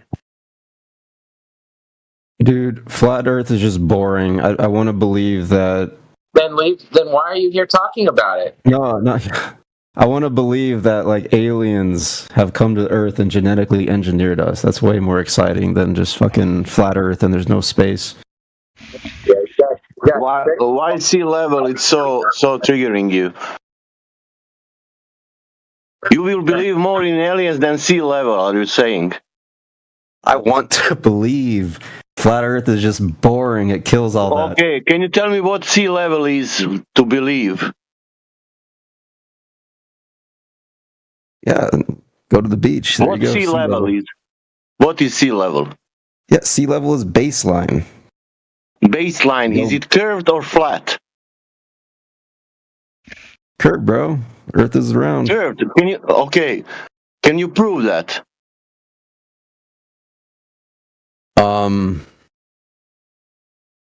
Yes. No. How you will prove that? Okay, this is like the whole appeal to authority thing. You will appeal to authority for geometry. Okay. All right. Again, I have to like reference the sun. Every morning, I go out running before the sun. How sun will change? How sun will influence the surface of the Earth? Because for it to be flat, the sun would have to be a certain distance in the sky. Okay, it doesn't make sense. Okay, doesn't make sense. In which sense Earth is curving? That's what you're saying, that it's curving. Dude, I believe in the well-established. Okay, and what is well-established? Is it well-established radius? They told us the Earth isn't a perfect sphere, is it? Isn't it like kind of lying about the Earth being round? If it's well established, that means that you believe that radius is correct. Yeah, but the Earth isn't a perfect sphere, right? I don't know, man. They are saying there is a radius. They are teaching kids there is a radius, and that's the radius. And for the radius, you have a perfect sphere. And when you see them from the space, you always see the perfect sphere. Yeah, isn't the moon landing also well-established science?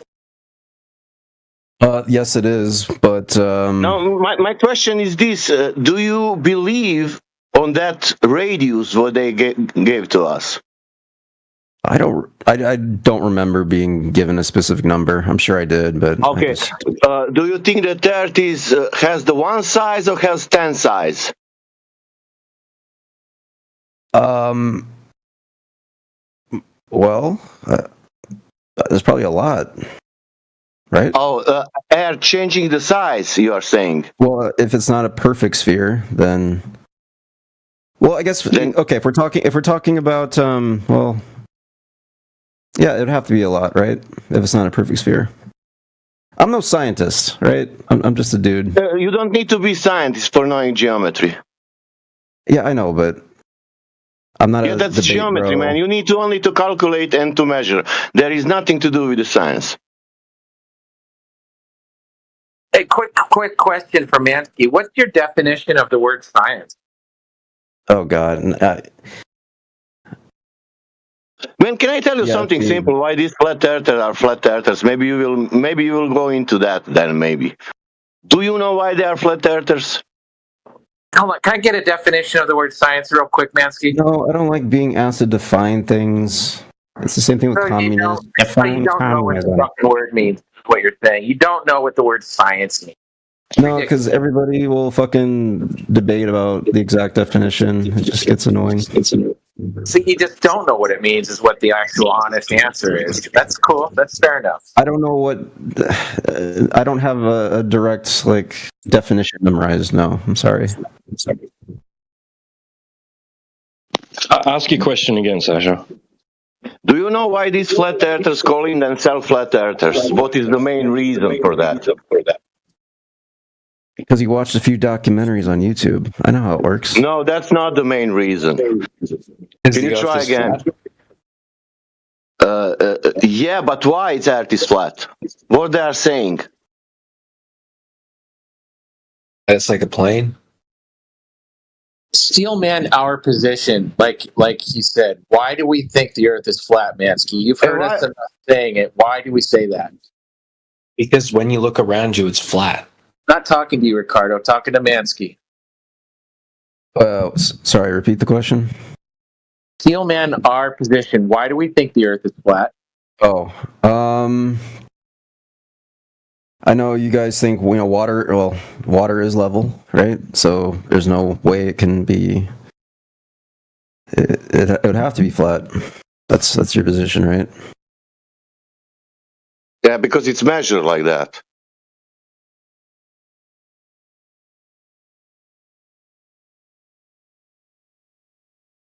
Maybe in 5 or 10 years. I'm actually impressed by that answer. Like that, when we've asked other people, they have not said that. So I'll give you kudos for that much. There is more. Yeah, but no, thank you. Yes. No, I think you guys are off with the whole horizon over the ocean thing, though. But I don't know. Magical gravity, I guess, could explain. No, cannot. It could explain like this: if gravity, like you say, it's something that will curve the water in reality. If the Earth is flat, then where's the edge of it? If Earth is flat, if Earth is flat, if Earth is flat, how the surface? If Earth is flat, how the surface would look like? Yeah, how would it look? Where's the edge? Where does it end? If Earth is flat, how the surface would look like if Earth is flat? Exactly. I'm asking you guys that. Can you explain? The surface would be flat if Earth is flat. Okay, but you can sail around the world. If it was flat, wouldn't you hit a physical border or something, or you would fall off? Like a shore. If you travel directly north, right, or directly east, you eventually meet yourself on Earth. Who did that? Yeah. Like on a plane, yeah. Or on a boat. Yeah, my question is, if the Earth is flat, where does it end? You imagining something what nobody did. People have sailed around the world lots of times, but where's the edge of it? Around. So in a circle. Then around. Yeah. Okay. Then where is the edge? Can you guys please tell me where the edge of the Earth is if it's flat? Where's the edge? I don't know. If there is one, it's out there somewhere. Okay, where? How would I know? Why would I know? Because it's why would flat. I know that? Why would I know that? Because it would be obvious if it's flat, because you would come to an edge and everyone would know it exists, because we can travel the world now using ships and boats and stuff. You mean the people who realize that surface does not curve, they find out through the geometry, because it's not curving, they should to know every point of the Earth. Can you guys please just tell me where the edge is? Ricardo? If it's flat, where's the edge? What edge? Can you tell me what edge? The border of Earth. Where is the border where it ends? Border. You guys don't know. Then how can you know it? Then what? That doesn't make any sense, because then obviously where is the edge? It's not flat, because for it to be flat, there has to be an edge. Because the surface is not curving. That's why it's flat. Okay, if it's flat, there has to be an edge. Where's the edge? Very simple. Where's the edge of space, and what is 1 mile past this edge? There's no end on a circle. I mean, on a sphere. There's no end. It revolves around itself. Where is the edge of the universe? Where's the edge of Earth? We can travel around the whole Earth. Where is the edge of the universe? Where is the edge of the universe? Where is the edge of the universe? We can't travel Where is to the the edge of the universe, man? We can't travel there though, but we can travel around the Earth. Why haven't we hit the edge? Why haven't you? Have you done that? Why you didn't travel around the world? Because it's a globe. There's your answer. Wow. It's because there is no edge. Because it's a globe. Oh, really? Wow. Really? Yeah. Really? If it was flat, there would be an edge. If it's a globe, then where's the curvature? If it's a globe, then where's the curvature? Literally, on satellite imagery, you can look at it. Yeah, if satellite imagery is showing that, that means that it is also in reality. Okay, but these guys still haven't told me where the edge is yet. Where is the edge? Tell me, where is it? Man, if satellite is showing you the Earth spherical from the space... Where's the edge? Answer. Time, Ricardo. Where is the, where is the cave? If where is the cave? Flat, there is a man. border, Where is the cave? Where is the cave? You're asking this question. Where is the cave? You'll reach the end. Where is the end? Seventh time, Ricardo. We don't know. We don't know. Maybe because it doesn't exist. Because we would have seen it if it exists. You don't know because it doesn't exist. Says who? Says who? The fact that you guys have no explanation. If you had an explanation, that would prove it's flat. But you don't, so therefore it isn't. Are there flat? One sec, Sasha. One sec.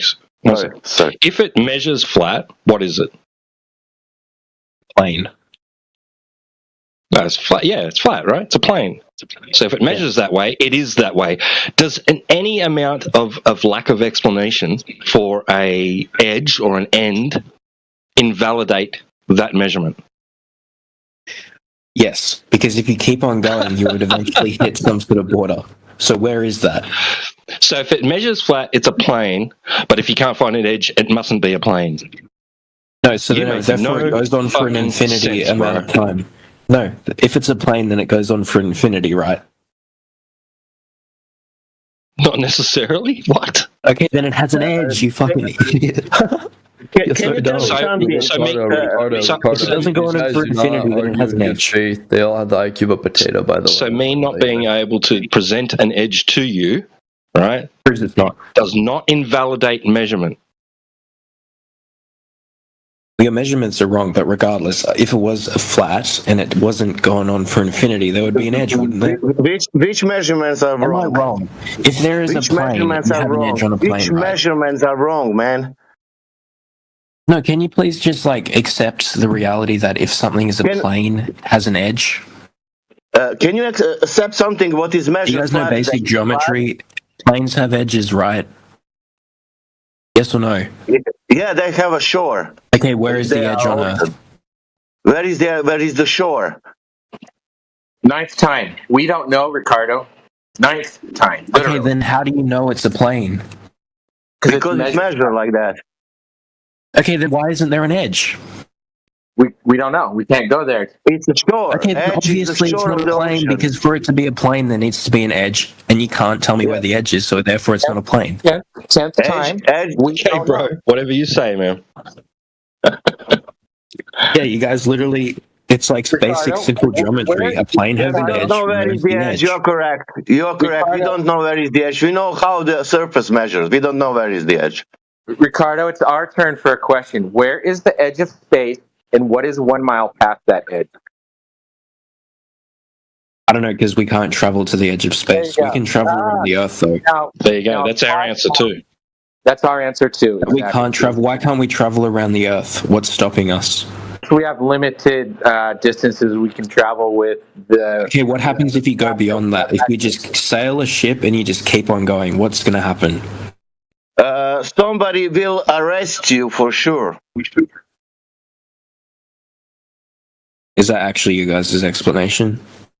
Explanation is this: your edge is 60 degrees south, and my edge is also 60 degrees south. I cannot go to 65 degrees. So if you just keep on going towards Antarctica... No, you cannot go because there is agreement that you cannot go.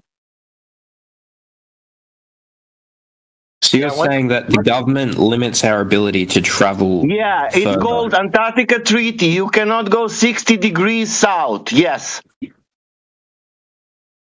What about in every other direction? Travel is heavily. Vote of about any other direction. Okay, what happens if you just, instead of going directly south forever, what happens if you just went directly east forever? Nobody did that. The plane has 4 edges, not just one. Nobody did one direction in one way ever. Yes, so hold on. They have gone east. Because nobody traveled like that. You can't go east or west. Possible. You can just go on a ship and just keep on going east. Why can't you do that? You'll end up right back where you started if you're using a compass, because the compass will always point north. It'll lead you in a big circle back to where you started if you go east or west using a compass. Yeah, what happens if you don't use the compass? You just go in a straight line. Nobody did that. Yeah, how do you know you're going in a straight line? You can't even walk straight for 100 feet. Yes, you can. How would you know you're going in a straight line on the ocean without using a compass? That's absurd. Because you don't deviate. You don't think you could deviate 1 degree over 50 miles?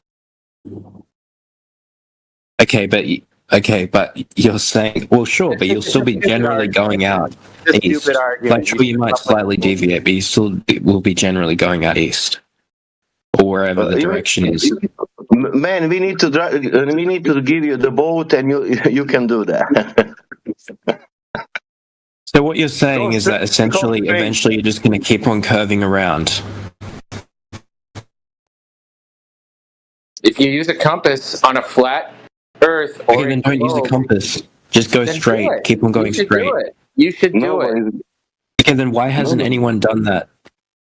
Because it's impossible to go straight in one direction. Okay, that's your. You're laughing. You're laughing. Can we do like this? Try to go 2 miles, yourself straight without deviation. I'm just saying, it's bro, very just go awful, on Earth, using an aeroplane, using a boat, whatever. We would have hit like some sort of like border or edge. We haven't. We just go around in circles, right? Yeah, you take an airplane and you go wherever you want. Is that correct? That could explain it. Is that correct? You take the aeroplane and you go wherever you want. Yeah, well, when you do that, you go around in a circle, right? Who can do that? Maybe take the aeroplane. Okay, let's go. I will take the aeroplane now, and I want to go across the Russia. Can I do that? Yes. Oh, really? And nothing will happen? You can go buy a sailboat for 20,000 right now and just go straight for as long as you want. And then you just end up hitting land and then going around in circles. Can I go first over Israel, past the also Ukraine, and then Russia, and go and then go north? Can I go like that? Bro, I'm just saying, buy a sailboat, go straight line. Hello. Listen, there is no same pilot that they're gonna allow you in your airplane, and you're gonna dictate to them that, hey, we're gonna just go up and go wherever I'm telling you to go. Pilots have routes, and they go in corridors, and they have a planned flight, and they go from airport to airport. They're not gonna listen to you. They're not gonna listen to me, and they're not gonna do what you tell them to do. Let's go around the world. You know what a boat is? Have you heard of a boat? A sailboat? You know what that is? A sailboat, yeah. Sailboats go from port. They buy your own sailboat. Yeah, they go from port to port. Okay, then buy your own sailboat and just sail for straight. Then and you'll eventually hit Antarctica. Nobody travels straight. No, nobody does that. Don't go towards Antarctica. Go like 90 degrees from Antarctica. Nobody does that. You cannot even do that. Yes, plenty of people do it. Plenty of people sail around the world all the time. You cannot go in a straight line on a boat, dude. If the Earth was a plane, how can you sail in the same direction from like America to across the Atlantic to across Europe back to America again? That would be impossible if it was flat. How can you do that? It will be impossible on a sphere. You would have to go back around. On a sphere. Hey, remember, water doesn't work on a sphere. Remember, water, spheres. When you put water on a sphere, it goes to the floor, splash, splash. That's not answering my question, bro. You guys have failed to answer how. You don't even know how it works, and you're thinking that your imagination is superseding reality, dude. Okay, then where's the edge? You guys said that we don't know where it is. That's maybe because it doesn't exist. We've given you 12 different times we said we don't know where the edge is. 12 times I've So said you guys are obviously wrong then, because if it was flat and there was a plane, there would be an edge, because for it to be a plane, it requires an edge. 4 edges to be exact. Because you imagine it to be, whatever you imagine it to be, that's what it is. Okay, if it's a plane, there has to be an edge. If it's a flat circle, it has to be one edge. If it's a square, there has to be 4, so on. Where are the edges? Where's the edge? We don't know. It will be the walls of the container. Then how can it possibly be a plane then if we don't know? If it doesn't exist, then how can it be a plane? Because it measures as a plane. That's why. Okay, but for a plane there needs to be an edge, so why wouldn't there be one then if it's a plane? Even if you don't reach the wall of the container, still the surface measure as not curving. If it is a plane, there is an edge. In your way there, on your way to the edge, the way there, that surface that you're traveling across measures, not curving. Yeah. If you make it there, or if you don't make it there, if you come back or not come back, still the surface is not curving. Okay. I have a very simple question. I don't know where the edge is. 13th time. I've counted 13th time. Okay, then my question is, if you don't know there is an edge, how could it possibly be a plane where it requires there to be an edge? Because when you travel across, it's not curving.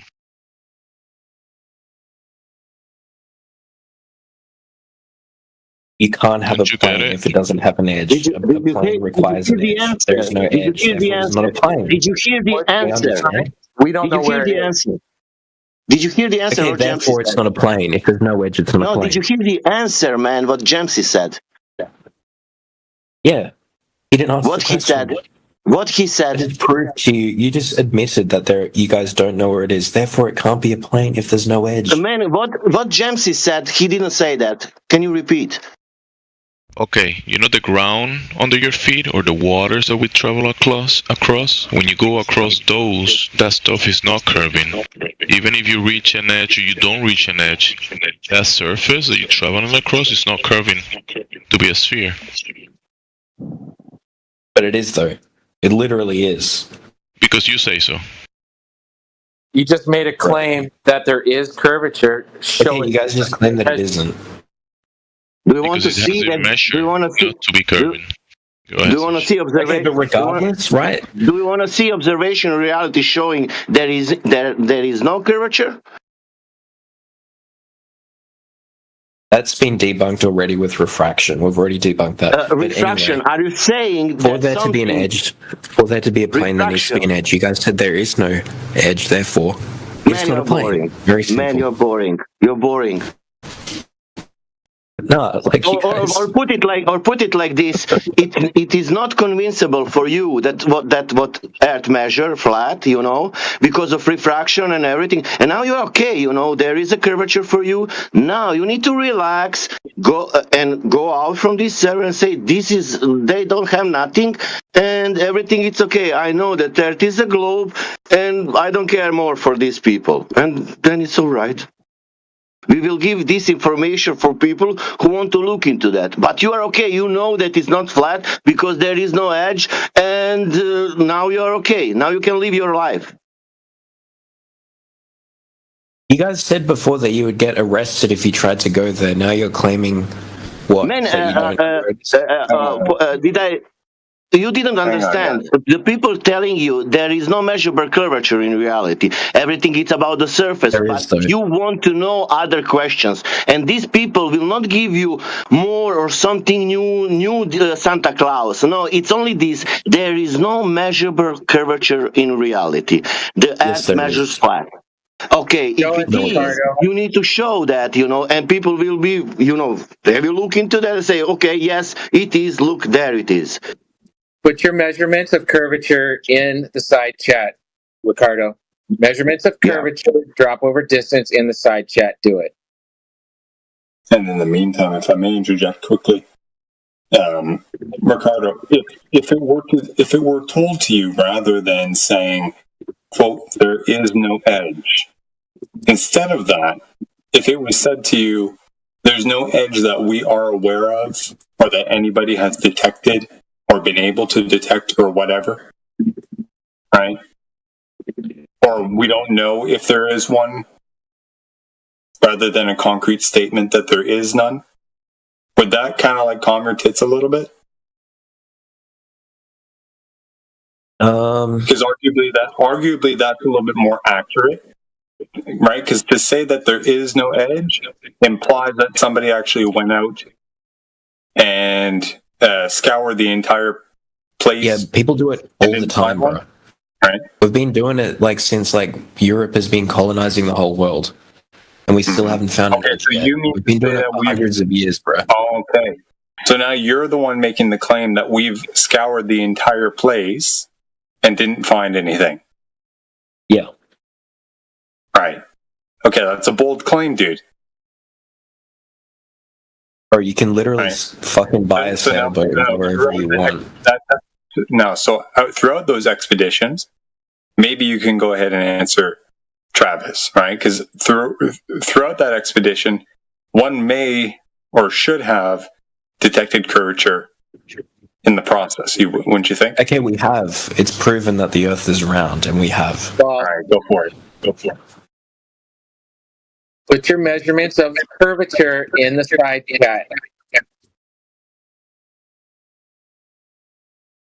All right. I found a cool real life example. Is it trust me, bro? We're waiting for it. Put it in the side chat. Measurements of curvature, curving drop over distance. Put them in there.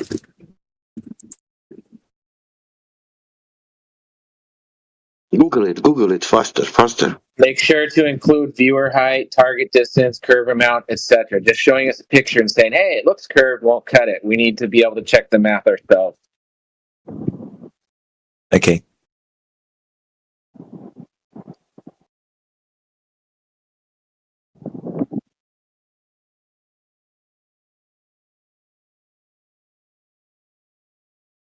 I can't send images. Fuck.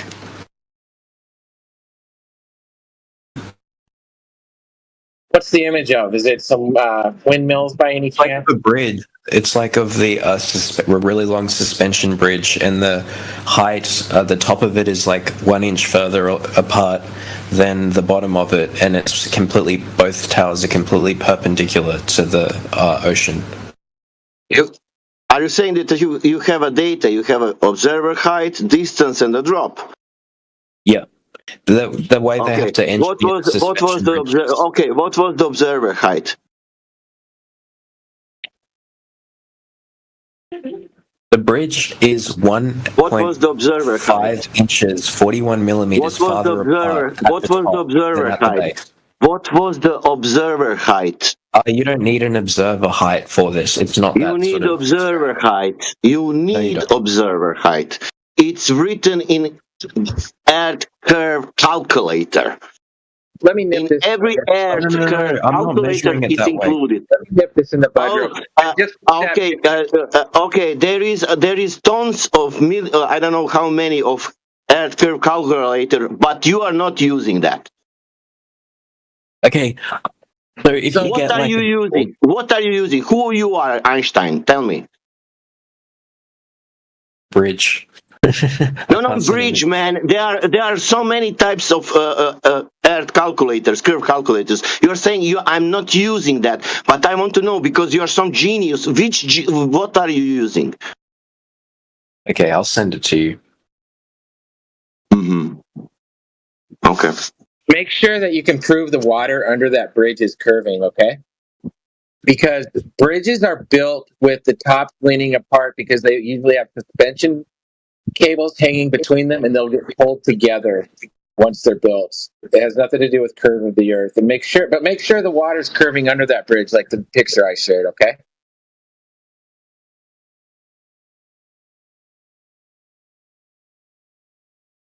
The curvature of the bridge is relevant, though. Can you provide me one thing I want only? Elevation profile of that region when observation was made. So, in that image you sent, I will ask you one simple question. Can you give me elevation profile of that area region where observation was made? So see the bridge, right? Man, I'm asking Ignore you again. that Can you road, give me because I'm elevation just talking profile? about the towers. The two towers are far apart, and the top of the towers measure further than the bottom of the towers, even though they're both completely perpendicular to the ocean. Okay. Height, distance drop. Height, distance drop. That means the observer height was 2 meters. The distance was 3 miles. The drop was 5 inches. Or 3 foot, 7 foot, 20 foot. So, Ricardo, we've argued about that bridge before. Show us the blueprints that prove it is built further apart at the tops due to Earth curvature and not due to structural strength. Show us the blueprints or show us how somebody went up there with a laser and measured it. Right now, it's just a claim that has no supporting evidence. How was that measured? Or show us the blueprints.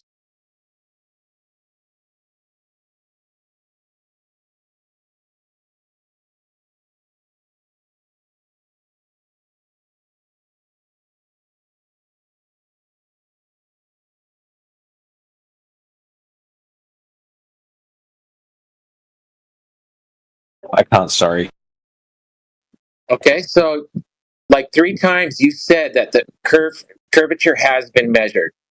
3 times you said it. I tried to call you out each time, and now you're saying you're making a claim about something about bridge towers. Is that the best you got, really? You got to have something better.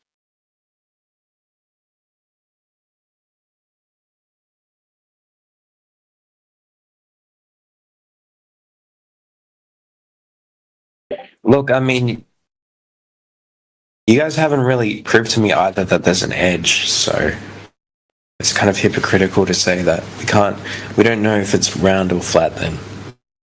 Like, I haven't proved anything, you haven't proved anything. If it's a plane, where's the edge? I told you, now you can go in peace now. Everything is cool now. You find out there is no, look, these people that does not give you the edge, that's all. We will not ever give you the edge. You can go now. If it's flat. I mean, man, we will not give you the edge. You can live in peace. Now, I want to help you. No. If it's don't make me listen, man. Why? The people will never ever give you the edge. Do you understand me? Why you want to ask that? Then why? Because because they don't know. Nobody can know. Why not? Oh my God. Why can't we find the edge? Because okay, if you want to find edge, find, man, and then we will write stories about. Why haven't we found it yet? I told you, if you think that is the point of the flat earth, that it's not, and then you find out now, okay, there is no, they cannot answer me this question. I told you, we will never ever. The answer is we don't know. The answer is we don't know, but you keep asking that question, man, and somehow you are not satisfied. If you are not satisfied, that means why can't you answer it? Measurements of curvature, Ricardo. So why haven't we found it? Measurements of curvature, Ricardo. Where are they? Measurements of curvature. Why haven't I just want to know why we haven't found the edge yet? The plane is 17th time. We don't know. Now, where are the measurements? Why don't we know? Why haven't we found it yet? Why? Well, think about it. Let's say you did get to Antarctica. Independent, you can't travel. There's no gas. You can't have motorized vehicles there. It's part of the Antarctic Treaty. So what are you going to do? Go on foot through thousands of miles of snow and ice? Even our airplanes have like a 5,000 different direction than Antarctica. Go in a different direction. Every direction will eventually lead you to Antarctica. It's like the shoreline of our world pond. Measurements of curvature, Ricardo, where are they? Bridge. Yeah, top of bridge. Okay, yeah, that's not going to cut it here. We need measurements of curving drop over distance, specifically 66 feet over 10 miles or 266 feet over 20 miles. Show us the curve.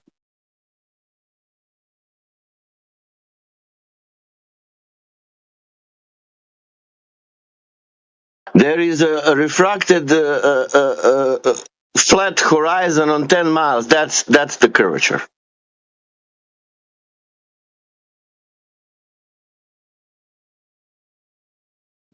I think the ridiculous argument I've been hearing lately is people like, oh, you can't have a horizon on a flat Earth. Like, oh, really?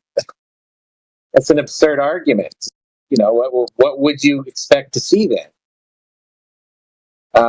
What about a horizon? So if the Earth is flat, there's an edge, right? So in that edge, all right. We can't. Does not being able to provide you with where it is, right, mean that it doesn't exist and that the Earth isn't flat? No, I'm saying. Are you guys saying it's Antarctica? No, not necessarily. But you guys just said that if you travel far enough, you eventually always reach Antarctica.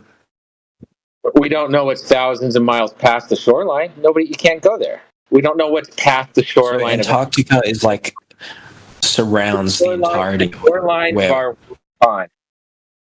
of where we currently are. Sure. All right.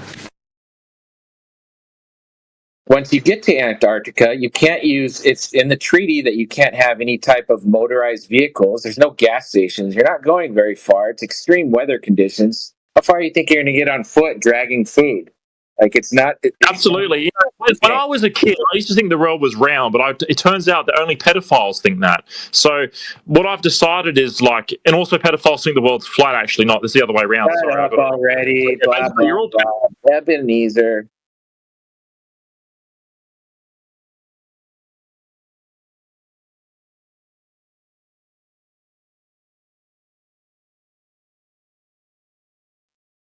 Ricardo, this entire debate is about whether or not the Earth curves, okay? You can go on tangents about the edge or stars in the sky, but what it all boils down to is their curving drop over distance. Does the Earth curve down and away from you 1 degree every 69 miles? Is there 24 feet of curving drop across a 6-mile wide lake? We just want measurements of this curvature, that's all. And it seems hard to come by. Nobody's been able to show us any, literally.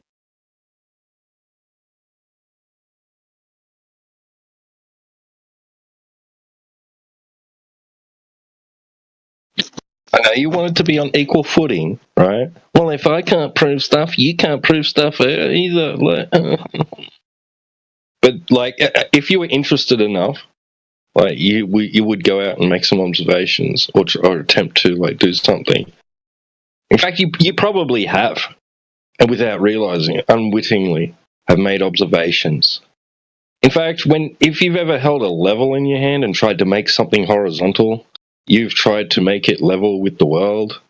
You've tried to make it parallel with the surface of water, the earth, the horizon.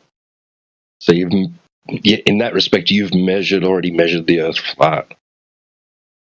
Right? It's your own experience that you have to deny. Right? Your own experience of reality. Do you live near any large bodies of water, Ricardo? We're not asking you to dox yourself. Just, do you live by any large lake?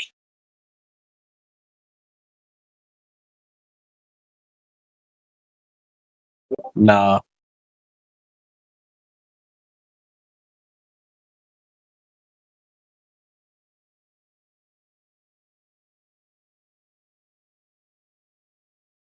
Well, what area do you live? I live near an ocean, not a lake. Okay, well, that'll do as well, okay? Do you live near the coastline of this ocean? Yeah. So what I did near the Los Angeles area, when I lived there, I went down by Newport Beach, even past there, and I went to the coastline, and I was able to use binoculars and look over 20 miles up the coastline to the hull of this boat called the Queen Mary. From my elevation height and the distance, this boat should have been like 175 feet below the curve, but I could see the hull of the boat where it sat in the water. So you can do this yourself if you go to the coastline, look up and find a landmark. Go find a small cliff or a beach, and then look on a map. Look for a lighthouse or apartments or anywhere 5, 10, 20 miles down the coastline. Whip out your binoculars, put the viewer height and target distance into a curvature calculator, and do this yourself. It's not hard to do. You don't have to go to space. You don't have to spend $200,000 for a trip to space or trust NASA. You can do this yourself easily. Okay. I have a question though. If the Earth is flat, first of all, do you think the ocean is relatively flat, basically? I would say this. I would say that if you took 100-foot high telephone pole I live in Hawaii, and you put that on the coast of Hawaii, and you put another telephone pole on the coast of California, and if you had the ability to run a steel wire between the two of them, make it perfectly tight, then it would stay about 100 feet above the ocean the entire way. That's what I would say. So basically, accounting for tiny waves, relatively speaking, the ocean is basically pretty flat. Sure, there'll be deviations of waves underneath that perfectly tight steel line that I stretched between the two of them. Sure. So couldn't you then technically, with a telescope or something, zoom into other islands or continents that are really far away? I could share a video with you of people launching a rocket in Nevada. Goes up to a 56-mile height, and they're able to see the Hawaiian Islands in the distance from 56 miles. No, I mean from the ground level. From what? From the ground. If it was flat, if you go up 100 meters, right, and you just looked far enough with a telescope, wouldn't you be able to see another continent? Maybe you should try, but we have a problem though. Objects, like I said earlier, 100-story building, 1,000 feet high. You're 1,000 miles away from it. It would be like looking at a grain of rice from 100 feet away. Things just become too small to see, and we don't have telescopes and cameras. Don't make things that much bigger. They'll enlarge what's already there. I'm talking about just generally. Land in the distance, that stretches thousands of miles, a coastline. You have to hit that. You wouldn't be able to see. No, it would be too small. It would be too thin, basically, too small to see objects in the distance. What if it went for a really long distance, thousands of miles across, Australia? If you're in New Zealand, Australia goes for thousands of miles across, has thousands of miles. You would be able to hit that target. Would you be able to see that from earlier the ocean? When we were talking about attenuation and looking through fluid?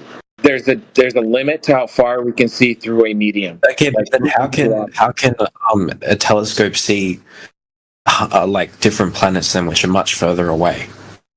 How do you know they're much further away? You can't prove that. You can't prove that stars are hundreds of light years away, or hundreds of millions of miles. You can't prove any of that. Yes, you can, because absolutely not. You cannot to fly a plane. Okay, how would you Australia to New Zealand? It's only a couple hundred kilometers or whatever, but obviously up high is way further. It's only a couple hundred kilometers. There's a guy on YouTube that does. He uses infrared cameras and is looking across half the United States from his camera, and when he 1,500 miles, thousands of miles, 1,500 miles or so from a. Can you send that? Sure. Jay Tolan Media. Hold on, I'll send it. So this guy is using a telescope and looking thousands of miles away on Earth. He's using a very powerful zoom camera, and he's looking 1,200, 1,500 miles. He'll have the details in the video, but at the distance and height, you should only be able to see a couple hundred miles. He can see much further than would be possible on a globe. But hold on, I'll share it. But he's really high up when he does that. In an airplane, 35,000 feet. Bruh. Okay, so then how can he see that if we're talking about fluids? You said that you can't see that far, though, in air, in the atmosphere. It's thinner as the higher you go up, and he's using infrared, which cuts through a lot of the haze, the way the... then why can't you do that further, closer to the ground? You're looking through more medium. It's denser. Okay, then how can telescopes like see the sun and stuff like that then? You are just jumping all over the place and scattergunning, aren't you? No, because you're saying we can't see far enough in the distance because you're like, how can I see that? Like, stick to one topic. We can. Okay, what about the moon? You can see the moon from Earth. That's much farther away than like going from Australia to New Zealand. There's the Tycho crater, which is 50 miles wide. And you can see that with your naked eye. To think you could see something that size with your naked eye at 250,000 miles away is absolutely ridiculous. You would not be the angular size would be too small to see if the moon was actually 250,000 miles away. So the moon. Do you think the distance from Earth to the moon is like closer than it is from, like, I don't know, the coast of California to Hawaii? I have no idea. I'm not making any claims about the distance to the moon. You can actually send a laser up to the moon and then reflect it back, and they've measured the exact distance of what we do. So that's 100% false. Are you talking about retroreflectors? Laser retroreflector? Yeah, we can measure the distance away that the moon is. Yeah. No, you can't. You don't know that what the entire medium light travels at different speeds through different mediums. Okay, but you don't know the medium all the way from the viewer to the moon. Okay, but we can still see the moon, which is much farther away. So therefore, we should be able to see. You can't prove how far away the moon is. You don't know that. Yes, you can with lasers. You can reflect light from the moon and then wait for it to come back.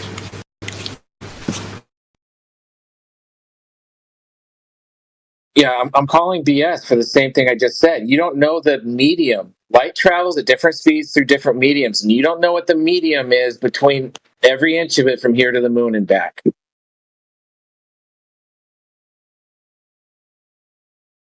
That's kind of off topic. We were talking about infrared cameras that looking through airplanes across the country, and then you jump into other topics. I'm about to send you that video. Oh, actually, yeah. Yeah. So that's interesting because the further you go up, the farther you can see. And you just were like talking before about how you can't see that far through like the medium that we do know is like the medium on Earth.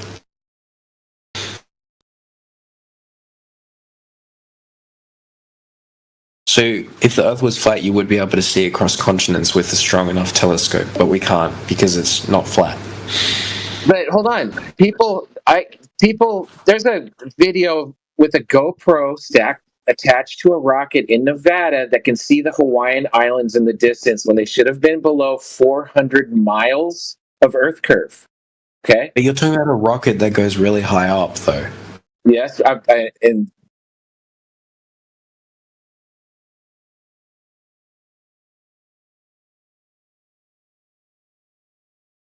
means go in a circle, navigate in a circle. Question is your orientation of the circle. Are you flipping upside down? Are you going left or right? Going in some other orientation? Pick a location, go in a direction, end up where you started. You're having a hard time, aren't you? In one direction. How do you know your one direction? By not turning. You're dead right. By not turning. Yeah. Is flipping over turning? No. Not in this context. Not in that axis, right? You are turning. You're rotating. Sure. You're turning down, right? That would be your pitch relative to your initial orientation. So we can say that can change. Pitch is a flat Earth concept, 69 miles. Pitch is a flat Earth concept, though. Pitch is a flat Earth concept. Yeah. Pitch relative to what? What's pitch? A horizontal plane. Okay. Right? So not flat Earth. What are you talking about? Only on a flat Earth. No. You can't have a pitch from a 90 on a ball, dude. Here you go. Oh, yeah? Really? Really? I got to give you the triangle test? No. So how do you have a curved adjacent? How do you have a curved adjacent? Yeah, a curved adjacent angle, a curved adjacent line. I think we're getting way off the point now. No, now you're just trying to cover up for your stupidity. No, you said pitch can only exist on flat Earth. Pitch, yeah, because it's pitch relative to something, right?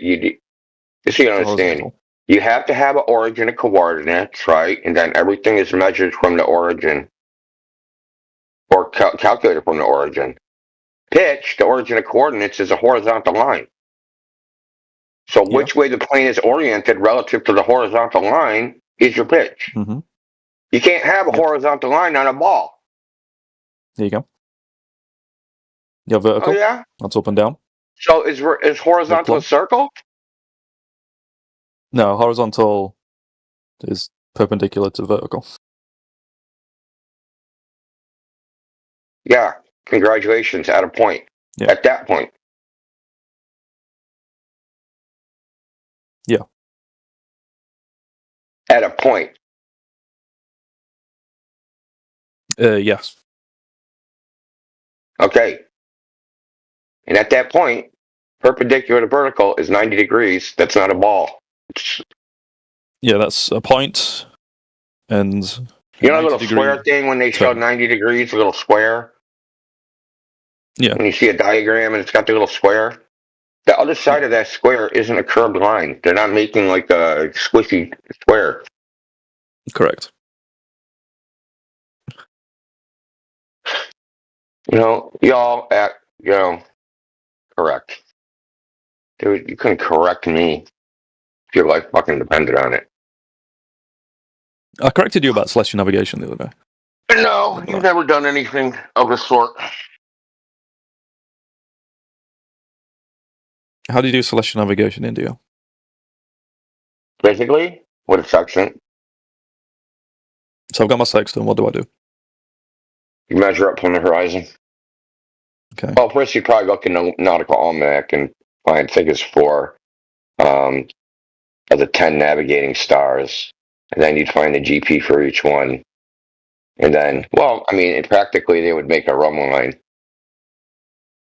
They wouldn't actually find a GP. They'd find a GP to a single star. Sail for a while, keep taking data, and then create a run line so they would know their orientation.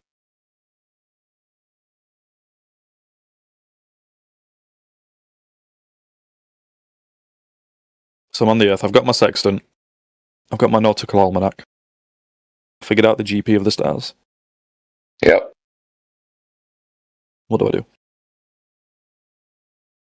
Well, depends. You land never, or you sail on the ocean. I'm on the land.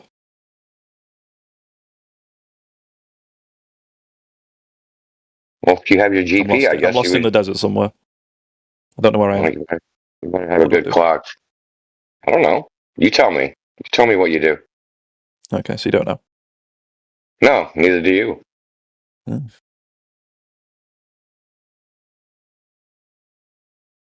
told you you'd probably have a chart, and then you'd create a run line so you'd know your orientation. Then you'd find your azimuth and go to your point, to the point you want.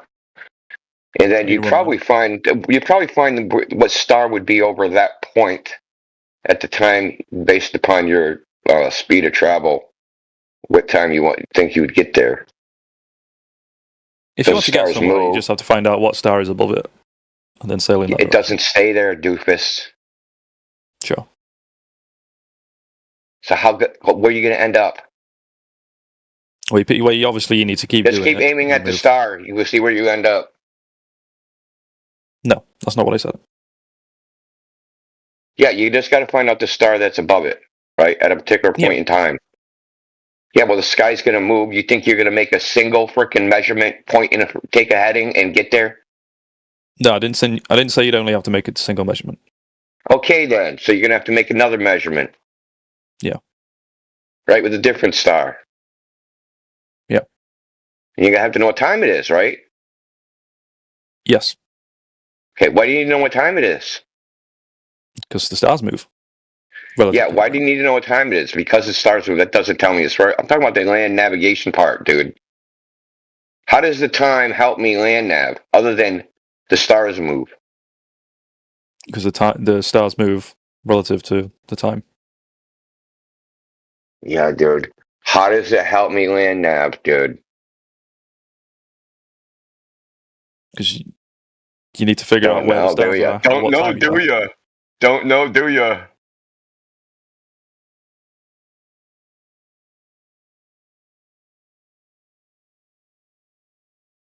I gave you an answer. No, you didn't. You just described the same thing. You just do the tautology. That's all you did. How does it help you? I didn't give you a tautology. Because you need to figure out where the stars are. It's at whatever time it is. Are you happy with that answer? You took a reading, you got the GP to a star. Now you start traveling to where you think that is. You take the azimuth, the heading, you start going in that direction, but now you have to do another measurement with your sextant.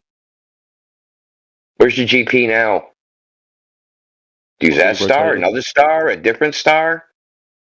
By 15 degrees around the Earth every hour. That's not how it works, dude. 15 degrees around the Earth. Yep. Oh, how do you measure 15 degrees around the Earth?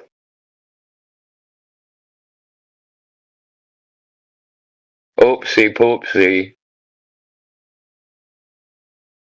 How do you measure 15 degrees around the Earth? Yeah, how do you know you traveled 15 degrees around the Earth? Hurry up, ask ChatGPT. Well, there's a lot of ways you could do that. I'm sure. Hurry up. If you're going north-south.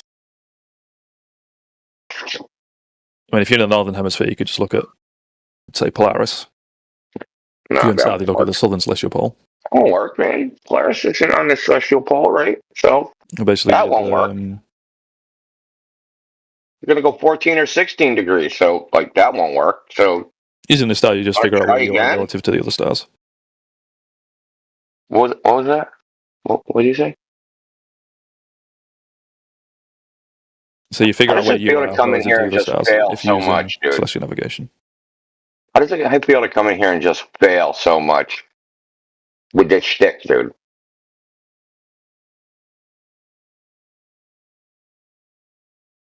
Why? What's wrong with what I said?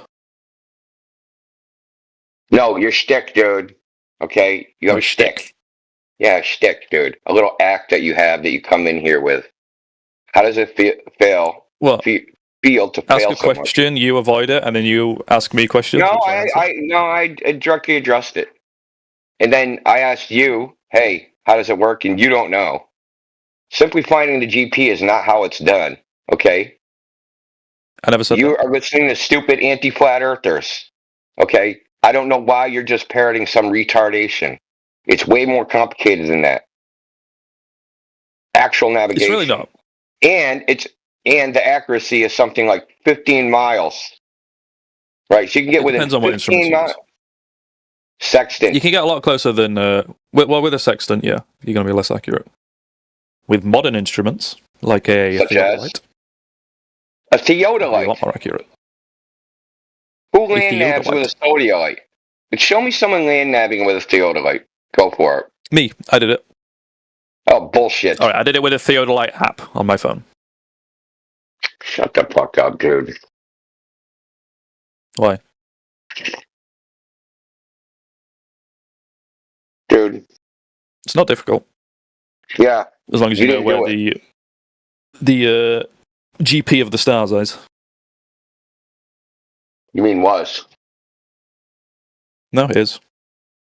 Is. You mean was, but if you start moving, it's not there anymore, right? Then it has a new GP. Yeah, so you just do it again, and then you figure out where you are again. Yeah. Oh, so you do it again to where? To its new GP? Yeah. And then what? Then do another one? Yeah. And just keep doing it, right? And then you know which way you're going? Yeah. You're so full of shit, dude. You are full of shit. You have no idea how it works. You have no clue. What are you talking? I know where I am.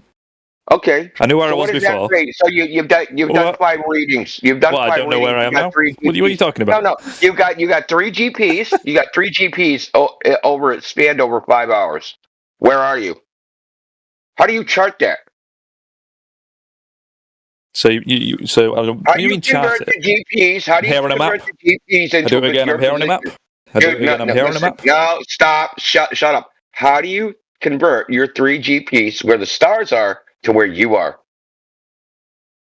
Yeah, so you take zenith angle measurements to them, find out where that's no. I said how. 69 miles away. I didn't say what you do. I asked you how you convert those GPs into where you are. Yeah, so you pull out your map, your globe.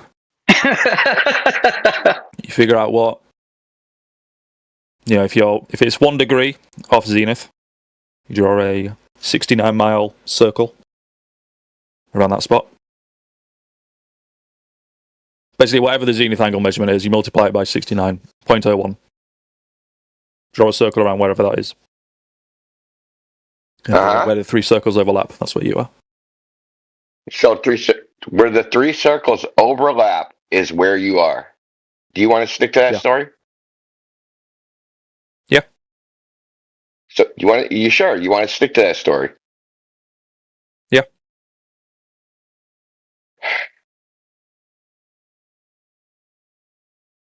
I've done it.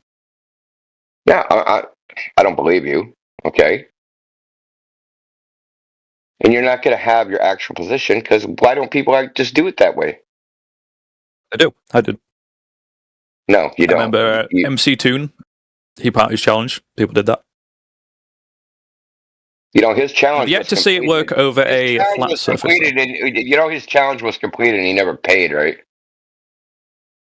Did he? Can you show me? It's on, what's the guy's name?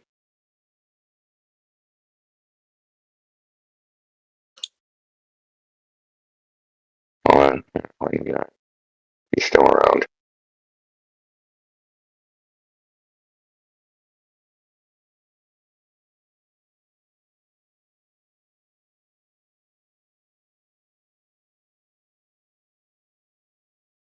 But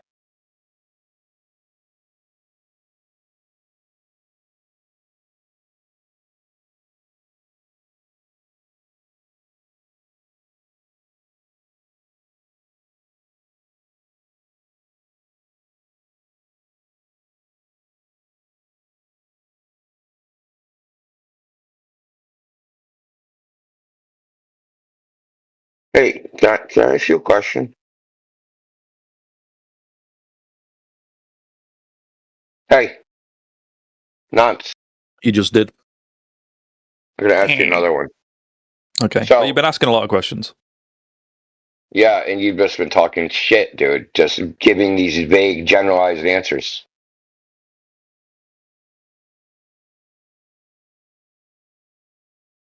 Take out your globe and find your position. You're a moron, dude.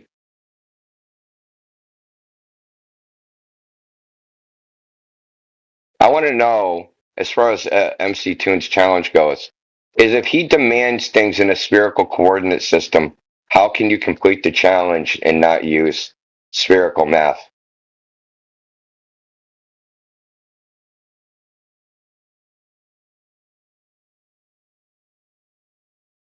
Can you tell me that one?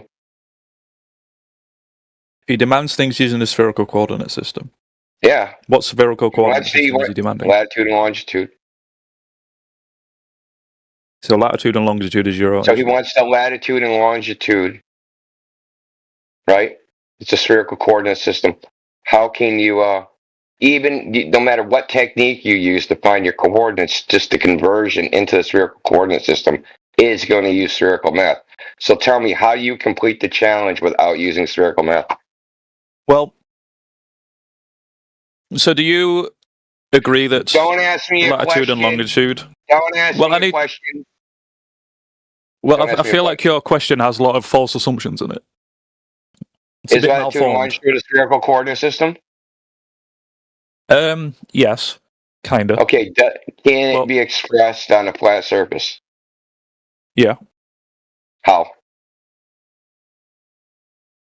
Well, if you have like say like the AE map, but you can just translate a latitude and longitude position to a position on the Earth, and that can be represented on a flat map. Latitude and longitude is a position under the celestial sphere. There's no way it can be expressed that way. Would you agree that latitude and longitude? The mere conversion in the spherical coordinate system. But so you agree that latitude and longitude created an impossible challenge because he's a fucking asshole and he's a propagandist. Well, no, because you agree that latitude and longitude translate to actual positions on the Earth. Don't you? I want you to tell me my Cartesian fucking coordinates on a sphere. India. No, don't tell me my Cartesian that latitude and longitude. Sphere, tell me my Cartesian coordinates on a sphere. Is it possible? Do you agree that latitude and longitude translate to real positions on the Earth? No, I do not agree. Okay, according to the International Terrestrial... Oh, you can get all you know. Oh, okay, I'm going to post a UK Ordnance Survey. Okay, I'm gonna post a UK Ordnance Survey publication where they say what I just said. Okay? And I'm gonna humiliate you. So if I say I'm a, I don't know. UK Ordnance Survey, what do they do? What do they do? 11.3, 31.0, that doesn't... What does the UK Ordnance Survey do? What do they do? That place doesn't exist, you can't figure out where that is? No, nope, it says latitude and longitude are not points on the ground, that it's a myth. 51.4. It's a myth. 0.1. That's not London. It's a myth that... Okay, you're gonna get muted, dude. Okay? This is really What are you talking about?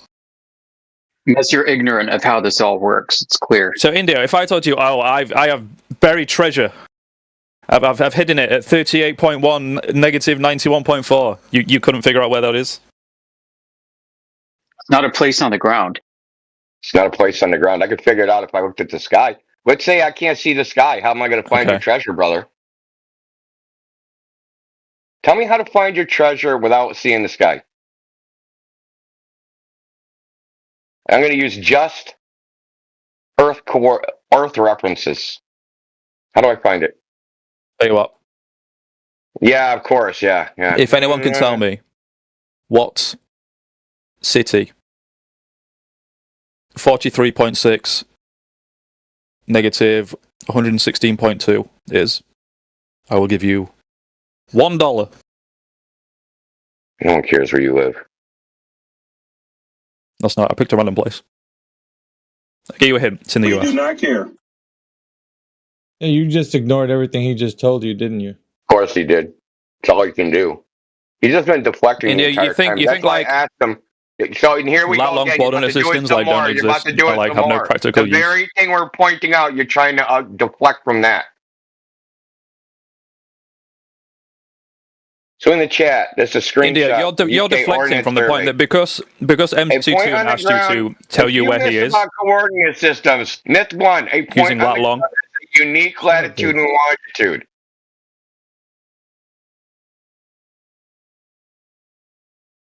Is that me?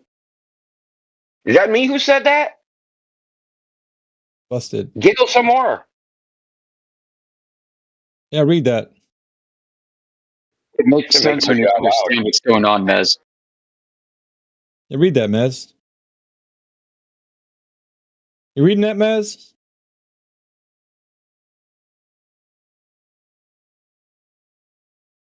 A few myths about coordinate systems. A point on the ground has a unique latitude and longitude.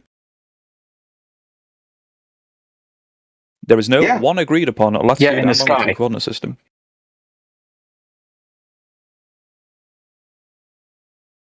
Yeah, and according to There the are many International different Terrestrial meridians of Reference zero System, longitude it says and many different circles of latitude zero and latitude. longitude Okay. coordinates are agreed upon by convention.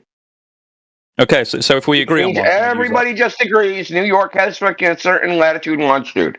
Has nothing to do with being measured to be there. It's just an agreed upon convention. So 'Cause if it we doesn't agree have on to one be that convention, accurate. How far away from New York City can you be sailing and figure out you're near New York City? 50 miles? 100 miles? so if we agree on one convention, Indio, can we use that? Yeah, but where is it derived from is what the question is. You're not answering. You just, like, you walk right past the fact that they're trying to point out that to you. Where it's derived from. Not derived from the ground. Like you keep insinuating. No, Avi, you're very low IQ. I think. Yeah, it's not about that. You're not paying attention. You're not Maybe you're. Well, you're not keeping up, Mez. Like, you seem to, like, you're forgetting the fact that they're pointing out it's not something on the ground. And you just walk right past that and bring in your agenda. Not going to work, dude. Yeah, hey, Mez, are you under the impression that stars appear to move at 15 degrees per hour? AV, what were we talking about? Shut up. I think this is going to reveal some fundamental ignorance in how you believe all this works, based off of comments you made earlier. So, might help you to answer the question if you want to be honest. Based off of watching McToon nonsense. Right. So, like, watching if I'm at this midwit. Yeah. So, if I'm under the celestial equator and I'm watching stars moving along the celestial equator, they may appear to move at 15 degrees per hour. But if I watch a star that's at 45 degrees from me instead of 90 degrees overhead, let's say I find a star that's 45 degrees towards the direction of Polaris. Along that line of declination, the stars are moving at about 10 degrees per hour. Did you know that?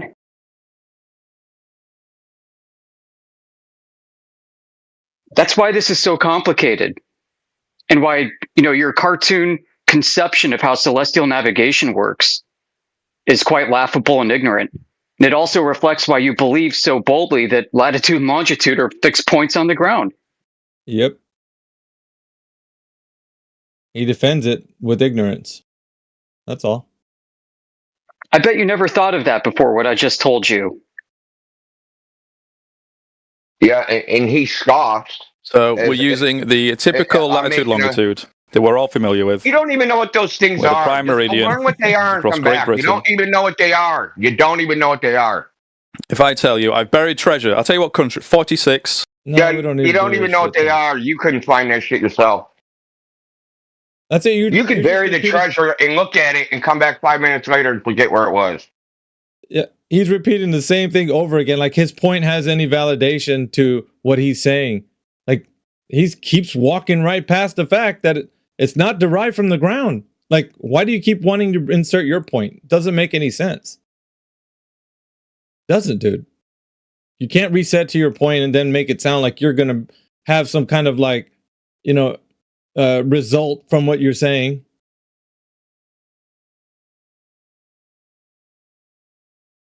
Come on, man. Do better. Been here a long time already. You could do better than this. I'd like to do that, right? Take all his assets, 3 pennies and a nickel, bury it somewhere, and let him try to find it with his phone. 3 pennies and a nickel. I mean, like a booger and a piece of lunch meat.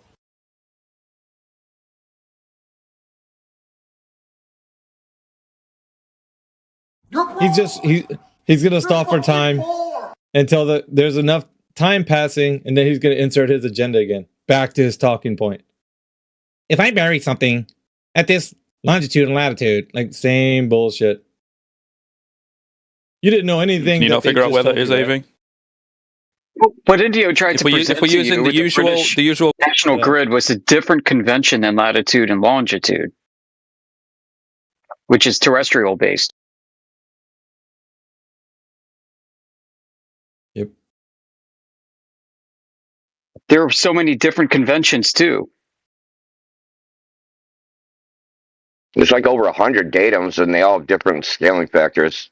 It's pretty You try to oversimplify this because Mickey's afraid. He's very afraid. Because it's a selling point, right? Oh, it's so simple. A caveman can do it. There are over 100 different datums representing what latitude and longitude ought to be, and they don't jive.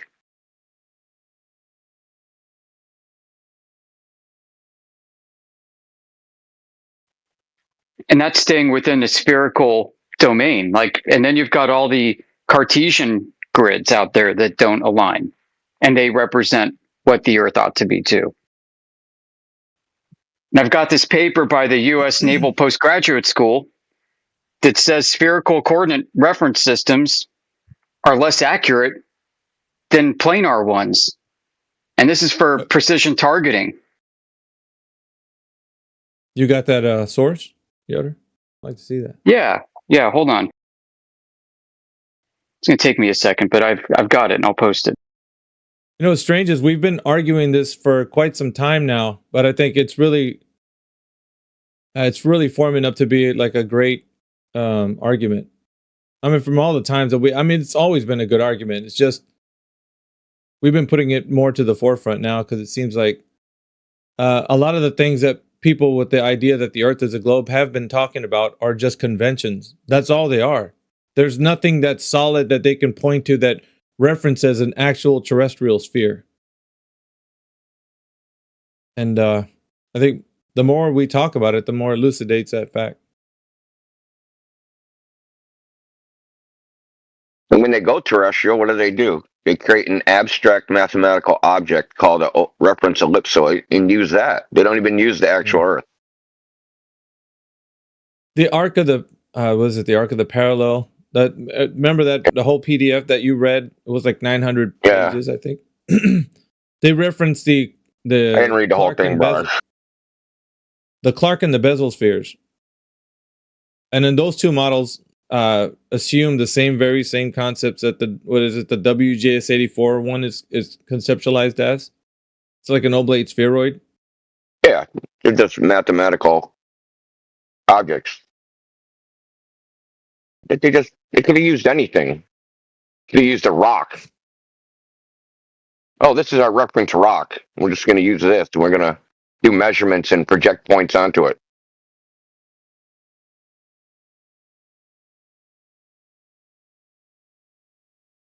That's really good stuff. What do you guys think in the chat, though? I mean, they actually add They actually add another layer called the geoid, right? The geoid. A lot of people think that's the Earth. No, that's like because plumb lines don't match the celestial sphere, right? The angles and shit. They just go, well, it's got to be gravity. So they sandwich on a gravitational model on top of that. So it's two layers of abstraction from actual measurement. Wasn't that the potato-looking one? Yeah, exactly. You guys can see that the geoid model. It's got like if the Earth if the Earth doesn't have any water in it, this is what it actually looks like. It's like a russet potato.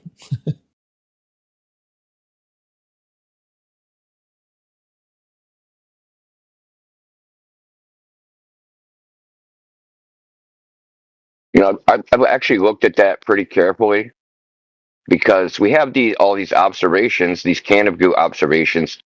I was looking to see if that's like a concave part or something, because it would have to be concave gravity in order for them to measure flat there, right? So sphere Earth, concave gravity, then what you think is vertical is not actually vertical, and then it would just appear flat because your camera's actually tilted because you don't know where way down is. So, but it's not concave there. So I don't know. Concave water.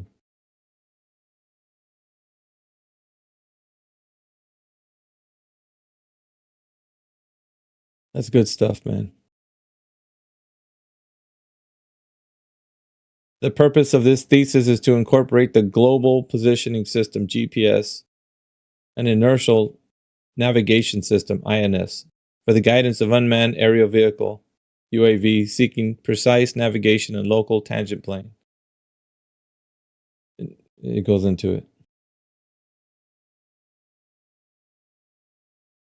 By applying the differential positioning technique, GPS position data becomes more accurate.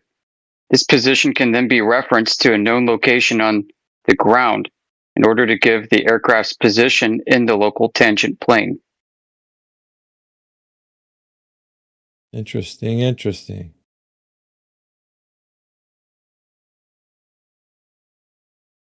They also implement this at airports. It's like a VHF local positioning system. I know this from 9/11. A bunch of crap about where you can know where an airplane is. So I don't know if all airports use it or if it's defunct, but as you're coming into the airport, they switch coordinate systems into the VHF one, so they know exactly where you are.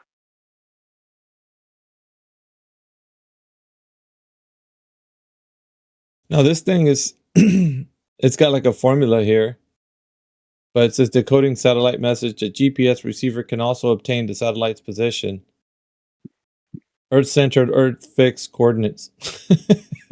Yeah, converting everything to a local tangent plane to increase precision. Oh my god, dude.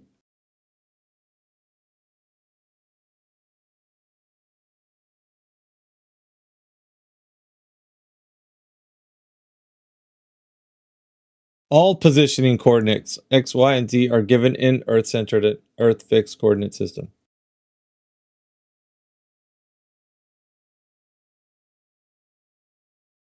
The objective of this thesis are, the system must be able to accept current location from the GPS and convert it to local tangent plane, display the local tangent plane coordinates numerically and graphically, and be able to easily change the origin coordinates.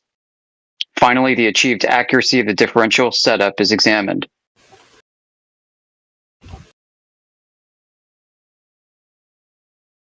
Yeah. So, they use global stuff for distances that are really unmeasured. Yeah. Just kind of get you in the general direction where you think things are. But then when they need refinement, they ditch all that. They ditch the spherical geometry and they say, well, statistically, it doesn't matter. And the math is a lot easier this way. Okay, well, that excuse may have worked in the 70s. But now when you've got like calculators that can crunch these numbers pretty easily, that excuse is out. And they're still finding that they can enrich the data with refinements at the local level using differential GPS and render more precise positioning on a local tangent plane. And there's no limit to the size of this local tangent plane mathematically.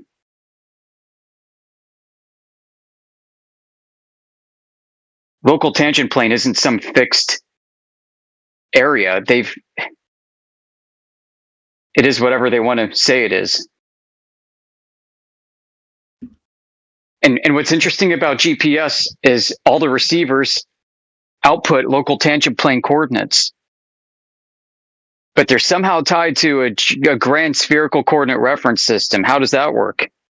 How do you take checkerboards and chain them together around a ball without bending them? Well, I mean, my position is the mathematics actually invoke higher dimensional geometry, fictitious geometry to make it work. Yep. This is good stuff, dude. Yeah, and this stuff is everywhere too. Like, this is just one example that I pulled out of my air. I mean, again and again, you can find in Geodesy, these geodetic surveyors are like, we can get more accurate by using a local tangent plane, guys.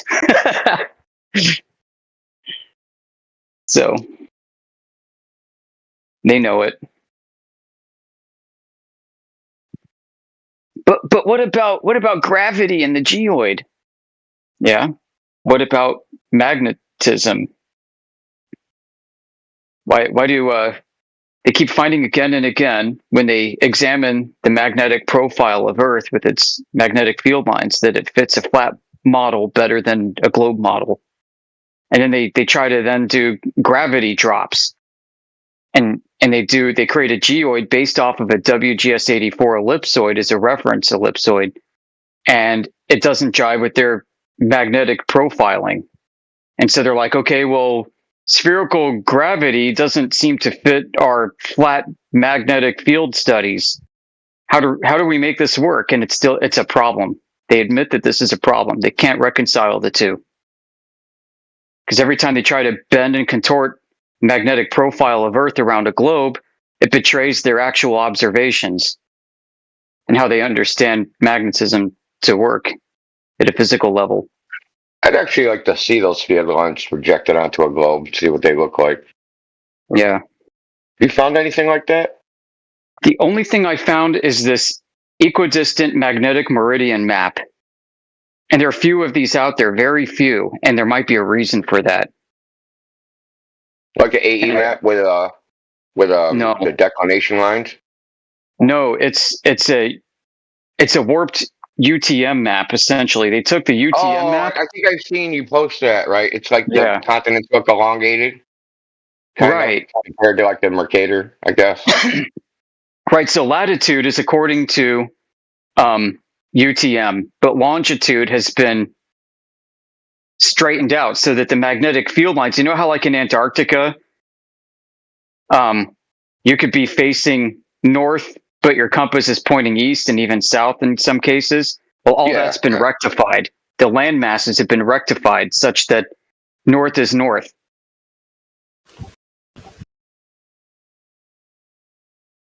Do you know who was in charge of doing that?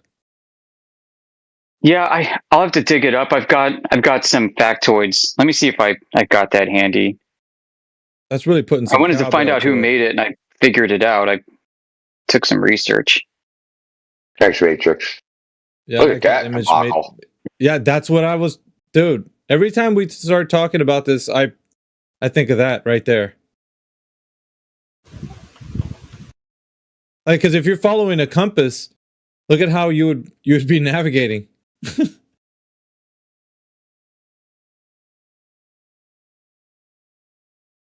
I'm having a hard time coming up with You'd be at the bottom of the ocean in no time. Exactly. This is crazy. Dude, look at the ones in the Atlantic, right? You'd be like going in a circle. We're going north. Yeah. We've been going north for fucking 6 days. Dude, I recognize that dolphin. We went by that dolphin freaking 3 hours ago. Yeah, but really, man, I mean, if you were to follow just the compass and the magnetic, north, south, so that whole conversation, like, this is why dude, every time What's-His-Face comes in here and goes, circles of equal elevation, and he was like, perfect circles. I was like, dude, what are you using? Like, you're trying to plot places on the earth and make this giant circle everybody's standing in. That's just not true, bro. It is not true. That's the same thing with like the tropics, right? The Tropic of Cancer. Isn't that a circle? What the fuck do I know if that's a circle? I don't know that. Like, how could you even tell if it was a circle? Yeah, that would be tough to do. Like a circle over the ground, right? That if I just like followed, try to stayed underneath the sun, that I'd go in a circle.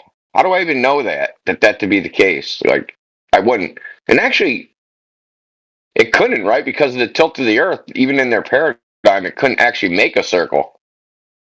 Not on the surface of the Earth, right? The track of the sun would like shift. Yeah, I'm saving that. Equally 27 minutes past the hour, guys.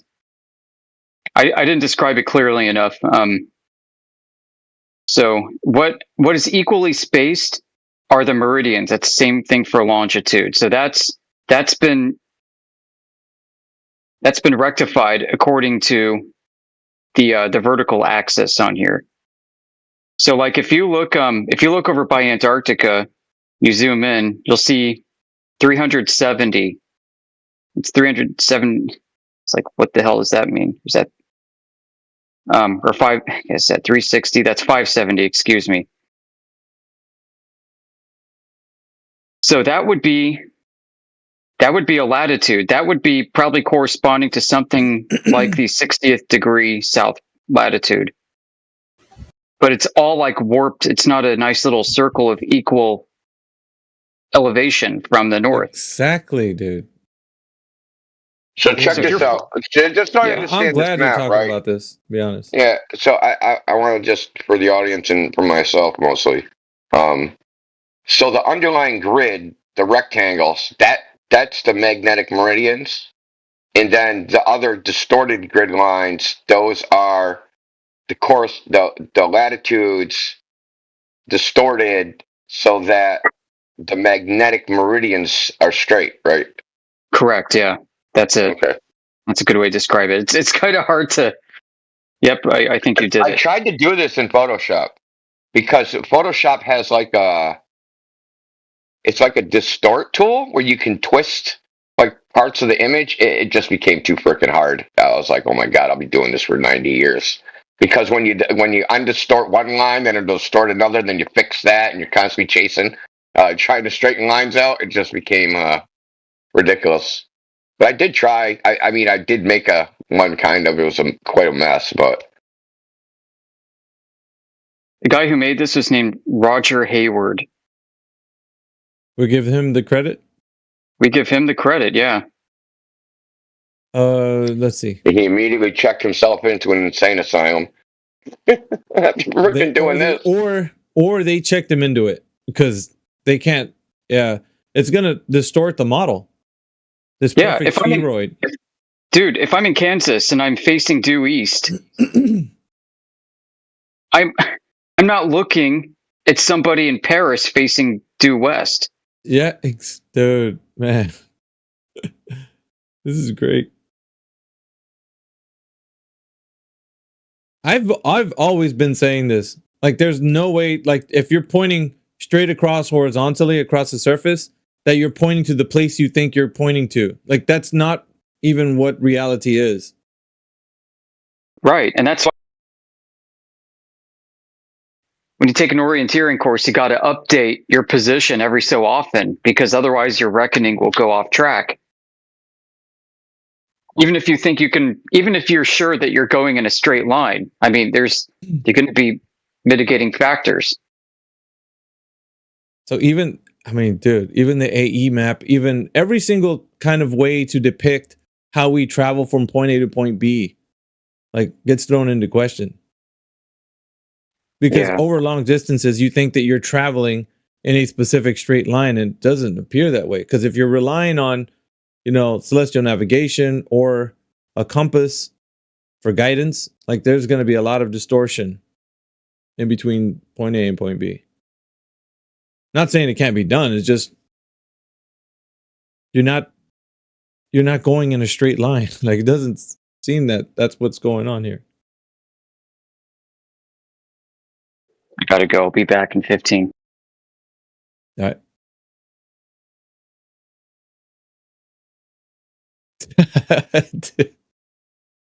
Yeah, Karen B. Karen B made that one. Karen B made that one a while back.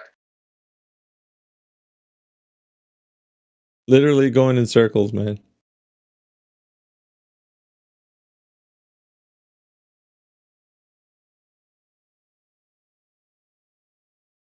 It's crazy, but compare that to like that AE projection to freaking matrices, and which freaking seems more sensible?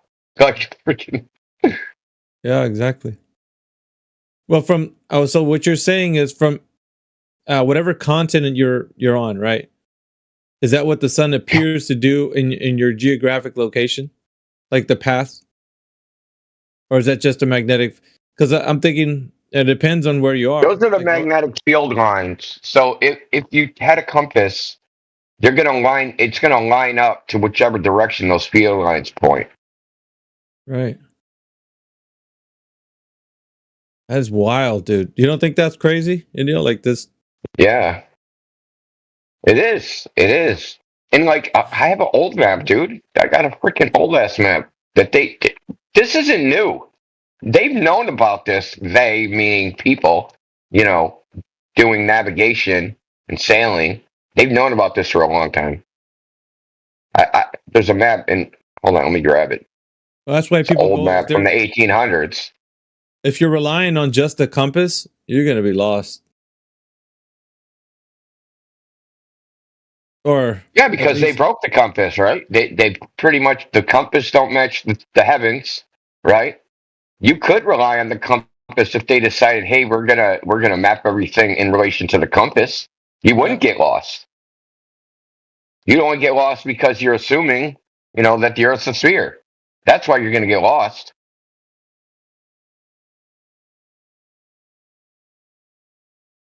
I mean, do we got who else is in here? You guys in here right now? Like 20 Cubs and I'm here. Frit. And what do you think about this topic? Every time it comes up, dude, I'm saying, like, every time it comes up, people always come in and say, oh, we got circles of equal elevation. And it seems to be like an argument that they're stuck on. And I'm like, bro, you're saying one thing, but when we start talking about, these magnetic field lines, it's like, it has nothing to do with that conversation at all. Yeah, I've gone with this is that they'll say like flat earthers don't understand celestial navigation. You're like, okay, what knowledge base are you using? Do you understand it? And they're like, well, paraphrasing. Well, no. Okay, so now you've defined yourself as a flat earther. People who don't understand celestial navigation. They're like, wait, what? Like this guy, a rank layman, a rank amateur in celestial navigation, at the very best, they'd be a rank amateur, and they're going to go around the internet judging people's ability in celestial navigation. Like, what type of hubris? Just blatant hubris. Then the next thing they'll tell you is that their knowledge, their fact-based knowledge of celestial navigation, tells them it can only work on the Globetard. And you're like, well, what year was celestial navigation invented? Some 4,000 years ago, 5,000 years ago. Was there any Globetards back then? Well, they're like, no.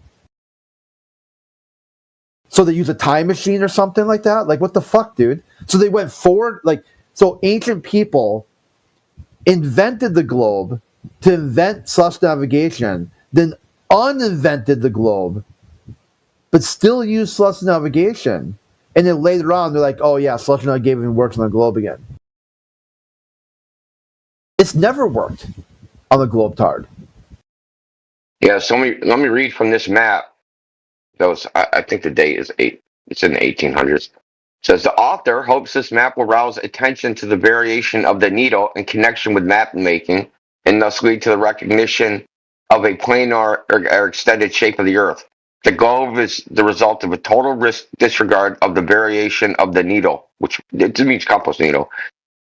And it has been constructed on the erroneous idea that the needle always points to a central north. The only method by which longitudes can be reckoned from this center is to add the variation of the course steered. In some rare cases, the variation may have to be deducted for geographical purposes. The sun's path is either elliptical or eccentric with the central north, or it confirms somewhat the course of a boomerang. Thus, latter idea is, I believe, shared by a good many people. Because the longitude lines are like, inferred from the path of the sun, like the time, right? The Greenwich Mean Time and all that. Basically the clock, really. Hey, here's my clock, when's the sun overhead.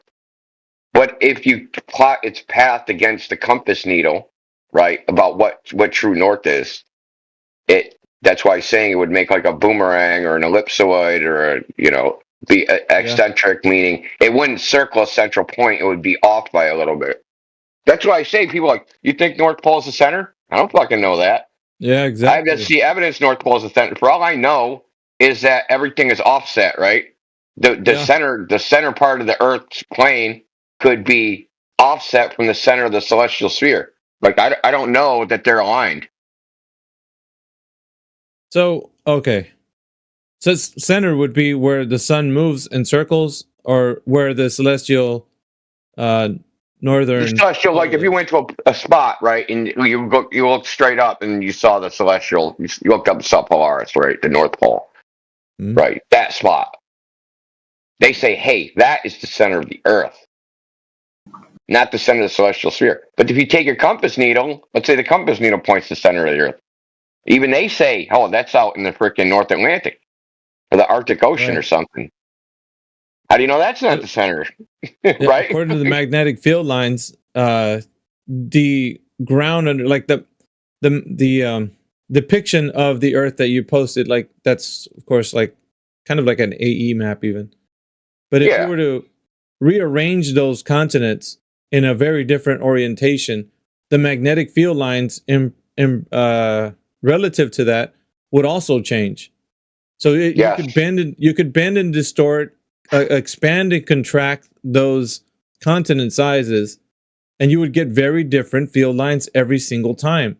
So it's almost like any little change to the orientation or the landmass size, and or like, you know, how far away they are from each other, would distort those magnetic field lines and change the way that those magnetic field lines look on that Earth.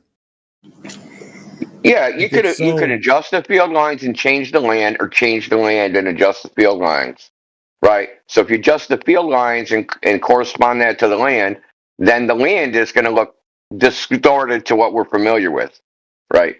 Is it actually distorted? You know what I mean? It's like, we don't know. Is it like, that's why these guys are like, hey, what's the Earth look like? Yeah, from where? I know. Like, you know what I mean? It's like, what they want is a basically like when they're like, what's the map look like? Well, it depends on, you know, what you're using for your coordinates, right? It's going to look one way if I use my coordinates, the magnetic compass. It's going to look another way if I use the celestial sphere, right? And I'm sure it will look another way if I use something else.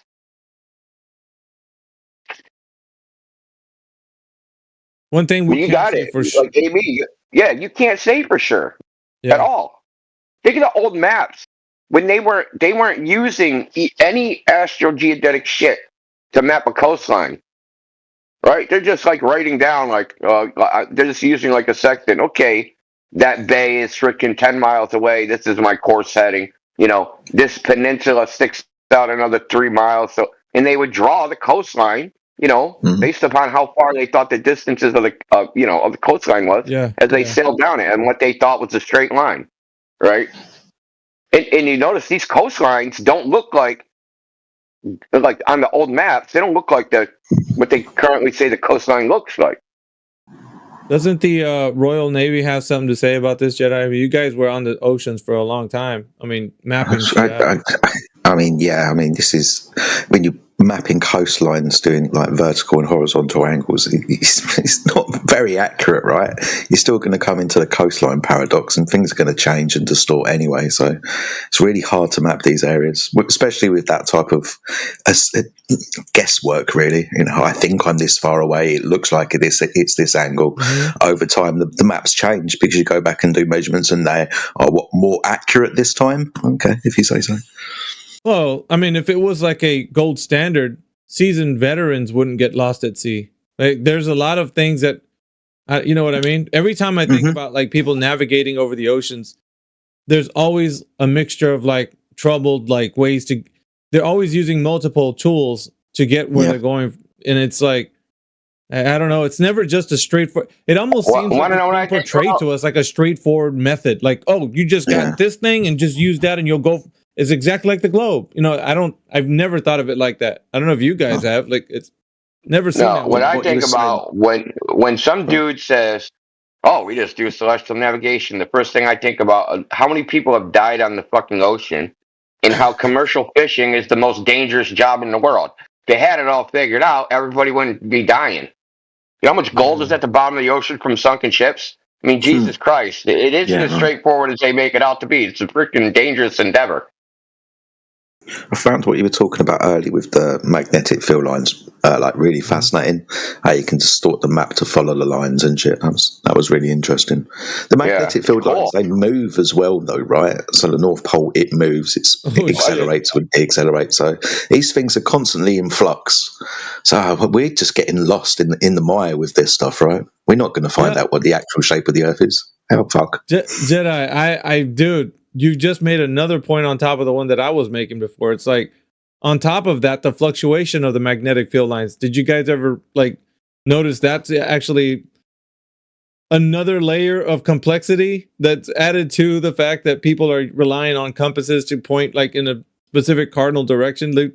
How far away from the idea and we're comparing it, dude? We're comparing it to a moving sky. Think about that. You're ready to make it more difficult. Yeah, so it's not as straightforward as these globers come in here. Oh, you got a globe. There you go. You just fly from here to there in a great circle course, and Bob's your uncle. Nah, I don't think so, bro. It doesn't work that way. Never has. It's fascinating to me. Yeah, I'd say these people are completely ignorant. They have no idea what they're talking about. They never heard the word celestial navigation until 10th Man brought it up. When you ask those guys, because some of them are honest about it. I'm trying to think of the dude's name right now, but he's like, yeah. When I heard them talking about celestial navigation, he thought that's Star Trek, like reading star charts and shit. Yeah. They do have a different concept, don't they, Crit? They come in with these talking points, and they're confident, and it seems like they know what they're saying, and everybody's like, "Oh yeah, these guys are really, they got good arguments." Dude, they would get lost at sea. If you put those guys who are very confident on a ship and tell them to get from this place to that, they would get lost. I'm 100% sure they wouldn't know how to get just by way of thinking that the Earth is a globe. Hell no. Yo, how many flat earthers would get lost, do you think? You again? Who's this guy? I'm just asking. He's this mentally ill concaver from Switzerland who thinks the Illuminati are freaking reptiles. No, he don't. He's just a LARPer. That's weird, dude. That's pretty accurate. I know. I mean, that's pretty accurate. You know what I mean? You can say that. What? Don't tell me the Illuminati are not shapeshifters, bro. Hold on a second. I want to do a shameless plug for us, sir.